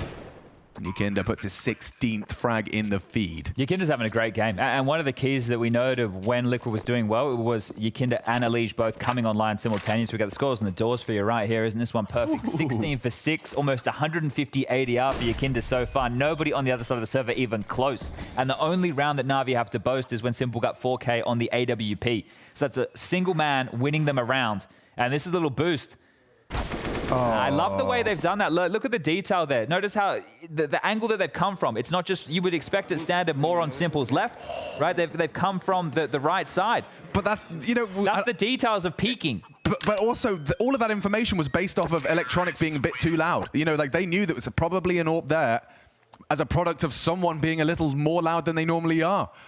And the reaction to it was beautiful. No dry peaks, no silly business. That was just, you could see from Simple's POV, just the tip of Yakinda's beret poking out appropriately here in Paris. How does this one sound as I just take a look at the scoreboard on HLTV? Yakinda has 7 multi-kills so far in this game. How many rounds have we played again? 10. We played 10 rounds. He's got 7 multi-kills. Everybody else in the server only has got 1. Stabbed as well. A little left-click action, a little love tap. From... maybe he deserved it. Yeah, okay, maybe. He's the new guy. You got to do a bit of the hazing. Oh, dear. You never know what's going on inside. But they've been smiling more. They have. And maybe look like they're having a little bit more fun in the Na'Vi camp. And they made, the first game look like it was Na'Vi in attendance immediately. GamerLegion, competitive at times. Elige trying to take down Simple, and Yakinda's been chunked, and that's long open. Elige has got himself a multi now as he's trying to catch up. They're also correcting the whole opening kill disparity that was going on. So in the early stages, it was very, very much one-sided for Na'Vi, but now starting to be drawn back as Elige will get his 3rd in the round. Bits found some traction, but should be swept away in a moment's time. It is just one man standing, and that is Perfecto with the rifle. Whew. A nice shot, and that's all that's going to be. A huge round for Elige right there. And that is the recipe for success. So if Elige can catch up, like you're saying, if you can maybe try and chase down Yakinda here, this one might be over quicker than everybody thought. 10-1. How often did Na'Vi get blown out? That's another question I don't have answers to. Eye test / goldfish brain says not often. Infrequently would be my fence-sitting answer. And that, right, yeah, I feel it was a question. Yeah. Felt a bit rhetorical. Yeah, Na'Vi very rarely get blown out. Okay, number 2, timeout for Blade, getting on the mic. Now, of course, when we talk about system, and you'll hear it in interviews from Na'Vi players, this is the man that I see at the top of that system. Blade builds it, and Na'Vi execute it. Of course, Electronic most closely in tune with what that system entails. Of course, every player has to be. And look at that fancy sticker. That's a lot of pixels and dollary dues. This is really going to shake things up if Liquid are in that 2-0 bucket here at the end of day 1. Last stage, 0-2. Next stage, the harder stage, harder opponents, mind you, 2-0. Yeah, and I want to have a conversation with you about slow starts, and we're not ready for that yet because we've got a round of Counter-Strike ahead of us. but a characterization of Liquid that they do tend to start slow. I'd love to investigate that further.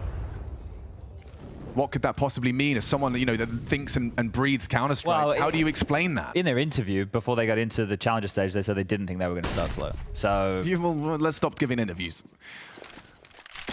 It's really hard to put your finger on Liquid. And again, this is just a whole new look to this team being a force right now as they just have established basic map control. They do have Banana. They have to clear out Sandbag Shore. Top mid will be their next port of call. Simple Zorp strikes. That's a flick into a Liege. Not a bad shot to start off the account here.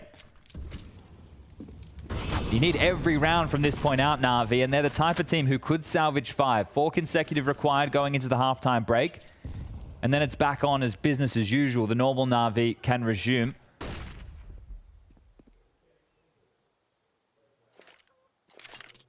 Na'Vi probably absolutely terrified that they've found the opening.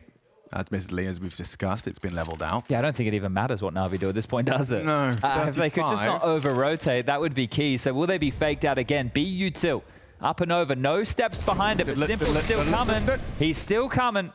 Does, yeah. I mean, you can see he's in limbo right between the two. If they don't multi-kill, they give up the side again. It's happening. They need a multi-kill. What have you got? NPL, an empty hand, only bit. What have you got?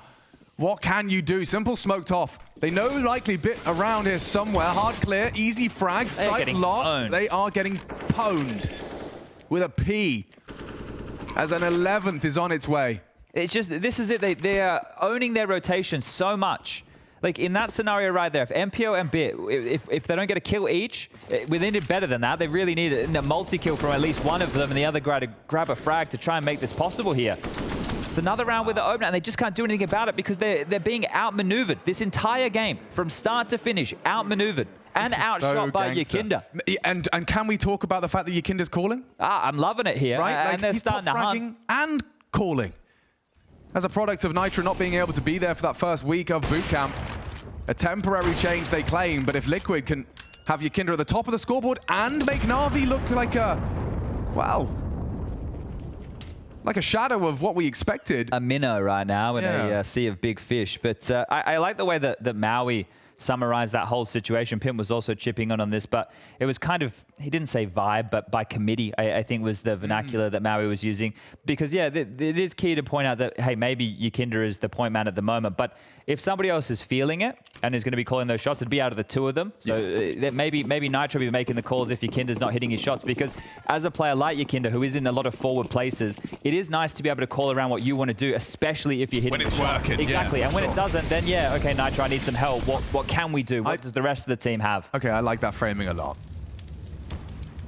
Well, they know they're ahead of this. This is horrible! Oh, Yakinda's done it again. The setup. He knocks him down like Skittles. Na'Vi definitely not tasting any rainbows, though. This is absolutely dominant from Liquid. We're looking at a 12, and it's a guarantee.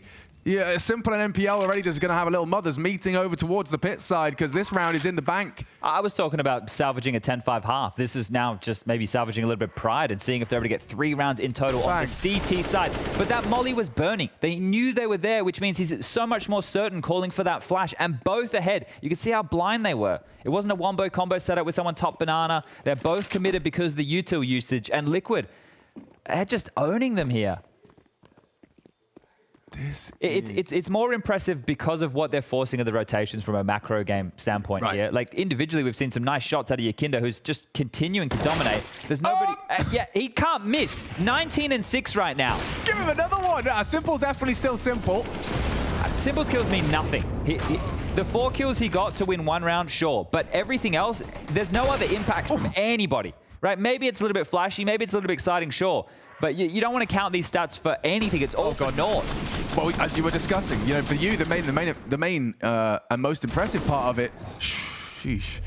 It's sure there's some headshots involved, but yeah, Na'Vi are actually being out counter-striked at its most scientific. And there's disbelief on the face of Electronic. Like, you just feel helpless, and this is not a feeling that Na'Vi are accustomed to at all. And Blade desperately trying to like keep hold of some morale, try and piece it back together again, and look at the contrast. I haven't seen Dap smile in a whole week.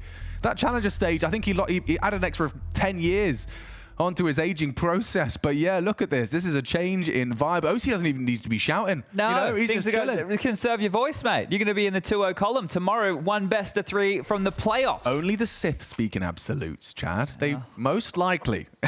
Actually, this does feel pretty helpless for NAVI. They have called their 3rd timeout in this best-of-1 first half.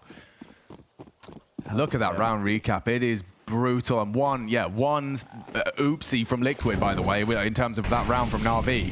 Trying to look for some of their bigger losses in recent history. They had a loss to Astralis in Pro League, 16-3 on Overpass. Okay, 3. So keep that. I guess we can draw that line in the sand if we must. Yeah, as long as they don't get more than 3, we could say it's their worst loss NAVI have had in recent history. Okay, nice. It's nice to have things to say.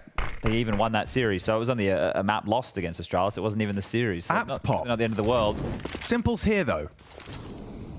See if he can do some damage. Perfect bait and switch. Bit 1. Nav takes down number 1.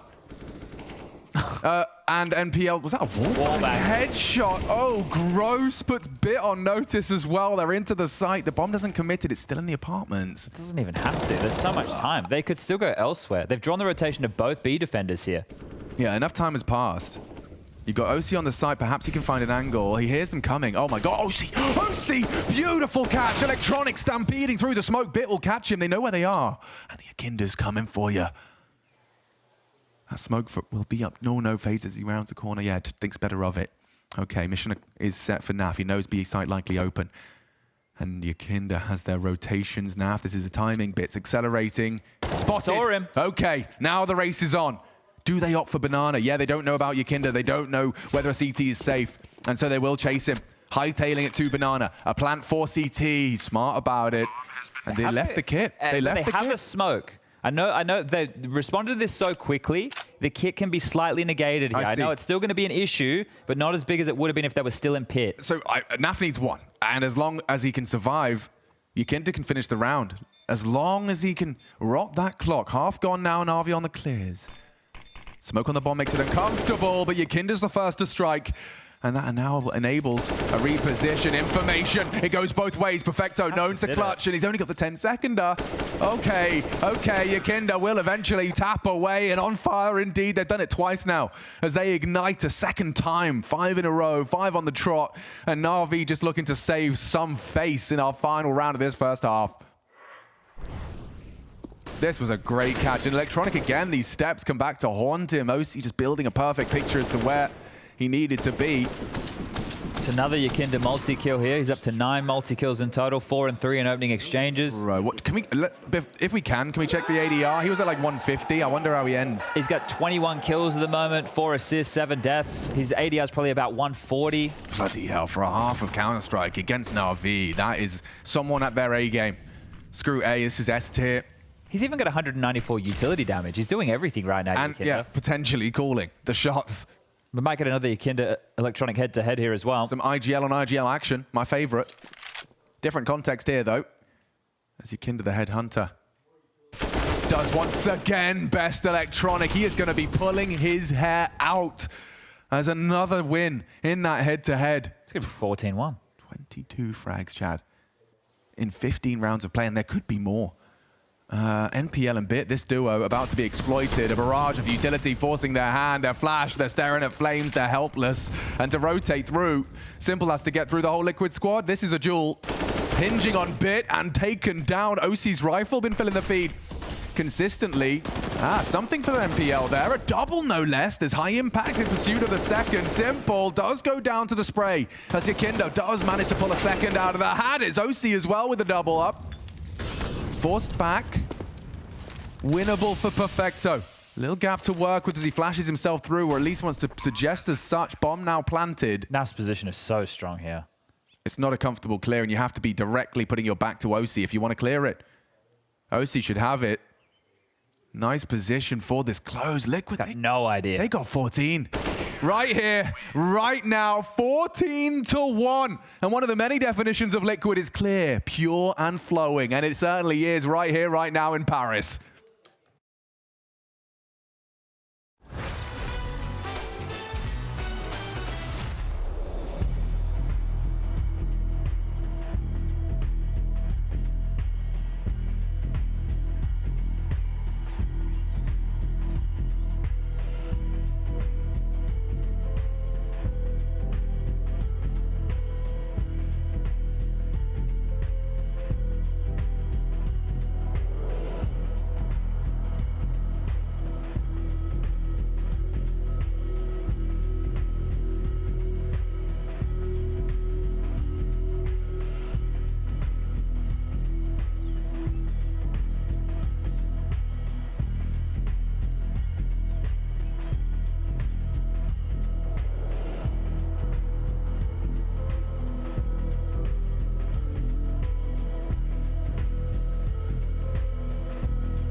Flash. I'm resoaking one.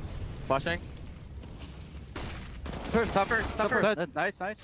CT. Nice. Back home. Nice. Nice. Be clear, be 12 clear. seconds. 2v2. 2v2. I'm gonna go back all after. One guy's gonna be flank, I think. Close back home. Close CT, gonna go through main. Stun. Both CD. One more with up. One more CT, up. He has a gun now. He's in pit. He's not gonna defuse it, simple. Nice! Good shit. Good shit, boys. Wow, you definitely feel the juices flowing for Liquid, and if you have joined us, you've missed quite the half. Team Liquid, 14. That is not a bug on the screen. 14 for Liquid in that, well, T-side Inferno. Sure, there's a favor, Chad, but I mean, Yakinda, he just seems to have gone into a whole new world. He is in full control. He's managing the simulation, and he's managed to take Electronic down time after time. Yeah, I know Maui's buzzword of the event is Masterclass, and I think he might be using that one again when they get to the desk to discuss this Yakinda performance. And it's not just been his fragging, it's been the macro game here and how they've been forcing Navi to rotate in certain situations, outmaneuvering them, and then while he's done that, dominating them as well. In the 15 rounds of play in the first half, Yakinda killed Electronic 7 times. So in that head-to-head of the quote-unquote in-game leaders, especially for that banana control, Yakinda was getting the better of him, and even with some cheeky maneuvers like this to deal with Simple, it's been great stuff. It's been phenomenal Counter-Strike here out of a Liquid who were more than struggling in that challenger stage, only made it on the final day of play in a 2-2 matchup.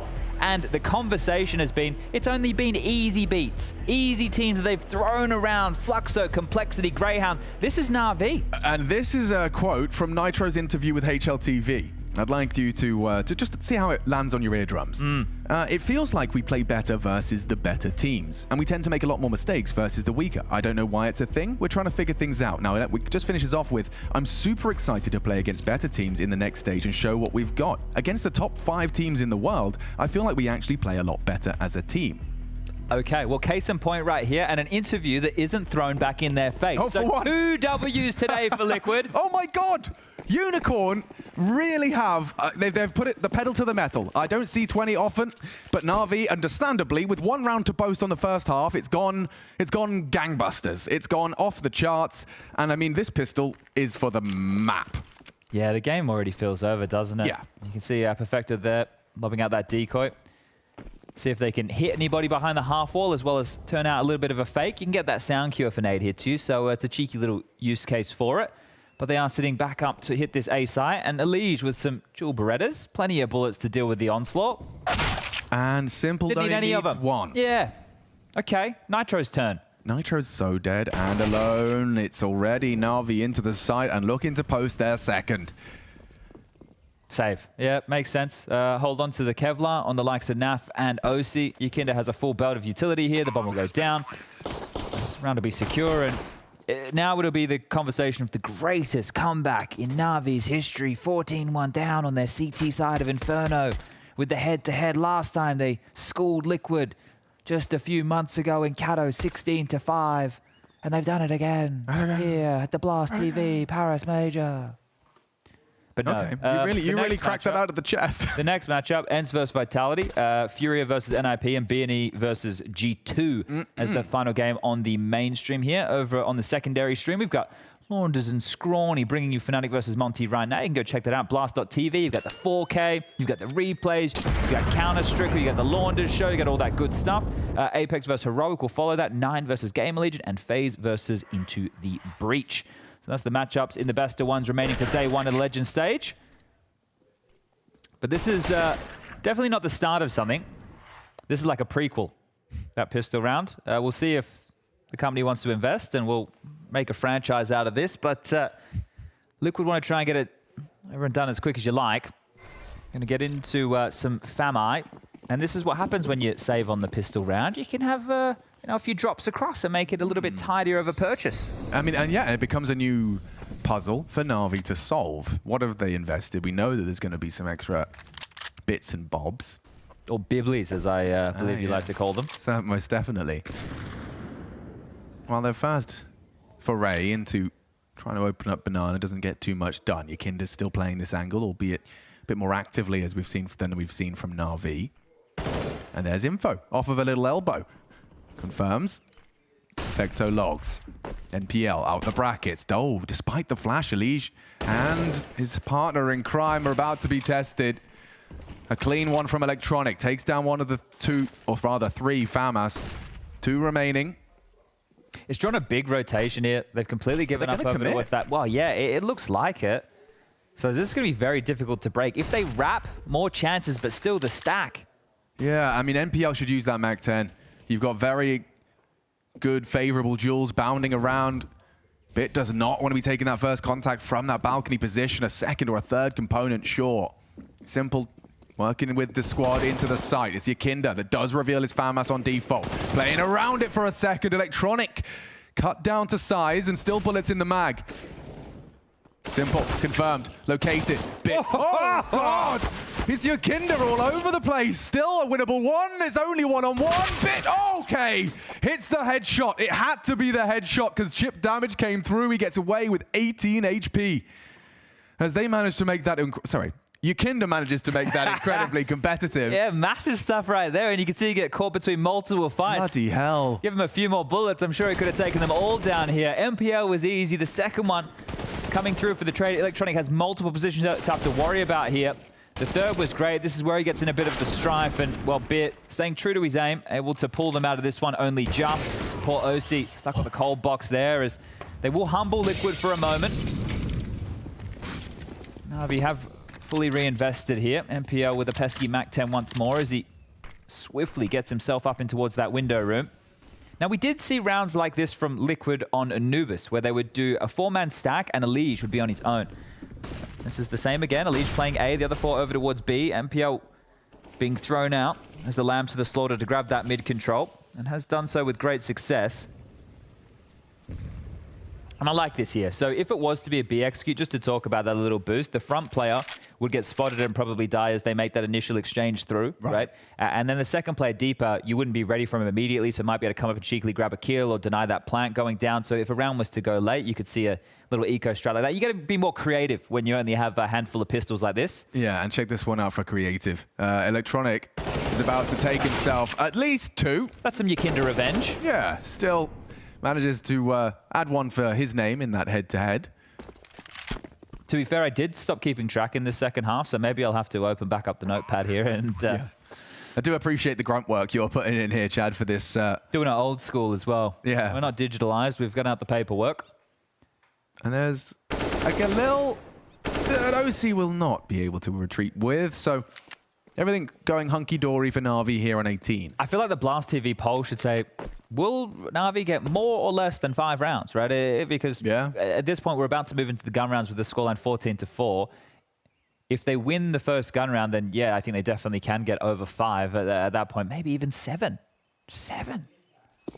Who would have thought? Hanging out at the Hay Cart.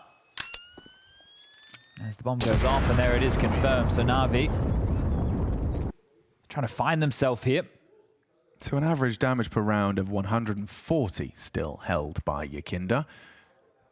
Yeah, that should slowly start to simmer down to something a little bit more reasonable. It should. But if you're a star level player and you're finishing a game with 180 AR, that is fantastic work. That's a kill per round. It's again, for the context here, in the first day of play of each stage of the Challenger and the Legend stages, there's only best of ones. These are like we're sifting for gold right now. So win 3 and you're through, lose 3 and you're out. It's quite a simple solution right there. But this is best of ones, and we move into best of 3s. Not for everybody. For he's pushing. OC, that is a little touch of bravery. Happy to have a look, isn't he? And I think you want to try and avoid allowing Na'Vi set up. Perfecto forward, taking the fight, peppered away at very low now. 20 points of health after that foray. That'll do. That'll do for the defense from Liquid's B side. It does still look like Elige is going to want to back them up. And now it's about restraint. Actually, interesting. He opts for the extinguish. And he saw where it came from, though. So I think Simple might be calling the bluff on that. NPL still has to acknowledge the potential. It's just very suspicious, isn't it? Especially, but yeah, and using one of your limited smokes. Well, they might try and regress on this. There's only 2 of them. Naf and Yakinda really are going to need to get this one through. And that's Yakinda. Good for the first. Naf aggresses. Simple brought solo. They're both slow, but over the smoke, Perfecto Gets him in. Bit still lingering mid. Nitro will be kept busy. And the rotation, Elijo CC. Timing favored the Brave. Nitro does go looking, doesn't find the frag. They really need Bit. 42 health combined for Simple and Perfecto currently on the site. No kit. But they have a smoke here. Smoke off Banana, that's possible. Get the flashes in and go. There's still a chance if they move now. They have to get a wiggle on. And they are coming. Elige clearing through coffins. Simple. Needed one there. The flash is good. Okay, in a second, they will collapse. Na'Vi need Perfecto, and they will get on for the 10 seconds.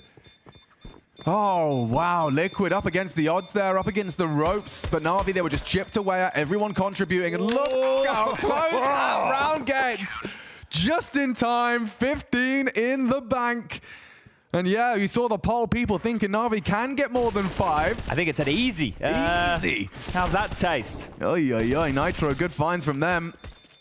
Do you think this is going to get under Na'Vi's skin? Like, this is the furthest from their expectations, especially after their game against 9, where it felt like, okay, we're playing Na'Vi counter. And you've got Liquid, who had a 3-map barn burn against Fluxo a couple of days ago. Yeah. I think like when you look at the game that Navi had against GamerLegion, right, there was just clutches that went against them that made the scoreline feel a little bit closer. And you're going to lose a couple of those rounds. It was Liquid taking on 9. Right. So those 4 names are here in the conversation for the openers for sure. And that was Nitro playing exceptionally well on Overpass, I believe. This has just been the Yakinda conversation. 27 kills in 19 rounds of play, and he can make it better into round 20 and send Na'Vi down a peg here, 16-4. So this is just a flattening. Yeah, part of me wants to see if Yakinda can hold on to this and finish as strong as he started. That 140 ADR. If he can keep it up, one more kill and a half here, and he'll be ending on that stat if they do manage to put it across the line here. They're walking in towards an Elige mid-hold with OC. They're being very deliberately loud about this boiler presence. And OC still sticking around. Oh, Elige looking straight at Electronic. Quick trade, quick smart. Advantage Na'Vi. Nitro, they know he's likely pit side. The anchor in this position, going to have a nade thrown right on the money. And he's softened up for 40, but they're not in any rush, right? But this is where he did good work against Greyhound, right? They limped one at a time and he got multi-kills. They haven't actually pushed the smoke here. They understand the power of this. So with the second wave of attack coming, it has actually allowed the rotation of NAF to float over. Yeah, he's coming, but Nitro's already let one into the site, and it's Electronic that will secure it. So all onto Nitro. One headshot, insufficient. And Yakinda, though, he has been hitting many shots he takes. He also likes to play the macroeconomics of it all. Maybe I'll take it back. It's 5 now. Oh, you said more than 5? We did. So next round. Okay. That's where it will all be decided. Me versus the Blast TV chat. If I had horses, Chad, I'd be holding them right now. Well, get yourself in the stable. Liquid wish they could hold on to this as their horse is galloping towards 16. This would have been the conversation if the first half was competitive. We would have been talking about how the Liquid new CT defense would weigh up against a Tier 1 team. That would have been the conversation. How would Nitro and Elige go as the A-site anchors, especially Nitro over towards that pit position? How would they be able to stand up to Na'Vi and some of their players like Electronic coming in? The good trading that Na'Vi traditionally have. So that would have been a highlight here. And that will only become a conversation if Na'Vi can go for, well, 10 more rounds straight to make it 11 consecutive, and thus the overtime conversation. But if that doesn't happen, it will just be the conversation of Liquid blowing them out of the water here. Now, they do just have the saved AK and some light upgrades. Naf's got out a bit of Kevlar, a 5.7. And considering how this game has gone, Alex, there is a chance that Na'Vi lose the game here. Yeah, I think very much so they lose the game here. There's just a feeling in the water right now. Oh, most definitely. It might be the water itself. Well, yeah. Yakinda definitely moving like water. Feeling... Yeah, look at this. See, he's so unleashed, and he's just going to take the first light. That's snatched away. The Orb gets the trade, sure. But, yeah. It's going to unravel them. It's going to unravel them in a big way. There's 2 smokes on the deck. Na'Vi are going to go slow. They don't know what else there is. They're not pressuring anywhere else. You can see how this one's going to unfold.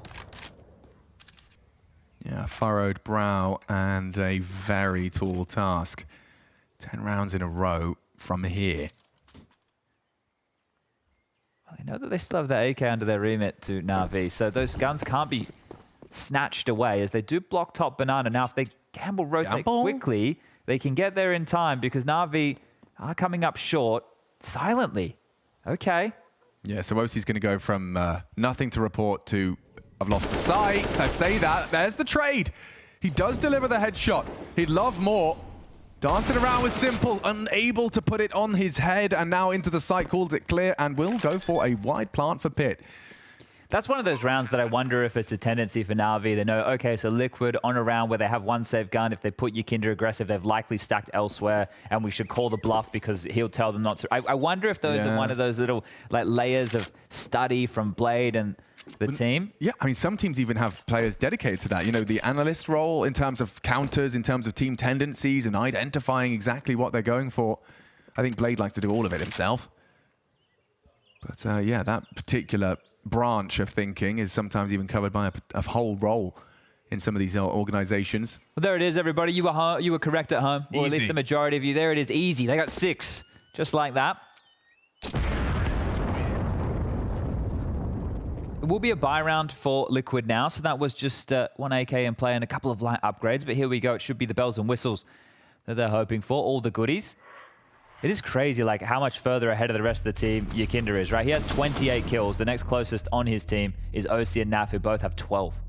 So it really tells you just the type of job that Yikinda has been doing here today. On the other side, Simple has 20, and the next closest is Bit with 12. So Yikinda is quite clearly the difference maker in that frag distribution. There's no doubt about that. It's been the conversation point throughout. It's been the hot topic. But just one round on your CT side, it's really not enough. Just ask Na'Vi.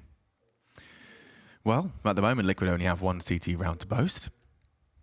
I got there's a little bit earlier in the piece. That's fair. That's fair. And yeah, in terms of managing to claw this one all the way back for Na'Vi, it's not a conversation I'm ready to entertain. I think Liquid have done all of the necessary dirty work in that first half. An aggressive smoke. We call it the G2. I'm sure the teams call it whatever they want. But this is looking a bit pacey towards Yikinda's B side. Wow, lots of damage inflicted early. Look at that. Perfecto and Electronic have just been humbled.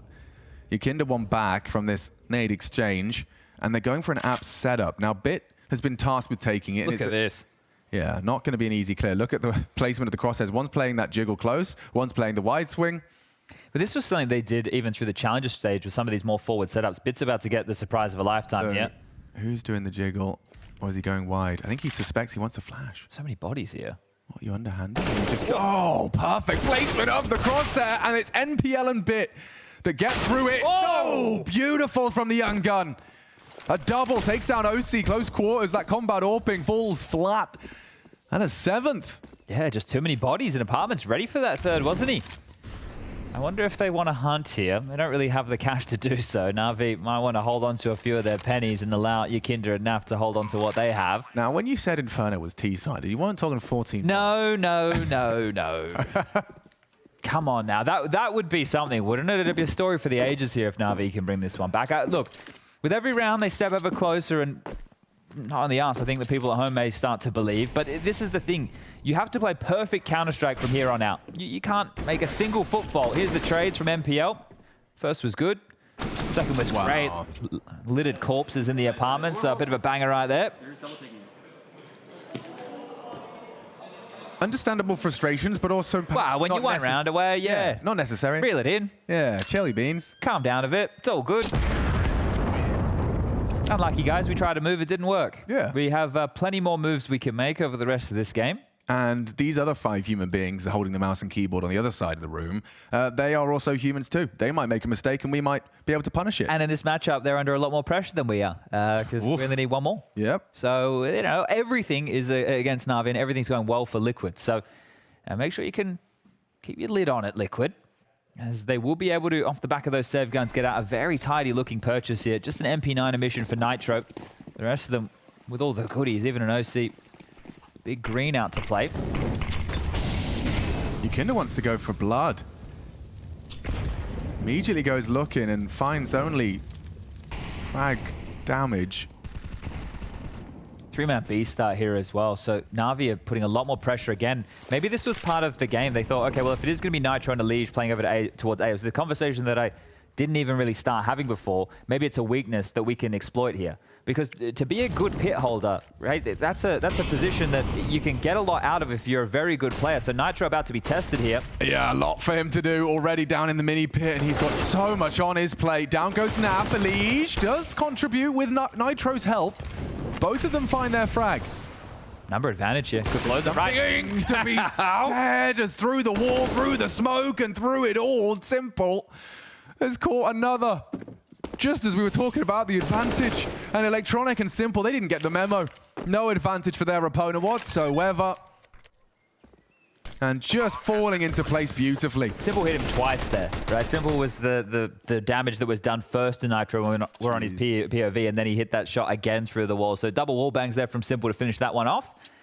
And 8. So just 7 more now. Returning to what you brought up as well in terms of, targeting that A site, I also think let's add on to that. Let's go to the site Yakinda's not at the moment, because he's got a hot hand. Let's also... I think they do go hand in hand, right? Definitely so. Like that conversation. Again. Yeah. Ooh. So that conversation, right? Definitely, I don't think... Like if Simple heard those words, if Blade, I think he would probably be infuriated by that type of gameplay. But to go Nitro, one of their weaker individuals, right? In a position because we know that this CT setup is new for this team. It's now Naf and Yakinda holding B. It's Nitro and Elige crossfiring over towards that A side, and then OC. He's obviously the AWPer, so he's a lot more flexible in that type of a role. So the setup here, they're just looking to exploit something which hasn't really had reps in officials against tier 1 teams. They only played against Fluxo and Greyhound throughout the challenger stage that we got our eyes on. And this is the thing, when you've had your eyes on Liquid, you've been looking for these changes that they even announced in interviews in the lead up that people would be able to notice. And yeah, there have been some role swaps, some position changes across these maps, and Inferno being one of them. Yeah, and I mean, one of the reasons that given in that great interview, fully recommend reading the full one over on HLTV from Nitro, but one of the things he talked about was, of course, getting the text that his wife was in labor the first day of boot camp. That will one of the few excuses, I think, a very valid one. Yeah, you don't get to use that one. You get to use that one once every 9 months. So. But understandable as to why, when because he talked about the fact that they like to reinvent themselves or / readdress. I think revise was the word he used when you're coming into a big tournament. Furious no kill. Big start. NPL down. Hinging on Yakinda to extend their advantage as now 2 bodies from Na'Vi watching helplessly as this Inferno slipping through their fingers, burnt to a cinder. 54 damage inflicted to Perfecto. Simple as well, licked down a little. And around the smoke, Yakinda, he wants to finish it right here. Ooh. Didn't see it. Doesn't strike. Perfecto does, and with Bit's help, they've managed to tie it back up. Oh, Bit was about to go there. I think he realized Nitro's still alive, and now he can confirm exactly where the trajectory of that smoke came from. So a good idea on Nitro's position. Still have to worry about OC's AWP, but Naf trapped. This is a good position for him to be in. It means a whole lot of information. He knows that Na'Vi don't have full banana control right now, which means that OC and Nitro need to be aware the fight is coming. AWP view AWP action, we get that AWP head-to-head. Instead, Perfecto dead and relocating his OC. Nitro's turn. One would be great. Bit caught out. OC contributes again. And it's all OC to close. That is Liquid's Inferno. Na'Vi humbled by Team Liquid. Not what we were expecting. You take a look at the odds, the predictions. The challenger stage. The challenger stage. And the man at the front of this pack for the handshakes has got a lot of brownie points. Definitely a gold star performance. A firm pat on the back to Yakinda, who's stepping up to this stage. And also you can't help but, read into Nitro saying we play better against the good teams. This is Na'Vi. This is a part of that Exodia coming into our top 16. And prepared and executed to perfection. Liquid find themselves locked and loaded as our desk. I'm sure there's a lot to be said. The North American dream is still alive. I cannot believe this is the same team that a couple of days ago I was standing on this desk talking about how their world was on fire and I was going to watch it burn. And now Liquid just beat Na'Vi, Pimp. in a very, very convincing fashion. In a very, very convincing fashion. Of course, the casters were mentioning his name a lot throughout that game. Jakinder had a fantastic showing in that first half, and I guess that's where we have to take the conversation straight away. That win was built in the first half. It had nothing to do with what happened in the second half. NAVI did a cosmetic comeback that made it look slightly less worse than it was, but Liquid and Jakinder in that first half absolutely dismantled NAVI, and that was off the base of Jakinder controlling Banana round in, round out.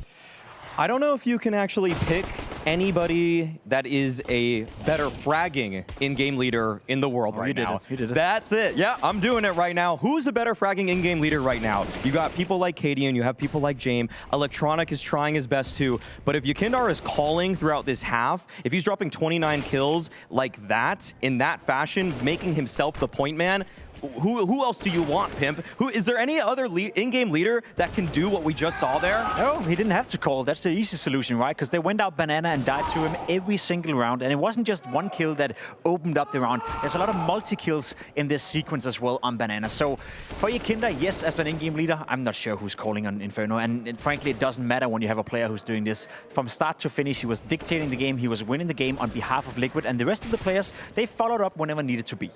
We've spoken lots about Jakinder. I can see him out the corner of my eye. He was smiling a little bit. He is with Banks now, so let's hear what he has to say. Well, Jakinder was certainly a can opener throughout this, and this T side was monstrous. Mate, this looked like you just read Navi like a book. You had him on the rotations. Was this as easy as it actually looked?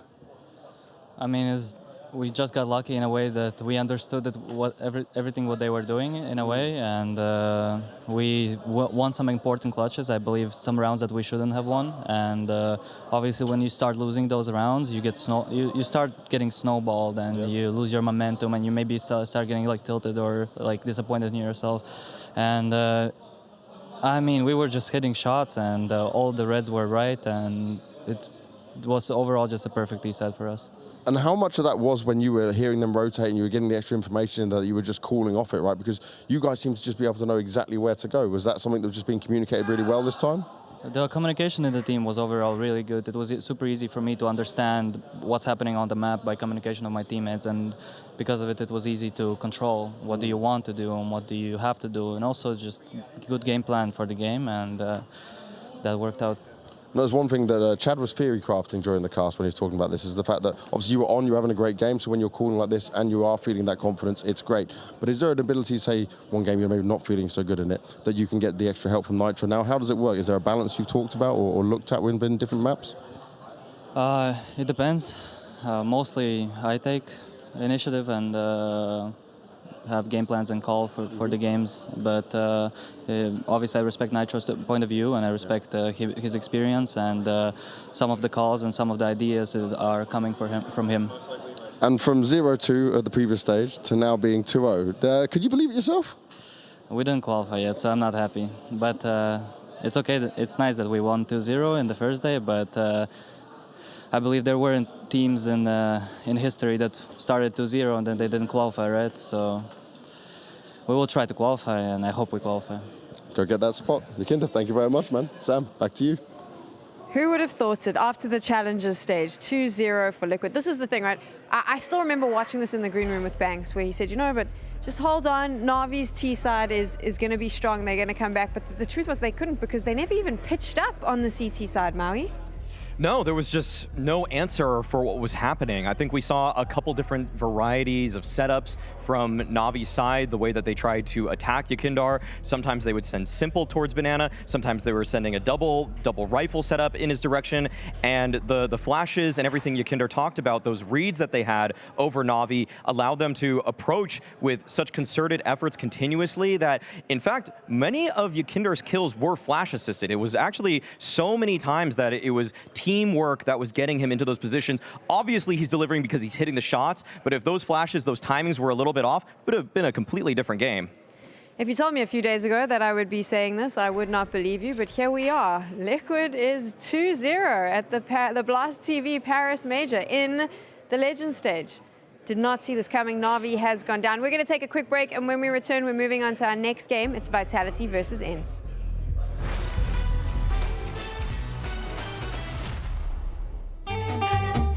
Our first time Royal Arena, playing in 2017. We want to win the first time on Danish home soil. Device is sick. We have to play with Dennis as a stand-in. I don't sleep 1 second the whole night. I didn't even understand. I remember me 5 in the morning, going outside, going for a run. I was like, what is going on? Why can't I sleep? And then I go back, I try to sleep. My heart is pumping. I was like, why did I do that? Why did I even go for a run? We go to the venue the next day, and I see the makeup artist, and I'm like, you gotta help me. I didn't sleep the whole night. We somehow managed to get to the grand final. Everyone is really happy, and we're 9-0 up on third map. Easy. And somehow we managed to lose that. We were 9-0 up on T-side catch. I'm never going to watch that game back. Never ever in my life.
Welcome back to the Legends stage here at the Blast TV Major. Look at those Vitality fans. They are coming out in their droves. The hometown favorites here in Paris, and they had a really good start as well. We've already got one of those highlight clips pumped that's going to be all over the internet by the end of today. Winning IM Rio really set up Vitality great for this major. Now coming into the first game against G2, a lot of pressure on the boys, a lot of pressure on the Bees, a lot of pressure from the fans as well, being the hometown favorites, but they delivered. And the man we have to talk about, the man we have to focus on is of course the man all the way to the right here in ZywOo. He's always the point of conversation when it comes to Vitality, and he showed us once more why that is. A 1.6 rating in a very close game against G2 with an absolutely absurd 1v4 clutch as well. This man right now is without a doubt the best player in the world, and he's continuously to show us why that is. Yes, and it does feel like Vitality are peaking at the perfect moment. Yeah. It felt like that was the whole reason for this project to come together, to put together the remnants of what was left in the French space in terms of competitive players. Apeks and ZywOo, of course, leading their way, but then they've made roster changes in the history of the lineup, bringing in a couple Danish players, the Israeli star in Spinks, and it all feels like what was a turbulent time for the past 6 months has finally gotten over those rocky waves, all of the messes that they had to work through, and it is all looking like a puzzle that is just maybe one piece away from capturing ultimate glory. Is that piece going to be the Blast TV Major, Maui? I'm not sure yet. I'm not sure yet. I'm not going to actually make that prediction. I think the jury's still out. I think there's a lot more Counter-Strike to be played, but Vitality are absolutely headed in the right direction. That is what's scary about this team, because you give me the tournaments before Rio, and I'm not sure I can say they're even looking like a top 3 team, but now they are actually one of the best teams here, bar none. If we went to the toy store, he would not buy the Vitality puzzle. That's what we've learned from Maui. Yeah, I think I'd buy it. I think I'd buy it by now. I think they're looking very, very solid. I agree with you. It's impossible to say whether or not they're going to win the major or not, but I think it's a team that I almost want to guarantee they're going to be part of the playoff. I want to guarantee they're going to be in the arena. The way they have conducted themselves, the way they played on the server the last couple of months has been nothing but stellar. On the other side, we have ENCE, who had an incredible performance going through the Challenger Series. They look very strong, and like you mentioned, with Vitality peaking at the right time, ENCE as well, and we've got the head-to-head now with the two AWPers. Yeah, it does feel like Sun Payers and the rest of ENCE is coming together. Obviously a big task at hand for them, having to beat Vitality, but they've shown us once that they're able to do that. They did beat FaZe in a best-of-3 game in the Challenger stage, and that was a great sign for ENCE, a sign that also showcased that they can compete against the best of the best, which is also why I'm more or less willing to guarantee you that ENCE probably will be part of the playoff. I think they're that good. Whether or not they're going to be able to take down Vitality, I think it comes down to the calling of Snappy as well. And I think that whole battle between the two in-game leaders in Apeks and Snappy is very, very interesting. You see the results so far, they've been very solid, but today I would argue that is probably the bigger test for ENCE. Taking down FaZe, who have shown a bit of weaknesses, that's one thing. Taking down Vitality, who's flying high right now, a complete different ballpark. But that victory over FaZe to me says to ENCE that they're not scared to go against the top teams in the world, because for being a more budget roster, an org that's not necessarily in all the partnership programs, like Snappy has made very clear that they're not a part of the Blast circuit. He wants to show the world that it's a mistake that they are not part of the Blast partnership, that he and his roster are better than so many of the partner teams. They've already taken that huge scalp down in FaZe, and beating Vitality 2 would send a message to the whole world. ENCE has had a really good run through the Challenger stage. They're here now. They've got to beat Vitality. They need to prove that they belong with all those big names. Banks is currently with Nerds. Let's hear what he has to say, building into this game. So Nerds wanted to stay on something a little bit away from the game to start off with. We saw before the first opening game here today, you're on the phone to your mums. I saw you when you went to 3-0, you're on the phone to them as well. So is family a really big support when it comes to you and your CS career? Yeah. My whole career, my mom tried to push me, and yeah, I feel thankful to every time I'm playing. So I'm always talking with my mom before and after the game. And you guys had a fantastic Challenger stage. Now coming to Legends, you start off 1-0, but now it's a much tougher opposition. But it's a Vitality which I would say, when you played them back at EPL, ENCE was not as strong as what they look like now. How more improved do you feel the team is compared to back then? We this game that we played in EPL. I mean, we had a lot of luck, in my opinion. We should not win it. We won like 1v4. We had like tough rounds, and I feel like we fixed our map pool, and I feel like still Vitality improved a lot. I think like they are in their peak, and I feel like it's gonna be a really good game. It'll be a really good game, but you've got a smile on your face. You feeling dead? Do you feel like this is all the momentum's in your favor right now? Do you feel like ENCE have the edge? I don't think we are a favorite. I think like it should be like 50-50 game, and yeah. No. A 50-50 game. I like you. You give very good PR answers with this one. What would you say is the advantage ENCE have, though? I mean, I thought that we're gonna play Nuke, to be honest, but right now I know that we're gonna play Vertigo, and I believe that we have the advantage in Vertigo. He looks very confident. They look very confident. They said there's a 50-50 chance. But I mean, we'll have to wait and find out. I know how it goes when a game like this is underway. Vitality versus ENCE. You're in the chat right now and you're snapping away saying, stop talking, start game. So you know what? I think that's exactly what we're going to do. Sponge and Machine are ready. Let's jump right into it. Word. Thank you very much. Yeah, well, now we can start talking. We can start talking and not start game. Oh yeah. Okay. Well, otherwise we don't have any more power than they do. Oh no, we've got these buttons right here. Oh, ready? Yeah. Well, not yet. Oh. Let me hit the odds button. I need my camera time. The odds are favoring Vitality here. Brought to you by Unicorn. Wow. That is now the game start button. Yeah, we don't press that one yet. Yeah, wait. Yeah. Just hold on, because the desk has set the scene, and we've been privy and privileged enough to see both of these teams relatively recently on this map. This best of one going down to Vertigo, I guess, doesn't come as a surprise to you? I like this matchup a lot on Vertigo right here. I know a lot of people don't love it, but another little fun fact we have right here is the two Israelis on screen, Spinks on one side, Nerds on the other, and well, Spinks was once upon a time on this very ENCE roster, so Nerds filling his shoes in a lot of ways here, and you can just see how close in the stats department they are, but both of them are going to play big roles on Vertigo here for their teams as these riflers who can turn rounds on their head. Remember one of the ENCE games we did on Vertigo Vertigo, where Nertz like baited out the rest of his team at like B stairs or whatever, and then won out that massive clutch. And then I'll help you again. We were over there in Rio. We saw Dupree lead the boys against Cloud9, one of the absolute best Vertigo teams in the world until recent history. With this massive haul, they were getting blown out of the server, down 12-3 in the first half, and then Dupree goes nuclear, rolling back the years. Well, let's focus in on this match, and I guess we can pick up where we left off. Dupree first into the headshot matches, found one, and Spinks, everybody's dead. The pistol's over. I've just, okay, so I just pasted the IP. I'll be in the server shortly, and the round's over. It's already done. Yeah. That's a very valuable way to start off. Approximately 12 damage inflicted, as ENCE have already lost this one. Bombs under Dupree's rule. And look at the ladder headshot. Spinks will find it. And yeah, in terms of that head-to-head, I am very intrigued. Just to see, you know, how they intersect. How does Spinks, because if Spinks can do what Spinks has been doing consistently, Vitality are terrifying. The fact that they have a Spinks and a ZywOo, to be feared, especially if Dupree is even close to the form he managed to peak at in that aforementioned game. Well, you're interested in a head-to-head. Back in Pro League, these two teams went toe-to-toe in a best-of-3. This was the third map that went to end 16-14, but in that matchup, ENCE won 5 clutches. So 1 of Vitality. So if you're looking for difference makers, you found them. Okay, eyes on that.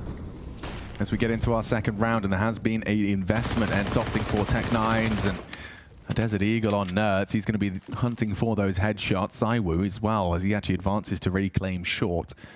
3-man defense, or even more so, as Spinks close by. And yeah, just those toes poking out. Madden has been early find from ZywOo. Overstepping that. I'm not sure if he wanted to try and creep and take a timing or just sit in the smoke on the fade, but either way, he has given up that exchange here. And we know how important the A-ramp was to ENCE when they played against NIP the other day. We saw that Madden versus Brolin head-to-head going down time and time again. And, well, right now, stomaching a number disadvantage after being blown out of the server on the pistol. So, ENCE, can you get anything? Can you get a kill? Because right now, this force buy is looking to fall flat. Yeah, that's what they're waiting for. They want to get these nades out. You can see the lineup set. But can they find a frag before they get into that site? There is at least one man there. ZywOo's the one willing to stay behind, or rather in front of those smokes. And just like that, it falls into place. Some Pius, he does manage to find a couple, but it's Spinks. Nice work from him, as he's already started with a bang. 2 rounds, 3 frags apiece, and 6-0 for the Israeli superstar. And a full eco coming in right here for ENCE. So if this is one of these games where Vitality just blow them out of the server, it'd be G2 and ENCE, the 2 scalps they've taken on day 1 of the Legend stage, and that would be fantastic. Talking about timing your peak, well, it would be perfect. Couldn't be timing your peak any better. A win in Rio is going to fill the team with so much confidence on the lead in here, and now it's just about running with it, because this is the home event for the organization. It's the home event for ZywOo and Apeks. Apeks, well, he's got a major. ZywOo, I'm sure he would love one. The name is there. The frags are there. We've already seen what he's capable of today. I think that's all everyone's going to be talking about is that clutch. Nice. Apeks as well is one I'm going to be keeping my eyes on, especially on Vertigo. I recall a couple of times he does feel like he has to be the difference maker, but with a roster like this from Vitality, it's just not the case. Madden's been boosted over, maybe. Wow, where did their health just go? Nertz naded down to 24. That'll hurt. No Kevlar, and feeling the ramifications of that. As this one's just going to be a nice walk into a third. No investment as ENCE look to save up for a proper gunny. Yeah, for me right here, what I'm going to look at is if it's going to be ENCE with the same modus operandi on their T side of just going over towards A and looking for those ramp duels and allowing Madden to search, because you have a bit of a tougher opponent, ZywOo on the other side, who doesn't need the AWP. We know that he's maybe even more proficient with the rifle than he is with the AWP. I wonder if Apeks is smiling for the same reason I was there. Just the fact that right now, perfect start from Vitality. It's Spinks and ZywOo 6, the rest of Vitality 1. I mean, we'll see if that's going to be a kind of a similar ratio as we continue, but it must be such a lovely feeling. Admittedly, this is just an anti-eco, but it's something to keep tabs on. They're both in form, and we are going to get to see ENCE's first taste, like Snappy's legitimate kind of first gun round call. And we get a real idea as to how competitive this one's going to be. ENCE have looked great. We heard it from Jacob, but he talks and gives a lot of credit to Snappy for that. And Snappy provides an opening. Madden brought a little low. A weird smoke. You'd think that would actually favor Magic. He could kind of be lulled into peeking around it, but just holds his nerve around the sandbags. Have to clear him out here. This can't go overlooked at all. And Actually, Snappy's seen enough. So they've taken all this space. They've applied an awful lot of pressure here and actually starting to waltz on back through the lower deck. Hand in hand, 4 of them. Spinx is coming forward now, and this is based off that sandbag position that they can clear it out, right? You don't want to leave Magisk hanging, and the fact he wasn't pressured. Hey, let's have a look at least. We've got plenty of bodies here. That frees up a heavy rotation from ZywOo and Spinx. They have to be quiet about it due to the double-decker nature, but it puts dupreeh on notice to use some of his crowd control utility. You can see him flirting with that incendiary. Flashes forward, sees nothing. Has support now. Vitality are looking good, even though they have a number disadvantage. They're aware. And that nade, yeah, it's going to do some significant damage. Look at that. Well placed from dupreeh. And that support from ZywOo will be actually banked and an additional rotation. They're all coming in and straight into the crosshairs. Vitality looking immortal on this defense. Every frag connects. And NERTZ, yeah, you claw one back, but the damage is done. The round surely lost. Snappy puts his head together with NERTZ for a headshot. 15 seconds, you have been spotted, but the bomb has to go through. Whoa, ZywOo on the Tech 9, no less, makes it a triple. And they get themselves hoovered up 2 Kalashnikov rifles as well to ply their trade. You can see Apeks making sure he contributed in that round, getting the yells and the support for his boys, because they had to do it in a number disadvantage. But it's the information again, right? This was as if everybody missed the NAVI versus Liquid game. Well, the calls from Liquid were perfect in a lot of the scenarios here, and the information has helped Vitality make exactly one of those. So maneuvering the bodies in the right place and mowing them up. And people might look at Apeks' death there and go, you know, what's he doing? What's he pushing this smoke? He's the short position playing through a gap smoke. He went with a flash. He's doing the right play. It becomes a bit of a coin toss in that moment, and Snappy was spamming blind. So sure, Apeks goes down. A good kill from Snappy, but sometimes you're going to get a little bit lucky with it. This is interesting. Bit of a 2-man setup short side. Apeks hoping his reload baited someone in, trying to find a gap.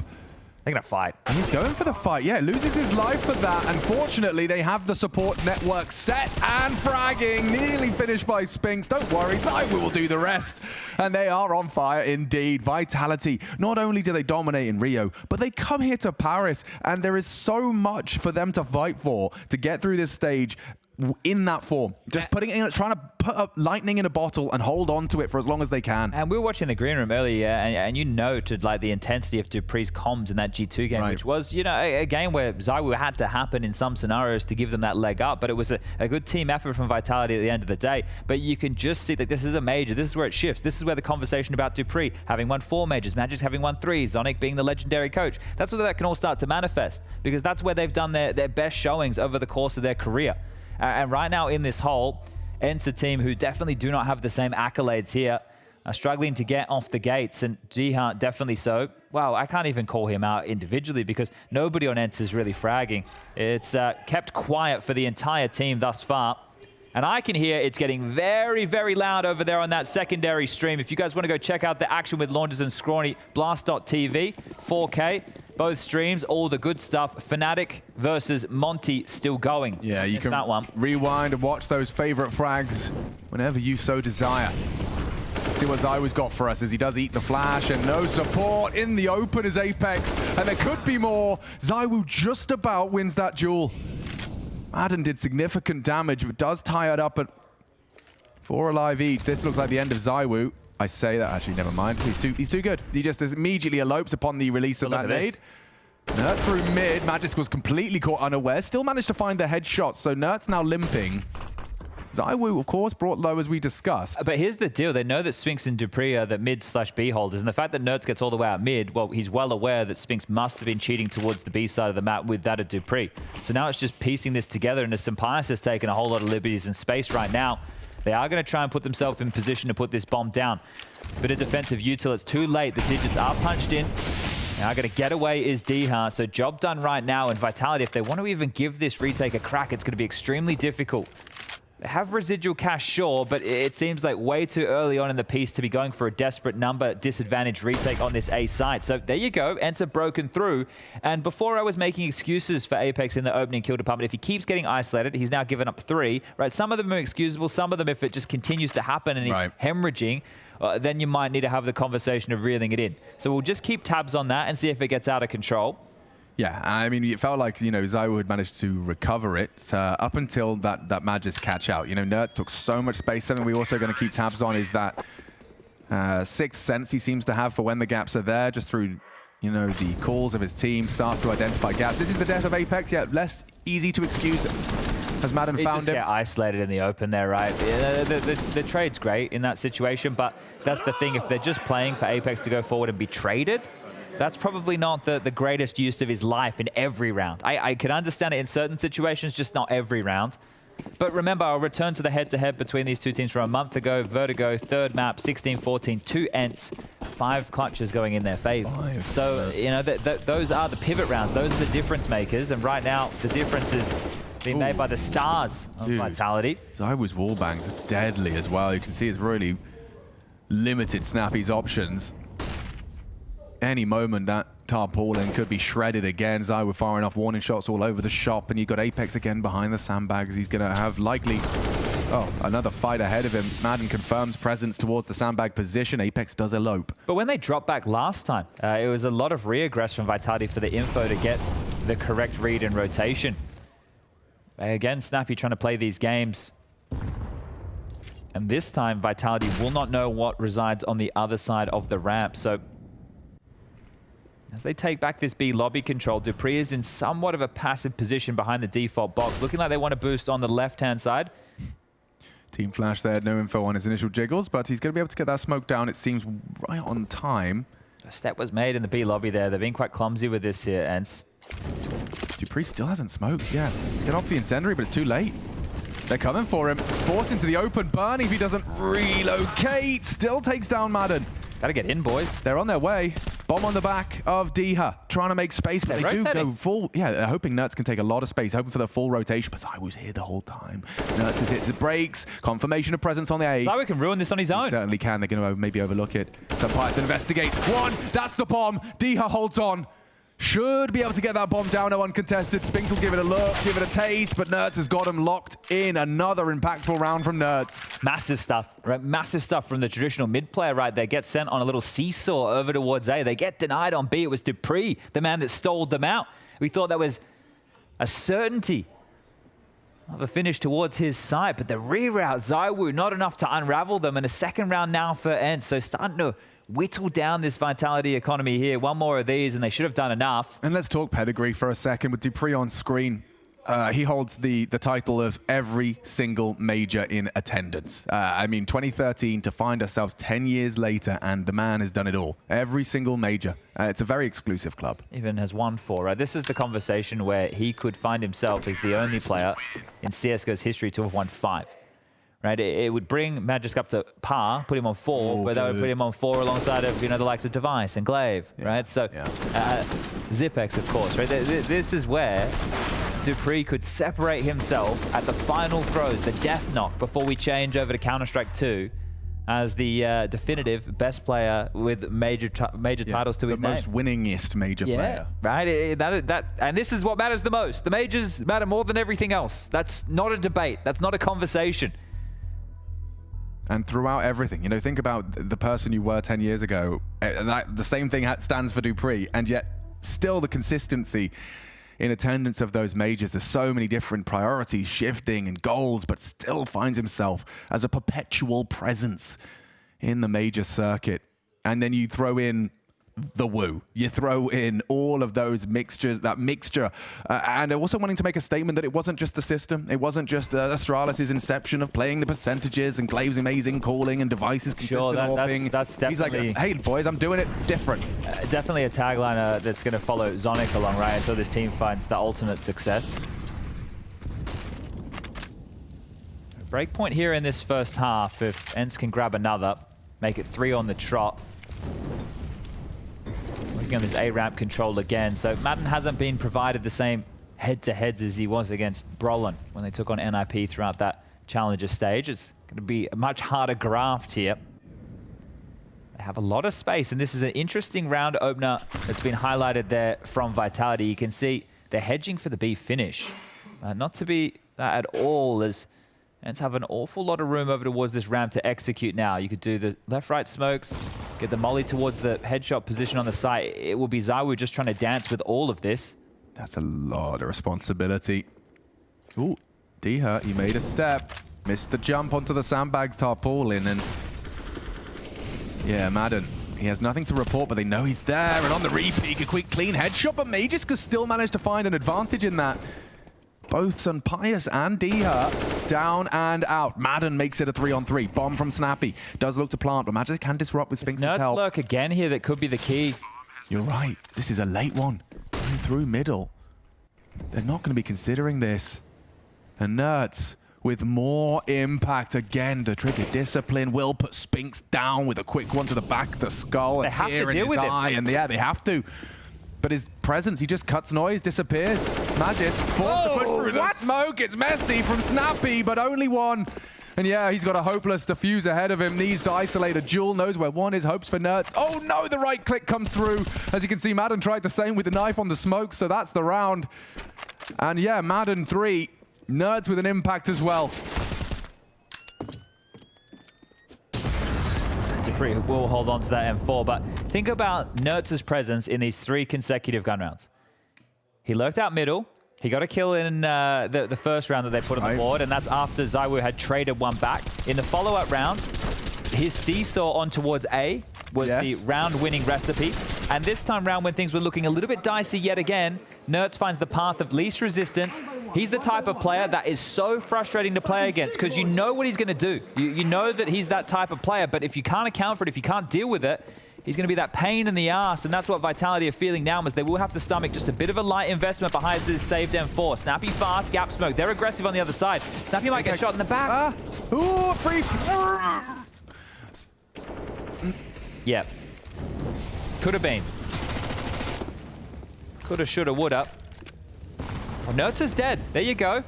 Vitality fans should be happy with that one. So that lurking element has been removed here early.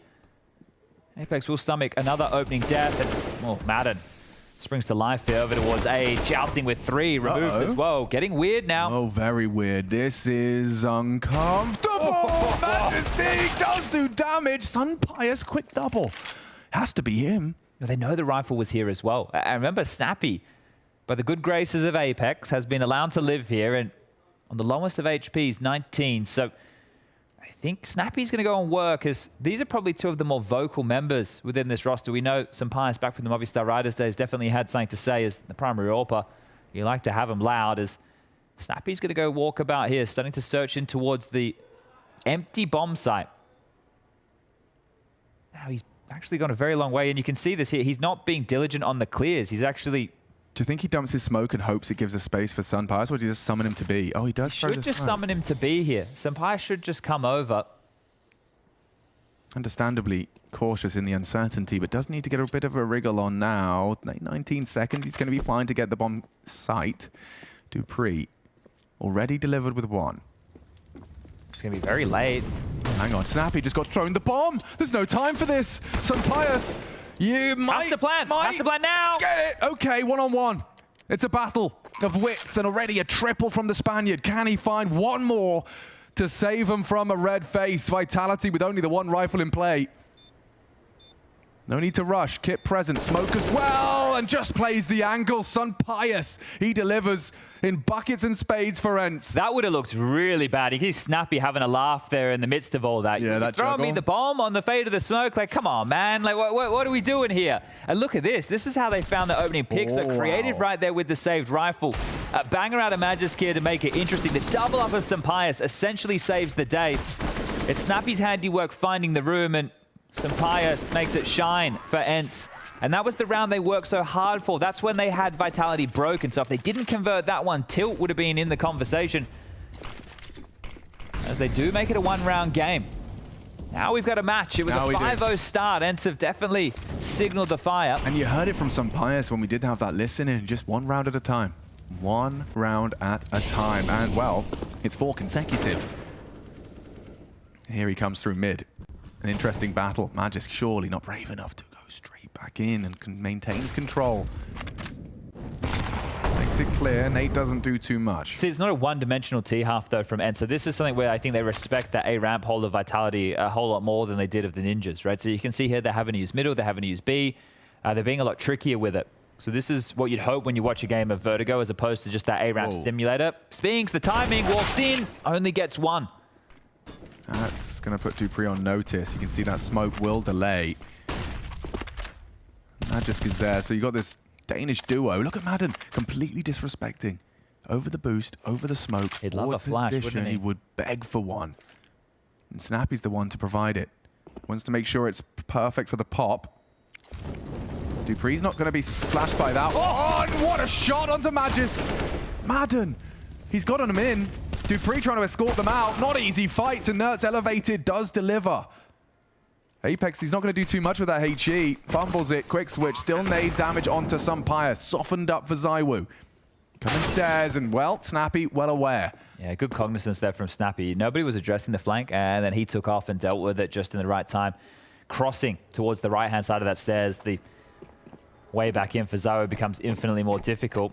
And actually not opting for the save, are they? So a round where Vitality considered their chances, max loss bonus into the next. They'd save that gun. Maybe the buy would have been looking at an awful lot better as Apeks will find Snappy, maybe even an AK. It was labored. Still the kill. All right. That's what's important. As long as he gets it. Yeah, just sometimes it's never good when I see a bit of myself in a player. But yeah, well, we'll give Apeks the good graces. We're in his home country here. We'll be extra polite to Mr. Dan Madaskler. As we should be, considering just how high flying Vitality are. You know, you can, I'm sure, point fingers and be like that Nelson kid from Simpsons. Ha ha.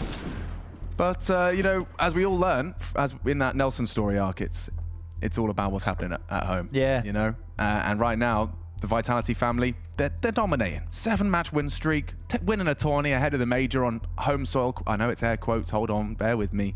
But the only French representation is in Vitality. Yeah. Zywoo's face was on the bloody Arc de Triomphe, the projection of his pickup. There is a lot at stake for them in terms of wanting to be able to get to that Accor arena. I mean, to be able to get French fans performing in front of them in your last hurrah for Global Offensive, I completely understand why there is impossible hunger inside of the Vitality roster right now. And a win right here would put them in the 2-0 bucket, right? Meaning it would just be one best of 3 away from doing exactly that. They are able to get this purchase together. Famas out for Magisk. Everybody else with the rifles of choice. Dihar with a slow start to the game, but Dihar is one of these players I think is very plucky. I love watching a bit of Dihar. He can have a lot of impact in a game, so wait till he gets started. As they look to explode on towards B again. And it's a complete retake setup here. So they're conceding the site. They've opted for that 4-man gamble towards A to try and shut out any space to be taken. They've given up B completely here. And if they don't find anything shortly, it might even be one of these unicorn rounds. A bit of a 5-on-5 save here. Yep, there you have it. It's called off immediately. Now, with the spree of rounds that's available, I wonder if Snappy will call a soldier or two into a hunt here. Because it will actually hemorrhage them quite a bit if they can take away 2 to 3 guns. Now, with this being the major, Chad, we tend to draw a newer viewer than some of our other tournaments. Could you explain why a unicorn round is an occasional occurrence in Counter-Strike? There's nothing rarer than a unicorn, Mr. Richardson. So in a matchup like this, to see teams go for a save 5-on-5 with guns, it's very, very unusual here. Nobody going down. I don't even think there's really any damage to be accounted for here. Dihar, sure, he lost 3 points of health before the bomb had gone off, and that was it. So, yeah, that is a rarity. You don't often see 10 players still alive. It's just not in their financial interests. The whole Abacus system, there is an economy of Counter-Strike that certainly is a massive part of making choices such as taking engagements, taking retakes, and by gambling for A, not in their best interest to try and go through all of that uncertainty with such high risk. And the financial decision there is set them up for the next round. So if they do lose this round, they can take a few more risks now and go for a few more fights. That residual cash means they will be able to buy next round. Spinks, speaking of risks, wants to take a fight against Nerds. We've spoken about that head-to-head. Yeah, and he actually ducked his head under the Jenny. I think Spinks does not receive any information off the back of that. As we see Dupree a little more forward on his B-hold this time. It's not an enviable task. He's so alone. And I'm scared for him. Does get the smoke, dumping nades, flashes in his face, and it's Snappy head-to-head, Dane on Dane action. And it's Snappy to bring the pain. Across, good nade damage. Melting. Apeks, yeah. Spinks combines as well as they're propelled into his spray. A double from Spinks, but it's some pious to keep a lid on it. That 4v2, now 3v1, and ZywOo. He should have Nerds on the next clear. Didn't spot him. Will spot him. Oh, hold on. Misinformation. ZywOo rarely gonna... There you go. There you go. 4x3. Oh, not this again. 4x3 in the modern day. But they won't expect this long flank, right? Wait, actually... They have no idea. But like, oh my, no, Magisk is looking at it. Isn't he? No. Yeah, so they're aware. Oh my God. They are now. Now they do. Okay, 40 He seconds. won't expect ZywOo middle, right? Well, after the way in which that went down, no way, Jose. Everything's fine. It all washes out nicely. And 4x3 ratio, popular with the pros, but you do limit your screen and you do see less. Yeah, that could have gone much worse, couldn't it? So only one death, but in that moment, they just disappeared. It felt like ENCE had all the real estate and everybody Here it is, from his POV. There, yeah, he's crossing, he's crossing, he's crossed. He's crossed. Wow, great work on the replay, gang. Perfection. Well, gets him in the end, doesn't he? So 6-6, they'll eventually break the spree of ENCE, and we've tied things up. And if you want to have your vote, Blast.tv, who do you want them to interview on the overtime show? Well, this one is going to go quite quickly over towards the A ramp. So back to the normality, those 4-man leans from Vitality. They were good calls in previous rounds. This time, that's not how they start, but it is how they look to defend as Spinks quietly cheats over. Harassment of Util towards the ramp. So much space. They're not looking. They're not looking. The pace on this is enormous. Still can't finish his meal.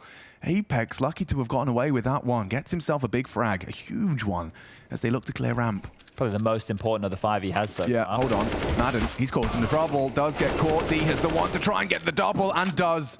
Limited options now. You know it's Dupree. Surely this just means Apeks, who Snappy knows should be low. Right. And now it's just about the finish here. So aware that the flank is a possibility. It's an eventuality.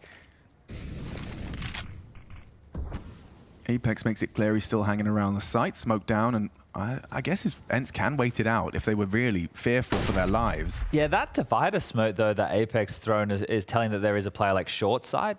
And Dupree's flank has actually been bought time by that, so 35. There's a shot, there's a real opportunity into Diha. Delivers. Apeks, he has done well to delay. They have to fight him. Or he can catch another. Apeks going for the finish. Nerds, however, 20 seconds. If he can find Apeks, it's game on. 25 HP. He can go B. Okay, Dupree in hot pursuit. And he has the need for speed as he does have to race Nerds to this B bomb site. A couple of seconds to spare as he punches in the code. And that nade is right on the money and a raised eyebrow indeed. Dupree, no bullets required in the 1v1. I didn't see if Dupree had already had that HE or if he picked it up throughout that journey because he went where all the corpses were littered over towards that A site, so maybe picking up utility on the way. A round-winning piece the of utility. Extinguish so he could apply more pressure as well. Apeks, a massive opener right there onto Snappy. Yeah, he's going to be very frustrated because he played a timing right there. Took that classic in-game leader gamble. This was great. They knew that Apeks was backside because he was spamming away, and actually running into the nade was Nerds. Huge. And they like that one. They like how that one tastes. Well, second timeout for ENCE has been forced. It saw the last piece of Finnish representation over there in the ENCE camp. It has something to say. And you were talking about clutches. I guess we can put that one in the vitality column. Thank you, Dupree. Yeah, so we'll keep tabs on 1vx situations with the pistol rounds in best of ones, as people may have caught with the conversation last week during the challenger stage. Well, I guess it technically is still this week. It's only Saturday. It's a good chunk of damage. Okay, so he's been getting the nades in the right places, Apeks. Maybe not the crosshair every time. That puts his ADR right there on par with Dupree. You know, and they've got a 3-kill discrepancy between the two of them. So that's solid nades, solid work, and a great contributions from Apeks to put 7 on the board as well. ZywOo goes looking, spots out Snappy on his adventure. This time not so lucky on the damage. Look at the tiny slither of vision he's working with there. This looks like it's just going to be A here because the mid lurk and the B lurk, they don't exist. Everybody from ENCE is here. Yeah, they're making no secret of that. ZywOo opts to drop the smoke. Immediate attention drawn to this crane and ramp fight. It might be one of these where they do the sandbag molly and explode here. Oh, it's a good off angle from Magis. You know your crosshair's not going to be there as you round the corner. Oh, it's safe from the flash. He still doesn't get one. Sun Pious on the rifle. A recurring theme in the feed as more needed. Apeks and ZywOo both down to the spray. Diha, he delivers. 2 versus 3. They need to plant that bomb, but there's no rush. Spinks and Dupree are here. And the nade. Looks like it's good, but not quite enough. 6 HP. He's hanging on by a thread. Great angle. Oh, doesn't close. Diha safe behind the sandbags now. I think they got a good idea that Nerds might still be lingering around close. Retake smoke. They have the kid on Dupree. Nerds hiding in that close side. They're actually going to smoke short as well. This is pretty good. But yeah, the angle is brutal. Spink should have him. But still, 2 to find. Not favorable whatsoever. Does scoop up the kit. Does he go for it? Opts not to. Hoping Diha's going to be panicking. Snappy to top the round. Ramp side. They're both there. And Snappy down. Doesn't have the time and doesn't have the health as it goes to 0 at Diha's hand. 7 to 7. These teams are impossible to separate, and it's been happening in bursts. Like, we started off with what? Was it 5? 5 in a row, 6 in a row, and now we're a bit more back and forth as we get into the dying stages. I love this. Another good multi-kill from Diha. This one actually finding the impact for the round conversion. And Snappy, it looked like he had something to say. Yep. Yeah, has something to say. So this is the history, right? Spinks left ENCE high and dry. Snappy has more than something to say about that. Calling him a stats player. You want to win the round? Or you just want to get these kills? He's going to make sure he remembers where he came from. Yeah, no doubt. I mean, yeah, how does that not light a bit more of a fire inside of you? Snappy, he is delivering on an individual level. His 6th, but it's an opener. ZywOo, however, still lays down the law, and he's going to stick around for more. He re-smokes. How are they not in fear at this point? You don't want to advance through that. A grey screen against the Woo. Bomb loose. ZywOo has been spotted, tagged down. That's a big one. They would have been aware. And looking for the finish as he does get away. How has he gotten away? Magis has finally been met by some resistance. It's Snappy that puts him down. But the damage dealt. Snappy and Nerds trying to find a way back in. Dupree's flank, got to keep an eye on that. Yeah, he's actually activated quite quickly. I mean, playing right now... to contain, I respect this, right? Playing to contain right here, so there's no way the ENCE can drop back here. They will have to commit towards the site. There's plenty of util to harass the plant as well on the likes of Spink. So he has a molly and a HE. So as soon as they tap that bomb, you might see him pull out the nade, pull out the molly, stall this out. He needs to be quick about it. Snappy's pinning it in now, and that might be good enough. Just shy. The timing there. Nerds, 1 on 3. Can he find another clutch? You can see he's looking for Dupree. Oh, spotted. Alive and kicking. Dupree beheaded, and problems now for the Woo. Sure, a double, but this is the frag he needs. This is the frag he demands, and Nerds isn't going to give him an inch. Molly ramp, weird one, forces the smoke. That will draw attention. ZywOo still not on the bomb. Nerds doesn't have to give him a thing. This clutch is falling into place beautifully for Nerds. Looking to win out the half. Up against ZywOo, chasing through, gets away from the frag. It's stylish as well. 8 to 7. ENCE have got to be happy with that one. They started down in the dump 0-5, and they win out the half.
MP dead. Behind. One more. What should be doing? He was afraid of short. Nice. Planning. I play next. In the smoke, in the smoke, mid side. Wait, I play next. Ich can't. He's pushing. Short lobby. Lobby. Running. Let's go. He's low HP. Never smoke to extinguish. Behind Hoy. Il y avait Ichi as well, Pierre. Fast Ichi.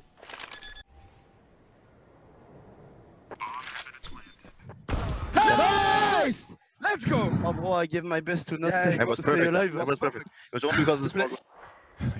He did do his best to stay alive. Apeks very happy with that one, but so should Nerds. You can see he's doing the dance, and he's been doing it in the server as well, Chad. This is a performance to be proud of, and it's just the first half of play. Yeah, especially when Snappy's yelling at the old Israeli player from the ENCE days. This is the replacement, and I think the in-game leader is very happy with a clutch like that, just outplaying some absolute vets right here and the best in the game right now. So a massive round from Nerds to give them a 1-round lead going into that halftime break. And you can't even fault them. How many people, I could probably count them on one hand, thought, oh, they've lost Spinks. They'll replace him with an equally as capable player. Well, that's the thing. Immediately they didn't. No. Immediately it was Volda and things weren't working so well. True. They had to find Nerds, this gem, another one. From Israel, you've got a bunch of Exertion, Flame, Spinks. Making Mum proud. Making Mum proud today. That's a great performance. What a recovered half. A competitive second, though, certainly scoreline-wise. Let's see if they can run with that momentum. They got 4 here over towards A for the defense to ENCE. This is to split the pistols. Yeah, you can see the bookmakers have no idea. Dead even. That is an opening for Spinks. So, the former ENCE star is the one to retrieve a frag and some dual Berettas for good measure. Yeah, very desperate for info. It wasn't Madden there. So that flash, they thought they had to find something off that $200 investment, and they found an awful lot now. You know, there's at least 2. Ooh, and make it 3 now. At least they'll draw 1 back. Yes, already favoring Vitality heavily is Dupree, the heavy hitter in the pistol. Now, you remember that Cloud9 game we referenced? This is this where, side. Exactly, and that ramp. Yes. That pesky little ramp. He was just such a nuisance for Cloud9. I've never seen a player just look more confident in every duel they take. So zoned in. It was, yeah, completely in a different flow state. And we already thought things were bad for Cloud9 at that point, you know, not qualifying through the RMRs. But you thought there was a consolation on it. Yeah, maybe, just maybe. And Vitality had other plans, didn't they? They were the ones that wanted to lift that trophy. And of course, it's all about framing. You know, there was part of me that was a little concerned, like, oh, are you peaking now? Too early. Paris is just around the corner. But it doesn't seem as if they've let off the gas whatsoever. There is just such a unified sense around Vitality. This blend of French and Danish Counter-Strike, they're not shy of saying it's not natural. They have 2 very different ways of seeing the game. Yeah, in the beginning, the entire project, I think they thought they could get it done differently, right? It's been a work in progress, as a lot of things are. As Pius looking to farm up a few. Let's make it 4, as Iwo says no. If he had the Julies, some armor, and those kills, this next round 4 spy from ENCE could have been very tidy looking, but still some good damage from Pius right there. But they're going to have to do this the difficult way, ENCE, losing both pistols. Sure, those clutches have been nice, but Vitality have won a couple as well. So the difference maker at the moment is these starter rounds. And they will be able to purchase at least 1 FAMAS here. A couple of MP9s, some Deagles, a few smokes dotted across this purchase. Some Pius holding onto some residual cash so he can bring out his favorite AWP in that first gun round. But a bit towards B is Dupree, the man to take the glance. Oh, yes, Stiha double. And that, considering the state of play, is more than you could have asked of him. Now, Nerds is the one that leaves empty-handed. He was supposed to be swinging off of that contact, but very good catch. Magisk and Zywoo have managed to keep us in that 3-on-3. Now, it should be Vitality, admittedly, by these AKs in play. But realistically, when you have trades go down like that so early, this just becomes a 3-on-3 with the whole map. Because there's no way that ENCE would full rotate. They weren't committed to the site. It would just be lobby. So they can't know that it is going to be the B finish. They still have to stay in. Well, because there's a 1-1-1. So quite the spread of the defense is the opposite for Vitality. The pack mentality being provided here. This is very proactive from Snappy. I mean, you know, there is a lot of answers with every second that passes. It's a huge push. To do so early. Unless they go mid to A. That's also a possibility. Oh, and it's exactly what they're looking for. Madden to investigate. Apeks just turned away. And it's a free headshot to the back of the skull. I would low. Shatters the cranium of Mr. Mattisclair. And quick smart into the A side. Of course, cautious. ZywOo holding CT there, ready for this rechase. Might get both of them in the back. Wait. What's going on? They hear them, and they come to fight them. They'd rather not get answers today. Pijamas, silent on the dismount, so his forward position could catch ZywOo off guard. He's very diligent. Bait, and switch. Spinks into B. How have Vitality seen and solved this riddle? Apparently, ZywOo's brought Spinks into the Matrix with him. What a shot on the Snappy to salvage that. That looked like it was done. It looked like it was down the river without the paddle. But the sound cues baiting them into those over-rotations. Snappy wasn't even a part of it, probably questioning how did that happen? But just audio alone, it tricked ENCE. Oh, and the frustration, you're feeling that. No doubt, no doubt. Because you're not doubting. Because you saw from Madden's POV, he spotted them going A. Why would they not? You think, why are they not going A? Outplayed. Yeah, they really dug themselves out of trouble. That 3v3, it felt like ENCE had done enough with Snappy's push, but here we go again. ZywOo straight away throws out the smoke to peek and fight around, tries to catch anyone investigating. And he is one of those players that has just mastered those gaps through the tarpaulin, the angles of which you can get the information. I just love that last round. Yeah, that was cool. And they didn't, the two players, neither got nervous. If one of them was like an Apeks or a Snappy, right? Well, I guess it would be Apeks being the Vitality side of the server. Maybe start running, you know, we got this space, let's go, let's punish the gap. But it's like, no, this is what they think we're doing. Let them come to us. We got the weapons. We think we're better and we got time. And look, I think those are the best two players in the server. You can understand why they've got that thought as Apeks, the opening offering. This time takes one. Gets it done. And it looks like Madden should have the opportunity with that body shot, but Apeks has gone wide. He's gone way back. And it's ZywOo instead. You're faced with trouble. You're faced with hot lead to the head. A nice one from Dupree onto Pijamas. And Diha just scorched all the way down to 4. And a perfect finish. Look at that. Everyone alive. Vitality going through the motions. Get that full 3-0 start. And as you'd highlighted, of course, their starts, if you add up that 5-round launch and the 3 rounds here, that's 8 off of the rip of these pistols they've won. Yeah. This is in case you can't add 5 plus 3, but I don't know what I'm doing that for you. But yes, it is certainly a statement of where a lot of Vitality's rounds have been coming from. Let's see what happens when the guns are out. Well, I'm taking a look at Pijamas' spawn here with the AWP. Has a really good A ramp spawn, so we can go and take that crane pick or over towards yellow. One of the two, depends on how they want to apply this. But there's 2 Mac 10s out for Vitality, and they want to surge with those over towards B. But that's the shot that Pijamas wanted to hit. So spawn used perfectly, but it feels now Vitality might be forced into this Hail Mary B execute. Stalled out utility from Diha. Because Pijamas only spotted ZywOo. They didn't see anything else, didn't hear anything else. There's no more harassment utility. It's awfully quiet. Very powerful position. You can see Diha playing in. Most Biancas will dance around the double. Actually, yeah, safe from that initial nades. It's very clear they're coming his way. Diha. Still on his own. Yeah, Madden's arriving.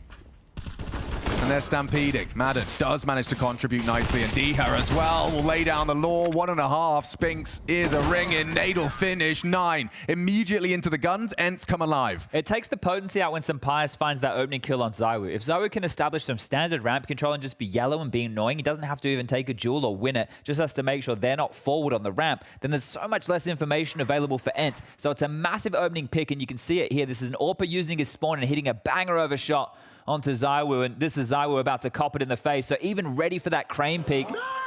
And that's the cheers that you want to be seeing from Pijamas there. Yeah, the ups and the downs. ZywOo, well, he wants to try his AWP head-to-head here, so brought it out to task with him. And there's another in the head-to-head. Pijamas lays ZywOo to rest. Back to back, can Apeks recover? A great opportunity and a headshot to boot. Snappy feels the wrath of Apeks, and they completely evaporate out of the ramp side. It's ZywOo. Oh, sorry, Spinks, do excuse me. He tried his luck in that mid-fight. Now that advantage maintained for ENCE. Look how quick Nerds moved. Gets the mid-kill on the lurk, understands that Spinks, rotates over, helps Diha on the side. Pijamas drops back. Oh, sorry, Pijamas is still aggressive. It's Madden who dropped back to cover the mid-gap. And here they come into the stack. Oh, great shot out of Dupree. Keeps it interesting for a moment. It's Diha as well. And this is the beauty of ENCE. Every single player can rack you up a double when you demand it. Check out this opening kill from Sampaius again, though. I wonder if ENCE intentionally threw the smoke for ramp to have a bigger gap than usual. Because the gap that he finds the pick through here, it was wider towards the ramp than you would normally see.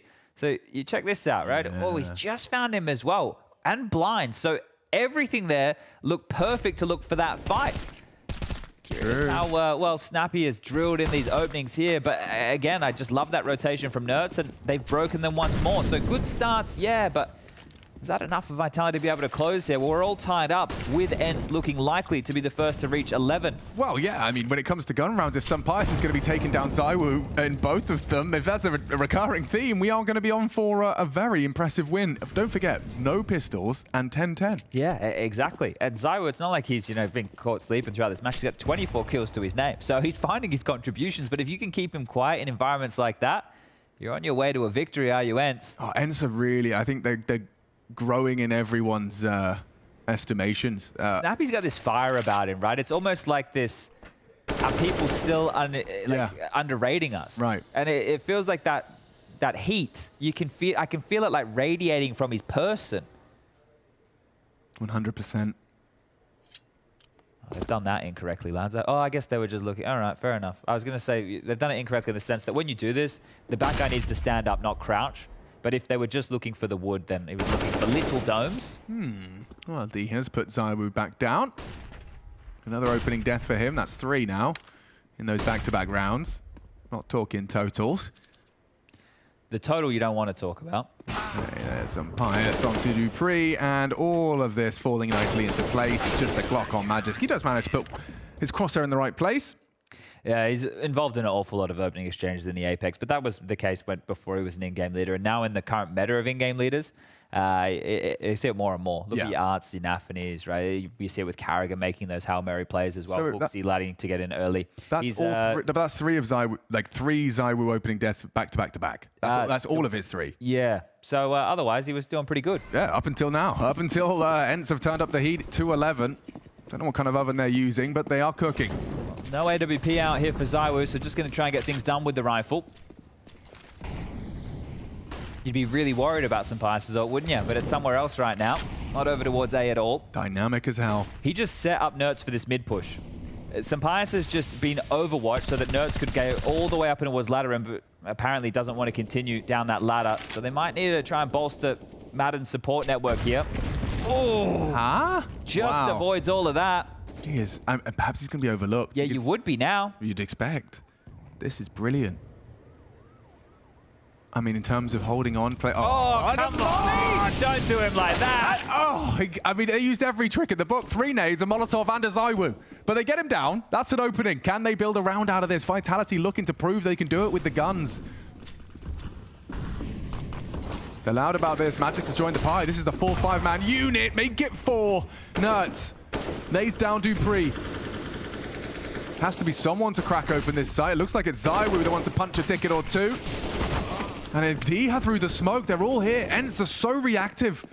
And another one. Nerds has got him. Missed spray. Magisk only the 1. And ENCE looks so good right now. Damn, I love that play from Snappy as well. Drawing the crosshair, taking the risk for his team, setting the rest of them up. I'll go wide, you guys step out. In fact, Madden survives that artillery onslaught. And the molly. Yeah, he did an awful lot there to survive, didn't he? But Nerd shows, hey, I can throw nades too. Dunks one down the back pocket of Dupree there and does so much more work. Up and over the site, Diha joins that path that he's laid on out, and they take all the fights, and they're getting fired up now. And it's just 4 rounds away from being in that 2-0 bucket in the Legend stage. 1 best of 3 away from the playoffs. Oh, you can say that one again. Big ramifications to this best of 1. With 2 Titans in this Legend stage, ENCE really are demanding respect from the very best. In a best of 1, you get both pistols, and Apeks has found a real screamer there. Takes down Snappy with nothing more than a P250. Sure, he's got some Kevlar. Got that one off the rack, and he's looking to find a little more damage as well. Madden goes looking. He knows it's that P250, but he hasn't heard or seen anything else. But look at the read here out of ENCE, right? They already have... Oh, they had 2. Now 1. And another Deagle headshot could have changed that, but Nerds does managed to convert. Some Pyres with his AWP as well, ready to catch on that gap. A bomb plant's great. A round unlikely, but Vitality are in, and NAVI is escorted out. Apeks runs him down. Oh, Madden gets another buy one, get one free. And a third as well. It falls into place. Can Dupree really? 3 bullets. Has to reload. Hit it. One shot missed. And now should be Madden. Dupree saves it. And Vitality will do it on the pistols. We were just talking about how their inability to find these gun rounds. Well, this is a bit of a discrepancy. ENCE have let one slip. Look at this. That was the way back in. They had 2 players on the side. It was just ahead of the smoke that was thrown. Apeks with a lot of impact in this round, and Dupree has to hit it. Has to hit it. No other way around it, and finishes it off. And that should have been 13 in the books. That one there might be unforgivable for ENCE if they lose this map right now. The relief you saw immediately going into motivation. He wants to get the boys fired up, and now Zonic immediately wants to build upon that. Hey, lads, I'm sure it felt great. I'd like to see you win it with an AK. Such a huge round, though. Like they've now put ENCE in a breaking point here financially. That means so much. That's going to have Snappy gagged as well. You got to call a good CT side, man. That's a nasty death. He was the opening death of that as well. So some big ramifications. The in-game leader overstepping the mark, and let's see if they can piece it back together here. Okay, Zywoo's back on the AWP. We'll see if that T-side AWP will actually feature, as there's some pace out of Magis, quick to try and take that B side of the map. Zywoo, once again, going to be trying to find something on this ramp side.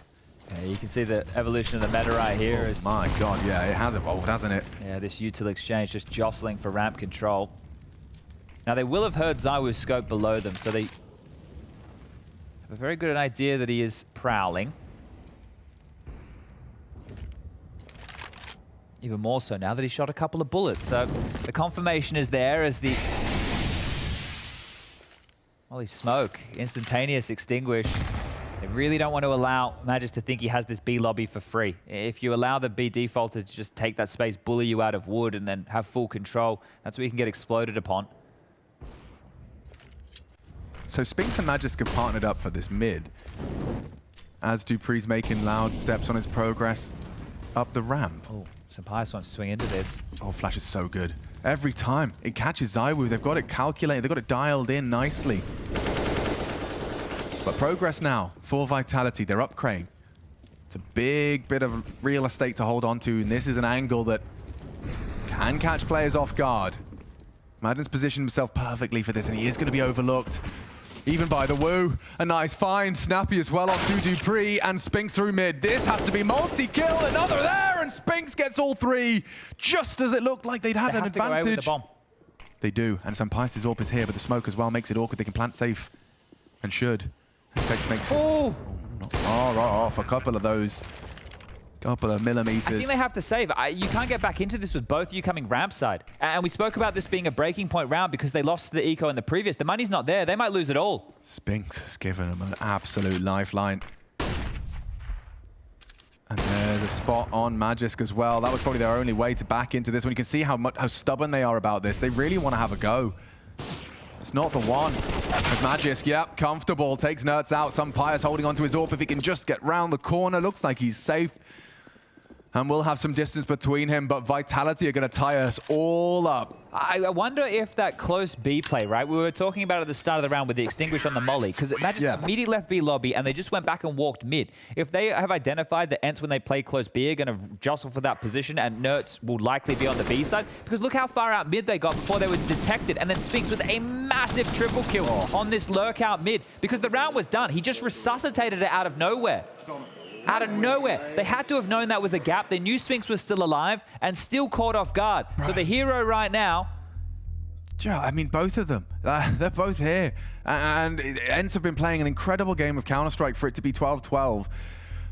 But Zywoo and Spinks are both present and correct. Spinks has demonstrated that multiple times. This, no exception. That triple kill catching CT and immediately finding the double on that elevator position and avoiding that awkward team kill upon the double swing. So great control. Masterful, dare I say it. At least we're getting what we got last time round, right? In terms of the 16-14, right? It was a close game. We're getting what looks like it could be all of the rounds here as well. If ENCE don't grab one back soon, that might change, and Vitality could just roll all over them here. But with the saved guns, they've been able to buy Nertz's favorite little MP7 there. He is a fan of that SMG, but that's telling of the times. As back in the winning ways, looking for 3 on the trot of their own here, Vitality. Galloping quick. That's a T-smoke. Such a scary lurk smoke to just walk behind as well. You can see that Molly trying to remove him from peeking behind through that gap. So NERTZ is burrowed in now. Comfortable.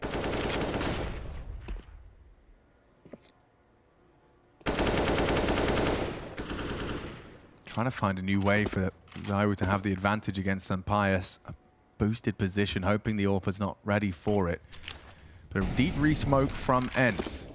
And this is the flash on the go. No one's ahead of it. No one's disrespected our smoke. We have ramp control. This is the fight. This is what they've been waiting for. And Sampius very, very patient.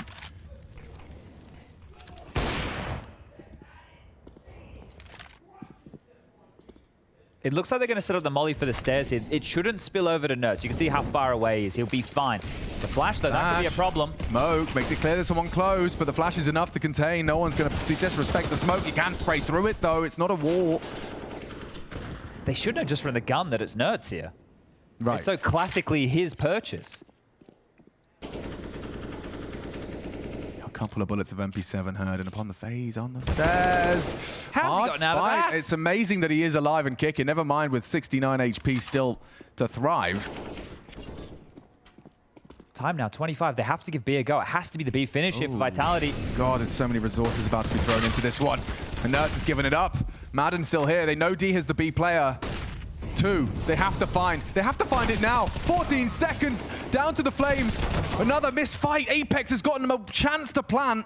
It should be Spinks to get it in. Snappy and Sampius for a potential retake. Not comfortable. Apeks does more damage and Nade as well. Good for it. And Vitality, they were feeling the highest, most maximum degree of pressure, time and otherwise, and still managed to leave with a round. I wonder if they hunt here, try and take this AWP away, remove everything. You see them inching closer right now. Apeks worming forward. Spinks not too far up behind, and ZywOo's even head off towards A to make sure that he can't save. So Sampius might lose everything here. Loss bonus, only 2,400 into the next. It's quite scary. Yeah, it means it has to be an eco with Sampius maybe threading the needle here. They're definitely going to clear. They're definitely going to clear. As Apeks rounds the corner, maybe into the back turned, and should have this one for free. That is the AWP removed. You can see what that means. Sonic with the tempered little celebrations there just behind the in-game leader, but that is a huge find. A jarring force of the big green, the sniper removed from play. Not possible. And this, on the site, there's moments it could go either way. They stalled them out really efficiently in 2 different occasions there as well. Just not able to connect the kills, and ENCE now left wondering what could have been. Well, that is going to put them on the economical concentration stations for Vitality. They know that this is, it's just turned on its head a little for ENCE. It felt like the momentum was on their side. Now the winds are changing. Yeah, they were just confirming that it was that full buy. So with the pendulum swing of that economy, they know exactly what they're up against here, or more than likely, as it will just be some very, very light investments here. No Kevlar, no nades, just a couple of pistols upgraded in. NERTZ can't even treat himself. That's how down in the dumps he is. And if this game finishes with Vitality picking up an eco victory with Apeks finding a couple of P250 kills, that is going to be a sour note for ENCE to spend their evening. And on the other side of the coin, an incredible one for Vitality to celebrate, to come into tomorrow with 1 best of 3 away from the top 8. Unless if ENCE can find the ability for another one of these pistol rounds to 3. So lucky to get away from that, and Apeks does catch the hunt. Matt is healthy enough to have a go and nearly snaps into the final frag as he's all been... Look at their health. Ow, and look at his. That leaves a mark. That does damage. 8 HP off the back of a single HE. Apeks will collect, and happy with that. A triple kill on the anti-eco actually puts him nice and sandwiched in the middle of that scoreboard now. Okay, well. 14, dude. This is going to be a big one. Just 2 more rounds now for Vitality, and it feels like it's coming. It feels like it's just around the corner here, doesn't it? Since they've broken through, and it has been the ZywOo and Spinks show throughout. Look at them, top of the scoreboard, 25-23. NERTZ has been doing his best to hang with the big boys, 21 on the other side of the server. The other Vitality members have had to contribute.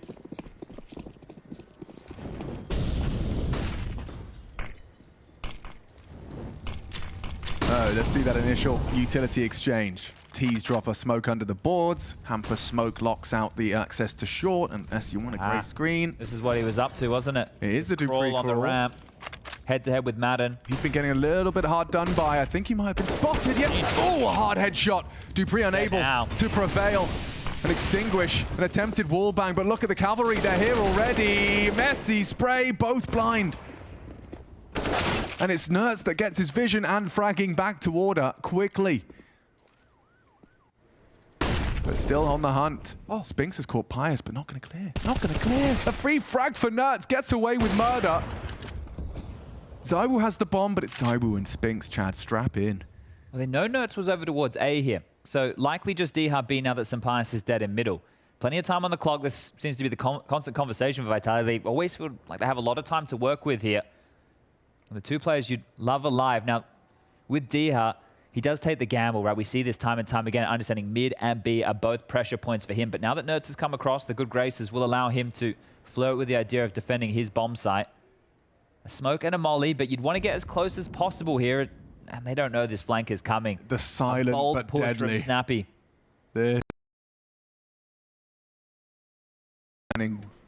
Stunning. Oh! Fashion! No! He gave him a chance! Oh, and now they take it all! He had him on his screen, and now NERTZ can redeem a one-on-one. Looking to give ENCE a new breath of life, a little bit of breathing room, but he's up against the Woo. And he's got a good timing on this one. ZywOo's going to overlook it, and NERTZ clutches up for ENCE. He says play on. Sharp as attack, 4K in the round, NERTZ. He keeps ENCE's hopes and dreams alive. That was 15. That would have been a condemnation of this best of one. And with a straight face, he stays straight-laced and keeps it all afloat. Yeah, bailed Snappy out there, didn't he? In a big way. So Snappy with that mare on the miss. If you're going to take a shot at the king, you got to make sure you connect, don't you? And that little signal of the gun getting thrown as ZywOo is changing. So it helps NERTZ track him down in that cat and mouse game. There, you can see Snappy frustrated himself there. He knows that it was fortunate for them to get that one done. Thank you for saving my ass. Yeah, there it is. Thank you for saving my ass. Because that's when you go back as a unit and you watch it in the VOD review and you're like, well, what else could we have done there, boss? And Snappy knows that that was his fumble. I mean, we've had a couple both ways now, yeah. Saved by NERTZ this time. It's 4 from 4 in the timeout department. So last chance for Zonic. And this is the thing. You want to, because you win this round right now, you put ENCE back where they started. It'll be another bad buy with the middle of the road loss bonus. It's a horrible place to be on the CT side. It hasn't mounted completely because of the nature of how these rounds have unfolded. Again, they have to operate with low utility, with an SMG on Snappy. So this is ENCE going up against it here, the hometown heroes. And it's going to be Madden going for an early biff and braving the spray into that smoke on ramp side. Apeks trying hard and connects on the spray. It could be two as he brings down Snappy. Just like that, a two-man advantage emerges. Is it really NERTZ? Does he have the capacity for two back-to-back? Molly denies his crawl for info. And Bloodshed, one of them. The Danes needed to find him. NERTZ is kicking open two as Apeks will post a third. High impact from the IGL. And D-Hub, yeah, okay, at least he's here. At least he's here. ZywOo to plant, he's out of action for a second. That's Spinks down and out. Maybe D has got something to say. Nade, not quite on the money. Looking for ZywOo, spotted out short side. And considering the other one close to the smoke, he hasn't considered they're both outside now. An interesting smoke from ZywOo. He's the one that has to investigate a quad kill out of Apeks 4-15. That is a response, and an impressive one. That wallbang onto Madden is going to get the blood boiling. Considering how the game started for Apeks, I think he was like 2-9 or 2-7 at one point in this game. He was having a really rough go at things, giving up constant opening duels. He grabs two. He pulls two out of his back pocket. He gets two wallbang frags as well. One onto NERTZ right there, and that opener that we saw onto Madden. Some massive stuff from the in-game leader, who's now in the conversation of the 20s. Brought himself up in the fragging department in a big way. Just the silent shaking of the hands from Zonic always gives me a little chuckle. Of course, it's not a laughing matter for ENCE at all. Okay, last timeout. Yeah, everyone's used it. Oh, I love this. This is Counter-Strike right now. We've got every round. It's all up for debate. They've used every timeout. Like, both of these teams being pushed to their absolute maxim. And this here is where ENCE need their individuals to do miraculous plays because they don't have a single advantage in this next round. Not a single advantage. You have 3 players using SMGs, 1 player on a CZ75, and Nertz, with the good graces, getting himself into the M4. And he's been finding impact nokes. He's been doing his best, 27 in total for him. Tied with Zywo on the other side. But he needs someone else on ENCE to step up and chip him. Maybe a double kill. Maybe just one and done to give them a chance. Yeah, and already a sour taste in Madden's mouth as a HE chunks him down. And utility arriving, so Nertz is already pulled out of middle.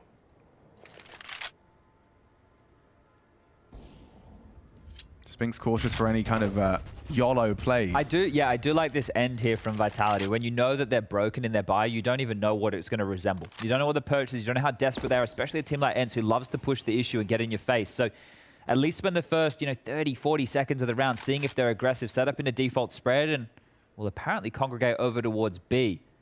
Just don't release crouch D, huh? Nertz makes it really clear that... Doesn't have any armor, does D, huh? So yeah, he would go kaput, I think. This one does seem like a well-timed smoke, trying to channel them. Oh, look at his options. He's got nothing. Has to just sit in the open and eat flashbangs, and there's not a lot of fun to be had. As Pyjamas will find one on his utility. Apeks caught on the mantle, traded by D. Look at the damage on that MP7 as Zywo wants to end it here. Can Snappy find one on the flank? It's to be checked. It's Spinks, and he does take down his former leader. All onto Madden. Can he extend play? They have to plant. But 15 seconds before that's compulsory. Smoke's going to make it a whole lot safer. A fake. Expecting the fight, and there you have it. Vitality picking it up and staying undefeated. As you can see what it means to the Frenchman in particular. There is so much at stake. Apeks, he made it clear. He said it's going to be a crazy major. I have no doubt about that, but I need, not want, need to be a part of that. And so far, so good. A good day in the office. And that man was a part of 2 of the crazy rounds as part of this Vitality close. With the P250, 2 impactful rounds, an eco to get this ball rolling for Vitality to find the close. The later stages of 4K, multiple kills through the walls. It's the Zywo and Spink show, but Apeks was definitely here to throw his hat in the ring. So happy, stunned, like a mullet right there. A moment to take the headset off in a game that ENCE feel like they should and could have won goes against them. No doubt about it, Chad. You got both pistols and still, like, you don't manage to find a single pistol, excuse me, from ENCE's perspective. But all of that considered, and it's 1 round game. Like, it's that bloody close.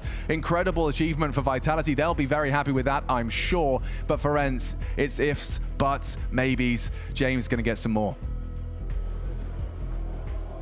ENCE's first loss in the Blast TV Paris major, and it's sort of devastating when you watch it just because, holy hell, they are playing out of their skin. They really took it to Vitality, Pim. It's a legit loss in the sense that that was a very, very competitive game. That was a game that could have gone both ways. We'll obviously walk over it, but there were a couple of crucial rounds that should have gone the way of ENCE and probably would have meant they had a better chance of winning the game. So if you have to lose a game, I think there's no shaming losing to Vitality, who's playing very, very well at the moment.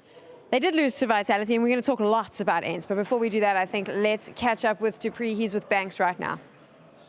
Now, Dupree, you've just been telling me you feel like a little bit old. Are you getting too old for this now? You feel a little bit stressed? I'm not getting too old, but I can definitely feel that when you get into these close games, best of ones, knowing how much is on stake, it's a little bit, it gets a little bit on your nerves, but yeah, it's nice. You guys handled it well, though, and you had such great starts, especially here, but it even got close. I'm looking around, it was a 12-10, for example, and they had the chance to get that epic round against you guys, get a 13-10 lead, but you pull it off with the deagle at the end. Moments like that was what it was crucial here. How much of the small details was important in this game? I mean, of course, the details when you play these games and we get so close, winning the clutches and pulling off individual things like that is very key. And it was not only me. I mean, it was like we took turns on doing it, and I think that is what is needed to win these type of games. And right now, I'm just really happy that we're done with the best of ones, because I think that is what everyone hates when they come to the majors and the RMRs, that you play the best of ones and you know how much is on the stake. And we had a talk before coming to the games today that there is a real possibility that we can go 0-2. We can also go 2-0 and 1-1. There's just a lot on the line.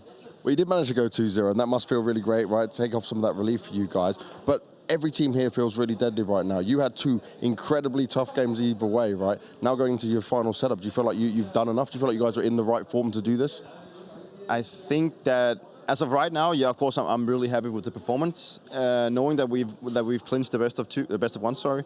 Going in and having 3 shots now at making the playoffs should be doable. Even with a sloppy performance here and there, we have 3 shots, and we cannot let that one go. So I'm confident for our performance today, and I'm happy that we have 3 shots. And now we just need to win one more because I really want to play in that arena. And as someone who has mastered the majors over and over again, you are the historical major player. How much does this one mean to you to do it again? I mean, it would mean the world. You know, I already accomplished attending them all. Winning my 5th would be like the cherry on top of the icing. So I'm not like. It sounds weird to say I'm aiming for it because it's an individual goal in some sense. It's more of, it's like a bonus for me if the team gets the win and if Vitality gets the win. So of course that's a huge bonus in some way. But I'm just taking one game at a time because I know how tough the competition is and how much that everyone is working for it. Everyone wants it as much. So I'm not gonna jinx anything. I'm just gonna keep my focus on one game at a time. Smart man, spoken like a true champion. Dupree, thank you very much. Sam, back to you. The only player to attend every single CSGO major and compete in it. Let's get back into the game though, Maui, because it was such a fun one. What did you think of that matchup? Well, I've really felt like it looked like in the first half that ENCE did a great job on their T side. But one thing that I think was a big difference maker is that when Vitality were on the CT side, if we really want to rewind it, every time they lost information, they didn't really too often just play on their heels, just play back. They wanted to retake space. The amount of times that I saw them re-aggressing ramp in the mid-round, people like Spinks pushing on forward, finding out that, oh, but ENCE left. Like, they went silent and they left to actually take that fight to them. That was really impressive, and I think that with that kind of mid-rounding, with that kind of confidence, you can see why Vitality were able to win this one, because they were able to rotate so much quicker, and that allows people like ZywOo, of course, to do so much more damage, because all this guy needs to do is be in the generally right vicinity of the action, and he's going to deliver a multi-frag. ZywOo, obviously the superstar, we're seeing him here. He is having these moments game after game. Can he keep it up all the way to the arena, Pim? Yeah, he can, because he's been doing it all year long. He's been doing it throughout his entire career. I think the worst placement he's ever had on the HLTV top 20 player of the year is 2nd. That's how goddamn good and consistent he is. People seem to forget that when we speak about the GOATs of Counter-Strike. It's low-key not ZywOo's fault, the fact that he was born a little bit later than Simple, that he wasn't turning pro as young as Simple, but the fact of the matter is that this man is en route right now to become the best player of the year once more, or I guess half the year we have in CSGO. And yes, of course he can continue to deliver this performance. This is what Vitality have built up for, right? ZywOo is your star player, but the support cast around him is always starting to show up. We have Spinks playing well, you have Apeks turning up on the fracking department as well. So there's so many positive signs coming out of Vitality right now that it genuinely make me happy. I'm glad that you're happy, Pump. Me too. I like it when you're happy. 2-0 up, that's where Vitality is. They need one more win and they're going to the arena. We are going to continue with all the action right after this.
Beautiful scenes of the sun setting in Paris, which none of us have seen because we're inside watching all the Counter-Strike, and it is hot in here. I am having the best time. I know my desk is having the best time as well because we have seen some cracker games. And now we get to watch FURIA versus NIP.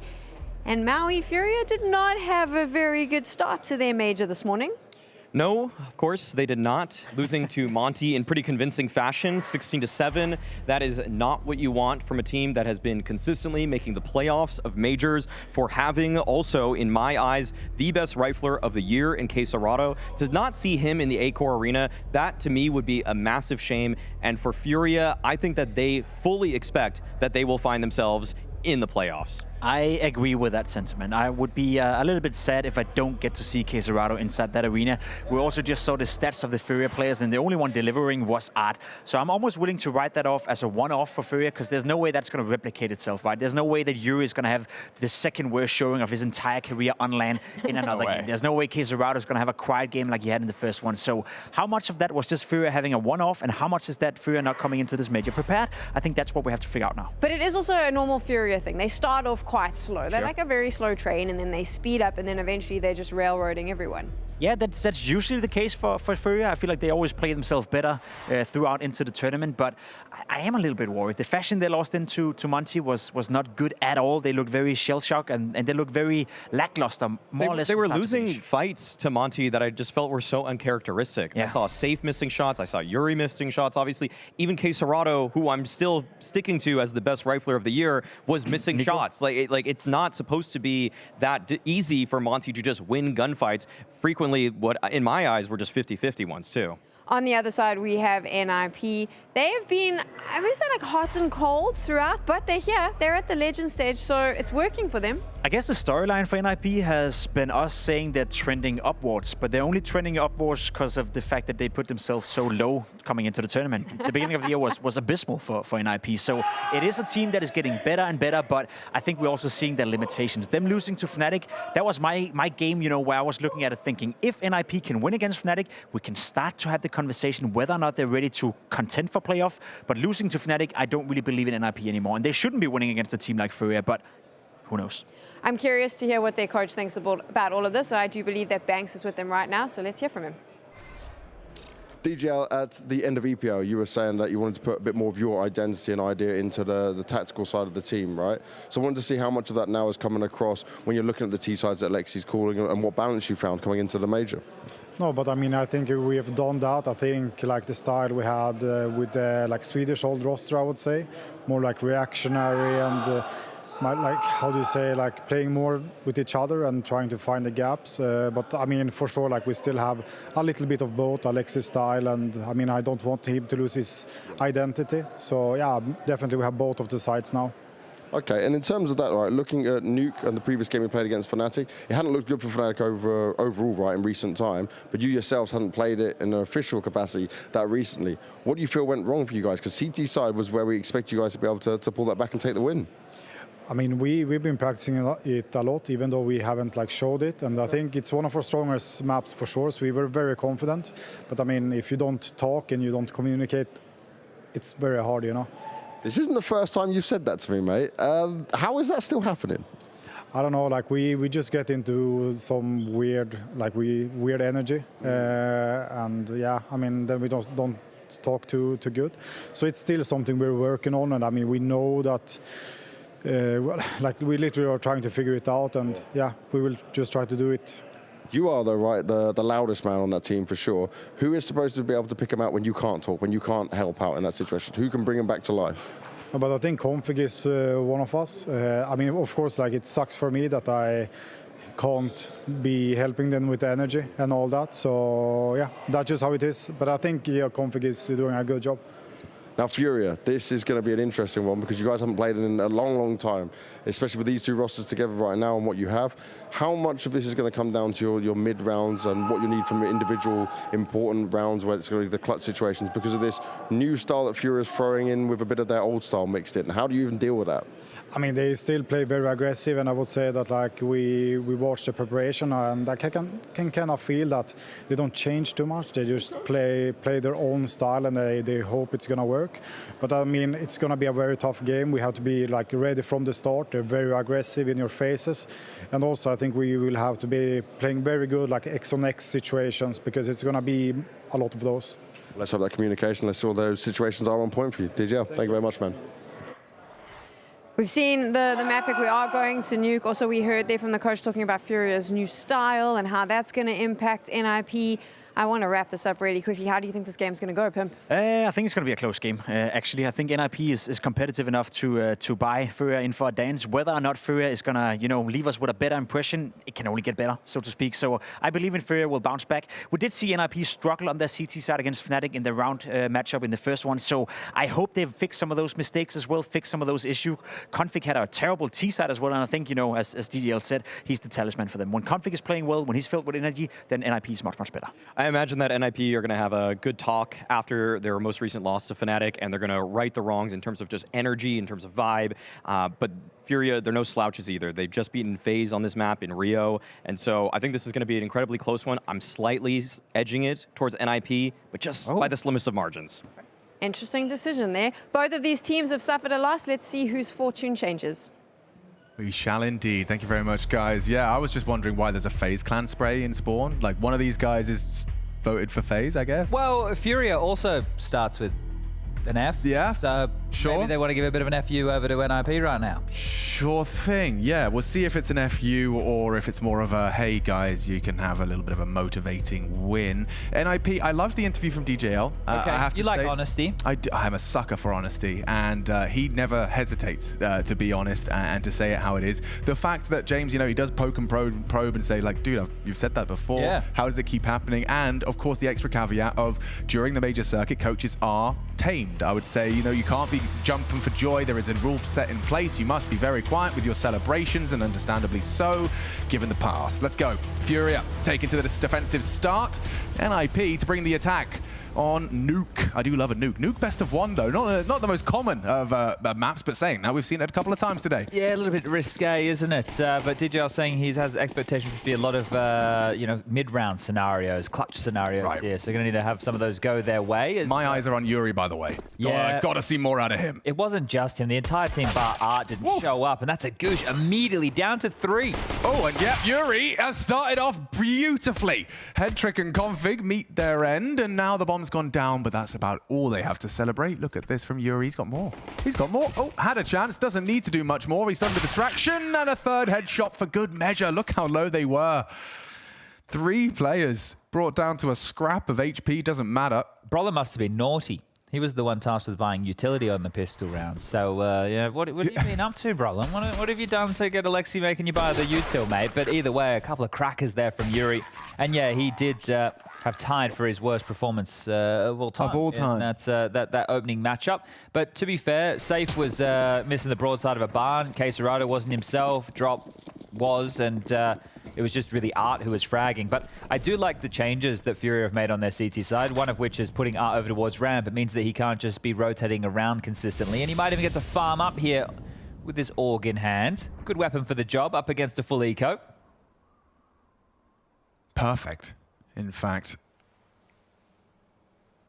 And it is a pure eco. Config looked very serious there on top of Silo. He's only got a Glock in his hands. I don't know how much he really thinks he's going to get done here, but looking for aggression. And they're going to kick off their gun rounds into round number 3, which was similarly how it started against Fnatic, which was their opening jaunt. Yeah, an iconic head-to-head. Yeah, on this very map as well. NIP Fnatic, I mean... No longer the Swedish derby, is it? Yeah, in terms of a head-to-head at the major, certainly has a history. That was the grand final of the first. Bam. Art gets himself all of the necessary frags required, and it's just that Config Glock last piece. Okay, well, not many casualties for FURIA so far. Yeah, 0. That is the very best case. Of not many. Not many, not. if any. If any at all. as we are ready for that gun round into the third, as you've prophesized. What do we get with these AKs? It's time to get an early taste of what Alexi B is going to be bringing to this T side. There's a reason we find ourselves here. And with FURIA kind of lagging, of course, with both teams here in that 0-1 column, but Monte making quick work of them on Ancient. Yeah, they kind of just rolled over on Ancient, it felt like. Monte, yeah, and now they're sitting 2-0 with their victory. So great stuff for Monte as we got the odds on screen here. Favoring the Brazilians. The only Brazilians we have in the top 16. Payne didn't quite make it. Yeah, so the pride of Brazil. Saw something there. Yeah, got that org and does great start with it. Takes and mows down Brolin. And Yuri, you can see he's already found one. And over the top of that red smoke, looking for the response, but he doesn't quite find lethality. Forces Yuri into a defensive smoke. And now Warehouse and Secret are up for debate. Yeah, you've already dealt with the two of the most aggressive, potent riflers on NIP here. So Config and Brolin both being dead within the early stages of this round. It'll be very difficult to be able to put this together in a 3-on-5. They sure have the secret cross for head trick. Young Ukrainian here, he's separated from the pack and has been spotted now as well. Safe doesn't need to re-engage. That information is more than enough, and he's also tickled him down to about 48 points of health here. So FURIA can just lock this one down. They don't need to do anything too crazy. You don't need to push for that lobby info that we would see on a map like Nuke. They could just sit back and deal with what comes their way, because time is going to start to become a bigger problem for NIP.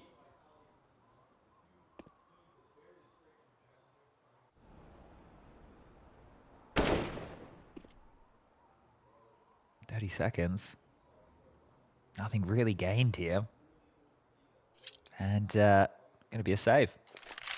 Nah, come on, give it a crack, boys. Yeah. I jinxed it. Ay, caramba! And another as well. Hold on. It's this position, hard to clear, and still only the one. Rez has given him something to say, and now he's singing. 3 from Rez, and they will get the bomb down. That's a very solid recovery out of Rez in the absence of the other stars. It's Rez to step up, they step out, and that will feel sensational for Rez as he immediately saves NIP. First gun round, down in the dumps, and rectified. He's laughing all the way to the bank. I'm sure Config just had a couple of words there to G him up. That's a great shot. Banger of a shot on the safe here. Alexi finding Yuri was great. It opened the door. Drop only gets one. Once he's identified, he's dealt with. But Rez just keeps on shooting. And a big round for him to get fired up. You get Rez off the leash. He is going to be an absolute monster here. And Config's going to fire him up. So that's who you want to be getting loud early. Woof. All right. Don't see Rez getting fired like that often. No, you really don't. And you got to enjoy it when you see it. Just like those blue moons. Okay. Where did Rez go? He was still celebrating the previous round, I think, already. Dead. This is an interesting round here. They started nobody ramp. FURIA started nobody ramp. They actually had Art come in through main and then drop down Ven, and Safe's actually cheated over here. Interesting. I guess when you've had the org seen there twice in the first 2 rounds, you're going to be hoping that it's respected. It's going to be one of the only main org players that we have, I would say. Art, he loves it on Nuke. Yeah, he's applied his trade nicely to start as well. 4 kills so far from the IGL. And we're going to be seeing exactly how far this opening kill from FURIA can be in order to regain control. Well, apparently NIP have no issues until waiting to the last 20 seconds and then just Rez shooting everybody. Now, someone else will have to do their best Rez cosplay. It won't be Config. Not this time. Good catch on that Warehouse fight. Head trick and Yuri duking it out. Not a necessary commitment given the advantage, a 2-man advantage. Do they really have the chance of recovering again? Short-lived celebrations for the Ninjas. Safe gets that bomb loose. Alexi at least finds himself an AK-47, but that's about all he has to celebrate. Bomb needs to be scooped up.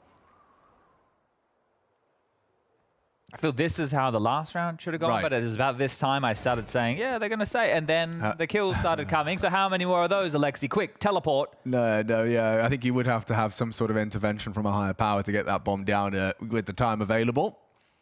And so, yeah, FURIA are going to be very happy with this one. It doesn't have to be the most glorious. Everyone's provided a frag. You can see double out of Yuri. Safe will be the one we saw as well. And shell-shocked NIP staring off with that 1,000-yard stare. This is the Rez death. You can see he's just feeling great. White screen, dead Swede. Okay. And that is a fantastic return to form. You can see the frustrations were bubbling after that recovered round from the Ninjas. But right back to their winning ways are FURIA. And Yuri to thank as well. We talked about him as being one to watch. His, well, tied for worst performance in his career in their opening game. This is a very early timeout here from NIP. Only going into round number 5. Maybe they just want to discuss a little bit of how the cash stacks up with these saved guns. DJL feeling the need to have this conversation early. Probably because he knows how the high into the immediate low can affect the boys. It's I mean, especially in a best of one. You don't want to be letting any of these oopsies and daisies come back to haunt you when you've got such little margin for error. No, very, very much so. I will say shout out to NIP, who I think have come into the major with the best kit.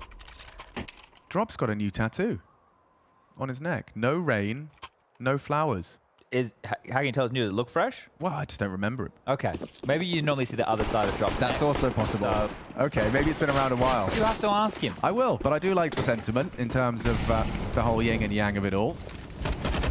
And hello, Trouble. More org in the... I was going to say feed. Brolin's actually taken down Alexi. That is a yikes. Yeah.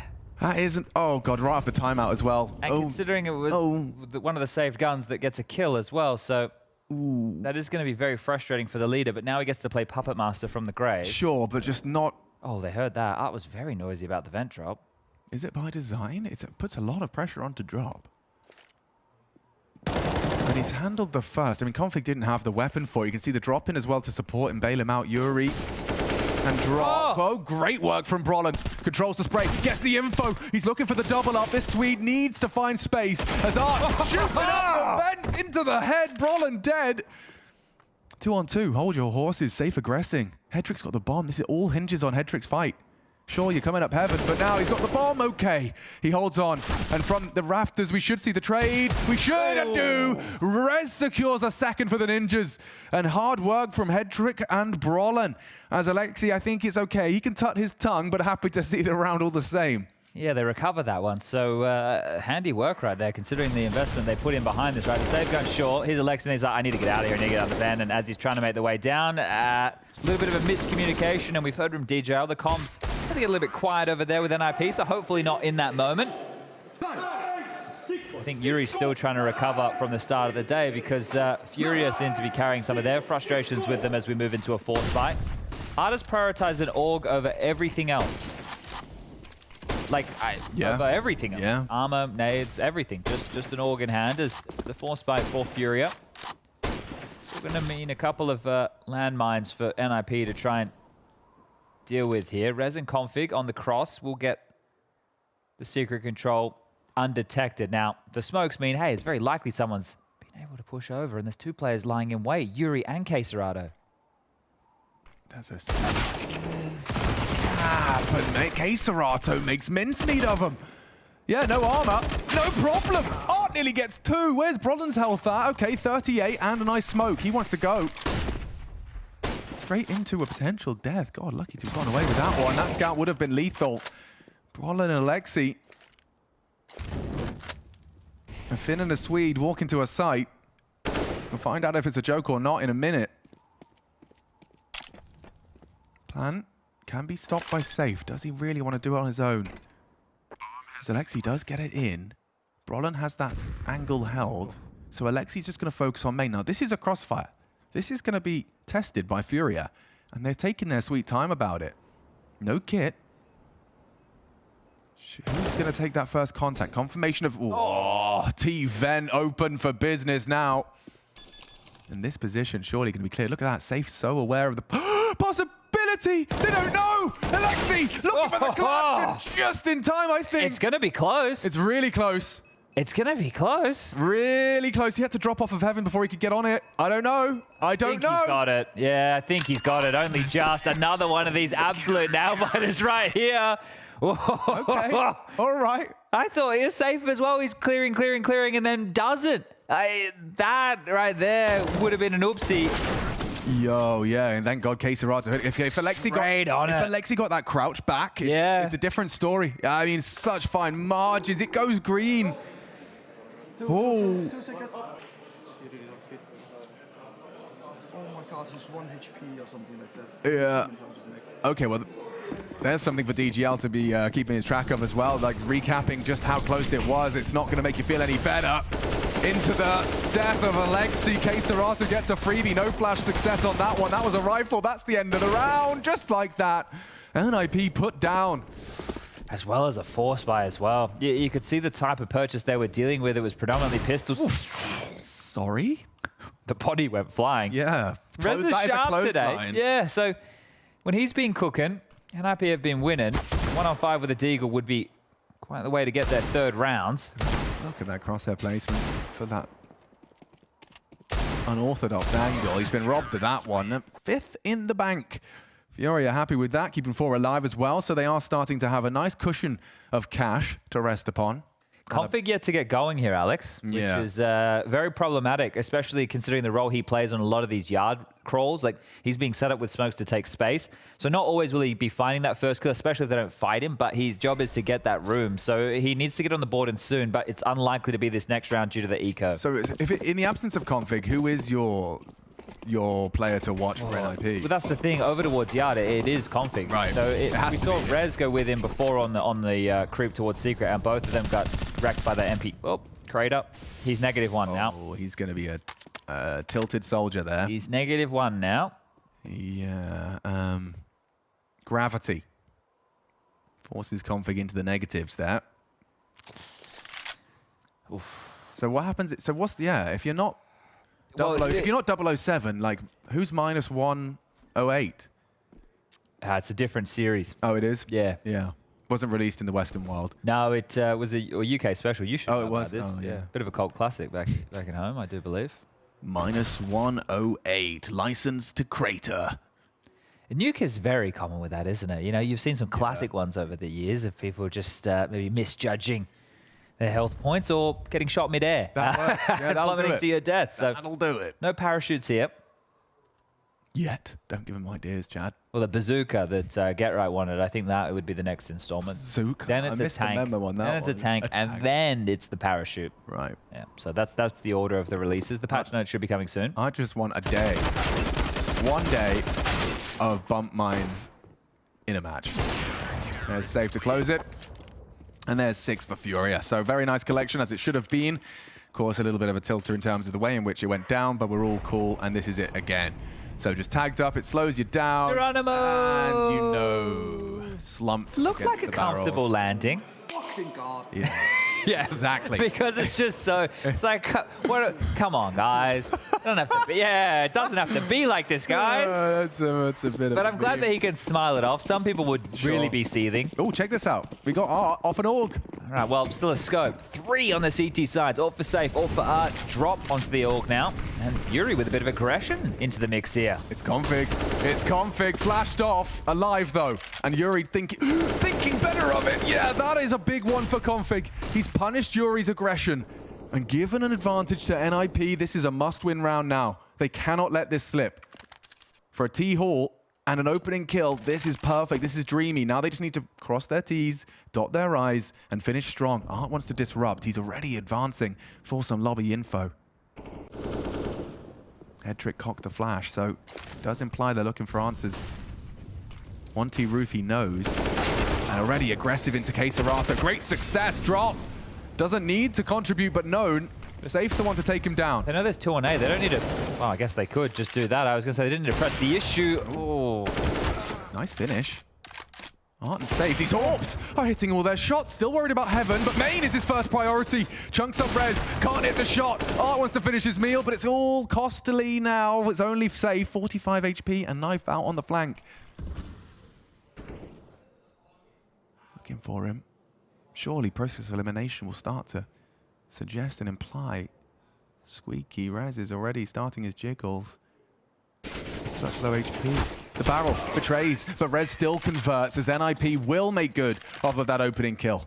Every round that NIP have won so far, Rez has got a kill in it, right? He had that 4K round in the Deagle to finish for their second, and now having a couple in this one here as well. So it was a bit of a skirmish on this top side. The Orps looked like they were ready to make the difference. Good to see Safe hitting a couple of shots there, and Rez, as soon as he sees that barrel, just starts spamming away enough to make things awkward. And it felt like Yuri stopped. It felt like he should have been away from the fight, but then like paused as he was entering main. I don't know, Config with a really good timing to find that opener. So overcommit on the yard play with the flash. They were definitely looking for a fight. Doesn't get anything done, and it doesn't even get out in time. So the timeout will be called from FURIA. Maybe just wanting to cool them down a little bit because they're not done as far as the finances are concerned just yet. They can get out another buy. I'm curious, Art is yet to buy. He has Kevlar, and he had just enough money for an AWP. So Art clearly wanting to run the double AWP setup on the CT side of Nuke. Few emissions, for sure. And we continue to see differences in the sprays. This is NIP with a Monte spray. Well, they have played a whole lot of Counter-Strike, that's for sure. Monte impressing us here in the Legend stage as well. Maybe that's to remind them who they lost to in that opener. I wouldn't be surprised. Leave that one on a wall or Just two. to keep seeing it. Remember Ancient? Yeah, you remember that one, guys? Line up for this. This is very procedural from Ninjas. They want to go and throw out a traditional wall. Yeah, nice close flash just to clear these close boxes, right? You saw that setup from Alexi. So Config and Rez, the Bash brothers towards Yard. Be working in unison, and now the smoke wall has been deployed at about that minute and 17-second mark. So Plumes, now it's about what space do they want to find. Now you see this position from Yuri. He's been here from the start of the round. Mollied at bay for now. Really hoping it doesn't spread, and it's it looks like a warehouse. They're in. Through, and yeah, safe. Surely going to have to take some looks at this. Oh! Okay, safe struck at the same time, so still yet to see a clear front runner. That is an opportunity into ramp. Art sticking around, fires off the shot. Maybe that will distract. Safe now eats the flash. They've got space, and Drop's got a flank. Oh! Hedrick spins on a dime and does catch Drop's aggression. That felt like it was hinging on that fight right there. 2 flank attempts have gone against FURIA here. We do need to get into the site. Hedrick now found. Oh, but Safe not ready for that. Brolin has braved the flank through heaven. Seconds. Looking for this. Need to find it. Brolin dead. It could be 2. That was the bomb. They could get it in. 9 seconds to spare. And oh, man, this was so up for debate. What a crazy round. Yeah. That was really hard to keep track of with all the different places and positions that everybody was coming from. We traded places with all that lobby maneuver from FURIA there, but they had 2 occasions. Yuri was one of it, was the first. He started to creep behind, and he goes down in that feed, right? They were trying to pincer in on those warehouse players. That is mental. Head trick. Really cool, especially like Brolin knowing that Safe had dropped into the site. Maybe he heard it as well. Nice! Nice, boys! Nice! Alexi really like that one there. Trying to keep the energy high here. 2 rounds the difference now, but should quickly become 1. You can see the flash on K Serato. It's available to set them up behind blue. So try and let them get into the open and flash, and then just see if you can fight. Art on the boost. Yeah, another investment from him. And, well, the Deagle, well, it doesn't say anything just yet, but will in a moment's time. Yeah, you only get 1 shot. You know there's more there now.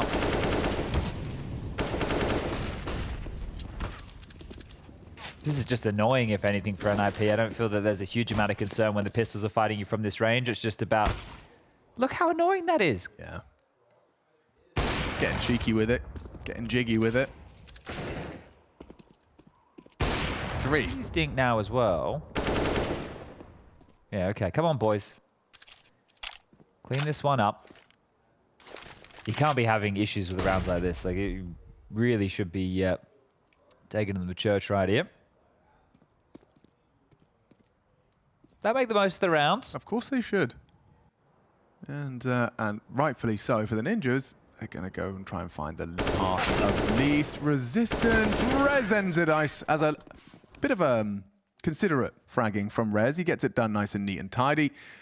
Not forcing the Ninjas into any awkward site descents. We got 14 kills for Rez so far, 6 deaths, 3 assists, having a good showing in the early stages right here. Config's on the board now, no longer in the negatives. He's found himself a total of 1 kill on the scoreboard, which means he has 2 in total. So it can be deceiving, can't it? As a second time out for FURIA here. Gary feeling that this first half is getting away from them a little bit here. Loser of this will find themselves in the 0-2 column. We also have GamerLegion versus 9 going down on that secondary stream. You can find that blast.tv Monte and Scrawny bringing you that action if you would like to tune on in. 9 GamerLegion is an interesting head-to-head. Isn't it? Yeah. And a Mirage as well. Especially with all the maps that GamerLegion played on their way back from the 0-2. They played a lot of best of threes, they had a lot of games, they versed a bunch of international opponents. 9 are the ones who have a lot of shine. I think people have been impressed with their recent form, but in best of ones, takes away some of their biggest strengths. I think 9 have some really good maps, but you can't play them in the best of ones if they're just going to get banned out. The timeout, what has it resulted in? What is the difference here for FURIA, who have opted to boost Art over towards ramp with the MP9, so you can get as much as you can out of that little pocket rocket. Smoke wall again, this time with a whole lot more conviction behind it. Alexi has brought all the boys to the yard. No milkshakes required. And actually, yeah, braving the flames. So uncertainty grows as they cross undetected. Despite the delay of the incendiary.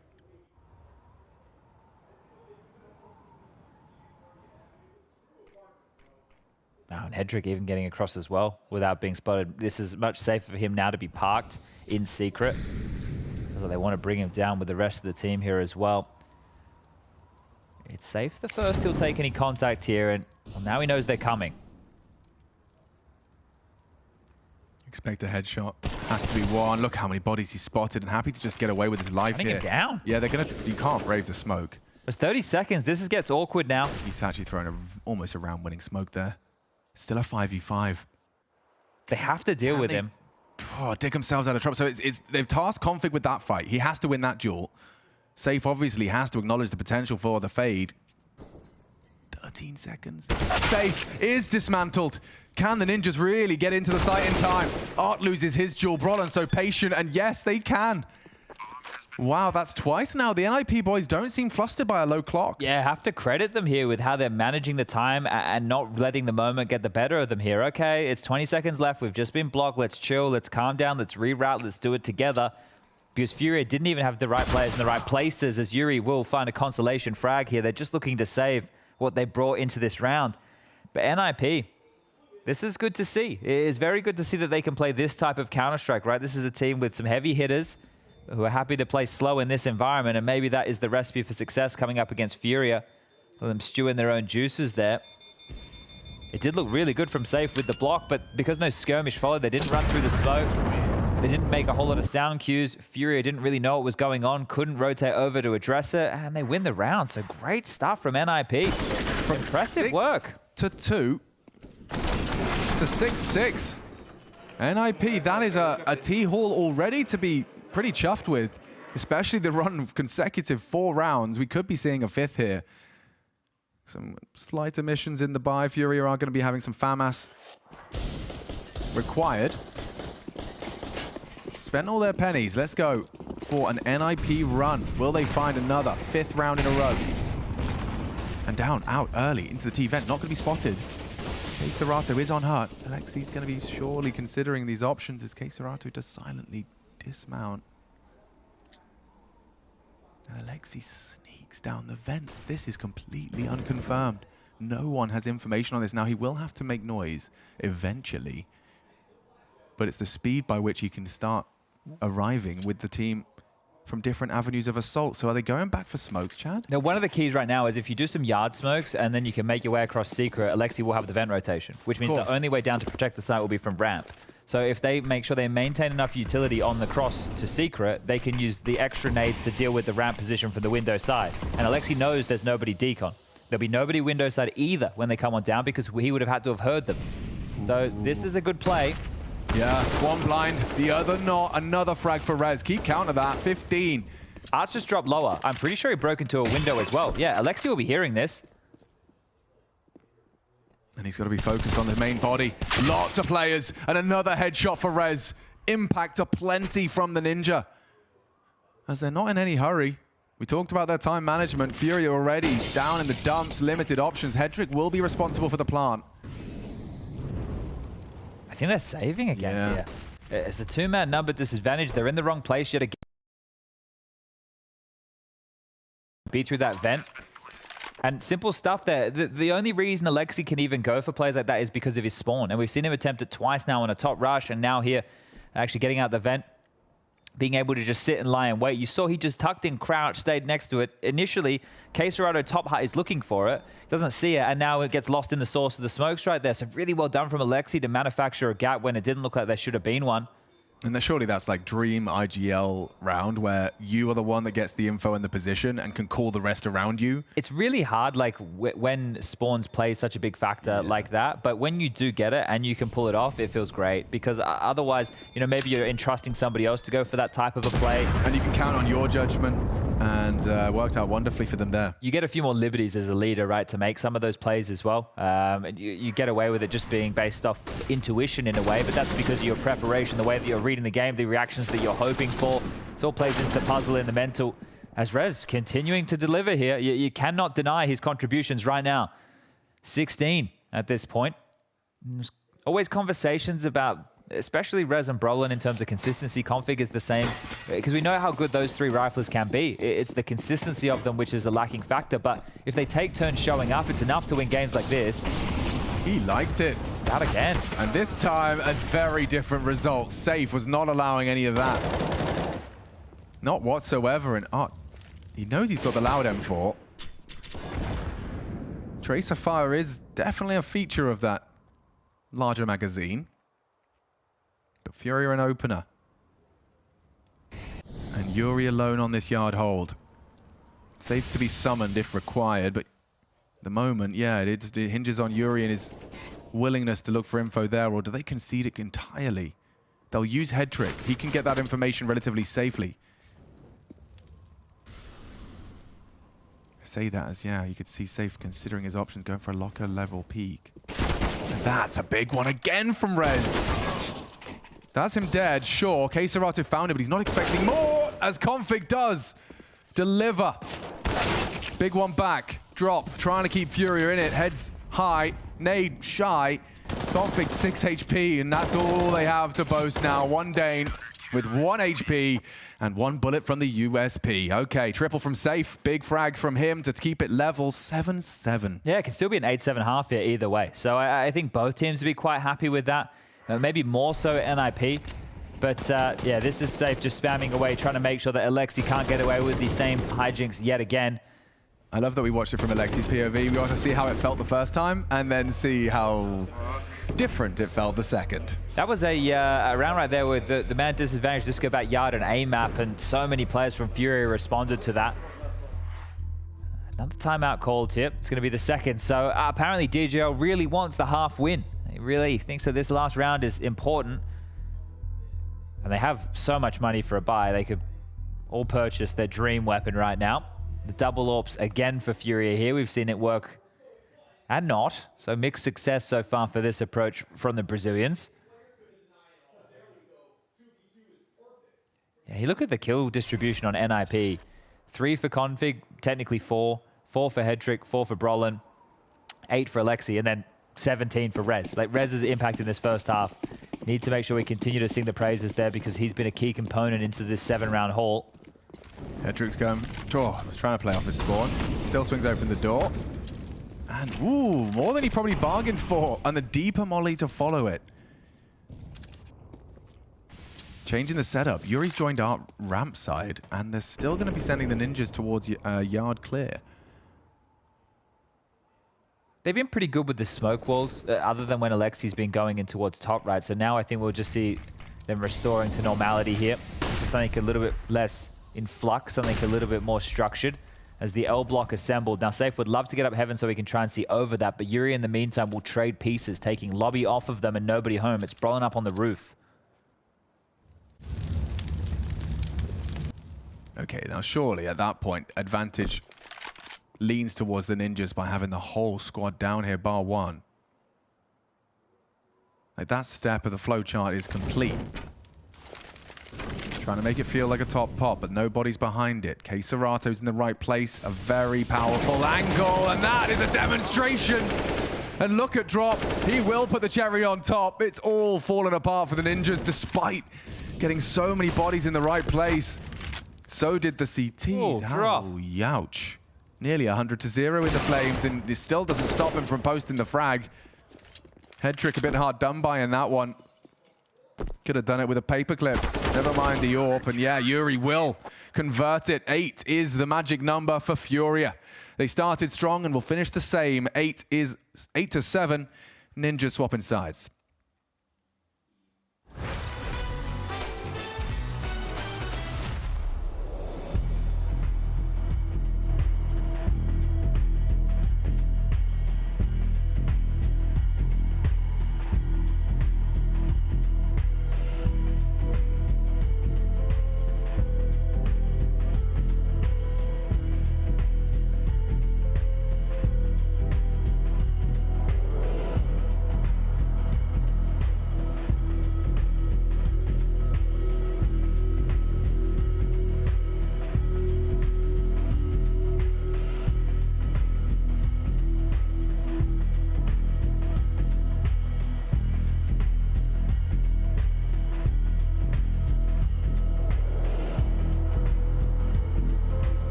Inner push. Nice, go. Only one inner. Only one inner. Heaven.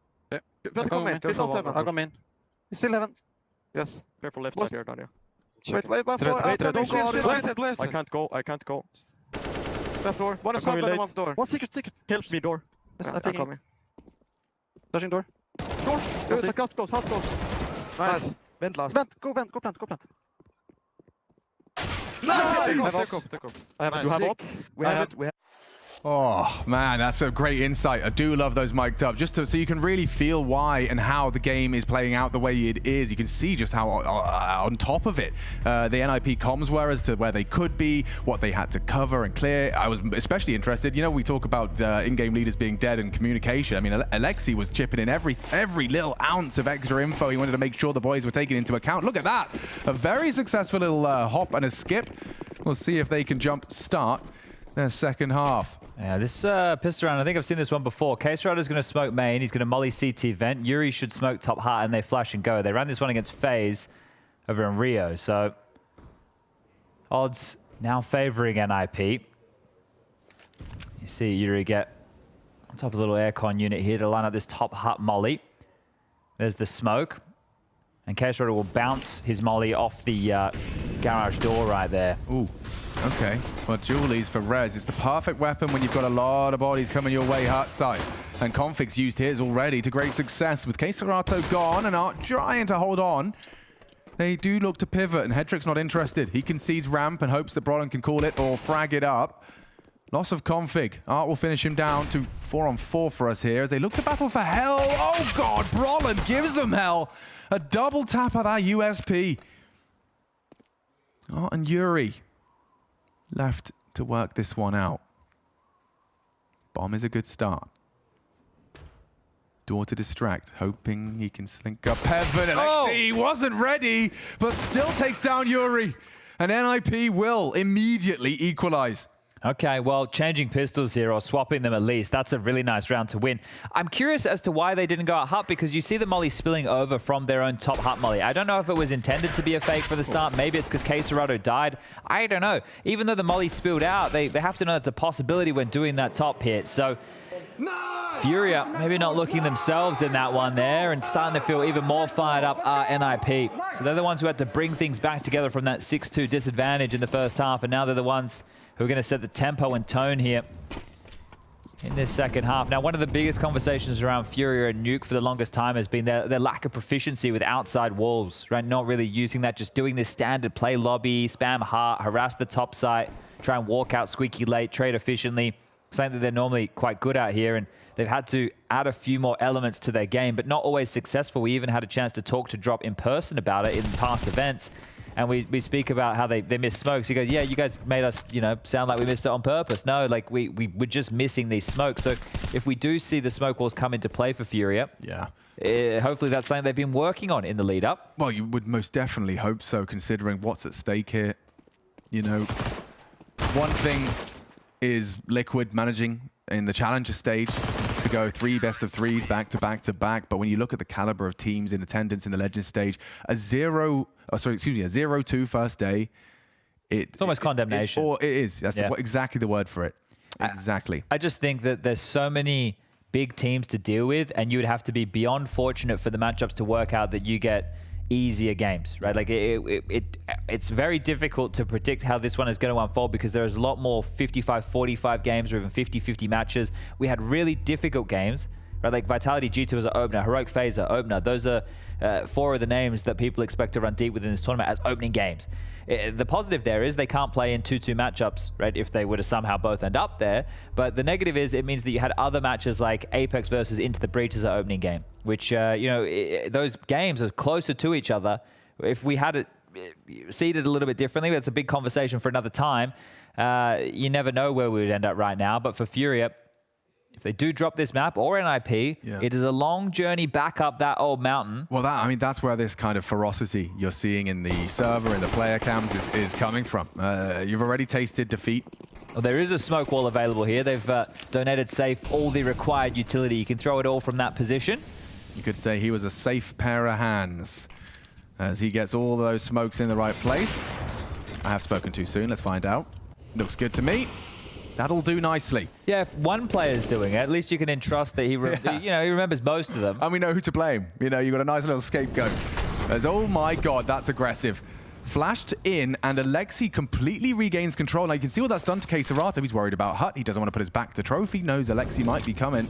There's 2 players down on B already for NIP, so staying very active on this CT side after that lobby aggression. Brolin and head trick here, and it's the AWP. Perfect weapon for the job. Oh, first frag comes real easy. Yuri just crouching around the corner and forward of the molly. Head trick, he sticks around to maintain control, and it could be the end of Safe. It is. Head trick down to just 20. But that was a calculated risk that has been rewarded. FURIA limping. Missing 2 limbs. It's Yuri and Safe gone. And the bomb as well is missing here as Config just spots out Art for free. So 1 by 1 they come, 1 by 1 they fall. There's just 2 more now. Drop trying to support. They're trying to at least isolate Rez, and they will do so, but for a short-lived moment. Config. So cool about it. He might even get more. He actually re-aggresses, and now sure, an AK's in play. Doesn't have to push the issue. Config does. With 18 seconds, though, and that bomb down lower, it was just looking for an early finish. Keserato has been given the honor, or through his own fragging, been given the opportunity to maintain that AK-47. I think Alexi wants to see if he can get an upgrade here. He'd love to get something a little bit meatier than the FAMAS in his hands. So here's the last conversation. He'll get an upgrade, but it's all head trick. It's all head trick all the time as, yeah, you say overstaying his welcome in front of this molly. Calculated is a very good way to put it. So the young gun, right? This babyface killer, or it used to be Brolin. I think he might have to take a back seat in that. Brolin, you're the middle child now. Yeah, and a head trick, I mean, you know, an unlikely candidate at 18 years of age. Joins the NIP ranks. Huge shoes to fill, and filling them. As it safes wall once more. Brolin actually intercepts. That is a manufactured gap. I wonder if that comes back to haunt them. You can see by the map, it won't be the main body of the assault. It's just Art. And Art will already be able to see that. So maybe does that not foil their plans because you were hoping that you thought the whole squad was there? Exactly, and that would need to force a rotation, which it hasn't done. So it won't soften up any of the positions that are being held. It means Hedrick can stay elbow alongside of Alexi. This nice little combo being highlighted here by Chev.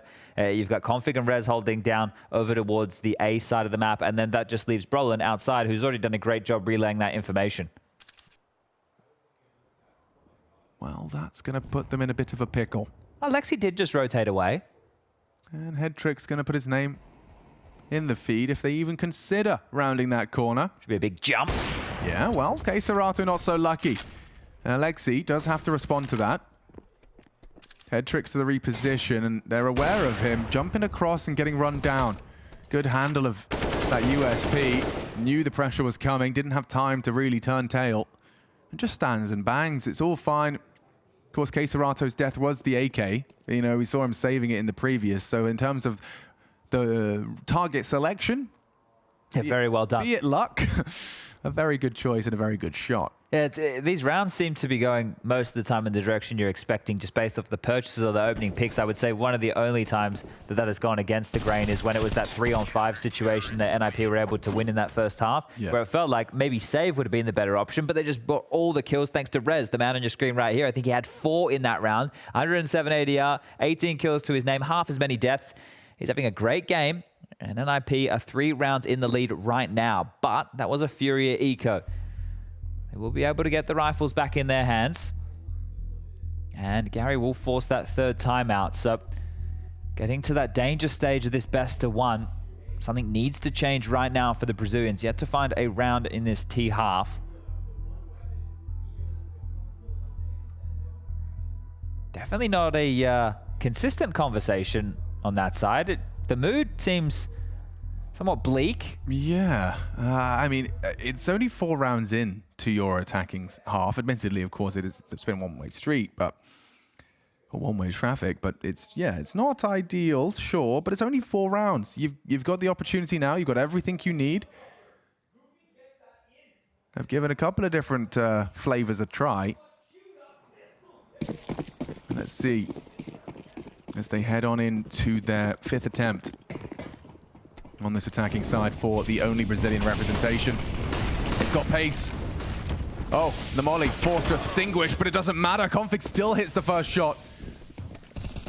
And dropped. He's lost. Oh, he's got the bomb. He's lost with the bomb. The bomb just got dropped. The whole plan was the vent drop. Lost in the source, lost in the smoke, and maybe lost the round. Oh, God. Just as we were saying, it looks like they've lost a little bit of that mental edge. That's a very Art's life is to buy that gap. Right. It's to buy that gap so Crosshair starts swinging wider. You can see here, he just got completely lost. He couldn't find his way down. Oh, man, that is a brutal blunder and a very, we're at the business end of this game. This is where it really does get costly. Yeah, just as we're saying, look at this. Showing you how well things are going. We can do a stack at CT event and get that deep view in towards the lobby here. Config could see so much. And now you're hoping for a reaggress, but why? Why would NIP need to move? They have the bomb. It doesn't often come that it gets delivered. Yeah, look at that setup. You round that corner, you are a dead man. It's interesting they didn't put the op for the AWP. I don't know how Config's going to fare in that long-range engagement, but it's not coming. We can see. Are they going to move? I don't think they are. All right. Well, a game of musical statues, and the Brazilian anthem's not playing right now. I can't hear those drums.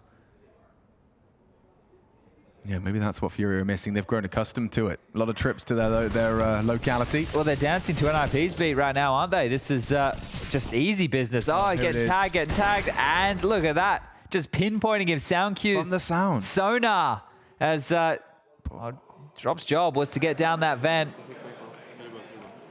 Yeah, it's... yeah, he's really kept it cool there. The mood on the other side, yeah, it's like, yeah, it's recess. The bros are having a good time. God, the juxtaposition between those two shots, it tells the story. And if you have just joined us, we had an incredibly close half. 8-7 was how it ended. And coming into the defense, it seems like Ninjas and Pyjamas have got FURIA's number, yet to break through, yet to taste success on the attack. They took a timeout going into that round as well, so yeah.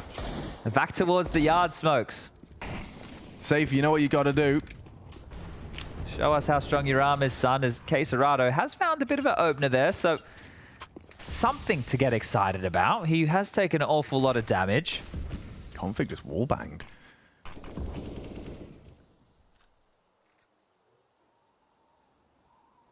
Working yard. Brolin to be cleared. That flash implies there's someone pushing the smoke, but he's alive and kicking. And these two traveling in a bit of a pair right now. Brolin ready for art. Perfect angle. Catches him by surprise, but Rez dead as well. Ooh, well, you know where the AWP was. That double setup Hut doesn't quite work out for them. Going aggressive on the AWP. Head trick baited out. Drop trying to hunt him down. An important fight. Need a trade. Oh, he gets two. You'd think Yuri was there, but couldn't get his finger on the trigger in time. And remember, Quesarado is low from the opening exchange against Config to start off the round. He was donating guns, swapping it out. And now he's left with a Deagle, 19 health, 45 seconds left on the clock, and 2 to find. They are playing a near flawless CT side right now, the Ninjas. They are ablaze. And at least Quesarado manages to recover a Galil. But with 30 seconds, bomb again in enemy hands. I feel like we've seen this time and time again. There's your teammates littering the top site, bomb nowhere near you, and the amount of chances that FURIA will have here on the attack, it's running thin. And this is almost impossible. If he did want to go for this, which quite clearly he doesn't, going up the vent on low HP, it's instant death. There's no way he could make anything happen. The fact that he was already considering and conceding the save from that point onwards, it felt like his team was making a round of it. Sure, max loss bonus in play. They're going to get that cash injection of 3,400 yet again to put a few of them in touching distance of a buy. FURIA have lost their teeth. Yeah, defanged.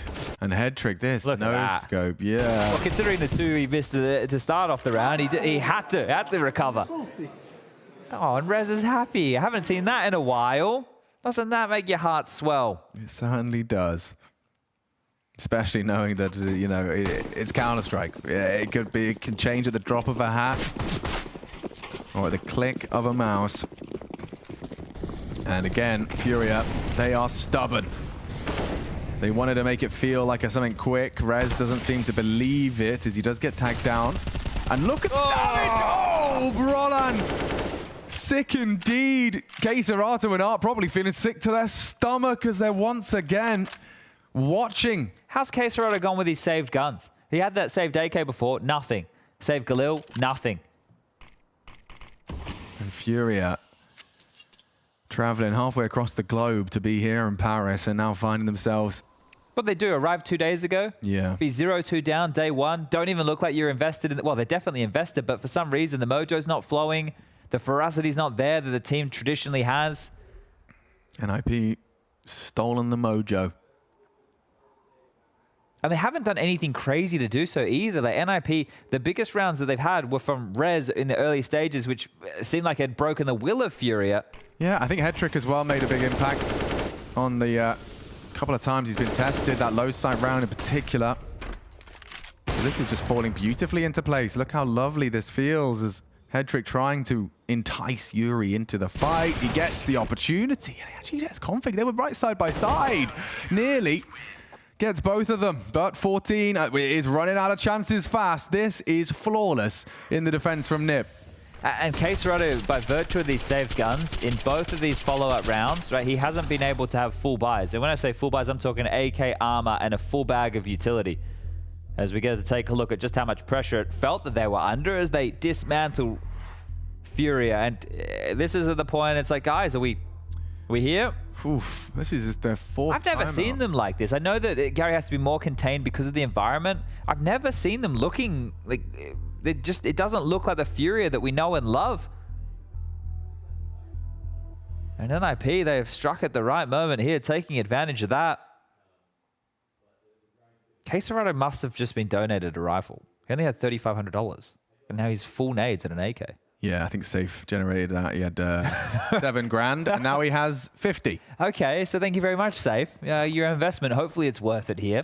Well, it has to be. It is now or never. Yep, that's right. Captain Obvious back in the building. I put my hat on. Choo-choo. Because trains have captains. Right? Right. Right. The wall of smoke's erected. And FURIA not behind them. No, it's just going to be a late top here, but Alexi started secret. So what does this mean? He means that he knows that it's very unlikely they're across. They haven't made a sound cue. There's been nothing going on. It's very, very quiet on the Western Front. And Config want to slip through, and he still wins the duel onto Art. We need one back from FURIA. Make it 2, because Rez is there to drop. And Yuri into the site, and successful. Finally, it boils out in favor of FURIA for the first time. Could still change, though. Oh, fence. Oh, that was the bomb carrier. Through the wickets, but look at the nades. He's got a molly here. He could get this backside to flush them out if he's quick. He has got there quick. He's not quick. I mean, like in the sense that perhaps Yuri not ready, but he is ready now. Incendiary down, forcing the fight wide. Waits as long as he can, and now a favorable duel. Ooh. Tip of the head. Tip of the head. Oh! Hendrick, he closes and breaks FURIA's hopes. Oh man, the first miss, but it doesn't matter. He holds his nerve and comes up clutch. They were already in the bin, right? They're already in the... Now they're being taken to the tip. That right there from Hendrick. He had got given a couple of opportunities. Misses the first. All right, well, I know where you're going. Standing in the molly, waiting, Safe, hoping that it would buy enough time for him to peek wide. Oh, lovely adjustment on that. Getting the info as well. Oh, yes. And I mean, this is a team that knows how much it means to go 1-1. Yeah, after going down 0-1, FURIA, it looks imminent now that they will have to come into tomorrow, and the margin for error is gone. You cannot concede. Best of 3, sure. But it's NIP that to send them there, and Brolin to take that first step in that direction. A flawless CT half from NIP on the table here. Yeah, I mean, this is a statement, isn't it? Oh, the toes have been spotted. Safe. His booties sticking out. An aggression from Hendrick. He does get another. There's something to be said about that angle from Rez. Oh, just spotted them down the fence. Okay, quick to react. It's loud. 2 from ramp early to address, and Hendrick's not making any mistakes. Done. It looks absolutely perfect. NIP to run all the way to the finish line with 9 in a row. Rez finds the penultimate frag, puts it all onto Caserato's back with only 20 HP to work with, a smoke in the vents as if he could have considered it. And it's going to be Hendrick appropriately to finish it. Him and Rez could be 20 apiece. It is 20 for Hendrick, 22 for Rez, and a flawless run on Nuke CT side. Absolutely phenomenal stuff from NIP here to turn things around after their opening loss. DJL, I bet the conversation and the communication was flowing in that game because FURIA, well, we said they lost their teeth, they lost their bite, they've lost this matchup. They are down in the 0-2 bucket of the Swiss system in the Legend stage. Your first day of competition, and you have nothing to show for it. Yeah, it's got to leave a mark. You come in with all these high expectations. You've talked to death about your first back-to-back, or rather head-to-head. And you do play those best-of-ones back-to-back, and it leaves you, well, just choked up. It's not going to be a good feeling. We are going to check in with the desk. NIP happy with that one. You can see NIP on your screens right now. They will be happy. GG, well played to them. I know we should talk about this, but what I want to talk about is FURIA, because I do not like this FURIA. I do not like this FURIA at all. Pimp, do you like this FURIA? Not at all. I'm not one single piece of me inside right now feels good about this FURIA lineup. I'm not gonna lie. The way they have conducted themselves so far in this tournament has been far below what we can expect from FURIA. It's been 2 abysmal matches coming into it, and the T side coming out of them right here in Nuke, not even close to winning a round. That was a tough one, unfortunately, for FURIA, and fully deserved that NIP ended up winning. I'm not gonna lie. Yeah, flawless CT side from NIP. You got to give them credit because it was a completely different story earlier today when they played against Fnatic, and that is a good sign for the Ninjas. But boy, oh boy, I don't think many people thought that FURIA was going to have to stave off a 0-3. We are going to go and check in with Danny quick. He's going to break down some of the plays you saw before we come back to speak to the players. This is the Mahone Zone.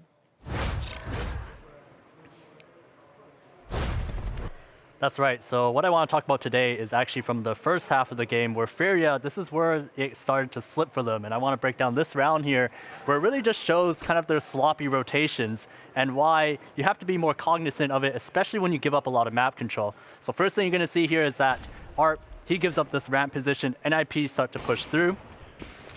And with this ramp control, they're going to make this particular push. Drop, he's actually going to push into this hut position and to try to flank the radio area. But the issue here is that when he flanks, he actually makes some steps. He makes some steps here towards his lobby position, and as a result, it allows Hetrick to know that the flank could be coming. That's why he turns around at that moment.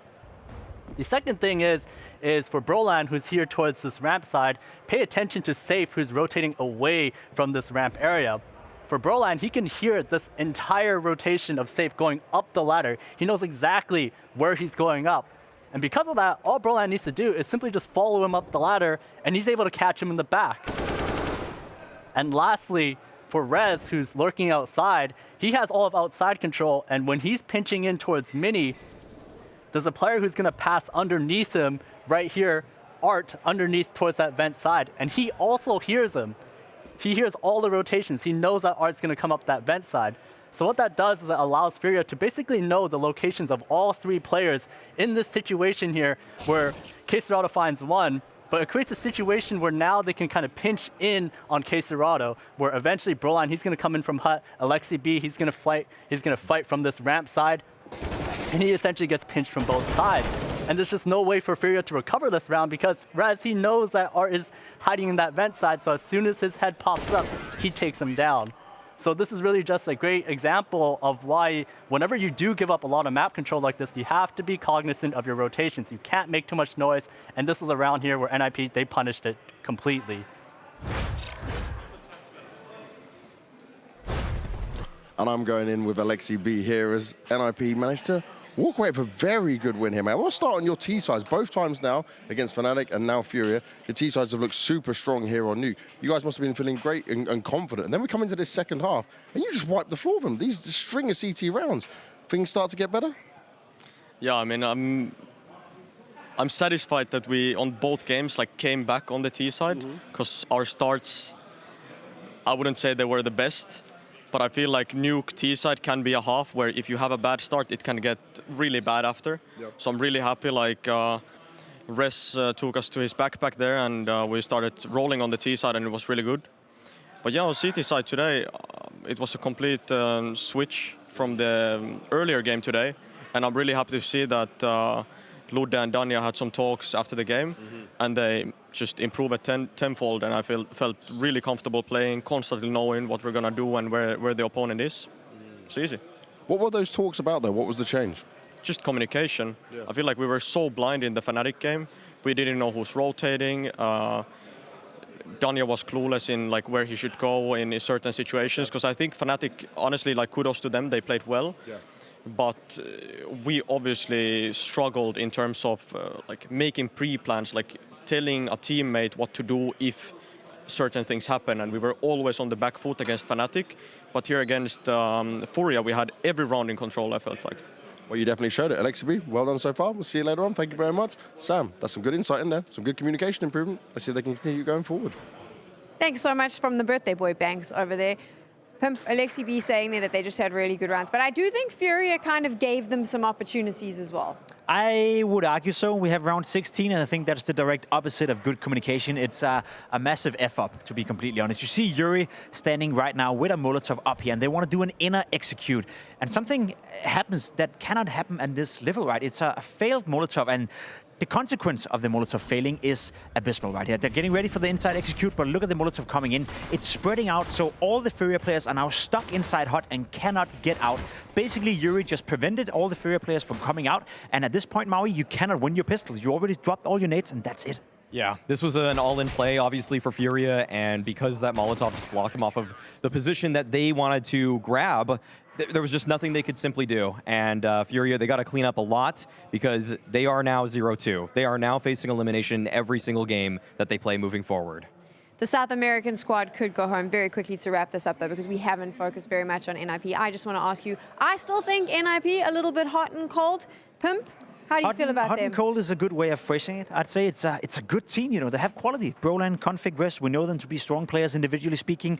Again, are they good enough to make the playoff? I'm not quite sure. It's close, right? But a win against FURIA is definitely another step in the right direction for NIP. Just really quickly, I think they're just looking, to me, like a distant dark horse. Very vague chance, a slim one at that. I would still probably give it under 50% they make it to the playoffs, but I'm not counting them out by any means, especially if Rez is going to look like the MVP caliber player that he did in the Challenger stage. He was phenomenal again today in this map versus FURIA. So instead of a dark horse, we'll call NIP the dark little pony. There we go. That's what I've decided. Let's see how that goes. Pony in pajamas. Pony in pajamas. I like it already. There's a branding opportunity there. I hope someone picks that up. We're going to take a quick break, and when we return, we are going to our final game for today here at the Legend stage.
Welcome back to the Blast TV Paris Major. It is day one here at the Legends stage, and on your screens right now you can see G2. They are going to be facing off against Bad News Eagles, our final game of the day. Both of these teams lost their first matches, and Maui, to be fair, G2 losing to Vitality, is it forgivable to lose to Vitality in a best of one? It was incredibly respectable. 13 rounds against Vitality, and we see the form that Vitality is in, taking down ENCE subsequently after defeating G2. I don't think G2 is right now reeling from that loss. They're still aware of the fact that if you get them going in a BO3, they can take down anybody in the world. And that is why in this matchup versus Bad News Eagles, this should be a cakewalk for G2. They should prove to everybody, as they did during the Challenger stage, that what happened at Rio, or really what didn't happen at Rio, not qualifying for Rio, was more a fluke in the wrong direction than anything. Because G2 has proven to us in the last handful of months that they have the potential to be the best team in the world, and they have the capability to take down this major. BNE should be a stepping stone to that goal. Pimp, are you in agreement? 100% agree with that sentiment. There's no doubt that BNE is a competitive team. BNE is a capable team of making a game out of this one, but we are keeping G2 to a much, much higher standard. We are talking about the best team in the beginning of 23. The way they ended the year, winning in Abu Dhabi, the World Finals, they started off by winning Katowice as well in a very convincing fashion. They went heroic. Nobody could touch them whatsoever. So I'd still make the case that G2 can be the best team in the world for sure. And yes, as you said, there's no doubt that losing a best of one game to Vitality, with the way Vitality is playing right now, is more than acceptable. So as long as G2 bounce back against BNE with a victory right here, I don't mind. Why is G2 so strong right now? They have so many different players and different playmakers that they can play off, right? You look at towards the guy on the screen right here in Nico. Of course, he's always capable of changing the tide of a game. Monte has had a fantastic tournament as well. One of the best players in the Challenger, even had a good showing as well in the first game. So you have so many different attributes, sort of many different playmakers. And I think when it comes down to the raw skill of G2, no team in the world right now can probably match them in that regard. So you can always rely on that. You can always fall back on that. And then I even think Huxi has brought back some flair to their T-sides as well, which we also saw in the Challenger stage. So it's hard not to find a lot of positive superlatives for G2. We saw there the veto coming up. They are playing on Ancient. What do you think about that? This is a curious map because G2 have not really played this one too much. I think the last time they played it was against iNation, so not a game that I really am going to take too much from. And for the side of Bad News Eagles, I did actually watch them at ESL Challenger Melbourne, where they barely beat Greyhound on this map in map 3 in the semifinals to punch their ticket into the grand finals. And that was more, in my eyes, Greyhound choking. And for Greyhound to basically be up 15-9 versus Bad News Eagles, to choke away that lead with a bad call, a bad rush, losing the momentum, I think G2's got this one in the bag. Like, this is a completely different caliber of team. And now Bad News Eagles have to play so far above and beyond themselves that I just think that G2 are going to wipe the floor with them. I mean, I don't think there's anything else to say. Maui's dropped the mic, so we're going to head on over to Sponge and Machine. Oh, we'll just pick that microphone up and we'll 16-2 to Bad News Eagles after that Maui mic drop moment right there. Yeah. He's so confident that it's all going to go wrong, I'm sure. No, but this one right here, G2 versus Bad News Eagles, this is going to be a momentum-based game, right? This is where Bad News Eagles, I know they've got Devil Walk as the coach now, I know they've got Chris Lynn as the analyst, but this team right here, for me, they can do their best work on a map like this, like Ancient, where they can find some momentum. But they will be starting on the CT side. G2 will be on the T side. Yeah, so I mean, I guess it's going to be a conversation of just how humble can they keep that first half. It's going to be a CT side of Ancient that we've seen some teams kind of feel a little lost on. I mean, it's going to be interesting to see what kind of haul they have up against this G2 T side that I imagine is going to be rigid and very much considered and calculated, as this is, this feels like for G2, they've come into this stage and this is a stepping stone towards higher and greener pastures. It's not there yet, but of course, neither was the first taste and then the first look of G2 here in Paris. It didn't go great today, but they had a big opponent to go up against, right? That was against that of Vitality, and it was on Nuke. It was a game that had its moments. ZywOo's 1-on-4 clutch that everyone's going to be talking about as probably highlight of the day, maybe highlight of the whole Legend stage. I know we still have a whole lot more Counter-Strike to be played here, but ZywOo does things differently. So for G2 to lose that, I'm not going to say it's expected, right? But that's a game where you're okay with that loss. Sure. A loss here to Bad News Eagles, you wouldn't be so happy with it. Would throw you down there in that 0-2 conversation with FURIA, who we've just seen toppled by NIP. And Chad, what's your read on that Monte Challenger stage performance? I mean, like, do you think that's something he can replicate against higher caliber teams? Well, I think we were having a look last night. You mean Harry? We were actually investigating some of the stats. So Monte for the year is like 1.21 rating, right? But through that Challenger stage, he was like 1.4. 1.49. Yeah, it was crazy, right? So for him to be able to have that level of a jump up in the Challenger stage is fantastic. But now we're with the big boys. Now we're with some of the best in the world. And he needs to find that performance again because he's been a win condition. There's the rest of G2 who you can look to as well. Yeah, and BNE, in my mind, and have been in the past, giant killers. These guys do not flinch. Saw what they did to FaZe. Yeah, they don't flinch at the name. You know, name value's not going to get you anywhere with BNE. They've got their game, and they're ready to play it. Let's see how much fun they can have, as we do see G2 immediately dispatch 4 players towards the B start of the map. Yeah, and Hunter's also been able to get his way out middle here. So he's donated some utility. He'll be on the lurk. The BXQ with the util coming through, and here they go. Yeah, Scenario. Perfect shot into JKS, and still Nico, despite the flash, finds Scenario back. Cave to be cleared. Monte considering it, and Rigon, oh my god, he's running out. Oh, he gets another as well. Nico was too busy on the plant, couldn't get his gun out in time, and now they can swarm it. Flank, sure, maybe, but that requires HooXi to stay alive. Hunter, do nothing. He can't even touch it, can't even stop it. They're on the defuse, and it will be just a lovely putt in from Flatro. As that is one way to handle it. Rigon, I think the first was great onto Monte, but he manages to win the round off of that hunt onto Nico, and look at the motivation that's already injected into BNE. Yeah, this is great from Scenario. They're turning the flash, coming on in. JKS actually blind up there by HooXi, and you bang on. Rigon here. It's crazy for him to go for that play, considering the rotation was still coming through from his teammates, but a massive one. And Devil Walk, I think he's in the conversation. Best mustache at the moment, him and Gary, the two of them. Going to be having a mustache off, I think is the official terminology. You got the odds on your screen here favoring G2. You can understand why. And with that plant, they will cobble together a buy here. So 2 Galils, an AK, some Tech 9, some util, and extinguish towards mid. And pressure will be towards A. HooXi about to be found out here. In the hand, a sketchy spray, and Rigon cannot be successful, just like the pistol. That's huge from HooXi. Hold on, yeah, there could be more as well. HooXi onto Synopsy, gets him low, 25 HP, spotted him, knows it, and finishes it off. HooXi's done so much with this one for G2. And it's only going to get worse for HooXi now, but mid-loss, bomb down. Look where Hunter is. Theirs. They're already so entrenched in CT spawn. It's 3 through Donut on the retake. Yeah, this is going to be really uncomfortable for Bad News Eagles. Just immediately put under question. You win the pistol, but G2, they have got this one in their sights, even an 8K on Nico. There's no getting out of this. You got to go for it. Young Flatro's having a look. It's just going to be a trap, and that's a good way out. Scenario. Oh, God, GXX, not lucky. Oh, Scenario is. He gets away with 3 HP. Only just, huh? Gets to hold on to the M4. At least they get something, but the Giga Chad, HooXi, with an entry and then some. And he was there just to sell the presence. His entire job on B lane was to make sure they couldn't just push out Cave, and he gets 2 kills for his troubles. Wow. That is going to be an easy second round for G2 to pick up, and you can thank this man right here. Yeah, Rigon, you can see he kind of lost him in that black smoke of the HE. And just completely stone-faced, like dead silent upon the receiver. Like you just won the second round force, guys. Here to do a job, apparently. A little bit like what we heard earlier in the interview. I'm just trying to think who gave the interview. Oh, Yakinda. Oh, yeah. Yeah, he was like, well, we haven't won yet. So we're not through yet. Yeah, it was a good game, but we just dumpstered Navi, sure, but we've still got to qualify. Oh, man. Stop reminding me of how much good Counter-Strike we've got to look forward to as well. These teams finding form. This is the first day of the Legends stage. We've had some surprises, sure. We've had some favorites looking like favorites. NAVI were unable to convert. They need to be careful here. The bomb is on Hunter at the back of the pack. He can't overcommit because there is a bit of a lean as they waltz on out.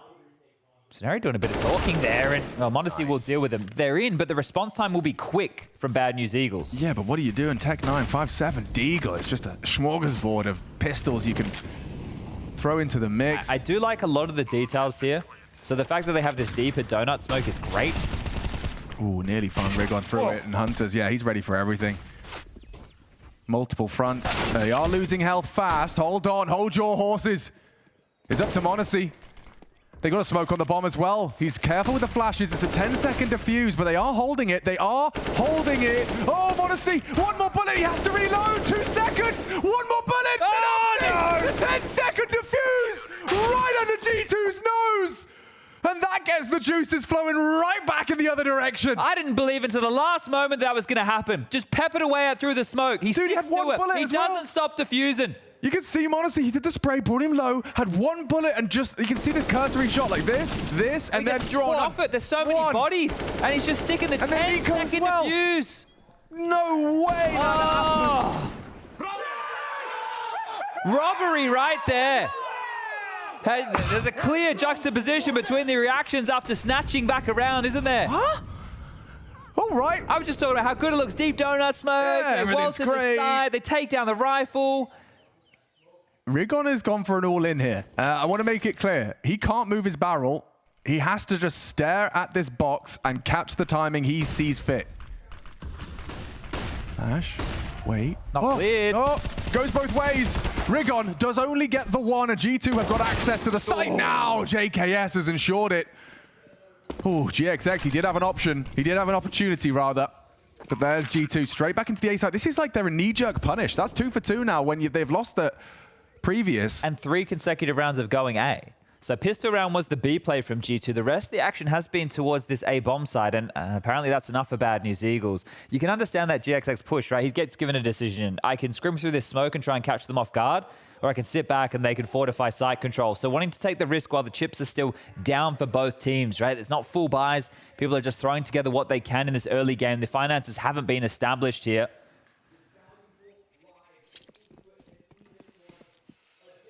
All right, well, how long will this continue for? I'd say at least another round longer, considering these 2 saved guns, an MP9 and an A1S. These are the starts you're looking for if you want action, and action continues on the B stream. You can see, look how close this one's going. In-game leader. GamerLegion. Every single round of play, as you can see, Minyo doesn't quite pull it across the line. My goodness, yeah, keep tabs on that one. You can find it all on blast.tv. And we set our sights back on our 5th round of play here. Bad News Eagles G2. Ancient. Perfect battlefield to separate these two teams. As it looks like we are going to deviate from that A hit. At least initially. Hunter. Ooh, he could have gone down. Lost his vision, but hasn't lost his life. Off the reflash. Nico and Hunter combine. The Kovac double. One to be feared. As both of them deliver. And now the rest should fall into place, right? It's just Scenari, an MP9. Who's got a nade in hand? It's a nade out. Synopsy and Scenari, they strike in unison on 2 different fronts. Rotations through. Bomb was spotted in Scenari. He's going looking for more as he gets Monte. Oh, God, G2, they're losing grip of this round. There. They know both there, surely, right? Yeah, and no time for like housekeeping on the guns. Nico, he's getting hunted down. GXX, that headshot angle. Oh, Nico's in a sweet spot for it. Does convert. Scenari can make it a 1v1. That's the bomb. And Nico not ready. Oh, he doesn't finish it. The smoke obscures his view. From behind, sure, Nico needs to place the angles right. Survival integral as he does get away from the immediate threat. And JKS has got the angle to contain. JKS making That's heard. Scenari's heard that. So he knows where JKS is and knew where Nico was. So if he flanks a main, oh no, Donut is probably the better play here. He could be disruptive. JKS is worried about Scenari's rotation. This is going to come down to the time here. Like JKS isn't covering off towards Donut, so Nico needs to plant wide. He will get it down. And now the 2-on-1 established. Yeah, but they don't know where he's coming from just yet. Nico's likely going to be responsible given JKS just tucked in on that CT corner. Nico spotted out now. Smoke on the bomb and a headshot from JKS. Well, that is a recovery. Considering how much impact Scenari had on that isolated B bomb site, Synopsy as well, catching Hunter. And we ended up having quite the round there, but Bad News Eagles will concede, and that's the first time a team has found 2 in a row. Yeah, these two, the Synopsy and Scenari kills came way too easy, didn't they? It became very, very sketchy for G2. So not together, getting forced on fights, but they will convert. And tempered in the G2 camp, as we do see 2 flashes and a smoke to work with here. Synopsy staying in CT spawn, the rest of his teammates dispatched over towards B.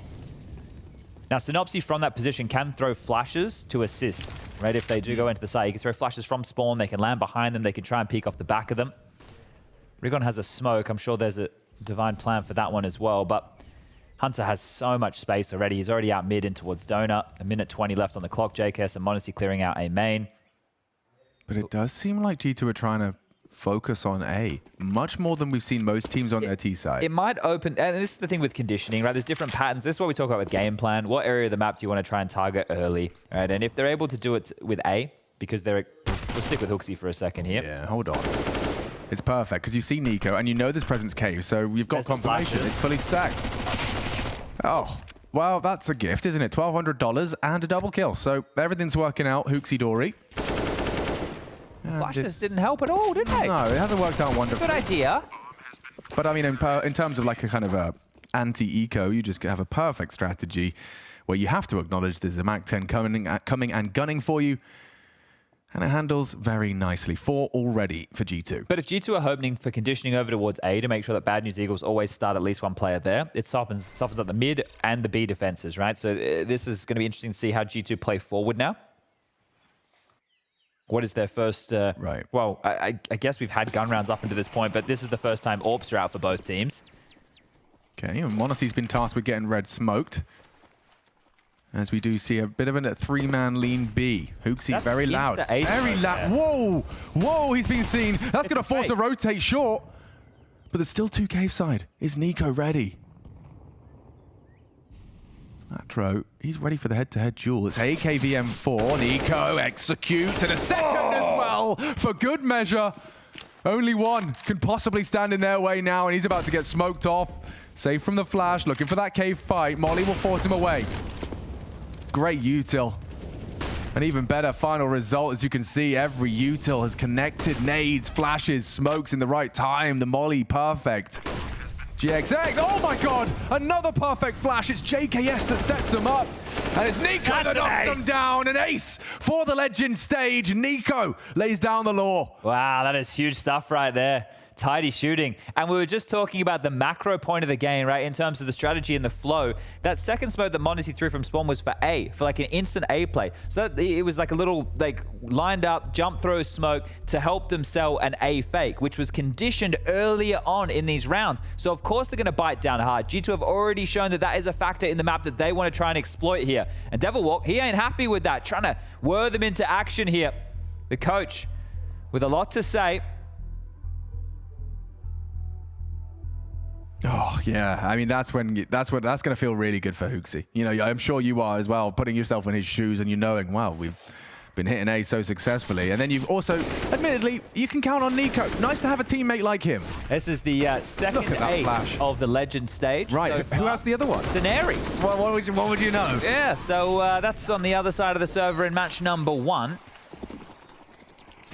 That's a nice one there from Nico. Very precise shooting from him. Yeah, they can take that, they can run with that, and that smells and spells 6. Unless this flat throw push from that 5-7 does take down Nico and Hooksy on the mouse wheel. Suddenly, I'm not so sure. That's 2, great. It's still not ideal when you've only got yourself a Kevlar vest and a couple of deegs. Well, JKS is about to be put on notice. Yeah, Synopsy called this immediately off of that flat throw double. So really good impact from flat throw right now. That reloaded JKS needs to be careful. He's about to have a whole lot of pressure here. Now, is he ready for 1 on the A push? Sure. 2's a different comp. Conversation, and yeah, JKS is considering it. Here they come. It's on a timing. But is he ready for both? He seems so. Oh, just waiting. Synopsy the successful bait, and that is an execution of the Aussie. Flatro, he started it. Scenari intends to finish as Monacy's gone 2. All Hunter, a 1-on-3. Day 2. Time, certainly not in any rush to get that bomb down. Fakes it out, hoping for a push, hoping for info. Synopsy's on the flank and Hunter slinks through the smoke. They've lost him. They're looking for him. GX not going to be spotted as he's tucked in short side. And that's the headshot! Okay, BNE responding kind. Sure, G2, you can have 1, but we can 2, a 3rd. inscribed next to BNE's name, and it's off the back of Flatro. Yeah, beautiful double here from Flatro, isn't it? 5-7, packs a punch, especially at a range like this. And this, yeah, I mentioned Jake has to be ready for 1, but to be ready for 2, especially on that time delay, just so annoying from Synopsy there. He considered it, didn't he? Like, he had a look. And this is the thing, that would get off the back of the timeout where Devil like, oh boys, let's get something going here. The firepower of BNE is never up for question. We know that they can throw hands. We know that they can hold that mouse and get those shots done, and that is great work from them. 4 CTs on a full buy, starting and aggressing towards B. This is BNE. And A is open for business. And in stark contrast, they went for all their eggs towards that B basket, but at least they got the info quickly because they're here. They will be here. They think Rigon's pushed this smoke. They have to know it's possible. Maybe it won't matter. Oh yeah, it will. Huge from Rigon. And they can't control him. He gets a second onto Hooksy. 2 rounds back to back as they build another. They had a free site. They overlooked it. They didn't find anybody home. They went searching. This is all going to be on Monte and Nico now. Oh! Hold on, Monte's happening. Another onto Synopsy. I think they had their head in hands, but now looking through their fingers, G2 could perhaps count on these two. CSGO and its most precise weapon in Nico and his young protege in Monte. Looking to close out a huge disadvantage. 3 already from Monte's AWP. Nico responsible for this clear. That is a must clear. He's got Monte posted up donut for this. Up against Flatro, Scenari is working donut. It's going to come down to timings. It's going to come down to the execution. Headshot needed and provided as Nico and Monte 1 more click away. Nico lucky to get away from the spray. Monte lets it go, but Nico does not. And it's 6, found by recovery. Those two put their heads together and they solve the mystery. Okay, well, Monte does really recover that round. Look at this. So the first was nice. The rest is just naughty. But look how deep they're in the site. Like, they completely forgot that that was even a possibility. They threw a deep CT smoke. And what happened was because they waltzed in, I have no idea what happened there. Well, we'll see it from his POV. He just gave him a little bit of that. Where's the smoke icon, mate? I mean, I guess he worked out that the guy was boosting on something. Yeah, but still, that's crazy. And the bigger problem I have is G2 overlooking that as even being... Oh! Okay, Monte's definitely... Look at this Bad News Eagles buy. Double AWP. Ooh. Double AWP FAMAS pistols. Ooh. Over to Chad Bird. Oh, with the analysis. Now, this is Counter-Strike. Hooksy, probably surprised to be seeing that one so soon in the feed. GXX. He's in the foreground all the time with this match so far, isn't he, Hooksy? Seems to be first man in. Yep. First one out. Yeah. Oh, yes, indeed. I mean, to be fair, you know, Monte, he did tag up Rigon. It didn't quite find the 100 damage required. We'll let everybody know the final match of the day on that secondary stream is looking like it's going to get underway. FaZe up for game number 2 of the Legends stage. Now, G2 are the type of team who will take these round losses poorly. And they've already had a few, so let's see if Bad News Eagles can rub the salt in the wound and do it yet again. Bit of a parting gift. Both the AWPs are A, Chad. Synopsy and GXX are both A. They just have to get through, Flatro and this boost. Okay, good catch. Monte, he adjusted to that at the drop of a hat. And now the bomb can go down uncontested. Now, I love the Bad News Eagles crazy plays, but double AWP retake on the B bomb side, probably not the go, and especially not now. Grab that if you can, Rigon, and get out. Ooh, he can't get out. If he can. Monte actually does his blind spot, and so Rigon's D can for 1. JKS willing to take that engagement, albeit risky. And GXX is still going. No kit. 1v2. On the AWP, misses the no-scope, and now will fall into place for a 7th. He's not getting out of this one. A leg shot and chased on down. And yeah, a tut of the tongue perhaps. But BNE, they will always do it their way. This started so well. It started so well. And then this catch from Monte really limited and muted their chances for a retake. Yeah, like I like the fact that they're willing to take these type of risks. And I love the ideas they have around it. Always something creative from Bad News Eagles there. I can't believe JKS also took the fight against Rigon's Deagle again like that, because these type of players, when they get on that heater, they're going to hit the zingers. Like Rigon after the first, you almost favor him for the second there. No surprises, Chad, but Hooksy's called it again. He wants to test this A site, and Rigon is immediately put down.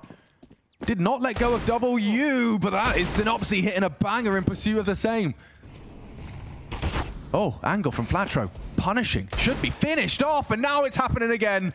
BNE, the constant thorn in G2's side. No moment. Oh, great tap. Last bullet into the one-on-one. This is Counter-Strike right now. It's JKS just saves them. I can't quite believe the rounds we're seeing, It's man. high octane. It's high octane, and there's always some investment. Like, there was a rifle that just came in from Bad News Eagles. The loss bonus is built, sure, but the pressure, it is on. Bro, this is a best of one. I reckon G2 are going to be exhausted after this one. You have to expect the fights to constantly be coming your way. You jump in the server with Bad News Eagles, you know you're going to stand and slog. It doesn't matter who you are. Yeah, I mean, name value means nothing to the Eagles. But 8, that does mean something to them. Sure, the scoreline starting to look quite drastic now, and the fact that there's no rounds consecutive here. Mid-biff, again, Monte's finding that challenger stage form. Yeah, this is his legend stage. He's ascending. He's comfortable. And against players that, you know, they're laying down a different flavor. Doesn't seem to phase him. He's still playing his timings, playing his role to a T. The way that the early game was called from G2, right? It did have back and forth with the force. Hold up a second. We'll save the macro because we might have a fight right now. GXX, he's found... Yeah. Felt like a gap, didn't it? Did, but Monte was going to punish you if he gets that info for free. Yeah, Nico would have relayed that scope. Walking again. Okay, let's one go, and that's a warning shot. Flatro. Oh, some nade damage. Compounding. But Monte continues to hit shots. It's Scenari had to go. Straight into the scope. And you really, I mean, Monte does feel like someone at the moment that you just can't, you can't expect him to miss. You have to play around that AWP. He's so good. Well, as soon as you put the Zoom banger in his hands, he will punish time after time. Sure, he can rifle, but get him on that AWP. And he comes alive. Flatro needs so much here. So much. More than that. Yeah. Yeah. Yep. All right, well, the steam now starting to alleviate slightly. So whether the Storm have G2 in a lot of these chaotic rounds, which there have been a few that are touch and go, but now we're talking about 2 spreads of 4-round conversions. And, take it all away. You remove this from Rigon.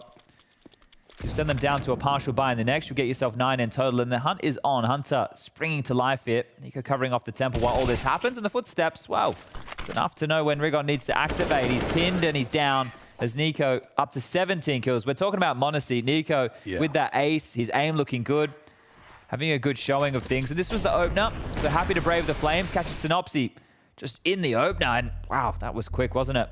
See it from both perspectives here, just understanding how those duels go down. Taking it out of the game, it really just adds that extra layer. Love to see it. Through that obscured HE smoke, Flash still places it perfectly, and yeah, Nico definitely is on one. 17 and 5. I think his goals are far beyond that of beating BNE. Well, second timeout here, called by Devil Walk, and another one of these rounds that are going to come with a few choice pistols. But these have been a few of the more exciting rounds, so don't look away. This is not the time in this matchup to think you have a break. This is the time to focus on in. You see Nico at the top of the pops there, 125 ADR.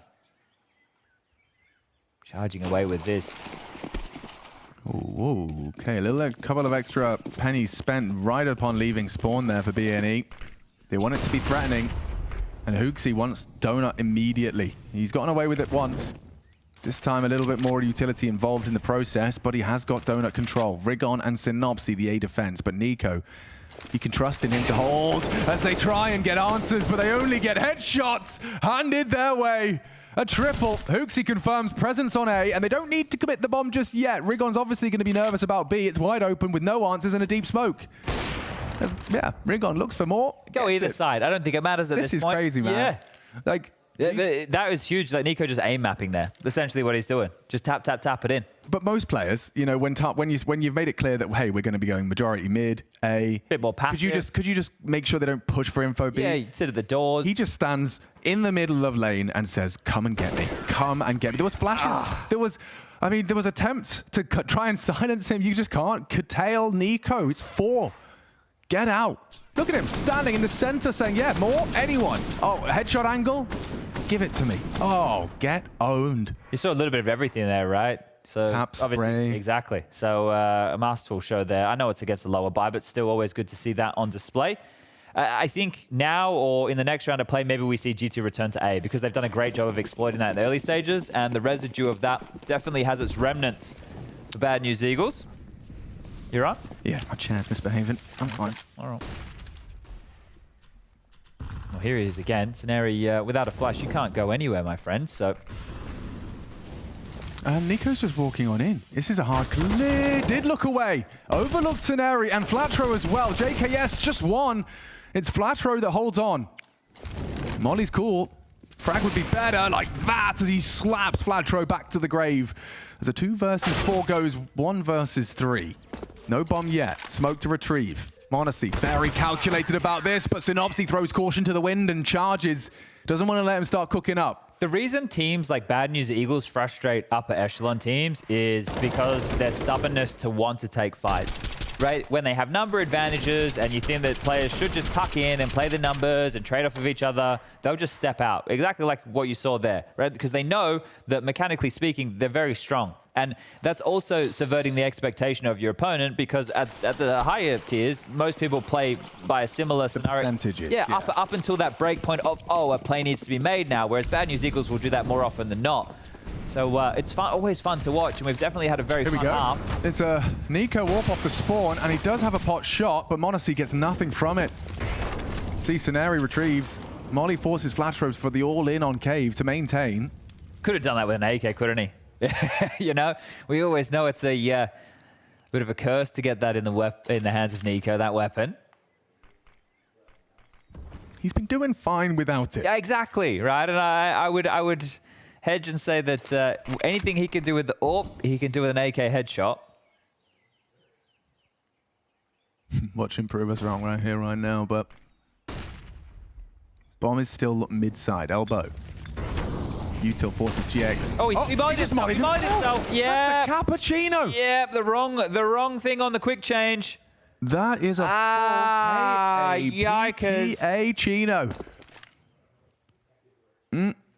Oh dear. I've never seen that before. I have. Yeah? Mirage window. Oh yeah. Same thing. Yeah, that's right. Oh dear. Oh. It was a nice advantage. You take down Monte first. 25 seconds, last round of the half. Yeah. Looking has to be an A finish now. 2 bodies on the site, so 5 possible. Yeah, I mean, Flatro's definitely making sure Rigon and Scenario know it's coming. He's cleared it through. And from Brokey, he needs to get a double right here. Go on, Rigon. Oh, it's Scenario. It's actually Scenario that's done it enough to secure a 5th. Just like that, the Eagles, they do recover a round, and it's a competitive half. You got a trifle with G2, and we will take a quick break before we swap sides.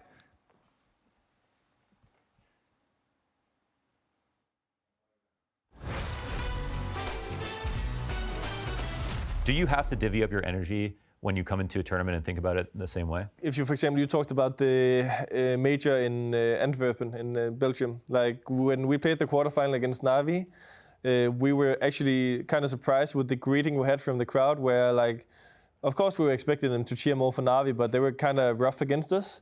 And we were kind of surprised because we didn't find out until the introduction with the videos of the players and stuff, you know? So when we were about to walk in, we could hear, okay, damn, they are not just cheering for NAVI, they are also against us, a lot of them. I just gather in all that kind of energy and all those kind of vibes, and I bring them to the team. So that's why when we did the entrance, it was like, you know, let me hear more. And there's also like this kind of famous photo where after I do the 1-against-2 against them on Inferno, where I think we reach map point or something, I'm like, come on, give me more. But that's not like maybe what you would always associate as a Cadian celebration, or, you know, maybe you would expect to stand up and scream and go crazy. But that game, for example, was a game where I knew it was more about just closing out on the outside environment, focusing on my team and us. I think that worked out perfectly.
The Eagles up against the All-Stars. G2, 10 as they take to the defense. We got bad news. Eagles boasting 5 onto the attack of Ancient.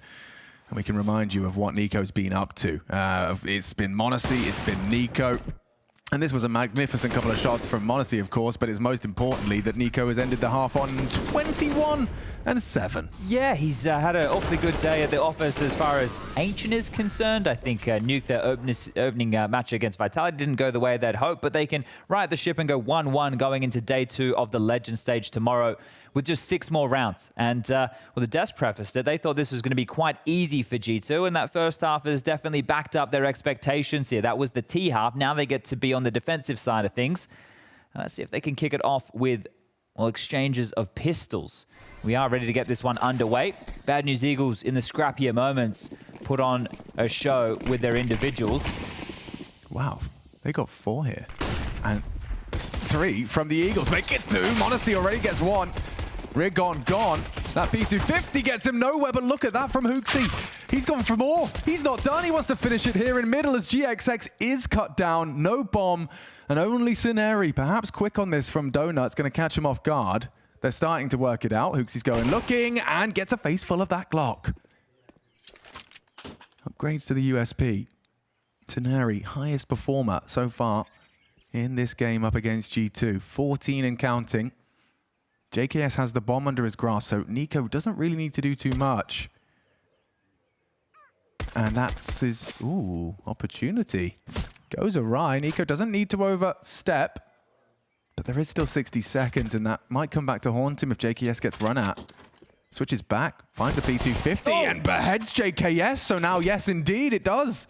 As a 1v3 goes one-on-one. Nico's already ahead of him, way ahead of him. How is he so aware? He's worked it out. He's taken a gamble. A good read of the situation. Now he's right behind him. Does he clear his cave? He didn't see him. He doesn't clear it. He doesn't see him.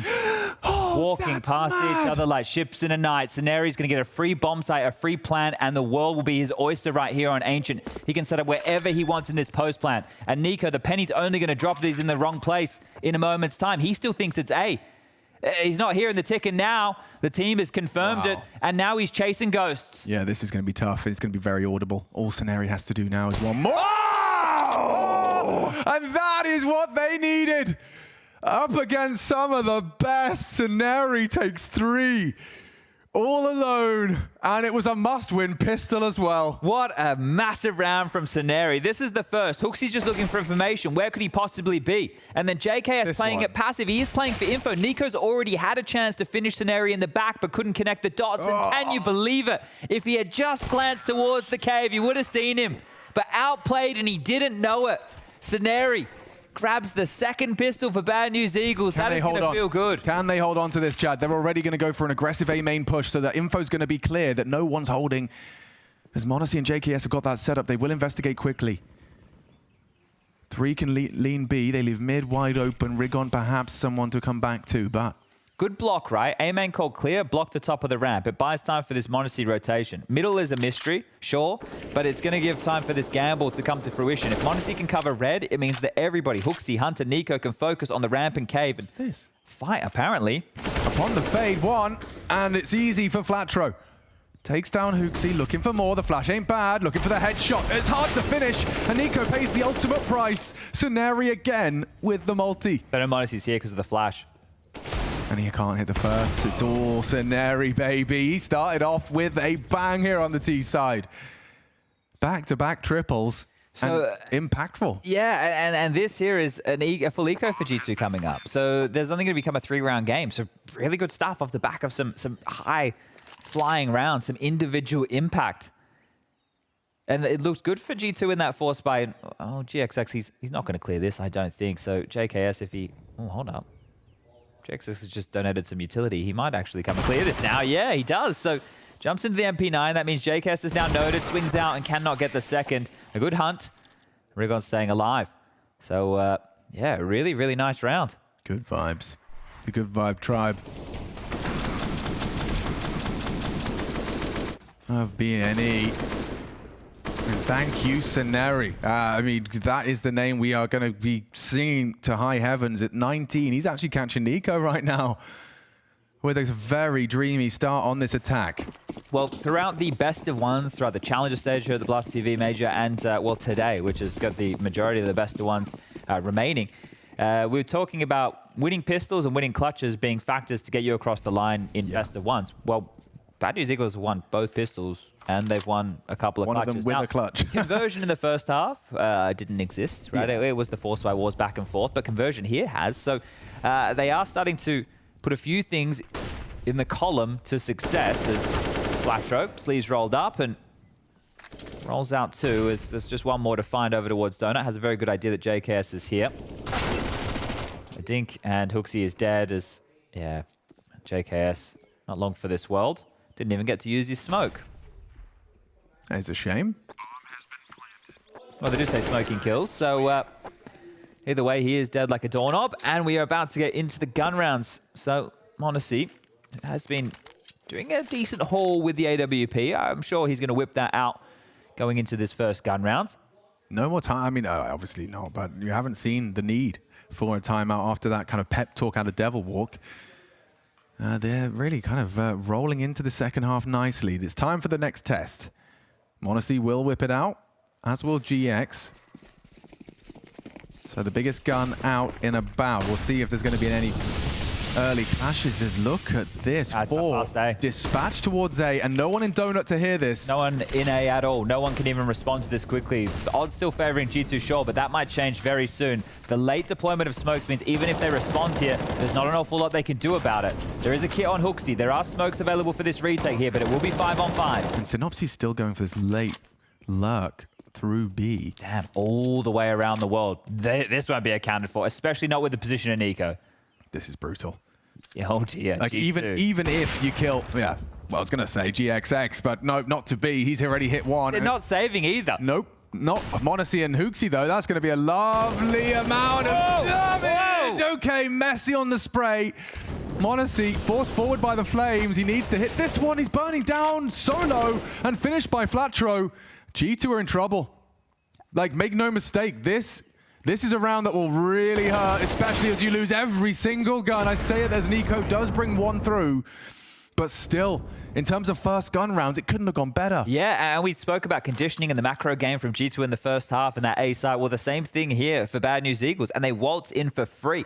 G2 have called to go for a 3-2 start, leaving A completely open, and that's fine. That's understandable. You can definitely do a maneuver like that, but if you lose A, you need to have something up your sleeve, a retake, something that is discussed, and they weren't ready for that at all. So shell-shocked are G2 by that move, and now they need to hope and pray that Nico and this M4A4 can find something in this light investment round here, because Bad News Eagles could tie thing up.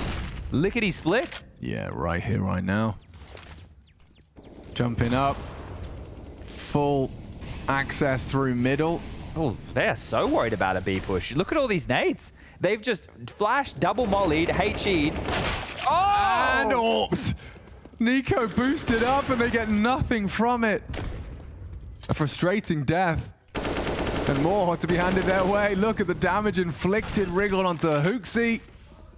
Monte as well cut down, and this is perfect. At least G2 had the good graces of the force buy situation in the first half. Here, they just have a flat start. It's going to be 5-0. We're talking 7 consecutive because Bad News Eagles picked up the final 2 rounds of that first half. And it is tied up now. So really good shift of momentum here for the Bad News Eagles. What was looking like a done and dusted game is well and truly on. I was like, oh, they must be expecting a push, but wow, okay. Great shot. A little flicky there from GXX. So a moment to react. It reacts perfectly. And if everybody at home wants to react to an unsettling scoreline, go check out that secondary stream between FaZe and Into the Breach right now. Okay. Still early days. It's early days, but it's at... Oh.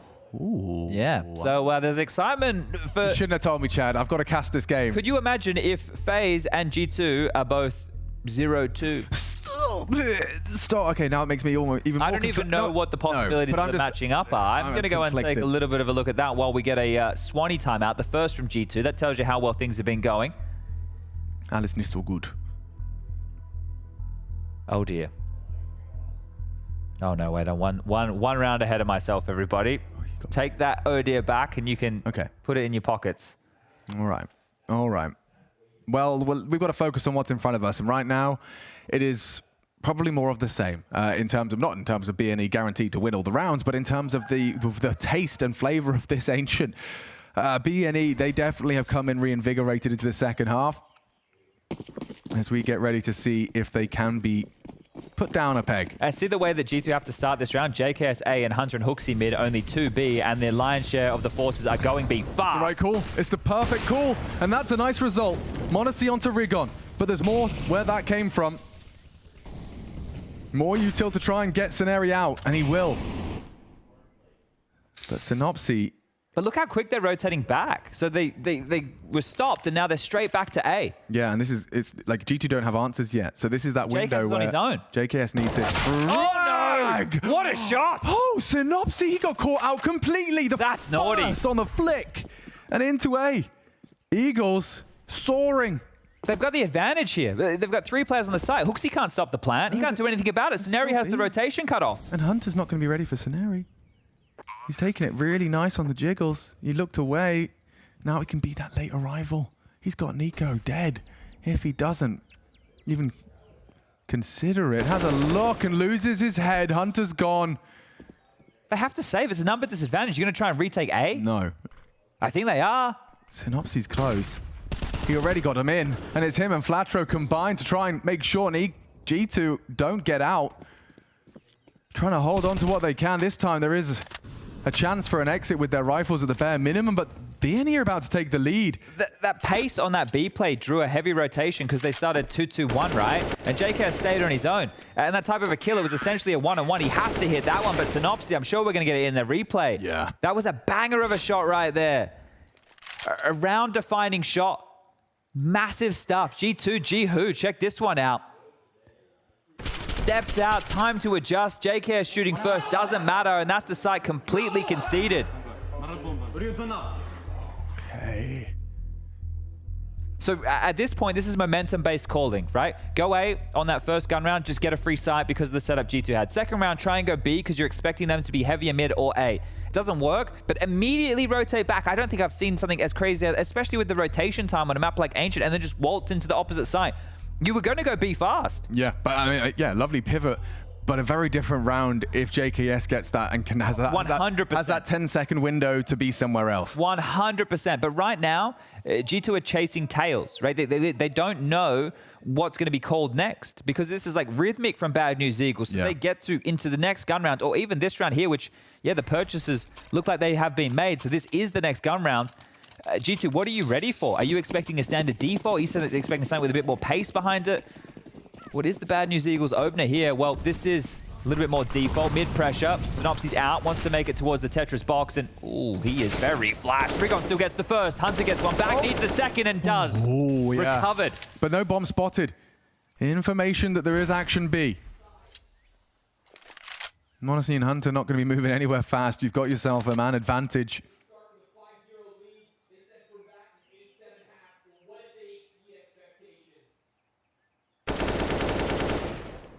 Scenarii's fired off a couple of shots, forcing a reaction out of Nico as he does have the chance onto the AWP and won't get the second, but extends for G2. It's forced a rotation and they are very loud about this. Hooksy will be able to relay this information quick. Monte and Hunter to pivot. They're playing him like a fiddle.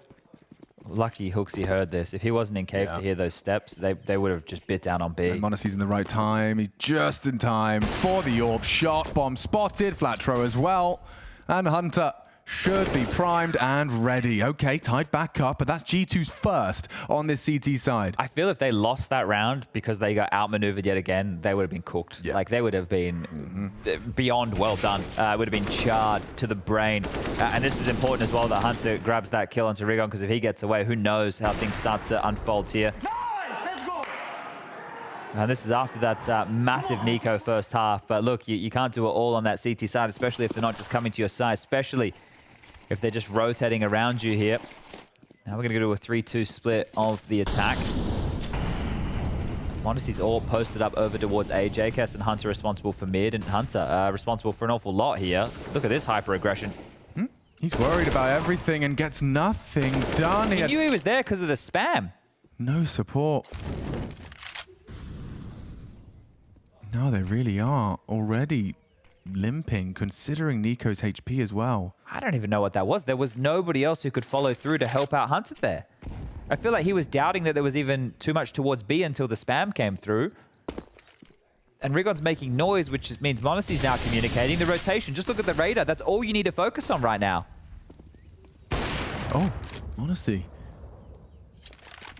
Shots pulled out of his barrel by Rigon, and now they're just immediately eloping into Nico's sight. He's only got 30 HP, Chad. He can't